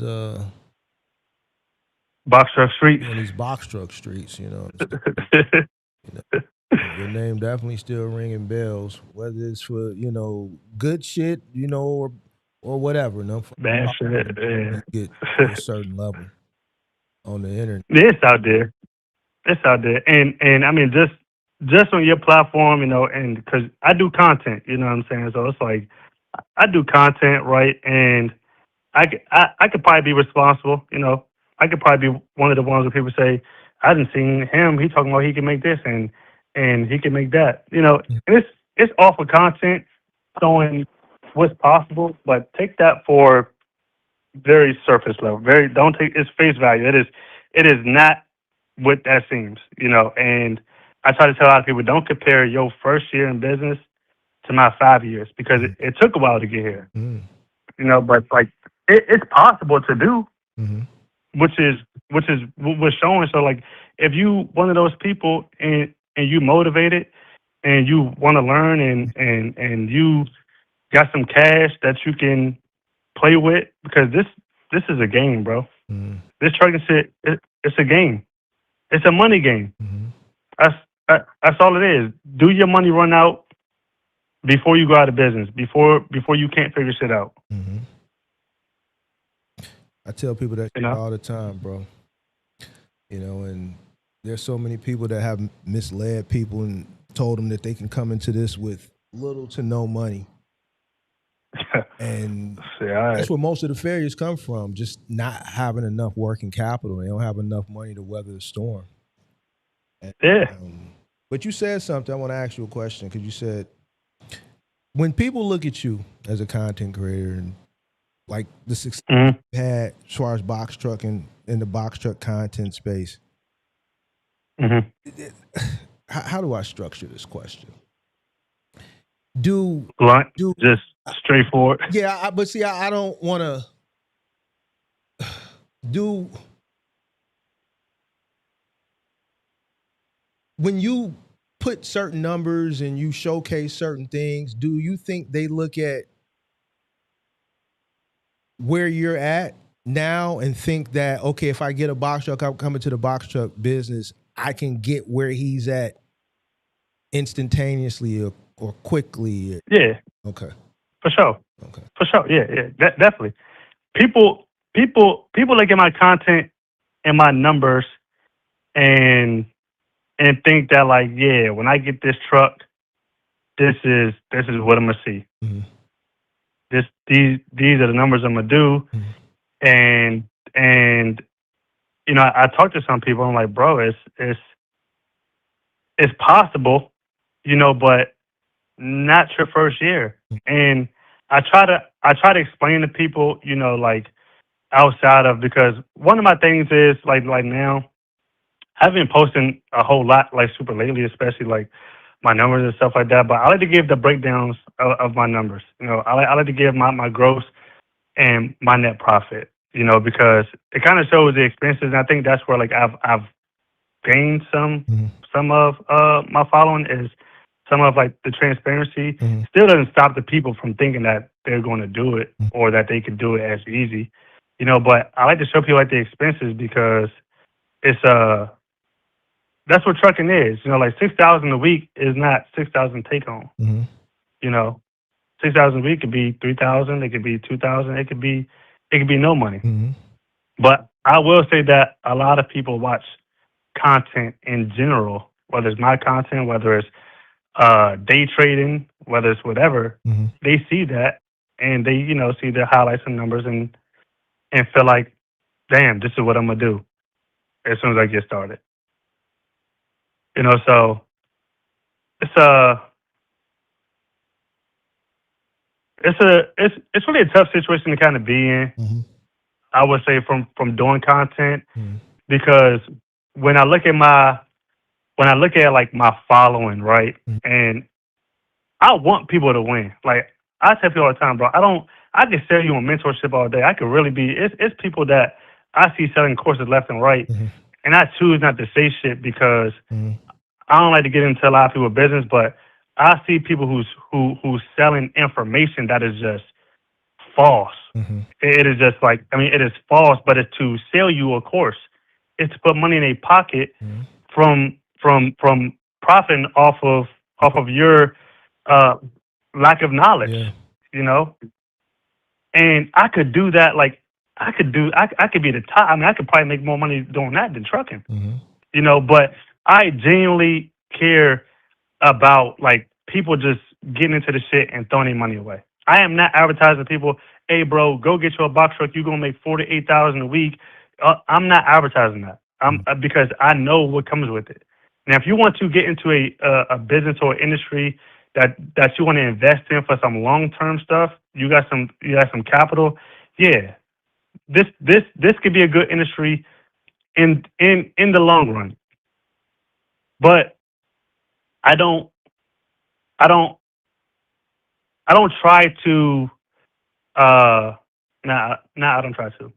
Having a big platform that big, sometimes it's a hard space because I have a large influence that I can have on people. Right. With some of the content that I put out that for me could just be, hey, I'm getting this out there, but it could be super, super misleading. And people can be very influenced. And, sometimes I kind of battle like, damn, do I put this content out? Do I just not post content at all? Or do I not post numbers? Do I show only the bad and not the good? So it's like, it's still kind of a hard space to kind of be in. So do you think what you just said, I'm man, that's very admirable. Do you think you weren't in that mindset initially when you started? You probably kind of grew into that as you matured as far as in the content space and as you learned the business. You probably see, people are very, very, because I say it all the time. People are like, I tell people all the time, like, I'm very conscious of what I say. Because when you have influence, I realize that it's powerful. People will just take what you say at face value and run with it. They won't do due diligence. And some things you say, they could misconstrue it, right? So, like, I really think about things, before I say it. And some things I have to, I'll just sit here and I'll think and I'll be looking up at the how do I want to articulate this? Because I don't want, like, I know what I'm thinking in my head, but someone could take it the wrong way. That's something that you developed in the past, what 6 years you've been doing content now? 5 or 6 years? Yeah, about like 5. I think there was a point of time where I was definitely marketing how easy trucking was. Right. And I think that was not really being super realistic with how hard it really is. Like more so speaking from where I was, rather than not like how I got started. Because how I got started, my content wasn't, hey, this shit is super easy. You know, my first content was I wasn't even making content because I wasn't making money. You know, so when I started actually, you know, generating money and I'm putting out content, I'm showing how easy it is. And yeah, it did get to a point where this shit is super easy for me, for sure. You know, like, yo, I'm booking loads, I'm making 6,000-7,000 a week. I'm got multiple trucks running. This shit is easy. I'm telling y'all could do it. But not everybody can, you know, and I think that I wasn't really highlighting that, like, yeah, but you're not going to do it right away. You know, like, it's not like, and I think now that I definitely try to uh be a little wary, you know, because I was putting out misleading information, like, hey, you know, you can lease on to someone else. You know, like that's not good business practice. You know what I'm saying? Like, can you do it? Yeah. You know, trucking, and I always tell people, trucking is not the most professional industry at all, by far. From brokers to carriers to dispatchers to it's super unprofessional. Cutthroat. And you know, some people, yeah, cutthroat. And you know, some people they walk that line. You know, some people choose to play on the right side, some people choose to play on the wrong side, some people walk the line. And you know, I've learned that just about business in general is okay. I see how it's going, and I gotta to make some money. I gotta fall in line. You know, and I think that I was kind of giving people more of like, this is what you can do, rather than like, hey, you know, you really don't want to do this. I've never, and this is what I will say, what I've learned. I have never really valued an authority up until recently. I've never valued what the having a trucking authority, having good inspections, being in good standing with brokers, not having no freight guards. I've never really valued an authority because it's so easy to get. You know, you can, hey, I just apply for another one, right? But no, when you build up your authority, when you get good inspections, when you work with a lot of brokers, that shit goes a long way. That goes a long way, you know. And up until recently, I just started valuing that because I had some, you know, I got a lot of good inspections, and I'm seeing how brokers are kind of cracking down with the double brokering and getting hemmed up for freight guards and stuff like that. I'm like, damn, I was telling people to play a dangerous game, you know, and that's because that's something I would do, you know, like I got authority, my brother got authority, you know, hey bro, I can't book this load, let me use your MC. All right, cool. Yeah, we offer lease owners, man. Look, if you're no authority, you know, keep your authority active. Y'all can lease on under our authority. You know, just tell a broker, give them our MC number. Y'all can book the load. That way you can kind of make some money. It was also too within reason of trying to help. You know, like it wasn't like a hey, just do it illegal, but it was also within reason of trying to help people. But at the same time, it's a sacrifice even on my end, even on their end. You know, it's a sacrifice for everyone, and that risk to reward is just not worth it. You know, it's kind of like, bro, if you're gonna do a lease on, you need to do it the proper way. Hey, you got to have your truck under the insurance. We do good business because you know this is my livelihood. So, but yeah, man, I've been learned a lot. You know, over the last couple of years in business, just about everything, man. You know, and it's a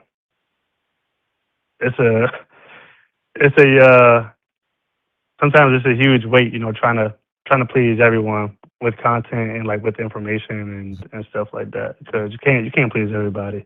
Man, I see a lot of growth from the first conversation we've had to this one. Just with, you know, just in the conversation with Ansel, I could tell you've learned a lot, you grew a lot. I can tell your mindset probably has shifted some. Yeah. You kind of holding yourself accountable for some things, and it's admirable, man. I'm proud of it, man. Listen, much success, man. I know you get a lot of flack, you know what I'm saying, and but shit, you doing something right, bro. Yeah, I definitely appreciate that, you know, and you know, kind of kind of having that talk with you, too, for transparency, like I say, we ain't never had a conversation before that, but after talking to you and just hearing how, you've conducted yourself and how, you've done things in business really kind of made me after that, because I'm always willing to learn, right? But like I've never actually sat down with someone level headed, like in the sense of, yo, I'm trying to teach you something. I'm trying to tell you something that can help you out, And sometimes it's a small information that goes a long way. It don't even gotta be nothing big. It just be, and I never forget. I learned what SOPs was from you, and then you're like, yeah, SOP. I'm like, oh damn, having Slack. I got Slack now. You know what I'm saying? I got all my drivers on Slack. Okay. I got Slack. You know what I'm saying? So it's like I'm taking heed to it because I'm like, damn. And these are small things that can turn your business up, right? And it's like people may look at me like, yo, he's at the top, and he's this and he's that, but it's still I still can learn and I'm still improving. I'm not the best. So it's like when someone's giving you some game, and I heard this quote. It said this: if someone is willing to teach you for free, you need to listen.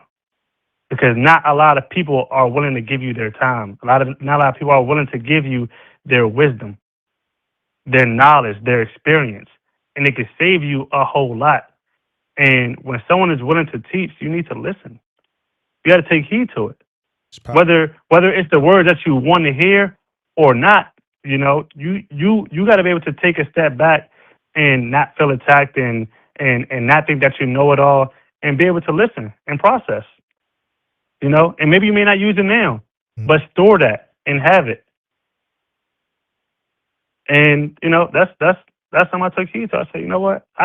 As someone of this stature, as someone as this status, that I built, I think that I would say this: you held me accountable, and I had to look at that. I had to look at like, damn, you're right. I don't got no tape no more on my door. I don't got magnets. I got vinyl signs. You know what I'm saying? Like I had to take heed to because even when like the reaction video, whatever, it was, I felt some ways about it, but there was also some points in there that was like, damn, that is true. That is true. And I think that when we got on the phone and like saying shit like, yeah, I don't work. Like, what you mean you don't work? You're a fucking, you're a boss. You work every fucking day. Like, yeah, you're right. But having a company, you got to present yourself as that. You have to because you have drivers, you have a following. You got to lead by example. Ain't no excuse. It ain't no excuse. Especially when you have a platform that you display into the world. So 7 violations is crazy. Not doing the pre-trip is crazy. It ain't no excuse. So I think that like I was focused a lot on just like the revenue side. Like, yeah, I'm making money, and I'm making money. Operations was still, semi decent, but definitely needed a whole lot of tighten up. And I think that was like the wake up call. Man, brother. Thank you, man. I appreciate that. Cause I ain't gonna lie, like I got a lot of flack from that that live stream. You got a big audience. And some people don't see through, like they don't pull out the nuggets. They just like, yo, this is our guy. So we ain't really hearing nothing. We just riding. You dig what I'm saying? And same thing on the other side. So, like after the live stream, the next day, obviously when it was still kind of trending, people was coming into the comment section. Even during that live stream, people was getting at me and shit like that. For whatever. But I'm not like, I don't care about it. Shit roll off my shoulder. I ain't, so the conversation we had, I wanted to take that opportunity because I said, yo, because people don't know, we talked for another hour or so after the stream ended. And I said, man, this is, a young brother that if I could just give something, that I could pass off. He might grab it, he might not, but I'm gonna present it, I'm gonna put it out there, and I'm just gonna leave it up to him. I ain't really caring what they talking about. You know what I'm saying? Because it's not enough of, like you just said, us as far as networking and sharing information. When we get information, nigga, we gatekeep it. We try to sell it. Yeah. You know what I'm saying? We don't want to help each other. And I look at all the other ethnicities and shit like that, they pull each other up. So, and pulling each other up, it doesn't necessarily have to be, monetary information as well. Knowledge as well. We don't do that. So I wanted to take the opportunity just to have a conversation and, here's what I got. Here's what I've learned. If any of this could be used to you now or at a later date, here's the information. And I wash my hands. Like now, us having this conversation, I guess it's been about a year. That was last September. So it's been damn near a year. You know what I'm saying? Now you telling me that you took it. And I appreciate that, bro. I do. I appreciate that, man, because a lot of brothers wouldn't even come back to even tell me that. Yeah. Nah, man. I'm a give credit where credit's due kind of guy. You know what I'm saying? Like I say, if I'm wrong, I'm wrong. If you help me out, ain't nothing better than appreciation and giving someone, their grace and gratitude. Because I don't think that people understand, like I say, in life, how these small moments of just exchanging words and information can really help you in life. It's like it's something as small as even in the Black community. Like you see a brother you may talk to randomly, that you may meet, give him some dap up before y'all ready to go your separate ways, and you say be safe, right? We just say be safe, but nah, bro, really be safe. Right. You know what I'm saying? It's like really be safe. Try to be safe. It's a dangerous world, but just in comparison to that is, when you're willing to give me some game from your own experience, I gotta be like, damn, oh, that was some game. You ignorant if someone's trying to tell you something that they've been through, and you choose not to listen. You're just being ignorant. You know what I'm saying? Yeah. And like I say, I'm a student of life. It's a long road, and whether it's in business and life, anyone can give me some words, and it's helped me. The moment we cross paths, I gotta let you know. I gotta let you know. I appreciate that, man. So as much as you appreciate that, I appreciate that, bro, because it's been a tremendous implement in my business. I got Slack. I got an assistant now. You know what I'm saying? So it's like she run the Slack, she doing the updates. And I'm like, damn, delegate some stuff, get some systems, get some shit going. And that is also to a part of scaling where it's like, yo, that small game right there just put me on. Like, all right, cool. Now I know what to do. I ain't gonna do it for you. I'm gonna tell you what to do. And like you say, it's up to you. When you give game, it's up to that person of if you want to do it or not. Right. But it just goes to show how much it can really help if you implement it, if you do listen. Same thing with starting a business. If you want to fall flat on your face, go ahead and do that. But I don't want to see you do that. I'm gonna try to give you some game. So it's been cool, man. And like I say, we ain't talked much, since you had your platform and I done had my platform. But when we finally did talk, it was a nice, enjoyable conversation, man. Likewise. Honestly. Yeah, it's always nice to Honestly. meet you, man. You know what I'm saying?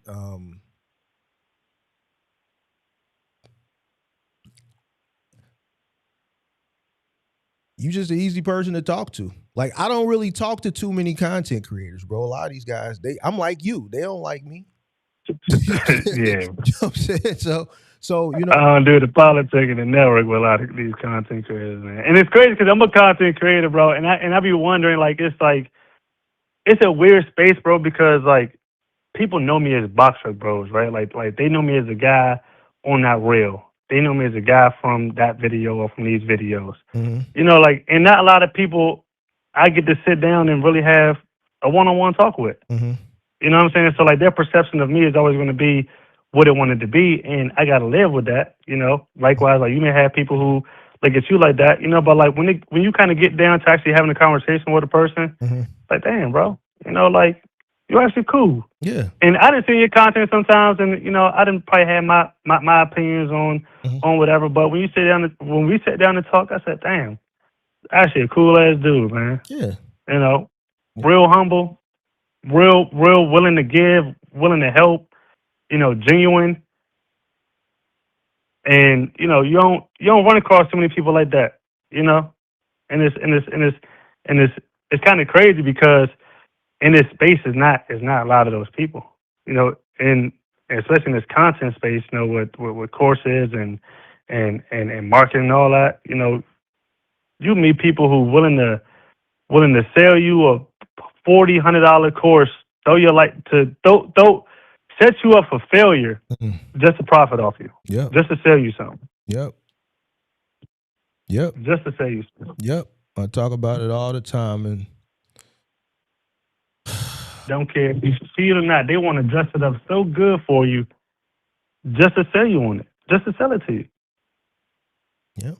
And it's scary because influence is a motherfucker, you know? Man. Influence is crazy. Man. That's why I admire you, bro. I'm gonna be honest with you. I don't never want to, like, the influence you got. I don't want that, bro. I don't want to never have that, bro. I say it all the time. Nah. Yeah. Yeah. It's a gift and a curse for sure. Yeah. Hey, look. I had a dude from you from Chicago, bro. I had a dude from Chicago told me, like, bro, if I ever see you in Chicago, I'm gonna kill you. I said, God damn. Because when you come to Chicago, tap in with me. Man, bro, I had it. The guys going. I said, damn, bro. And I ain't never met this dude. I think I just posted some video. He's like, yeah, you lying, you capping. Don't take what he's saying for granted. Oh, man. Like, I'm not. Hey, look. But like these niggas is out here, bro. These niggas is brain dead. For real. Oh, so man. I'm hip. So don't take that shit for granted. If you ever come to Chicago, you want to move around the city, boy, just let me know. Yeah. Nah, if I choose to come out there, I'm trying to stay on the outskirts, man. I'm trying to stay low key out the way. I'm trying to stay out the way.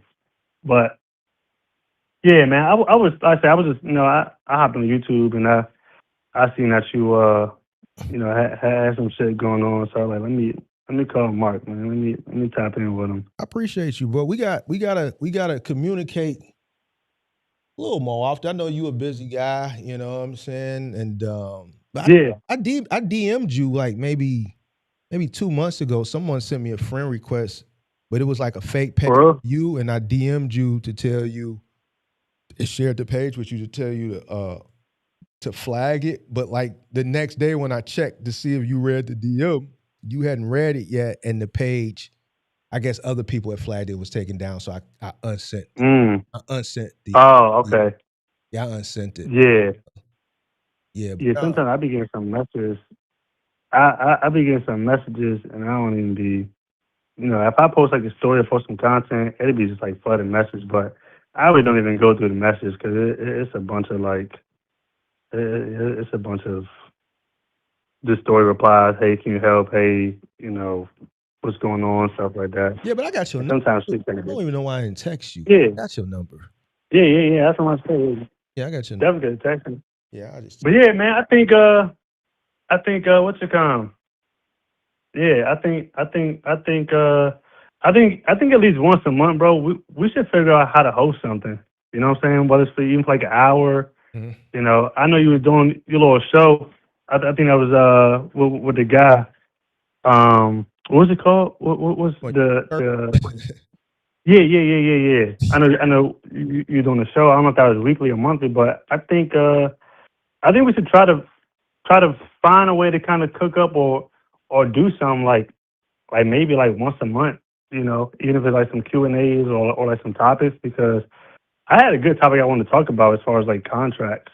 Mm-hmm. Because after I lost my contract, it kind of made me like wake up a little bit in the sense of like what they were asking just on the contract, like what I had to do to keep the contract, the hurdles I had to go through, and then also too how, man, that Joan just hey, we don't need you no more, and it's like, damn, you know what I'm saying? So you go, you know, you kind of go through and you may build a lifestyle off this contract, or you may, you know, got this income coming in and you got shit planned around that, and I mean, you get cut easy, and it's like shit.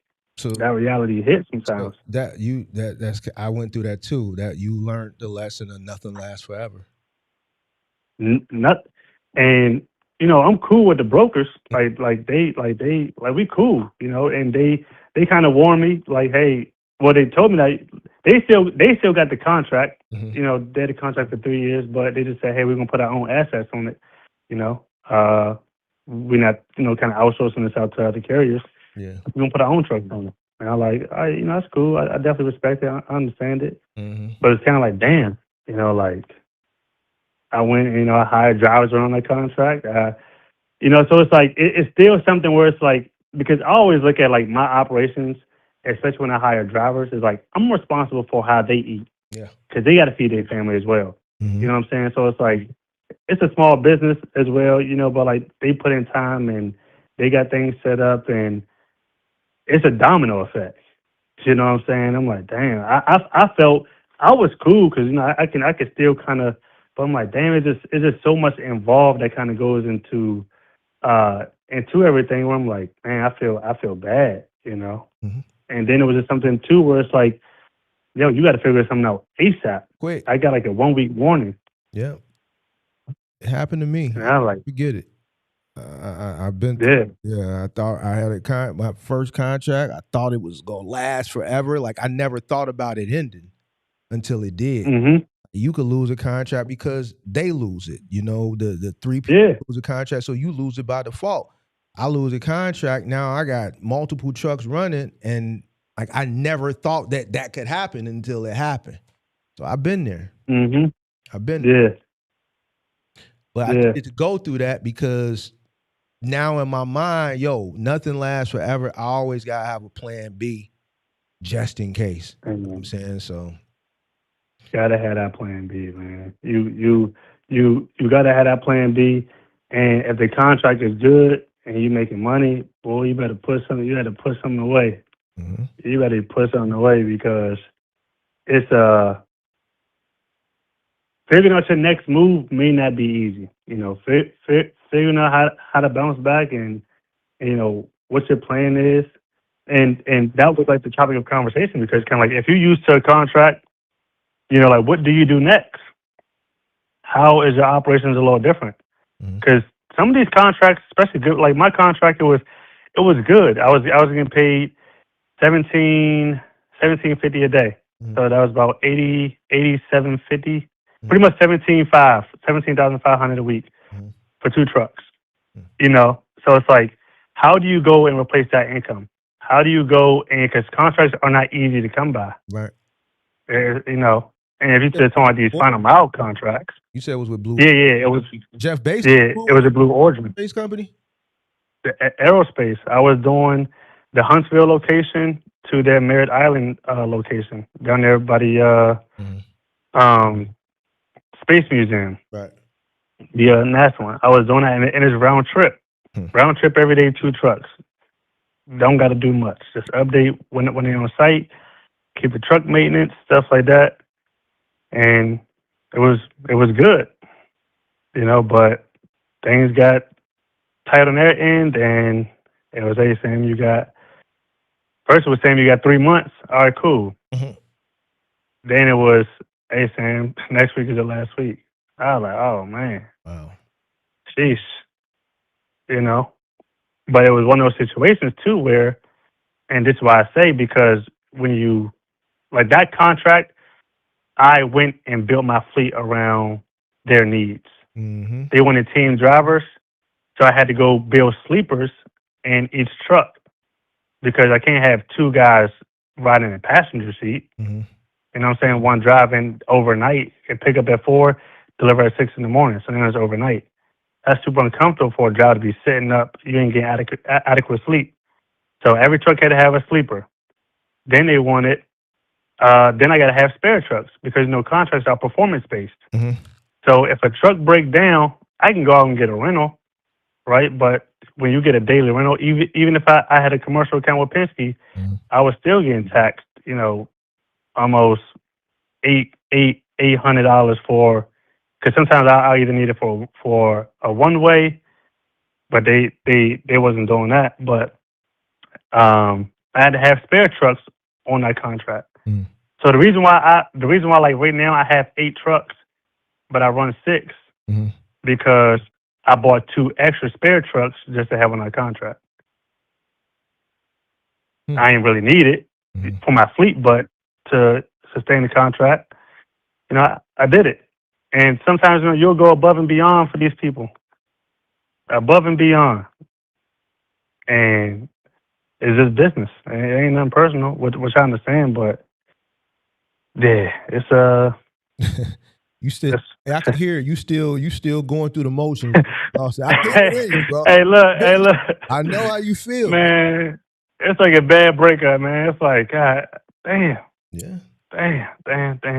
It is what it is, but yeah, I still be feeling some kind of way, man, because I didn't put a lot into it, and I got the contract because I was doing FEMA. So I was doing FEMA. That contract came up. They're like, hey, would you like to do this contract? I'm like, cool. They told me how it was ran, and I'm like, hey, well, if it's ran like this is pretty much how it has to run, because they didn't really understand the logistics side. Because what Blue Origin was doing is they was shipping everything by air. So if you had a few packages, it was next day air. But they said to save money from the logistics and transportation, they want to move to ground freight. But they want to do ground freight with air freight expectations, next day delivery. I had another lane that I was running for them, Texas to Alabama, 24-hour drive. They wanted team drivers and deliver next day. Each driver do 11 and 11. I'm like, oh, yeah, it's crazy. But I had to figure out, all right, how are we going to make this operation run smooth? All right, well, I need spare trucks. I need a truck parked in Atlanta halfway just in case we do break down. Now I got to get storage. Now I got to hire drivers that actually live in Orlando and Florida because this is a 5-day-a-week contract. Can't have a driver living in Philadelphia and he want to take off for a week. Right. So I had to figure out the operation side. And I put a lot into that shit, man. I put a lot into that shit. I'm still recovering. I'm still recovering. I need some what is it when you work a job and you get paid after you get fired for like 3 months or some shit? Oh, I don't know what it's called, but unemployment. Yeah. There you go. I need some unemployment from that shit, man. I need some unemployment. Yeah, man. Something else gonna come along. That's just that's what it is with contracts, man. Some last for years, some last for months, but some I've lost because the company lost them. Some I've walked away from. You know what I'm saying? Right. I had my own warehouse at one point, and the freight was coming to me. And once I realized, man, this shit is more than I bargained for, I walked away from that. So that's the thing with contracts, man. The stipulations be so high sometimes, bro. Boy, it be like, man, this is a headache. It can get a lot, man. Like the demand and the performance that they be asking for you to kind of hold up to, it gets stressful. I ain't gonna lie. Yeah. It It's stressful. Yeah. You know, I mean, that's one of them situations where now you've gone through it, so you learn from it, and you move on. Something else is going to come along. That's on your resume now, so you know something else will come along, and you can use that Yeah. opportunity and that experience as leverage to possibly get something bigger and better. So Yeah. that's how you. Yeah. It's, Yeah. But yeah, man, we need to go ahead and try to figure something out. I guess I'll reach out to you. You know, we'll reach out to one another at some point over the course of the next Yeah. weeks, and let's sit and maybe Yeah. call and try. Let's cook up some ideas, man. Okay. We can figure something out. You remember that last thing I talked to you about, that probably like the last, I think maybe around December, November. That's kind of getting off the ground now. So I still want to talk to you about that as well, Oh, because then we had that Zoom meeting about. yeah, Oh, okay, cool. Yeah. yeah. I'm still, because I think you're the perfect candidate for something like that. So I kind of want to bounce some ideas off you, but you know, we could talk off of the live and stuff like that. So let's yeah, I'll shoot you a text and sometime, and whether it's this week or next week, we'll just kind of hop on the call and go over some things. All right, don't shoot it to this number you call. This the internet number. I think you got my phone number in your DMs. So yeah, I got your number. I'll shoot you on that number. Okay. All right, man. Be easy, Mark. All right, be safe, boy. All right, man. You too. Yeah, later. All right, guys. It's been a long live stream. But, you know, the phone calls kept coming in and I kept taking them, bro. I made sure I got to everybody. I didn't leave nobody unanswered. The missed calls, I called back. And then Sam called in at the end. So, you know, I talked to him. You know, Sam don't fuck with many people. So, you know, when he called in, you know, I definitely gonna have a conversation with him. Obviously, you guys can learn from him as well. He has accomplished a lot over the course of the past, I think he started in 2020, 6 years. So I knew that conversation would definitely be meaningful. And we just had that. And I'm going to talk to him offline and we'll figure something else out. It's been a long stream, guys. So I'm going to be honest with you. You know, Big Mark ain't no liar. Y'all probably ain't going to see me the rest of the week, bro. I done gave y'all enough today. I done missed the gym. I can't even go to the gym now. I got an hour, ain't even no sense of going now. So I'm about to do about 1,000 push-ups. I'm gonna do 1,000 push-ups. And then I'm gonna go in here. It's too late to cook. Now I gotta go buy me some food in the street. I gotta go buy some food now. Or order some DoorDash. I gotta have a nigga like Crazy come deliver me my goddamn food. You dig what I'm saying?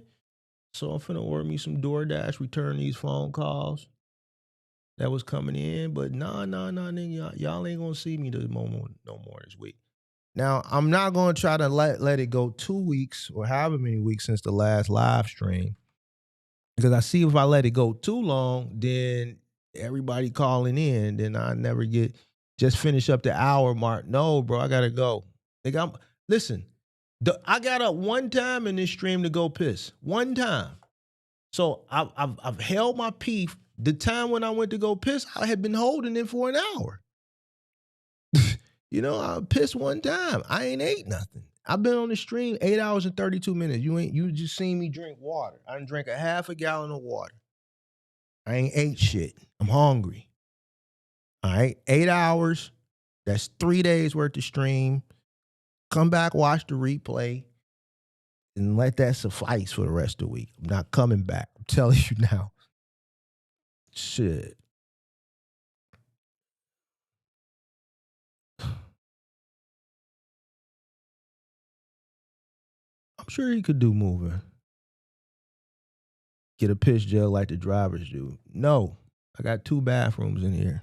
I'm gonna go stand up. I wish I would piss in a jug in my own house, man. What are you talking about? I got 2 bathrooms.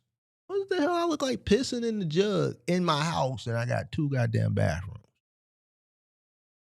I got 2 bathrooms, and I live alone.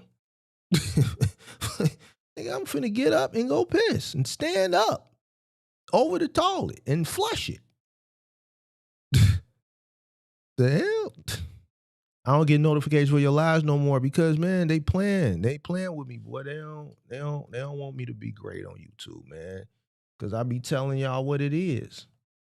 And they don't like that. They don't like that, the fact that I be telling y'all what it is. But I'm gonna tell you when it really started, when I was going back and forth with Buddy, they said, oh, this is a radical ass nigga. This is a nigga, a Malcolm X ass nigga.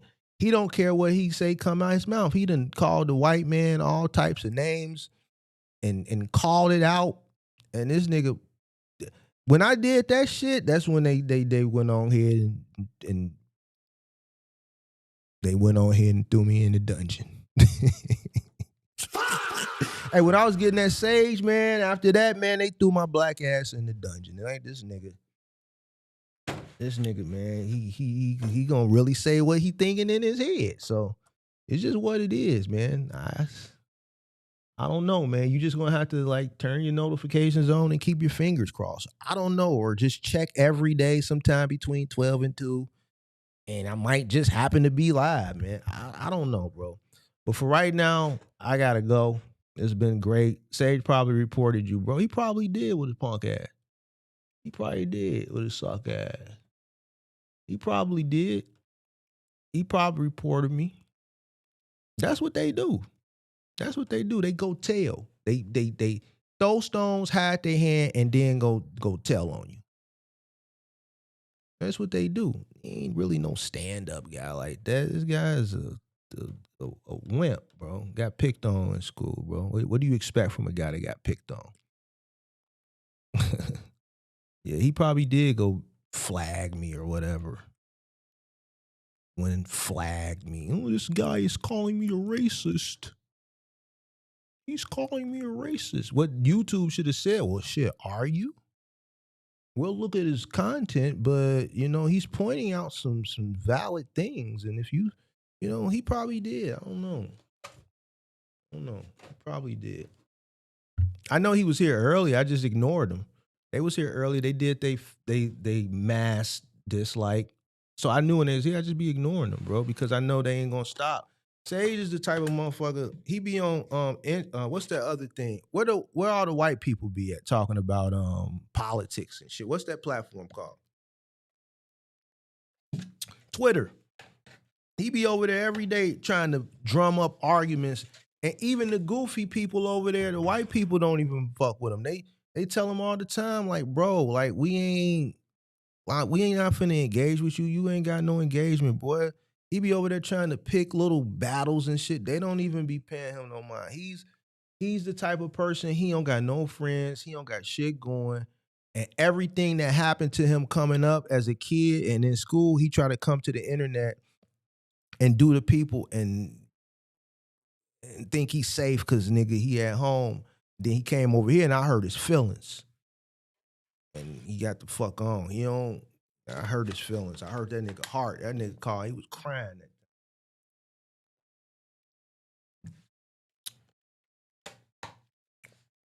He was crying.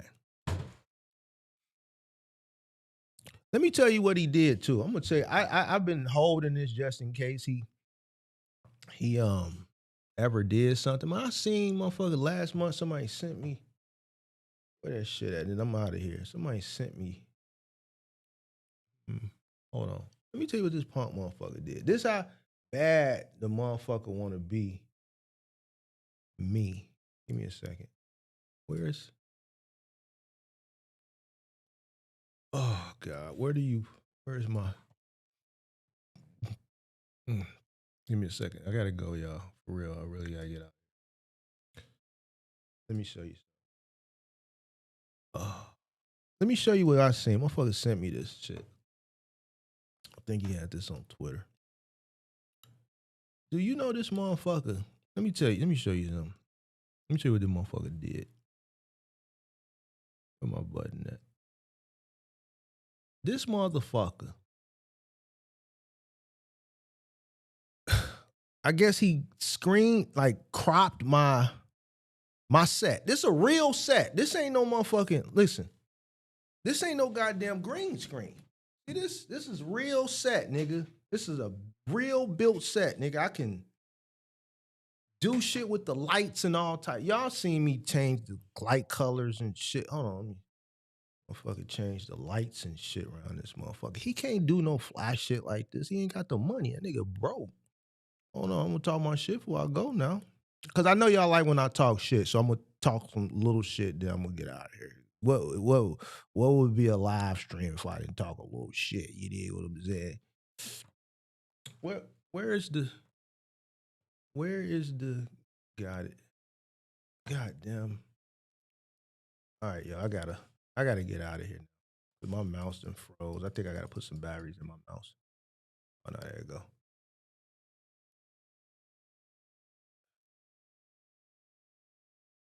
Give me a second.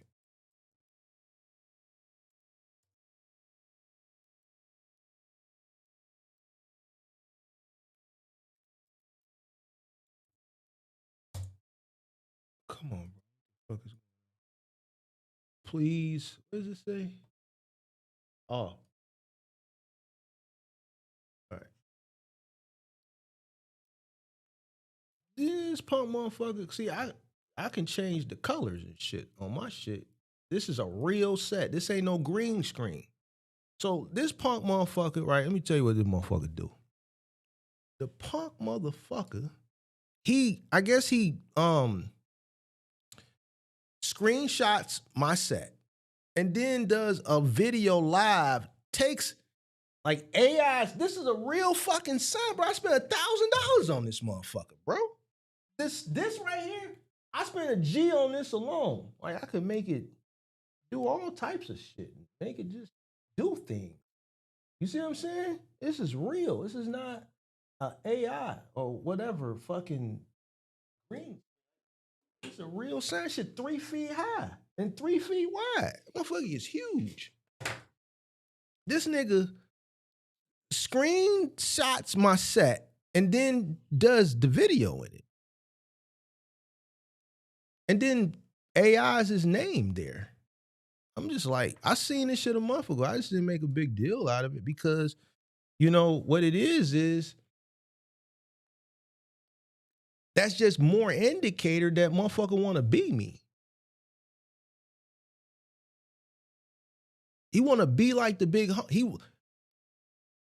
they get mad. And that's why I was trying to tell y'all a long time, I would never screenshot somebody else's shit and then green screen myself into their world. This is my world. I would never green screen myself into somebody else's world, bro. Like, what type of sucker shit is that? So then when you J down on a motherfucker, you hurt their feelings because everything I said was real. Now, this either furthermore proves the sucker shit. Like, imagine yourself. You already envious and jealous of a motherfucker because I told y'all before, like, that motherfucker, he white. So everything is set up for him to win off birth because he's a white man. So then you see my black ass. You dig what I'm saying? They already was wishing broke on me. They was like, yeah, he's gonna fall off. Remember I showed y'all, I said, nigga, I ain't fell off yet. I ain't gonna fall off. Nigga, I'm too far up. I'm gone already. I'm playing with a different type of understanding. You dig what I'm saying? So when they saw that wasn't, y'all seen it when I showed you, he's gonna run out of money. Nigga, no, I'm not. No, I'm not.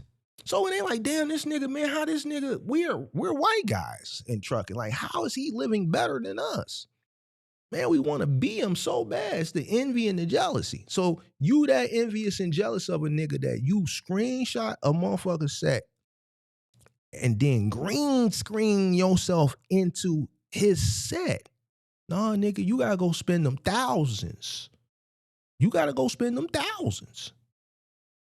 I seen that shit like a month or two ago. I just never said nothing because, you know, it ain't no big deal, man. I ain't no sucker like that. I just said, I laughed. I chuckled at this shit. Like, man, look at this shit right here, boy. I would never do no shit like that. That shit is so fucking lame to me. That shit is lame. Wanna be like me, bro. Like, you want to beat me that bad? Nigga, I'm that cold? Man, go build your, like worst thing, like just go, I get it, you can't build you out of set. You ain't got money like that. Listen, and I'm not knocking that. I'm not knocking that. Everybody ain't got it. So I be telling some of these people, like, man, it's not for everybody. Ken, if you still watching, you got to understand what I'm saying. I bet. Go ahead and use AI and say, yo, build me a 4K backdrop for my green screen. That's cool. Ain't nothing wrong with that. But be unique, be genuine. Like, why you want to be somebody else? Right? You got my collectibles the same. He didn't change nothing. This shit crazy. When I saw this shit, I was just like, this is obsession, bro. What do you mean it's not AI? What is it then? What did he do? He only did it for this one video and then he went back to his normal green screen. If it's not AI, what is it? That nigga, what is it? What did he do? If it's not AI, 608, what did he do? It's the same thing. He screenshotted it, he put it in AI, or he probably screenshotted the set, removed me, right? Probably photoshopped the sign out because his sign is just like mine. The crown. Well,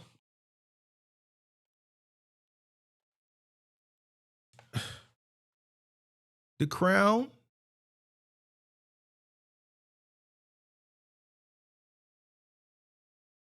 Yeah, he just took the sign and told the AI make the sign say his name instead of mine. He literally took a picture or a screenshot and AI at the background. That's fucking wild. Screenshot part is right. Like who does that? That's the weirdest shit, bro. That's why I be telling y'all, bro. Like these people, they are obsessed, bro. I told y'all the motherfucker was obsessed.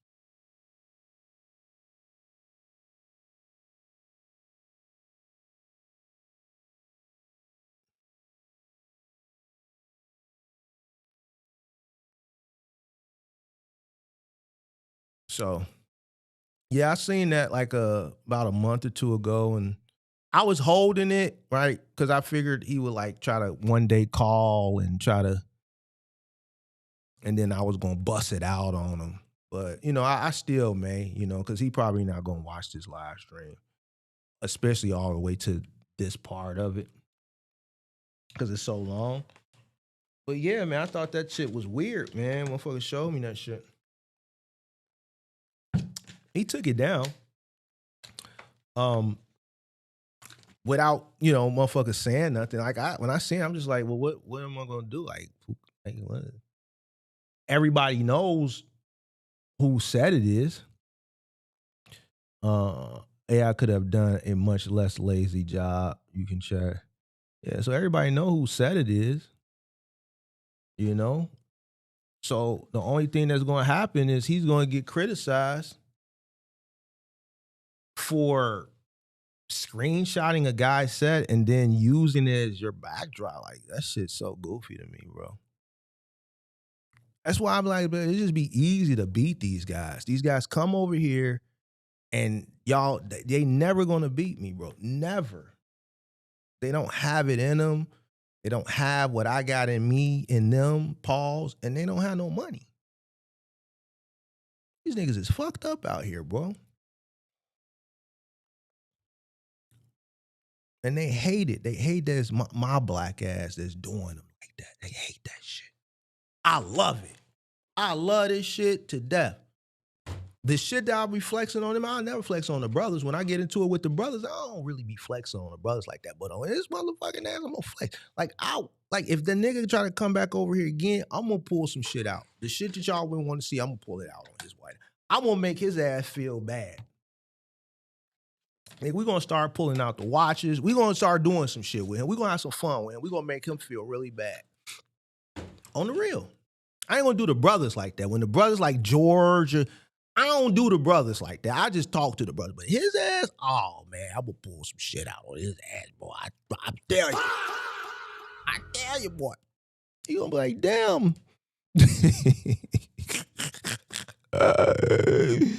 Oh shit.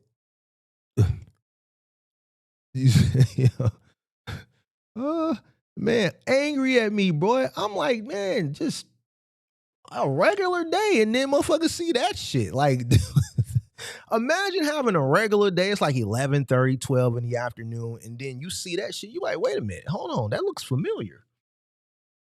And then you walk to that part of the crib, and you look at your phone, and did this nigga just AI himself, green screen himself into my world? As a man, you was a whole man. God damn. All right, man. I had my fun today, bro.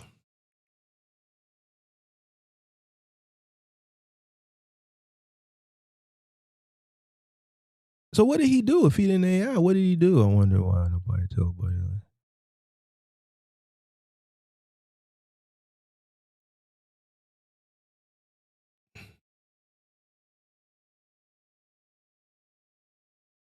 Yeah, that shit this shit wasn't P, man. Somebody gotta tell him. If one of his little cronies is watching or ever watched this, hey man, tell that nigga this shit wasn't P. It just wasn't P, man. It wasn't P, man. It wasn't P, man. So I think at some point he realized, yo, that ain't it, bro. Like somebody probably told him, man, you might want to take that down. He did. That ain't it, bro. You gonna look crazy. You gonna look crazy. He didn't change nothing. He just literally took the screenshot and just changed the sign. Like, but y'all gotta remember too. Remember when the set first got built and I came live, remember he was saying, oh man, remember he said like, what'd he say? Man, now I gotta go change everything because your set looks, what'd he say? He said some envy, jealousy shit. Your set looks, you're making me look bad over here. You go, I'm gonna make you look bad anyway, in anything. You're gonna always look bad standing next to me. From a physical aspect, because I'm in shape and you're not. Like, we pulling up, we dressing, how we whatever we're doing between. If it was a comparison, me and that nigga, I'm always make you look bad. I put my money into this motherfucker. And I don't even use it, motherfucker. Goddamn it, I don't even use this shit, bro. The man said last year, whenever that shit was, November, December, like, man, more, you're making me, now I gotta go move my stuff around because you're making me. Get out of here, bro. You say he was acting like you wanted to be funny, but yeah, he was for real. Yeah. People sue that. You know how you know? Because the motherfucker, if they liked it, motherfucker would just say, man, that's nice. Man, I like that. I like what you did, man. That shit came out nice, Mark. That's when it's genuine. That came out nice. Man, I like how you did that. That's some real genuine shit. When a motherfucker be like, oh man, now I gotta go do this, man, because you're making me look bad. What? That's some envy, jealousy ass shit, bro. Real niggas don't say no goofy shit like that. I already knew when he said that. If you go back and you look at the video when he said that time, I'm like, what type of shit is that to say?